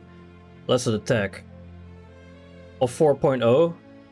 Well, for that, like, they're obviously not gonna show more stuff about it because you have Evocati. And given that the NDA lifted yesterday for Evocati, except for the M word, which we now know is Monox and or Monster Hunter,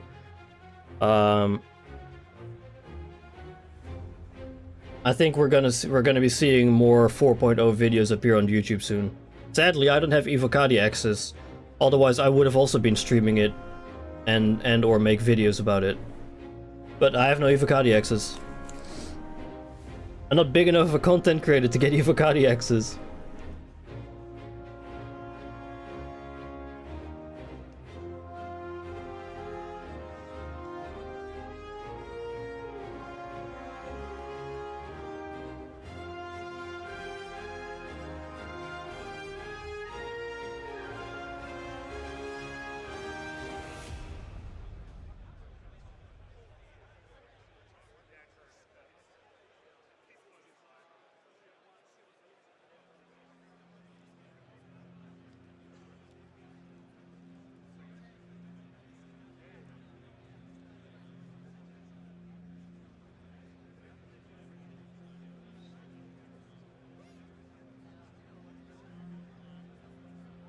Alright, let's see if Mark Hamill shows up in like 15 minutes or so.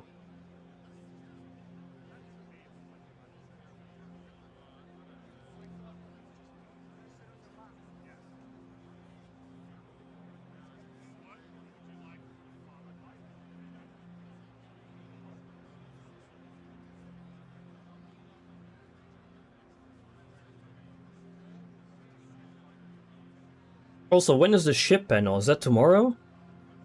It has to be because this is the last panel.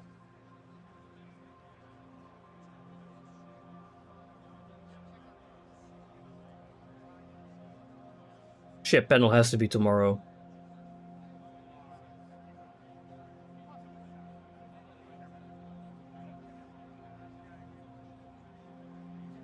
Which means, you know, there'll be more concept sales tomorrow. Lair system is at minimal 8 jump points away from Stanton. Yeah, and go figure. They've shown part of the lair system in 2016 with the worm. They've shown that in 2016.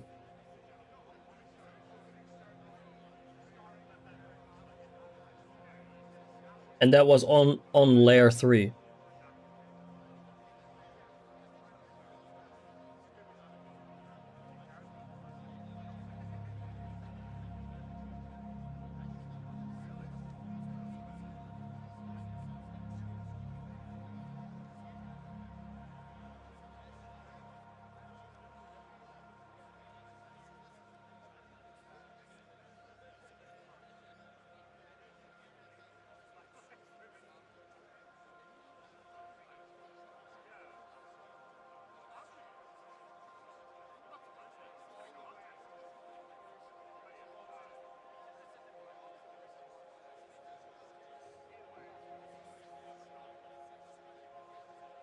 I already noticed from myself that I've went into this CitizenCon way more skeptical than usual.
All right, 8 more minutes.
So, what do we think the chances are of actually seeing Mark Hamill?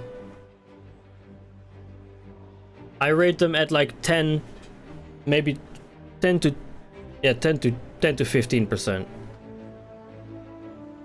10 to 15% seeing Mark Hamill.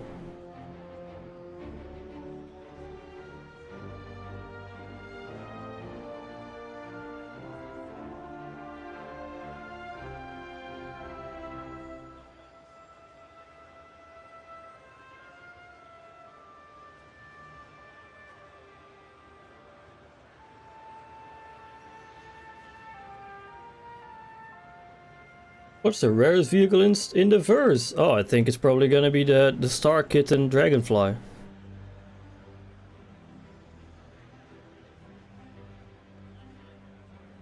Wait, how many people are streaming? 15,000 or watching? 15,000. Okay.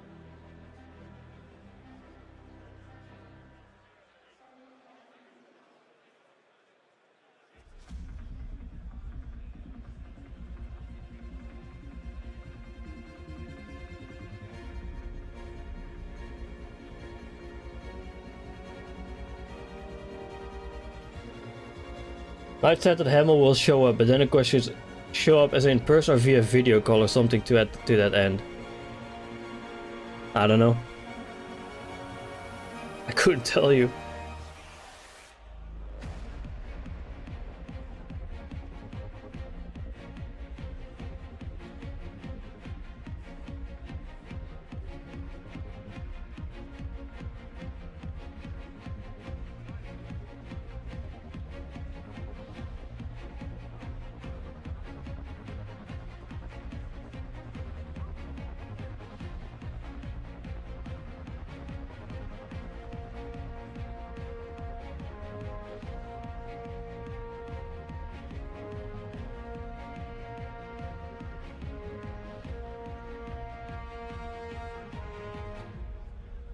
I can see a video of Hamill talking about a bit about his role. Yeah, but that's not really Mark Hamill showing up though.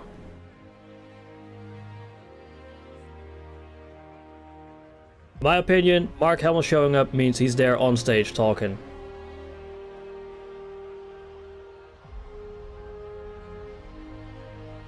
Returned from making lunch. Well, right on time.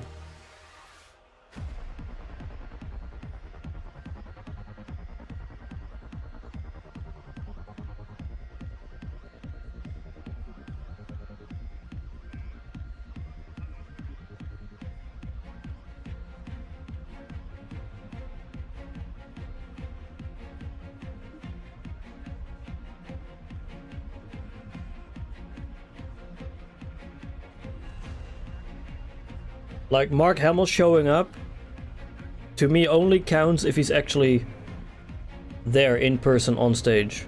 A video call, I don't count as showing up. Or a pre-recorded video.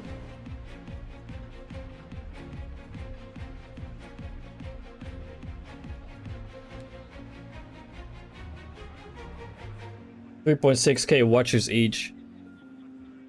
I mean, congrats to them, I guess. They always break records during these times. Must be incredibly exciting for them.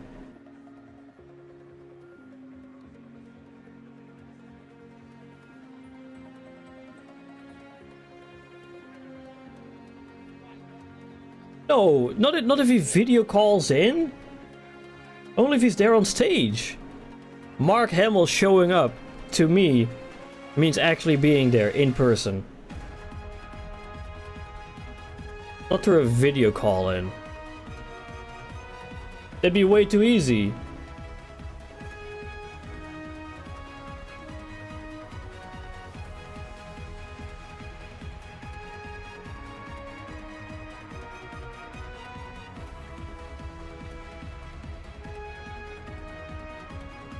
Like when someone says showing up, to me means he's actually there.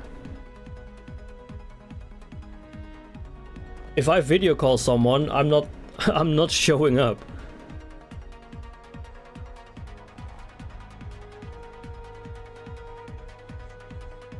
Dude, wouldn't that make birthday parties a lot easier, huh? Just showing up by video calling in. Hey, happy birthday, have a great day. Alright, see you next time, bye-bye. Mark Hamill is old, but he's not... Mark Hamill is old, but he's also the kind of guy to actually show up at conventions, so... I wouldn't put it past him to go there, actually. Backslide and mofo, no! I know what you understand as showing up, but... when you ask me to show up somewhere, that doesn't mean video calling.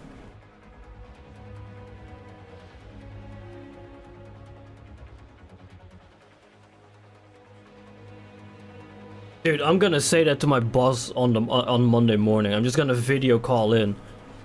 Hey boys, I showed up, right? I showed up. I'm calling you on Teams. I'm showing up.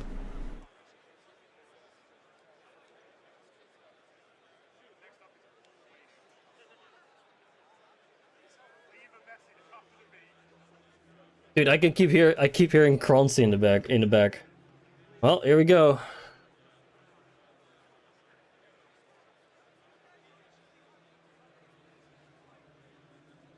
Here we go. Not enough people do that these days. You remember COVID? COVID is long gone. Dude, I can't get away if I tell my boss on Monday I'm gonna show up by video calling.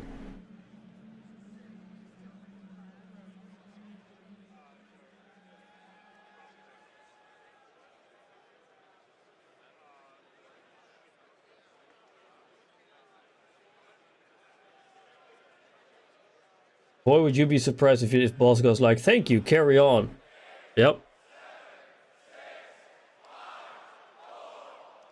Watch the timer reset. Watch the timer reset. No? Okay.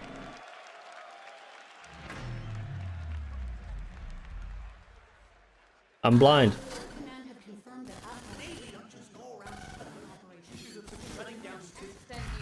This is an SSN news flash, delivering the news you need. A statement issued by the BEIC Naval High Command Office has revealed that a Vandal version into the... Oh boy. News flash. More coverage.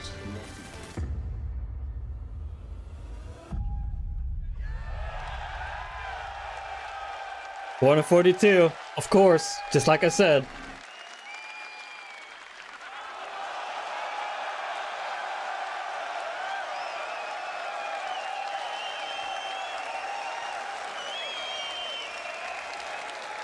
Hey! Hey! I hope you like what you've seen so far in day one.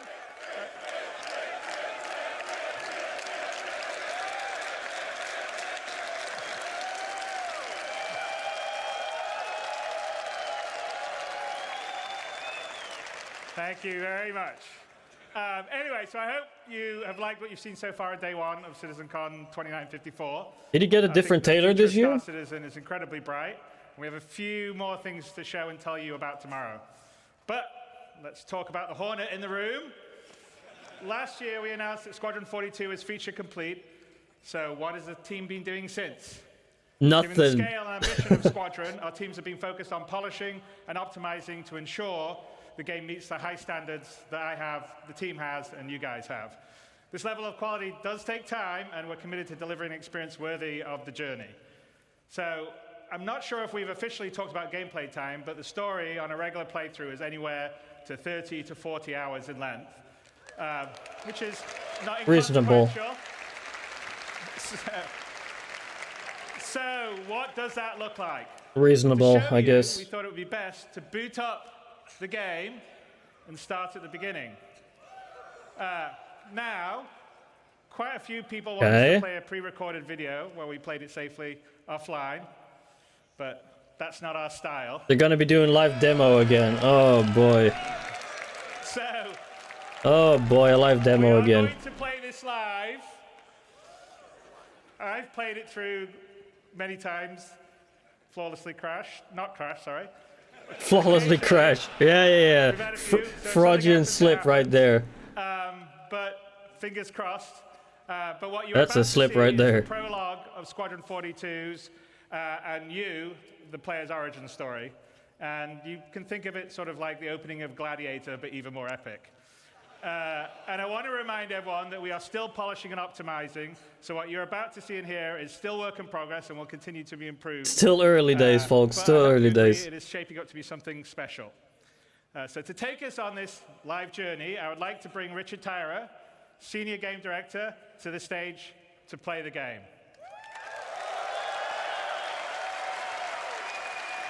Okay. All right, Rich.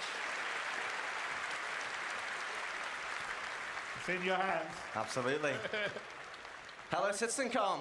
Dude, Chris Roberts has been here in total for 10 minutes on I'm stage. Senior Game Director for Squadron 42 in Star Citizen.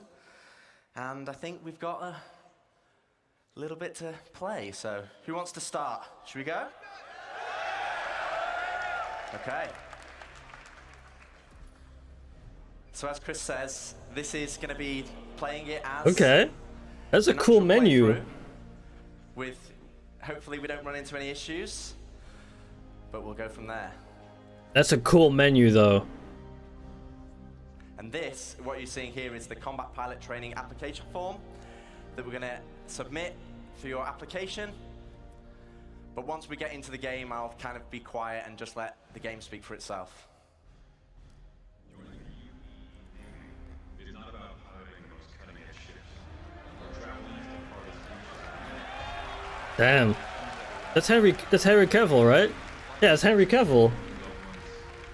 Even learning what you're truly capable of. Those are just the perks. Yeah, it's Henry Cavill. I'm Commander Ryan Wright.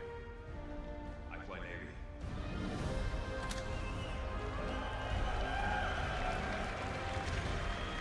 Damn. Gonna put it up a little bit.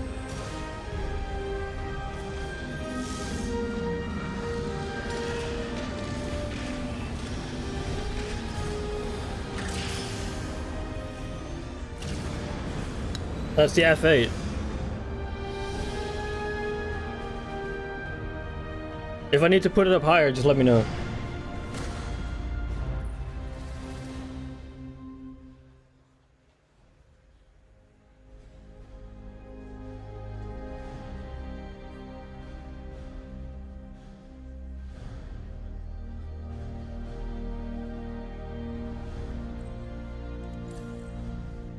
So should we go rookie?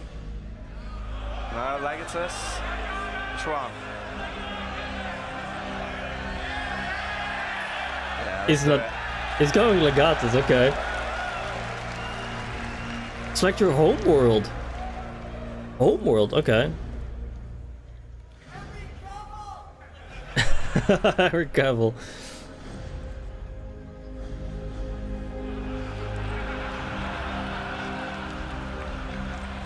Emergency contact, Chris.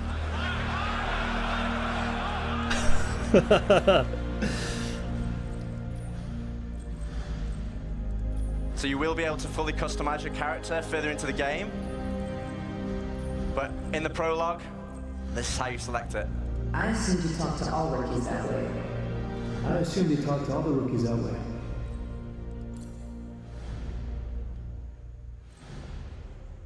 Should we go?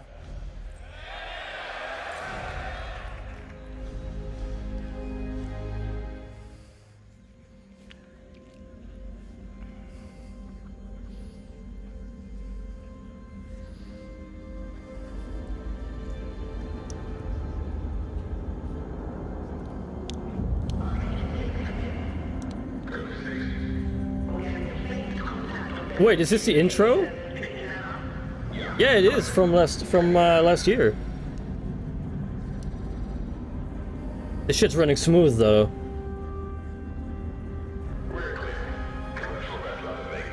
Oh, we know what's coming then. We know what's coming. Copy that. Archangel, this is Gary. Come back, Gary. Redirect to sector 7 Bravo Echo for immediate tasking. Copy that. On the way.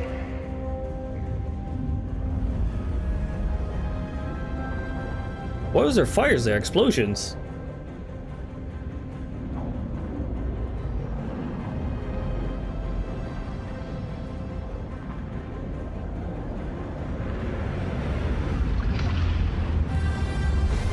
Oh, here we go again.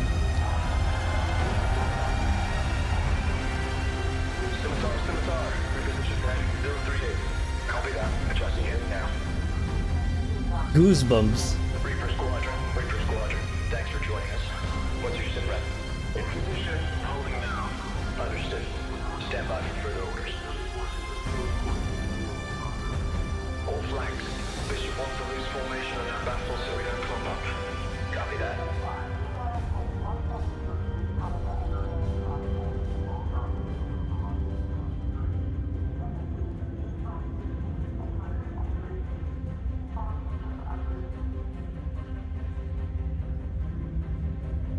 Is this the extended version?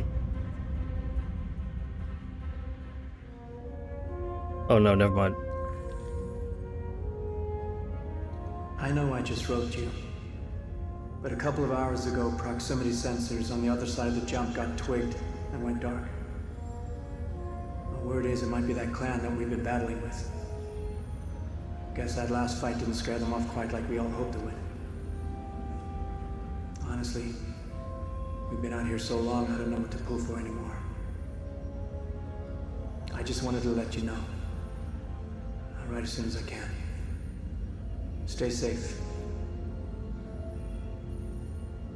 From Rich Tire to Chris Roberts. That's a good one.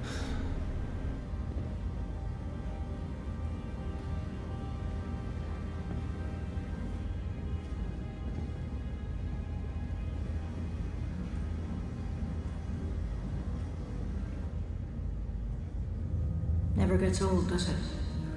Sir. Eddies. I used to do the same thing when I was first coming up. Post up to the flight deck whenever I could to watch the launches. It looks so good though, holy shit. Have you seen the F-8s up close? No, sir. The thing's a beast.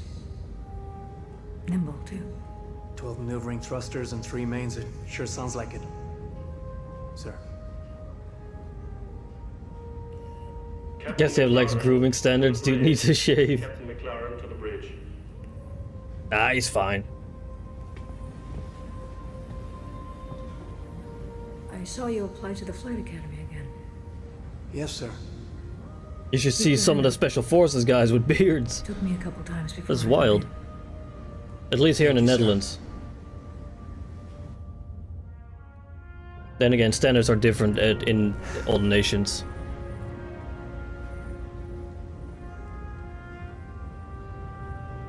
All gunners. Getting gear, report to your target. All gunners, And before we move on, yes, this is a live demo, and no, it won't crash. Fingers crossed. Well, we hope so.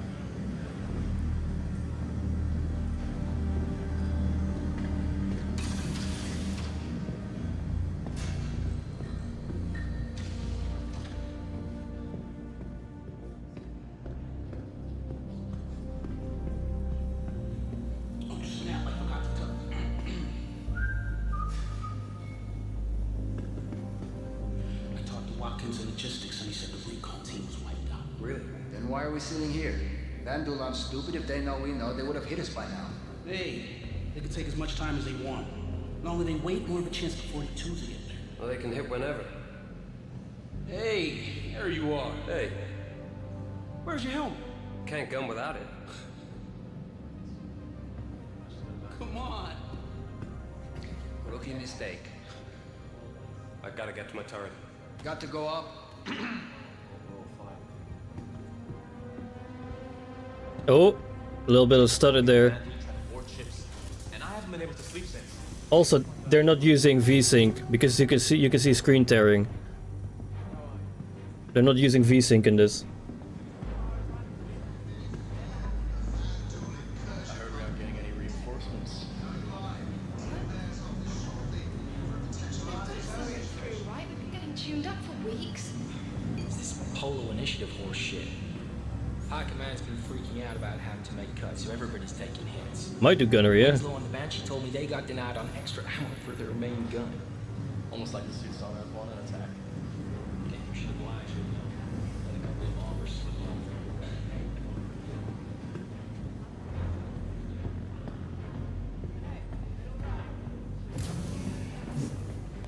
on. I know, I'm excited for this game too. You heard about this show, Lost Squad? Yo, hello. Are they seriously doing another show about the fall cattle man? Supposedly out next year. I'm still not sure what I want to do with Squadron 42 though. If I want to stream it or just play it for myself, with, or like off stream. Take him to Lake Perrin. He's old enough. And teach him. I'm not sure. Teach him what I taught you. And do me a favor. Hug your mom.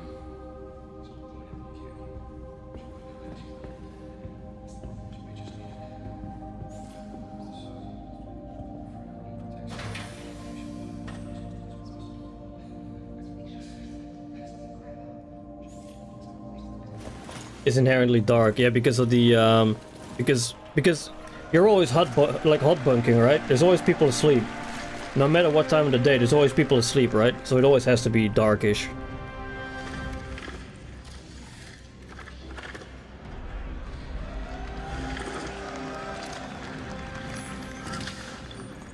Yeah, always people sleeping, yeah. Ooh, gunnery visor. I'm Dutch? Yes, sir. Hey. All set? Hey, you got any sleep last night? Yeah, me neither. Yeah, 24/7 watch rotations, yeah. Yeah, it makes sense that, you know, it's always darkish there.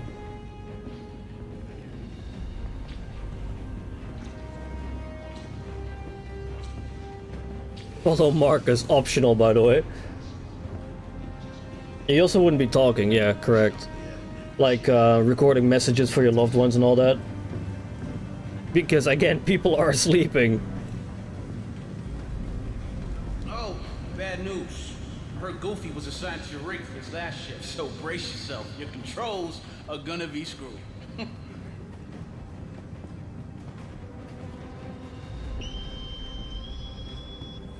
This is Captain McLaren.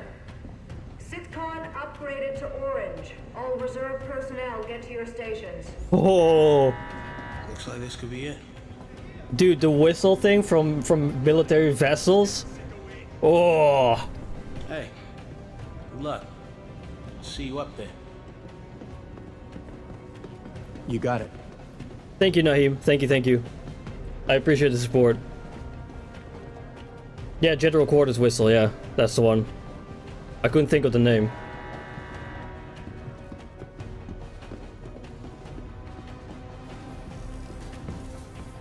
He's playing on hard, by the way, as well. God damn it, Goofy, get the hell out of there. So glad you could join us. What, did I miss any whiteboard yet? No. Ready to fire in 5 here. We're in the Squadron 42 demo right now.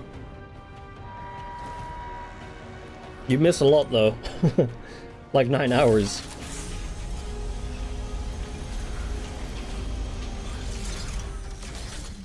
Oh boy.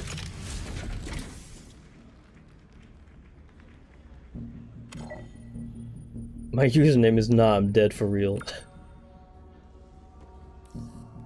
I don't know how the hell Goofy uses this thing, but Not so naive. Nah, I'm dead for real. Oh boy. you can get operational. Just follow the on-screen instructions for the calibration program. Stand by. We'll start with tracking. Since we're out here hunting a Vandal clan, I'll load up one of their ships for you to follow.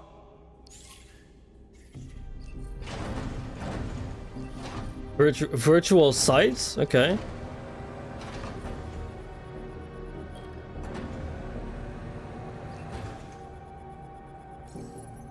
Alright. You should be all set for controlling your turret.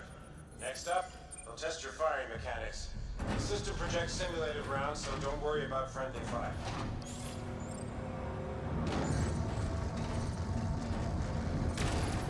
Ooh, sim rounds. Get chores in the morning. Yeah, I get that. Been a long day.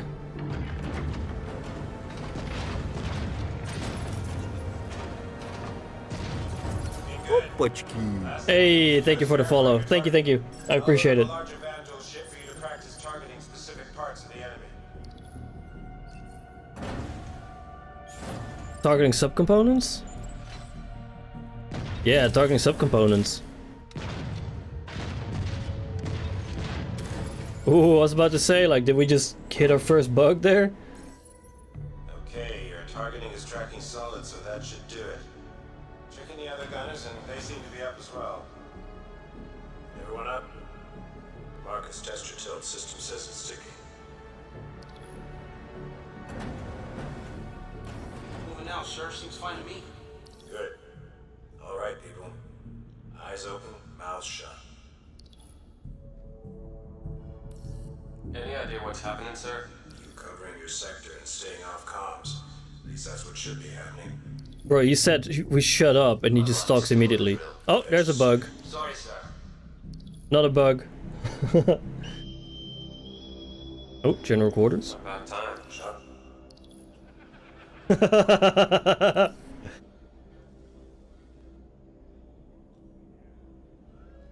Attention, Second Fleet. This is Admiral Bishop. For 6 months now, we have faced an elusive enemy determined to see the Empire burn and every human with it. There have been battles. There have been losses. Each and every one of you has proven yourself time and again, but today I must ask for more. Yeah, it is. Today, we fight one last battle. Advanced recon indicates the entire Vandal fleet has just entered the system. Some flickering This issues. means a kingship That man just had a different face. headed our way. Live demo. Live demo. Now, some of you will not survive today, but there will be no time for sorrow. We will have to grieve for them later. Because 2 billion souls in this system hang in the balance.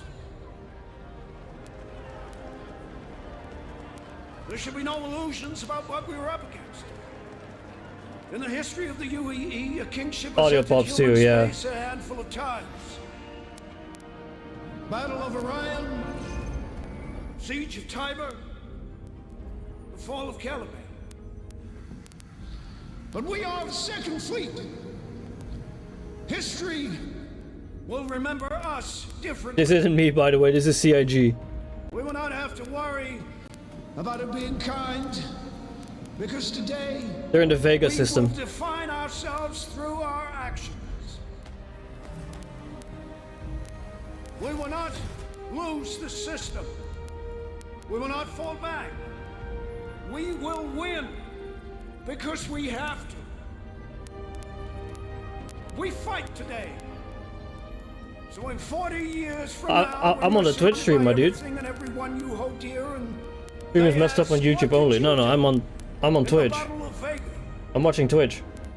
you can look them in the eye and say, And it's Hall too that's having issues because he said live. You can hear Richard Tyre say live demo in the background. men and women of the Second Fleet,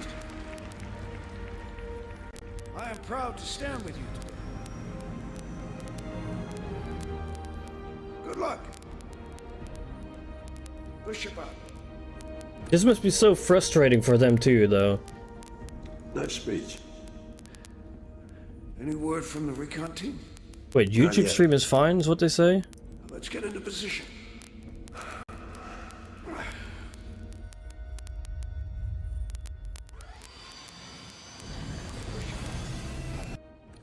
YouTube is fine, okay.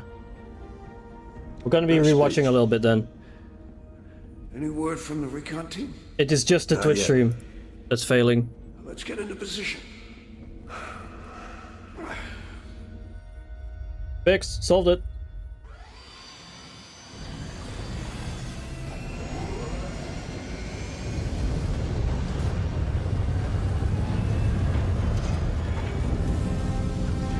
He a bald one.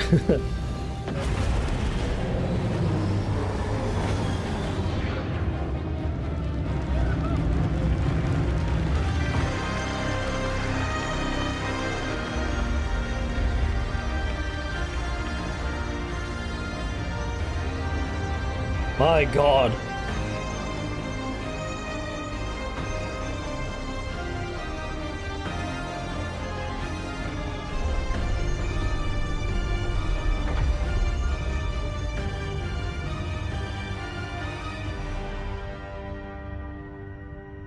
I see our next orc ship. Yeah, the Bengal.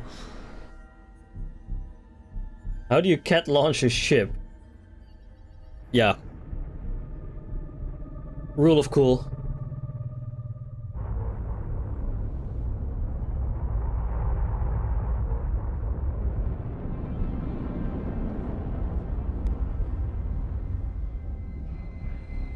Oh, there's the Vandal.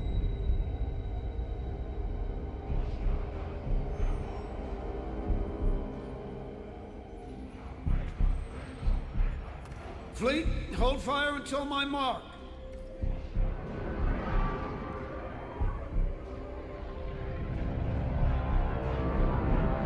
Holy shit, I'm getting goosebumps.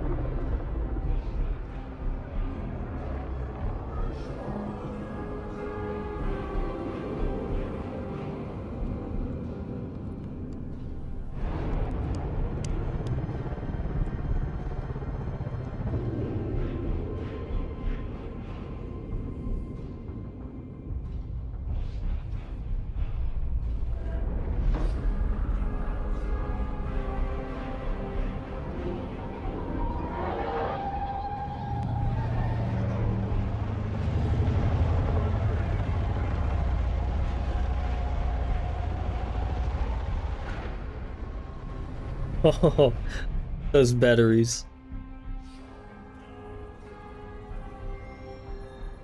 Strip safeties from the Goliath. I have to hit him close. I want him live on launch. You gotta join Squadron 666. Oh no, Squadron 999, I think it was. They get the FA days.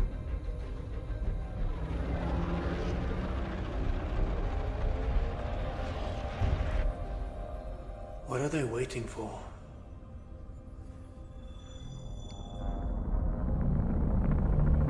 Oh, that's a big boy.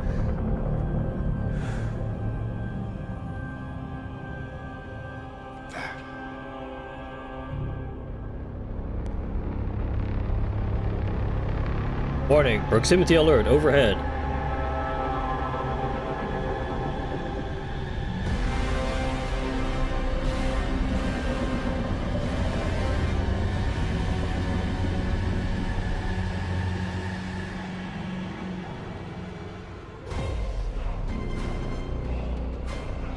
Yeah, it's the king ship.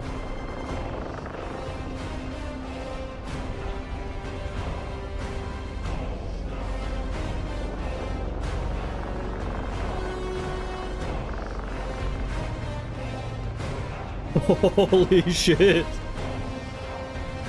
That's what the retribution was made for. Thought it would be bigger. So did I.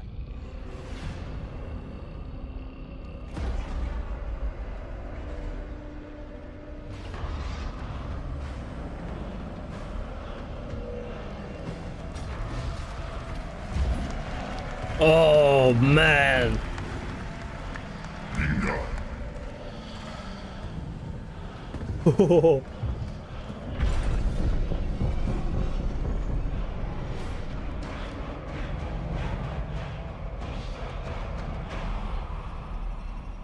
Ship's locked, sir. Fleet's ready. Stand by.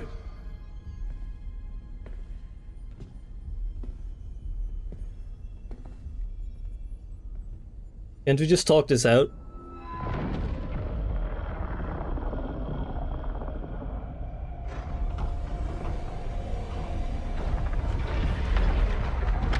Oh, so now we have Cylon Raiders. Okay, now we have Cylon Raiders in the game.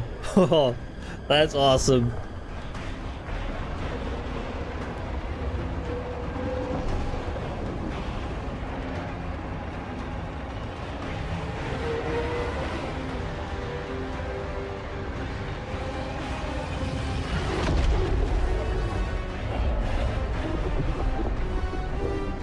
See, this is why you need flak ammunition. This is why you need flak batteries.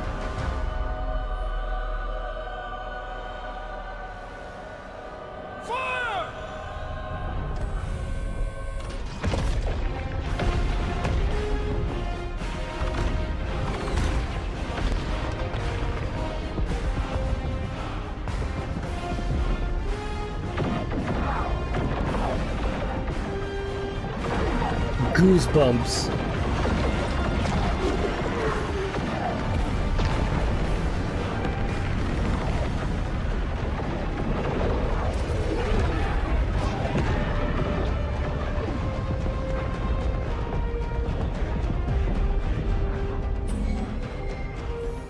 Multiple contacts inbound.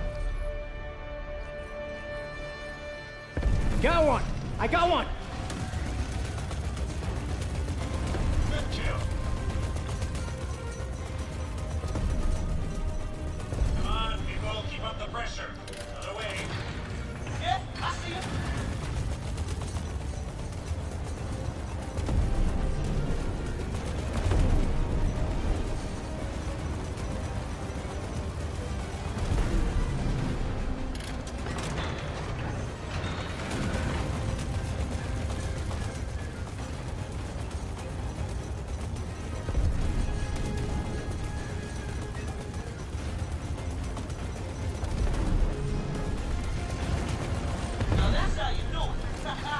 Man.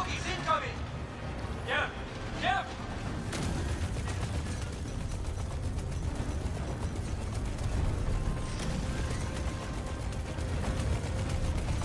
It's missing a wing. Oh, you see that? I'm signing autographs after.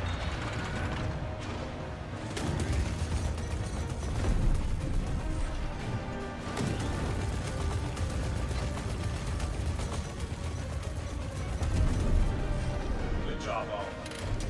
Stay focused. Tracking The enemy railgun signs. rounds. Line 'em up. On!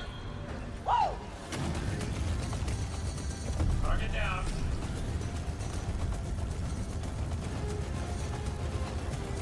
Good kill.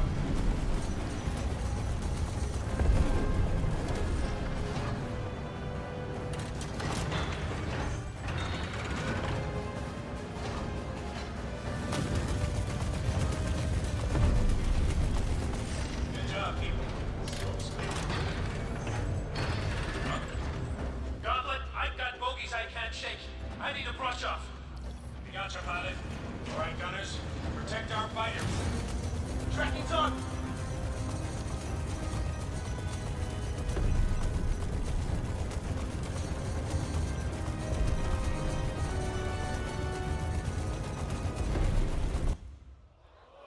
Ah.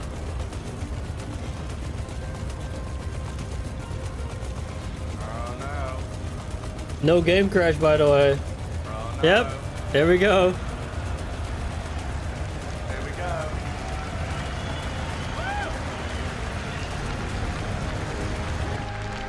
Oh. It's alright. We're gonna keep going. Well, let's see if there's an autosave feature in the game.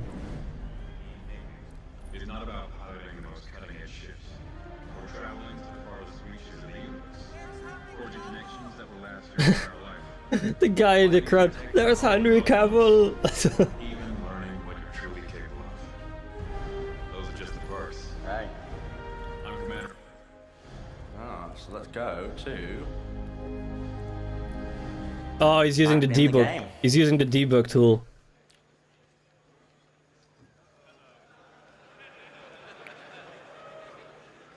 He's using the debug tool to load in.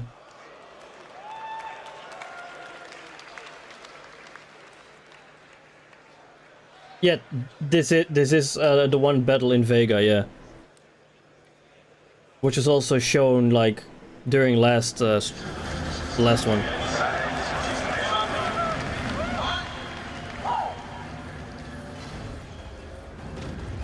During last year. Although briefly. Target down. Good kill.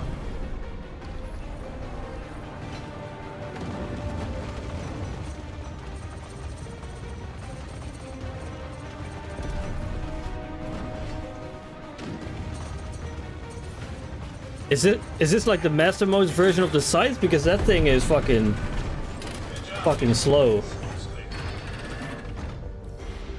I'm not sure if it's the one from the lore. Bogies I can't shake. I need a brush off. You got your pilot. All right, gunners. Protect our fighters. Tracking target.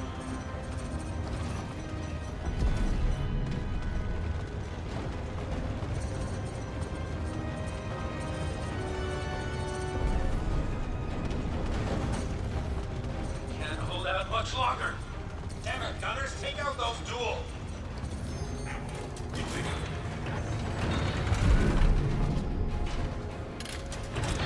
There we go. You got it. Get back in there. Will do. Dude, the entire gun shakes when the other guy next to you is firing. That's wild.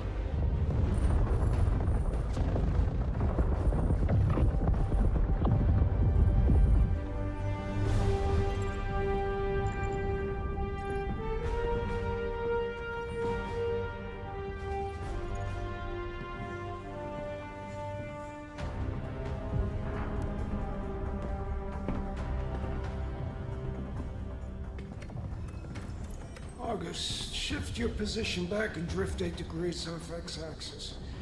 That should bring that Moiler into your field of fire. Corvers, redirect to fill the gap and take those gunboats off integrity.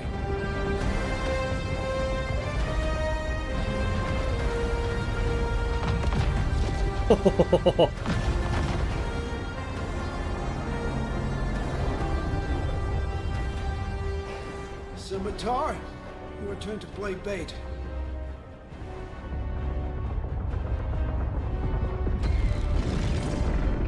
I too want to be bait for a kingship. Oh. Oh man.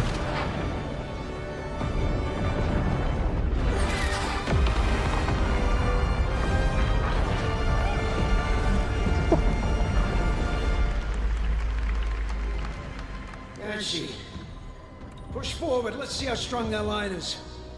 Raiden, you're their support.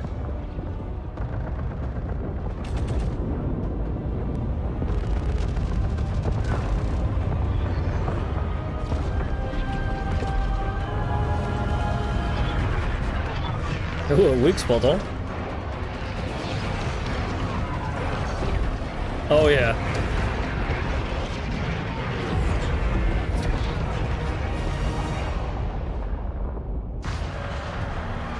Multiple impacts, sir. Could have been capital ship fire.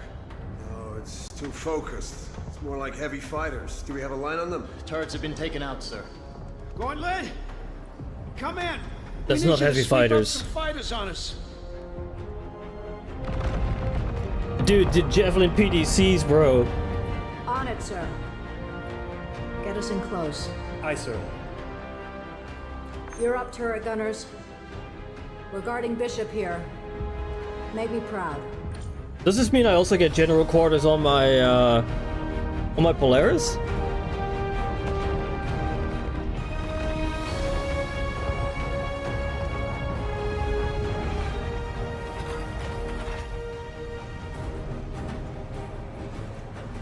I want general quarters on my Polaris. You heard the captain? Want those dual ships fried and crispy, copy? Aye, Captain. Copy that. On it, sir. Let them have it, gunners. It's us or them.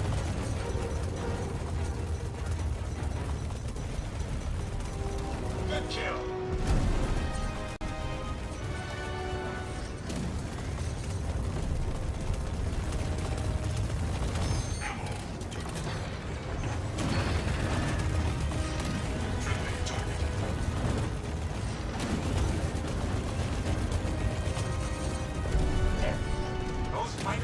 God damn. Enemy bombers are incoming.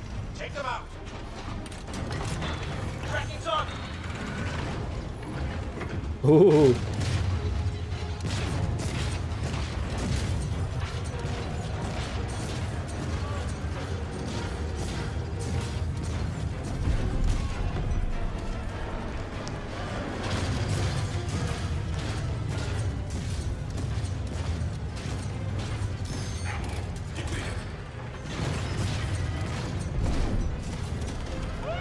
Keep in mind, Nightcop, that he's also playing on Legatus. He's playing on the hardest difficulty.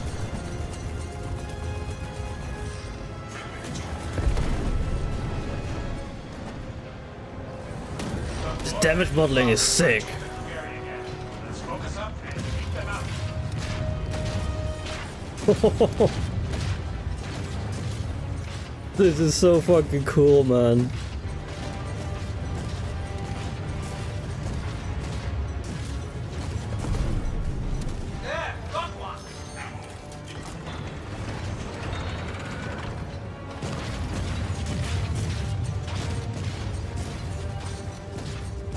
Dude, imagine flying a Vandal Scythe and just catching it stray around at that gun of the M9A. Imagine just catching a stray around at that one. Holy. Thank you, sir. Good job.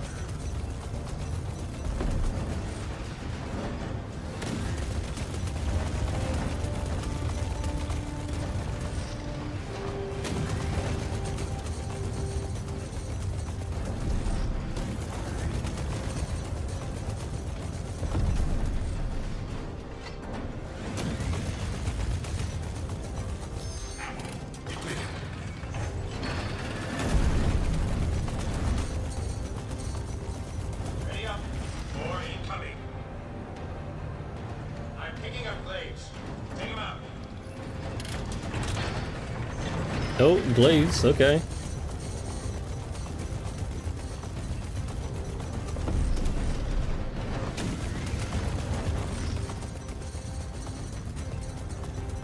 Here we go. Target down.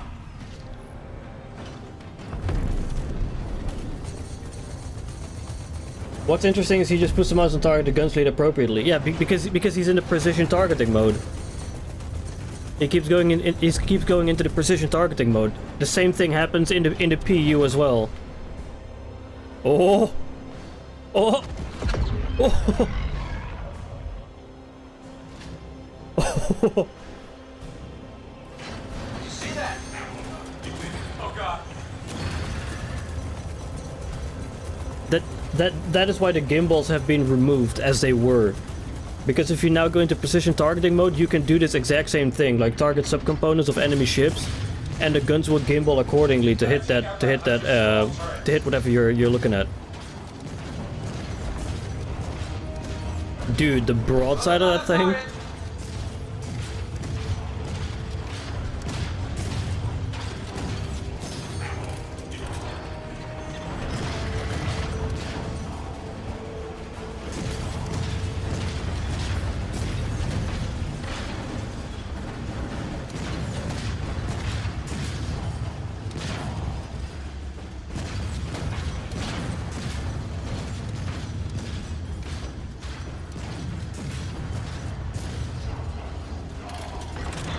Alright, broadside. Yeah. Wait, look at the guns.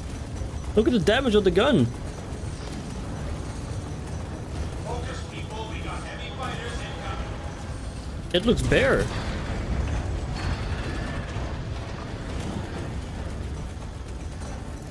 There's too many of them! Waste.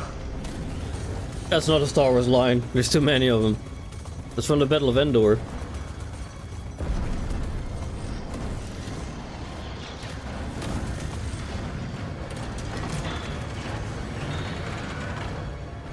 Keep up that fire!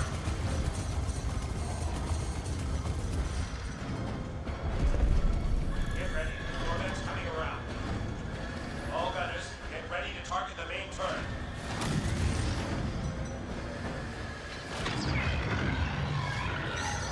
Oh boy. Marcus! Is that Marcus? Can anybody see? Shut up and fire! Take out that main turret! Why is there only one battery firing on it? Like, are you the only battery shooting at it? No, there's a second battery shooting at it. Take out that turret. It's your only target right now. We won't survive another hit. Turret down!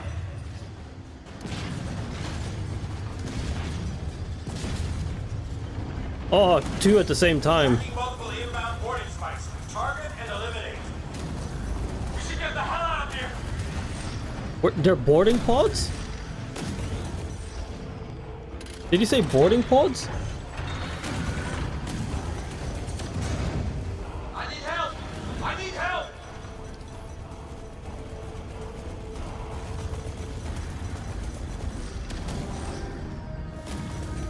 They look like boarding pods. Whoa.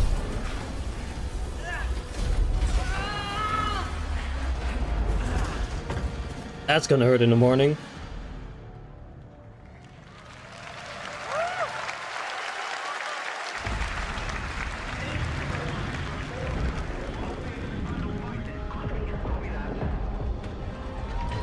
More Vandals slip past. Main planet ball. Copy. Forward inventors onto the ground forces. We've got your pad, Argus. Appreciate it. Could really just doing some fire cleanup. We're taking multiple hits. 335, break engagement and support. Sir, briefing now. Charging main guns. Prepping for full spread.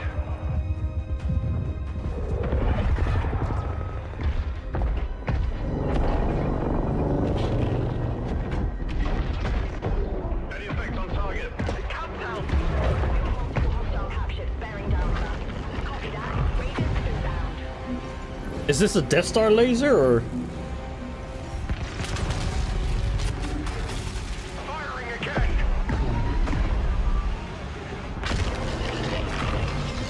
Getting a weird power spike from the King ship.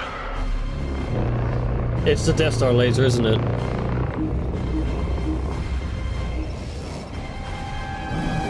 Break, Argus, break!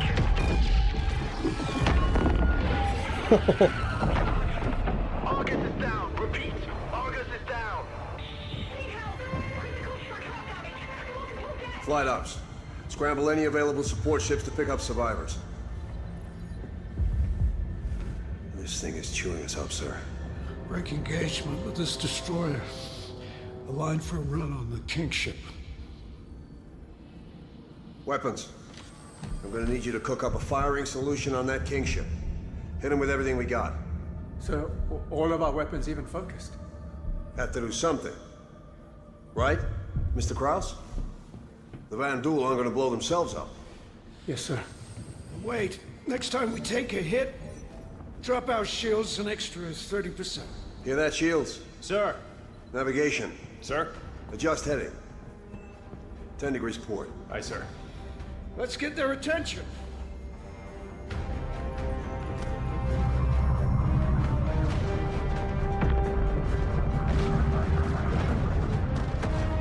Dude, even the close-in weapon systems are shooting at that thing.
Whoa. Well, there goes your hammerhead. Second shield generator is down, sir. Starboard 4 exposed.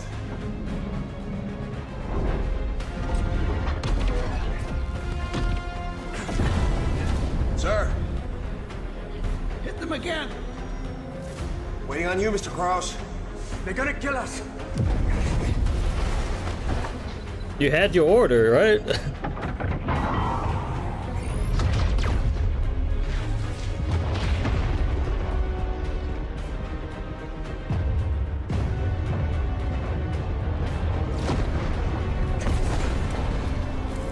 Getting power spikes. And charging up the main gun. I guess you got their attention.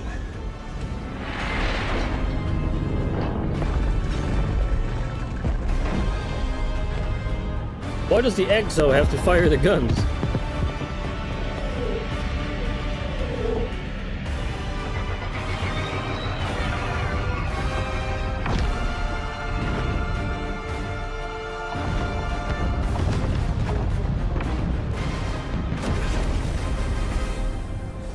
Holy shit.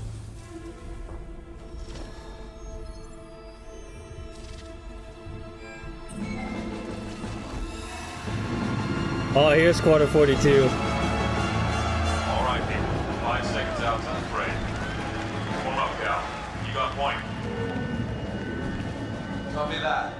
Tally's on me.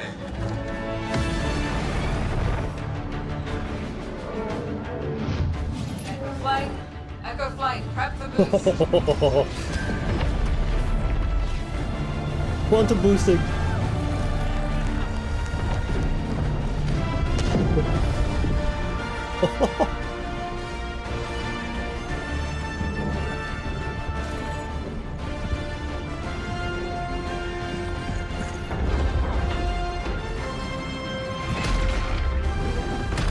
Let's say hi. Bro. Copy. Ready. Stand by for lock.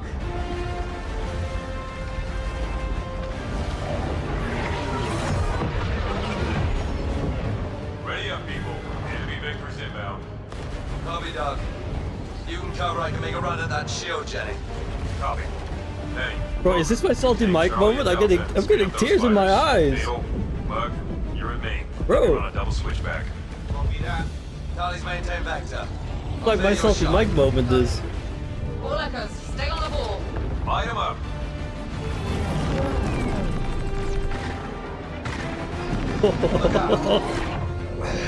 He's got a double engine. No!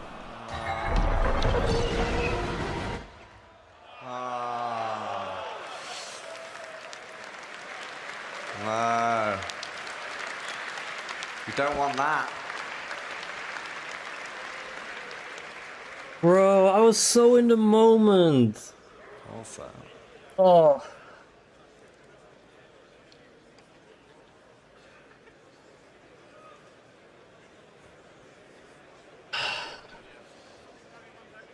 Bro, who's cutting onions in here? I skipped past it. Do you want me to go to the error? No, but what was the crash?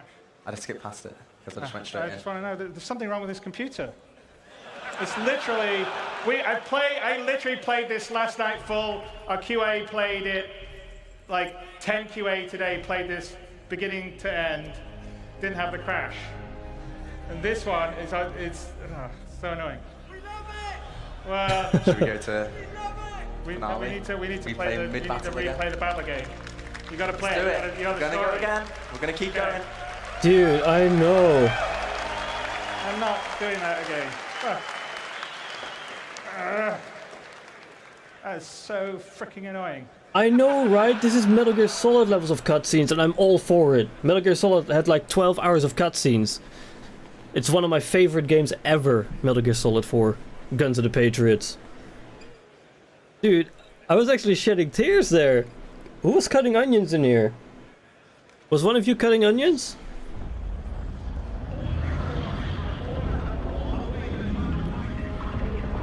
Which one of you was it cutting onions?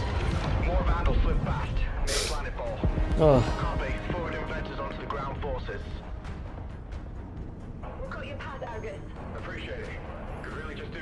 Yeah, he's just silently like, go.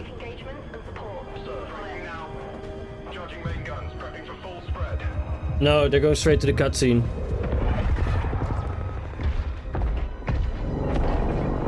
And I know exactly where they got that scene from. I know exactly where they got that scene from. It's from Battlestar Galactica.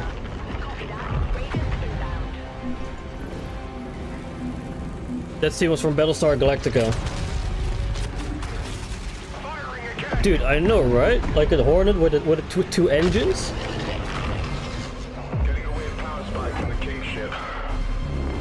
Yeah, it's from the one episode where they used where they launched Vipers from the containers, attacking the Cylon-Telium mines. Like the go part is from the Cylon-Telium refinery. Any available support ships to pick up survivors. This thing is chewing us up, sir. Break engagement with this destroyer. Align for a run on the King ship. Weapons. Oh yeah. I'm gonna need you to arguably the best Apollo moment. Hit him with everything we got. And Baltar. Guys, Baltar just guessing it right. Have to do something. Right? Mr. Krause? The Van Duel aren't gonna blow themselves up. Yes, sir. Wait. Next time we take a hit, drop our shields an extra 30%. Hear that, Shields? Yeah. Sir. I agree. Navigation. Sir? Adjust heading. 10 degrees port. Aye, sir. Let's get their attention.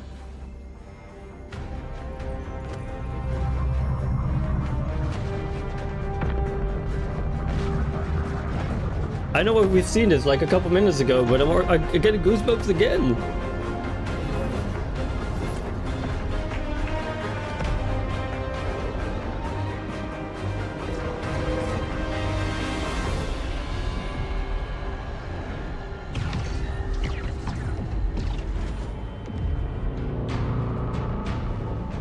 Probably the best one was the Battle of New Caprica, as well as the Galactica versus Pegasus stuff.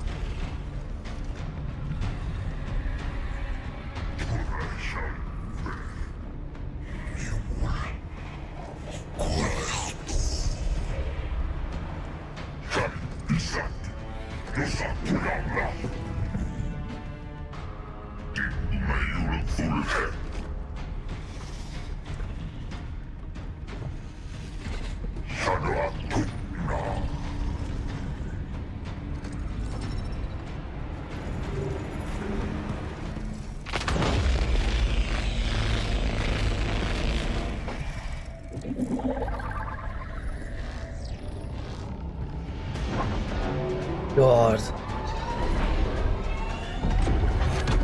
I know, same here.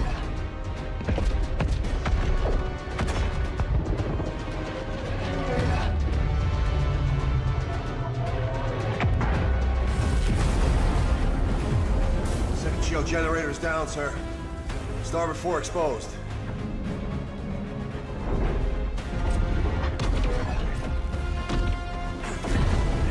Sir? Hit them again. Waiting on you, Mr. Krause. They're gonna kill us. Fucking shoot the guns.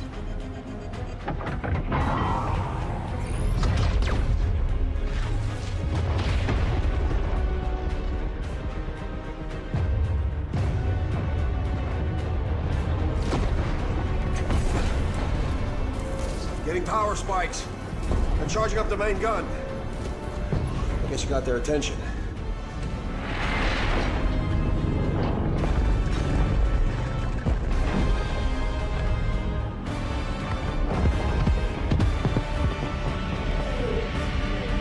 Man. All those boarding pods.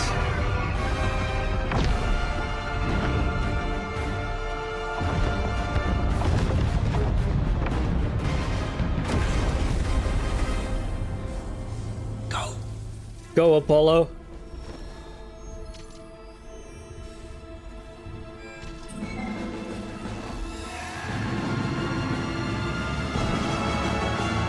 All right, people. 5 seconds out till the parade. Warm up, Cal. You got point. Copy that. Tally's on me.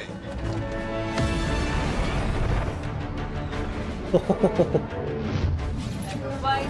Echo flight. Prep for boost.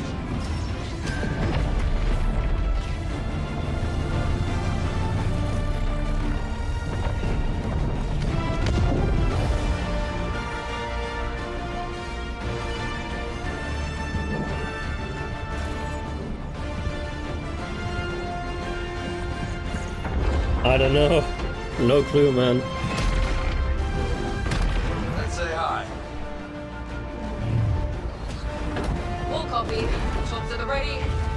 Stand by for lock.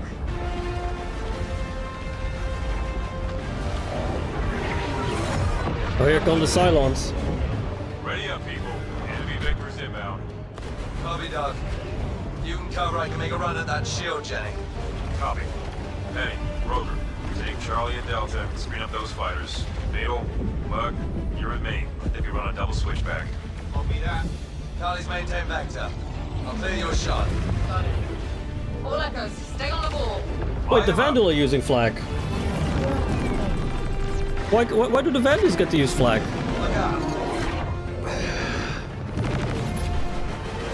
Yeah, the Tally is a bit of a weird ship.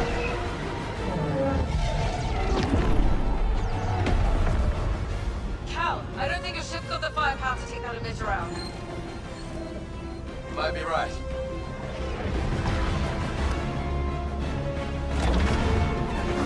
Oh, we're going Top Gun now?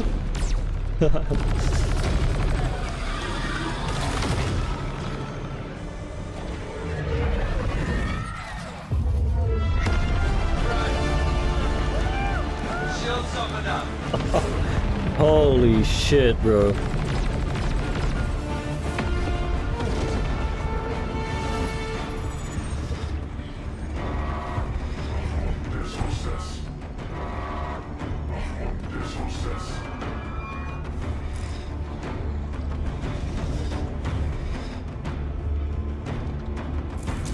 Shields up!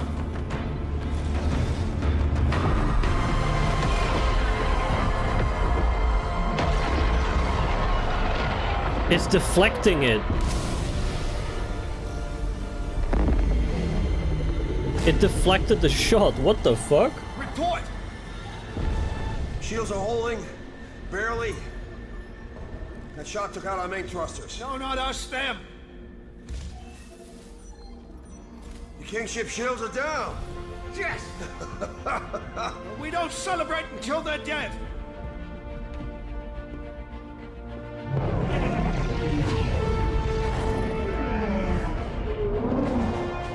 Hit him. Hit him.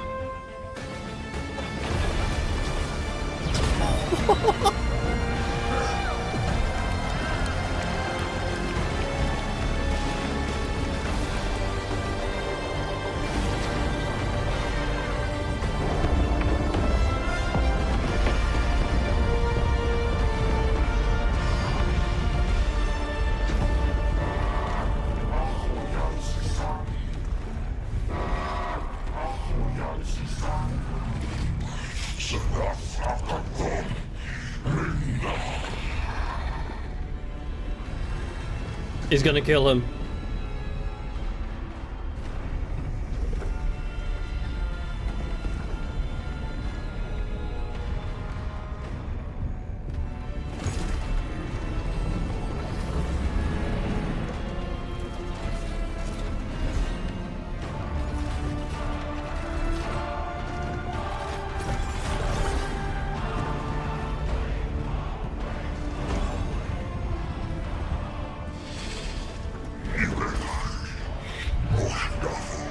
He transferred control.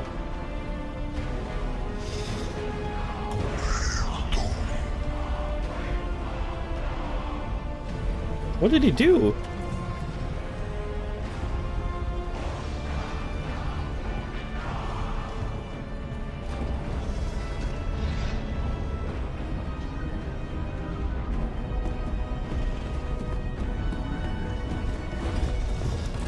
Is that like Count Dooku and his apprentice? Well, Count Dooku was the apprentice. No, he had an apprentice too.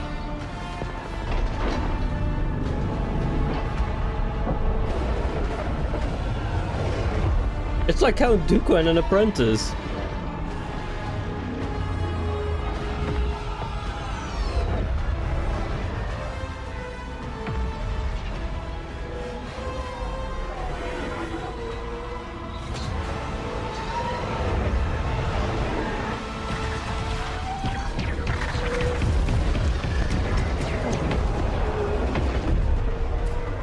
Or maybe that, yeah. Maybe committing seppuku.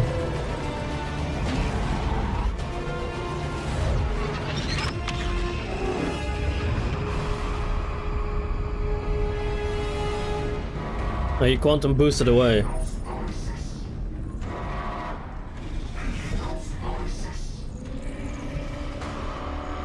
Sir, Kingship's headed right for us. Can we evade? Shot took out the main thruster, sir. I'm trying to get the auxiliaries online. I'm getting a rapid increase in the Kingship's energy signature. Looks like they're trying to go critical. Even if we dodge, we won't get clear of the blast range on auxiliary. Yeah, he is suiciding, yeah. Attention fleet.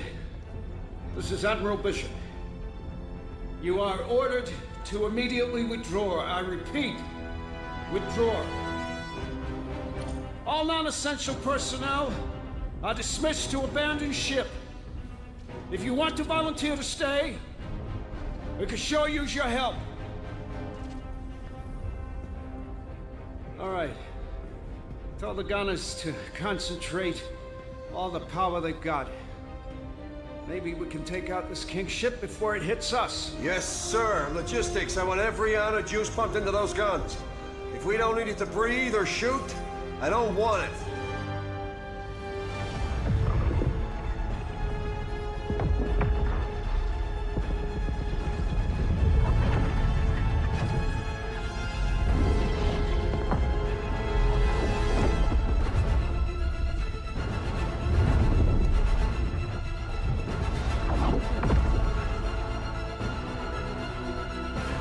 Wait, is that a hangar bay?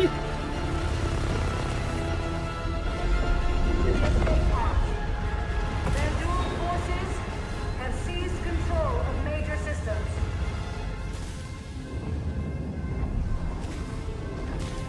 It actually says the name that you add. It says Tyre. Hello. There's a pod here, come on! Go! Are you holding up? I am super excited. Come on!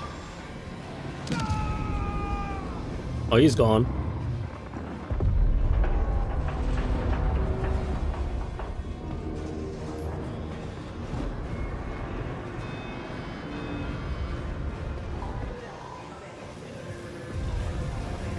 I even cried a little earlier. Dude, this is Squadron 42 gameplay we're watching. Like live gameplay, the game crashed twice already.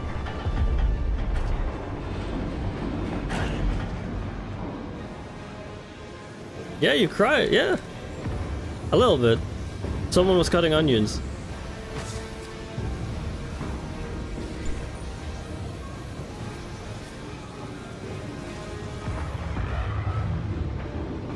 I think I can crouch under that.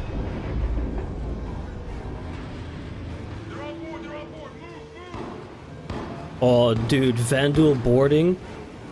Let's go!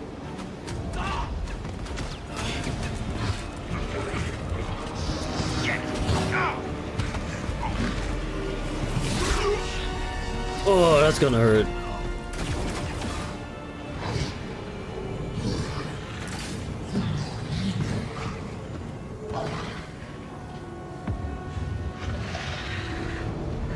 I mean, it's still polishing, so it is to be expected that a game crashes.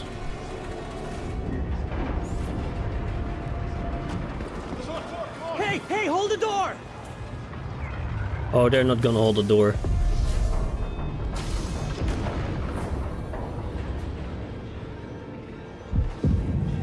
No, they're actually polishing. This is the single player campaign. This is so fucking cool.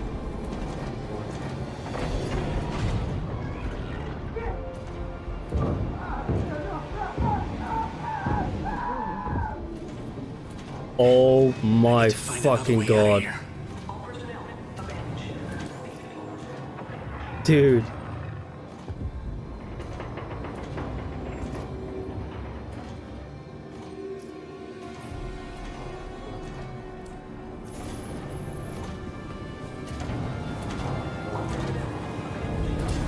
All personnel evacuate ship.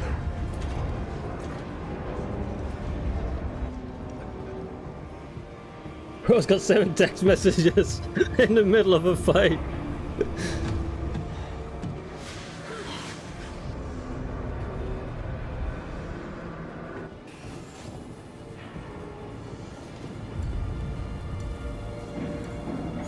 Dude, I would leave everyone on read right now.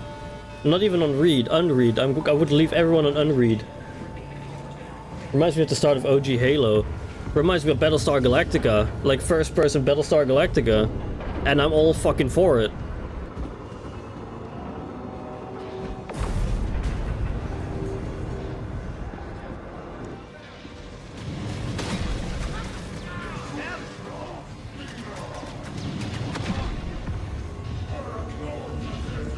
Good time to hit the all wreck.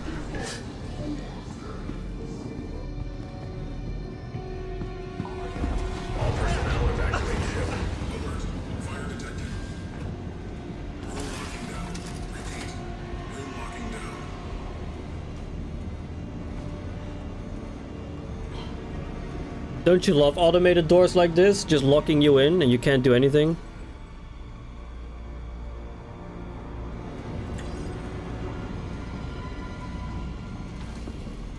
Can't you like get a gun from any of the dead guys? Like people would be carrying a sidearm, right?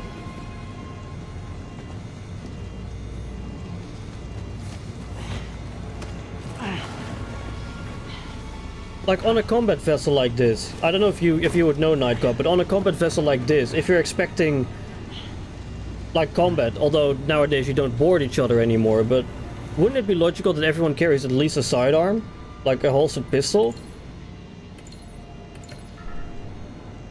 It would make sense to me, especially if you're fighting an enemy that does active boarding, that has active boarding parties.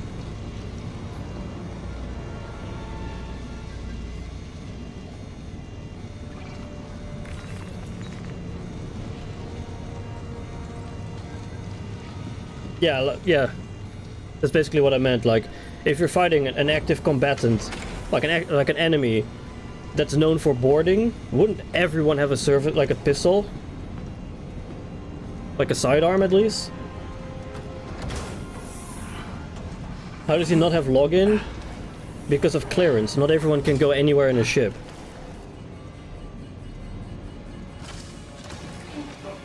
Yeah, exactly. Boarding isn't really a thing anymore.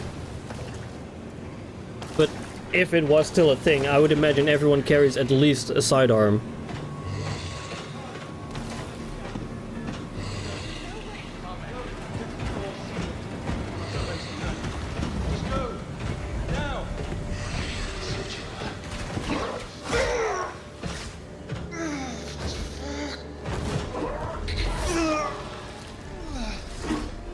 I don't know.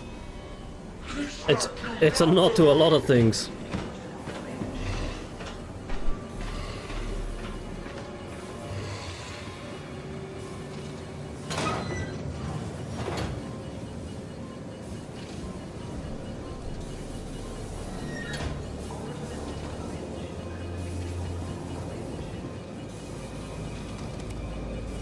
Well, there's the Marine.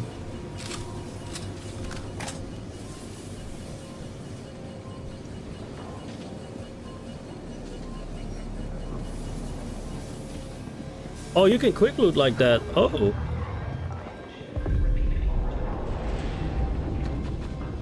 Wing Commander vibes, who would have thought? I've never played Wing Commander.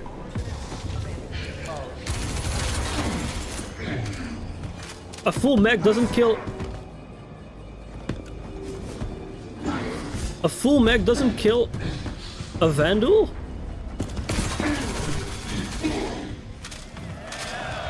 Holy shit.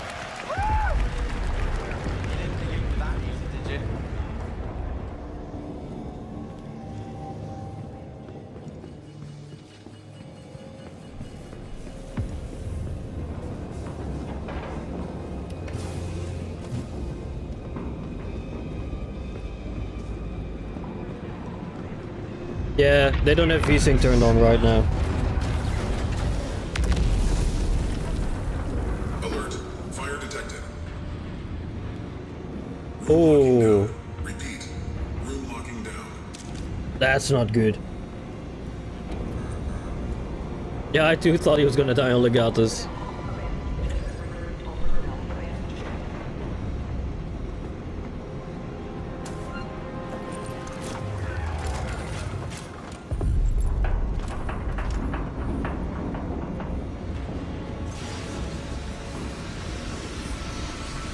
Oh yeah, engineering.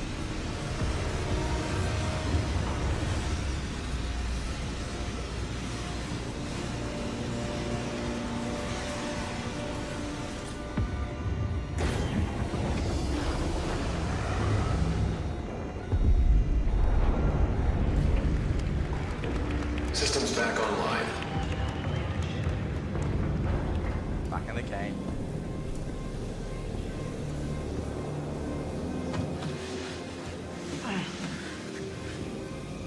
Vandal, it's Vandal with 2 U's.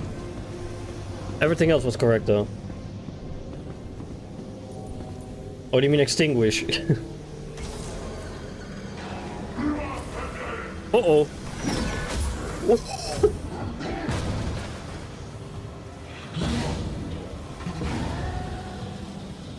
Breach detected. Depressurizing. Brother, that's an issue.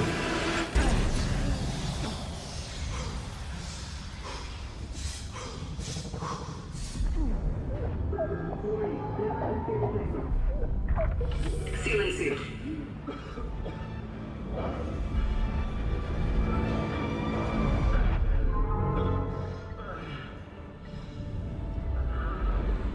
Oh, quick time events? Did he just miss a quick time event?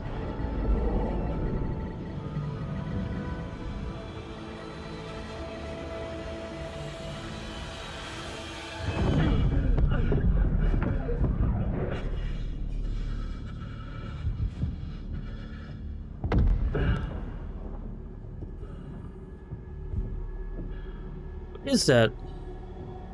Oh, you can launch yourself to other surfaces in 0G. Okay.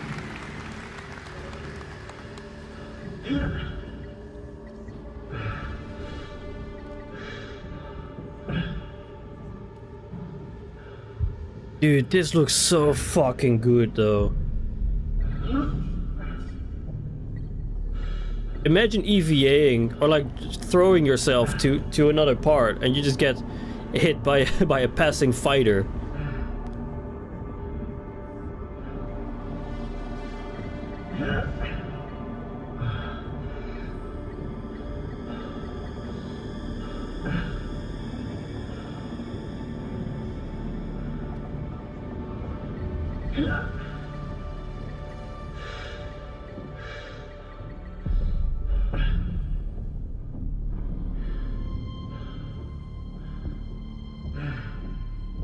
I don't think I've played the first Dead Space. I'm conflicted. I really want to watch more, but I really want to experience this firsthand as well. They're only showing the prologue, so not yeah. It's basically the prologue of your character, is what they said. This is all just prologue, and the gameplay itself will be like 30 to 40 hours, at least according to Chris.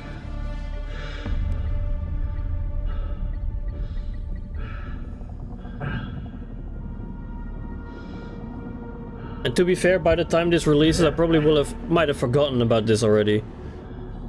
So it will basically be like brand new. We still play this, right? Yeah. This is basically this is the very, very start of the game.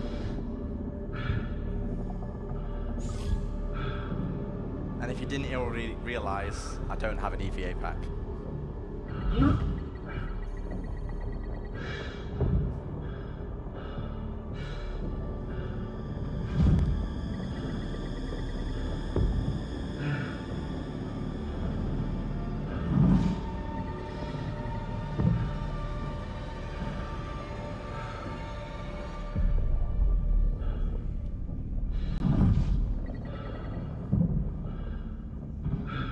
Yeah, that is basically what I'm trying to do as well. Watch it now, and then when it actually releases, I probably will have forgotten about this. Oh, okay, well there goes your part of the ship.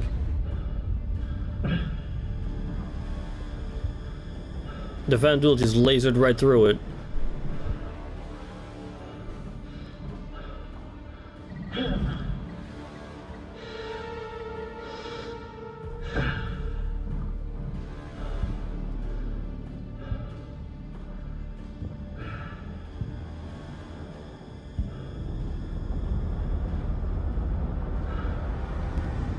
Oh, that hammerhead looks so fucking cool.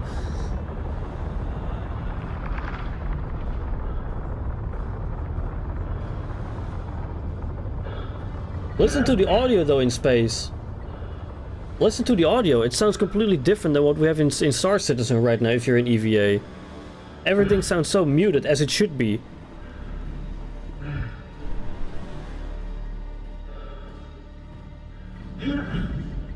Aren't you entering a gravity field here? No, okay.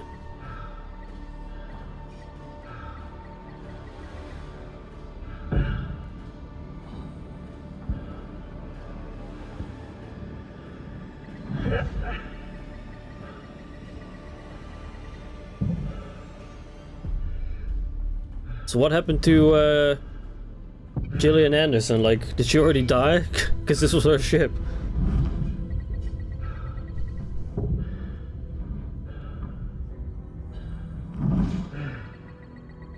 Look at the O2, 29% O2 left.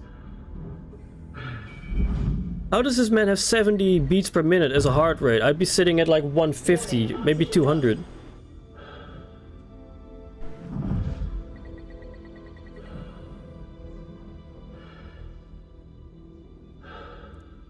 Pressurizing. Uh-oh. Better hold on because you're gonna fall.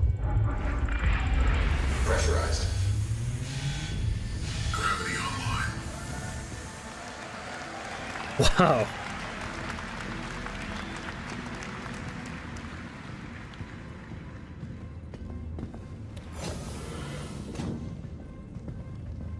Yeah, they're too expensive to be kept alive. You gotta kill them off early.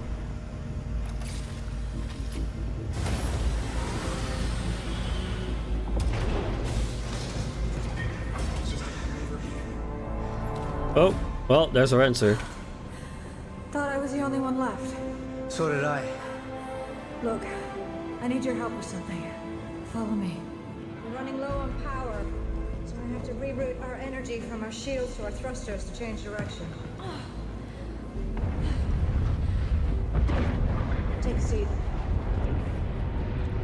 I need you to steer the ship. Steering the Javelin. Okay. First piloting lesson.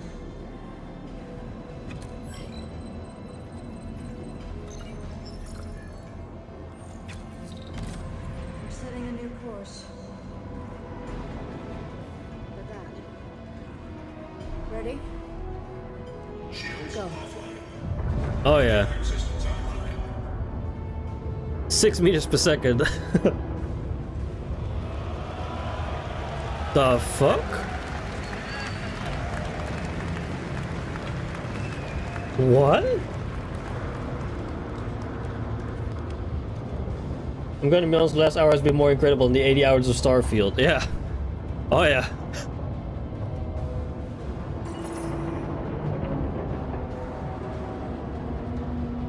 Come What do you mean, come on? The ship doesn't go faster than 12 meters a second.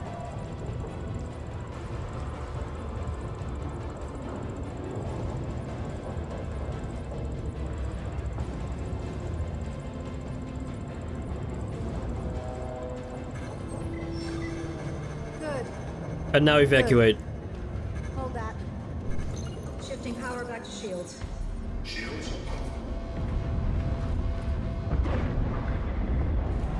Engaging autopilot. Corvus!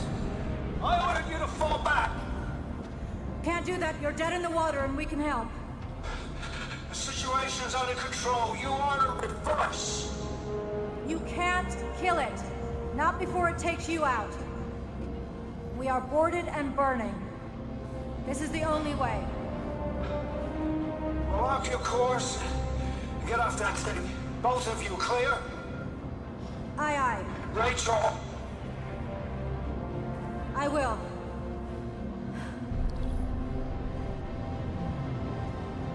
Damn it.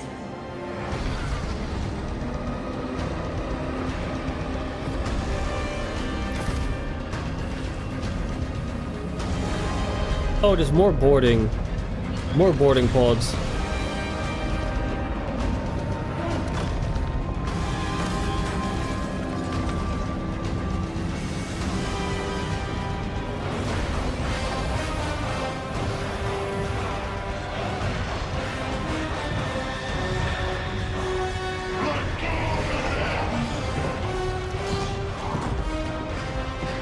Dude, this is so fucking cool! What the fuck, As man? much energy as I can to the engines.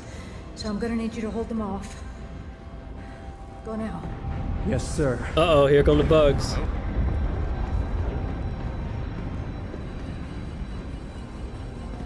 Grab some spare ammo.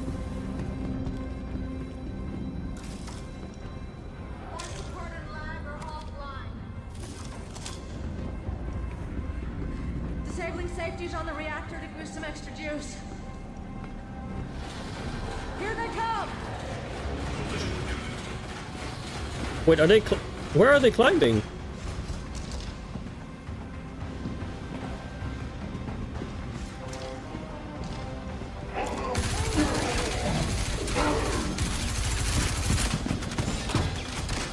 Uh-oh.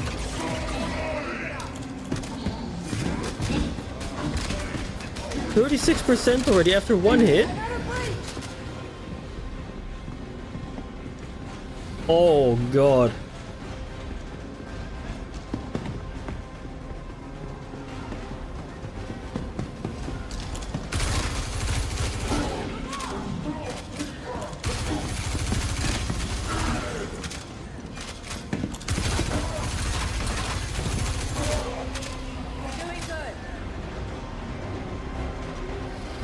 Bro, screaming medbad!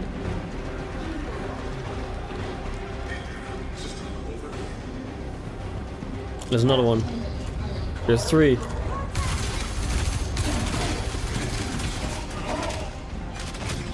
Oh!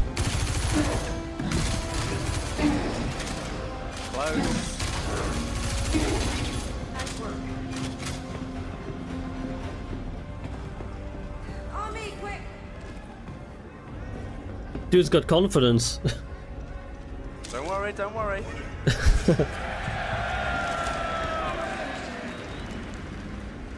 Ejection system offline. The escape pod door is jacked. I need you to manually override the door. Yeah, dude's got confidence.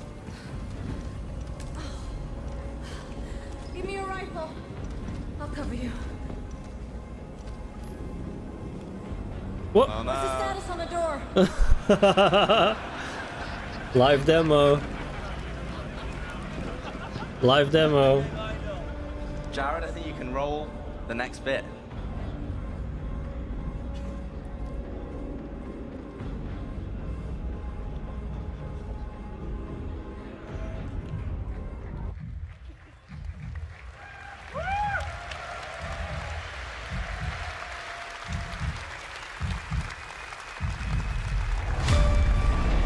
I do solemnly pledge, mind and body, I will defend the Empire with my life. Your application to the Flight Academy has been reconsidered. Captain McLaren had submitted a letter of recommendation on your behalf before the battle. Okay, it's fine. It's fine. I'm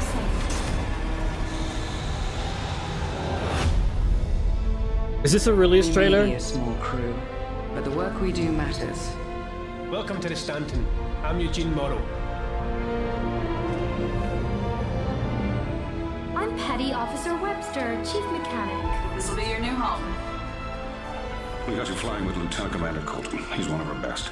Sir? Who the hell are you? I'm your new wingman, sir. The name's... You want me to learn your name? You live long enough for me to care. Baron Actual, you're clear to launch. Launching in 3, 2, 1.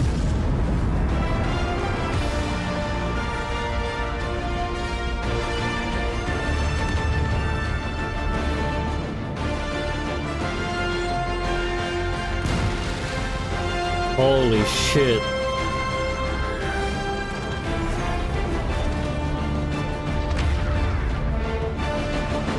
This looks like a launch trailer to me. No, we fucking don't.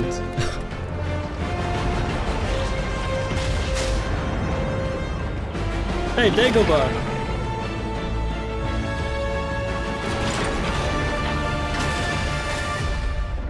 Was that an Aopoa? Or no, it was a Cartual.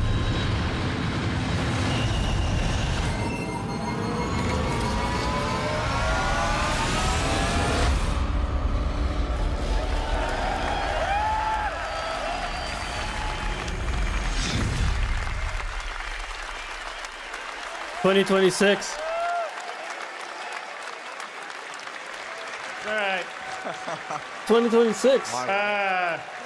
Well, we did say we were doing it live, risking the demo gods, and they brought their raft down on us. I think Rich has to be our unluckiest playtester because you're. I didn't die, though. You didn't die, that's true. You didn't die, no. I didn't die. You also got the bug where she doesn't give you the gun at the end. This let me down, not me. So anyway, I hope you all enjoyed the first gameplay reveal. There's a lot more that goes on in Squadron 42 after that, but that sort of sets up where you came from, and from there you go in to become a pilot and start serving on a smaller ship, the Stanton, which I think we've shown a little bit before. Yeah, they did. But they did. You know, there's a lot more in the game than we were just showing there, and I'd hope so. After 12 years, has been a lot more stable for me when I was playing these last few weeks. But you know, as I said at the start, we have 30 to 40 hours of gameplay, and you know, we're confident we can bring the quality of the game up to the level we've just shown and more without crashes. And both the team and I are confident of giving you this game in 2026. Obviously, you can see it's not going to be tomorrow because you saw a few crashes there. And speaking of the team, a lot of them are here tonight, and I'd like to extend a huge thanks to all of them for their hard work, love and passion and talent in crafting Squadron 42. So a lot of what you saw is all their love and passion. So thank you guys very much. You're amazing. And you know, thank you for supporting us and allowing us to build such a ambitious game. I mean, crashes aside, there's probably not another I know game you should be more proud of it. Prologue you should be more proud of that this. much action. I mean, mostly there aren't movies that have that much action in there. I mean, Gladiator has 3 minutes of battle and 8 minutes of prologue. This was like an hour of crazy stuff. So, but thank you for allowing us to build something so amazing, and I can't wait for you all to be able to play it. I think 2026 is very realistic. Moderate future. And with that, I'll bid you good night, and we'll see you tomorrow to talk about the future of the verse. And I think there's some amazing stuff that Rich and the team are going to show that are going to blow I know, you away. that was a long intro How mission. we're bringing Star Citizen home, as well as Squadron 42. But the one thing that is good about the crashes, now we don't have to convince anybody that it definitely was live. Yeah. True. He ain't wrong. But I He am ain't wrong listening there. to Tyler and Jared next time, and we'll have a gameplay video. All right, thank you all, and good night.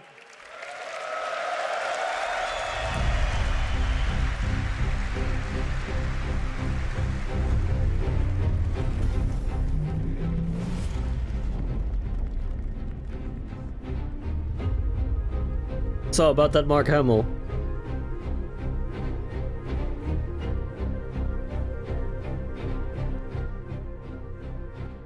Man, that was fucking something, huh? That was... Holy crap.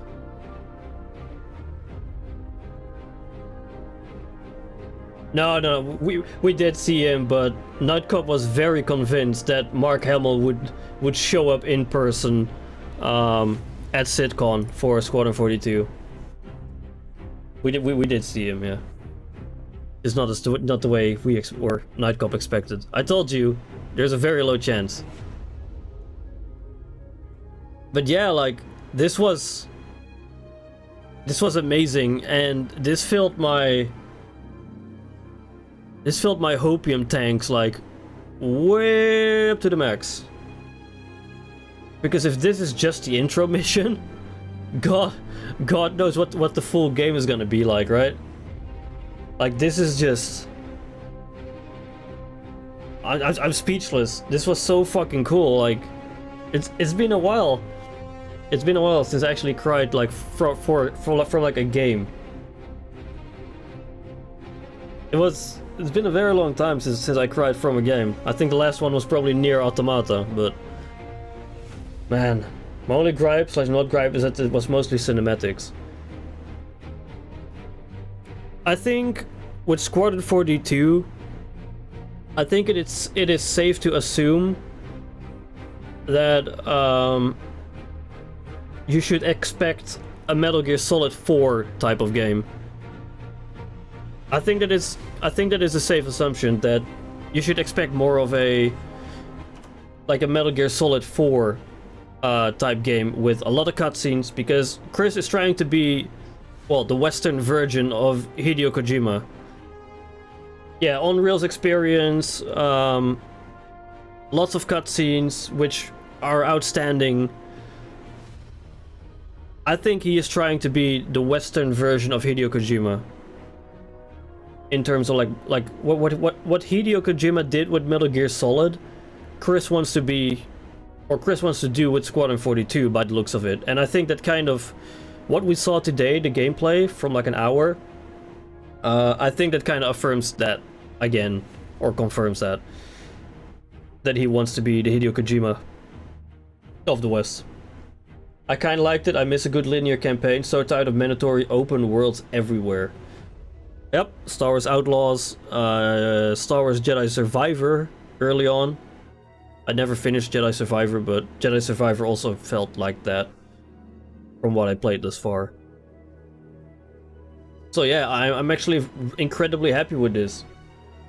It was a good mix of Battlestar Galactica, Halo,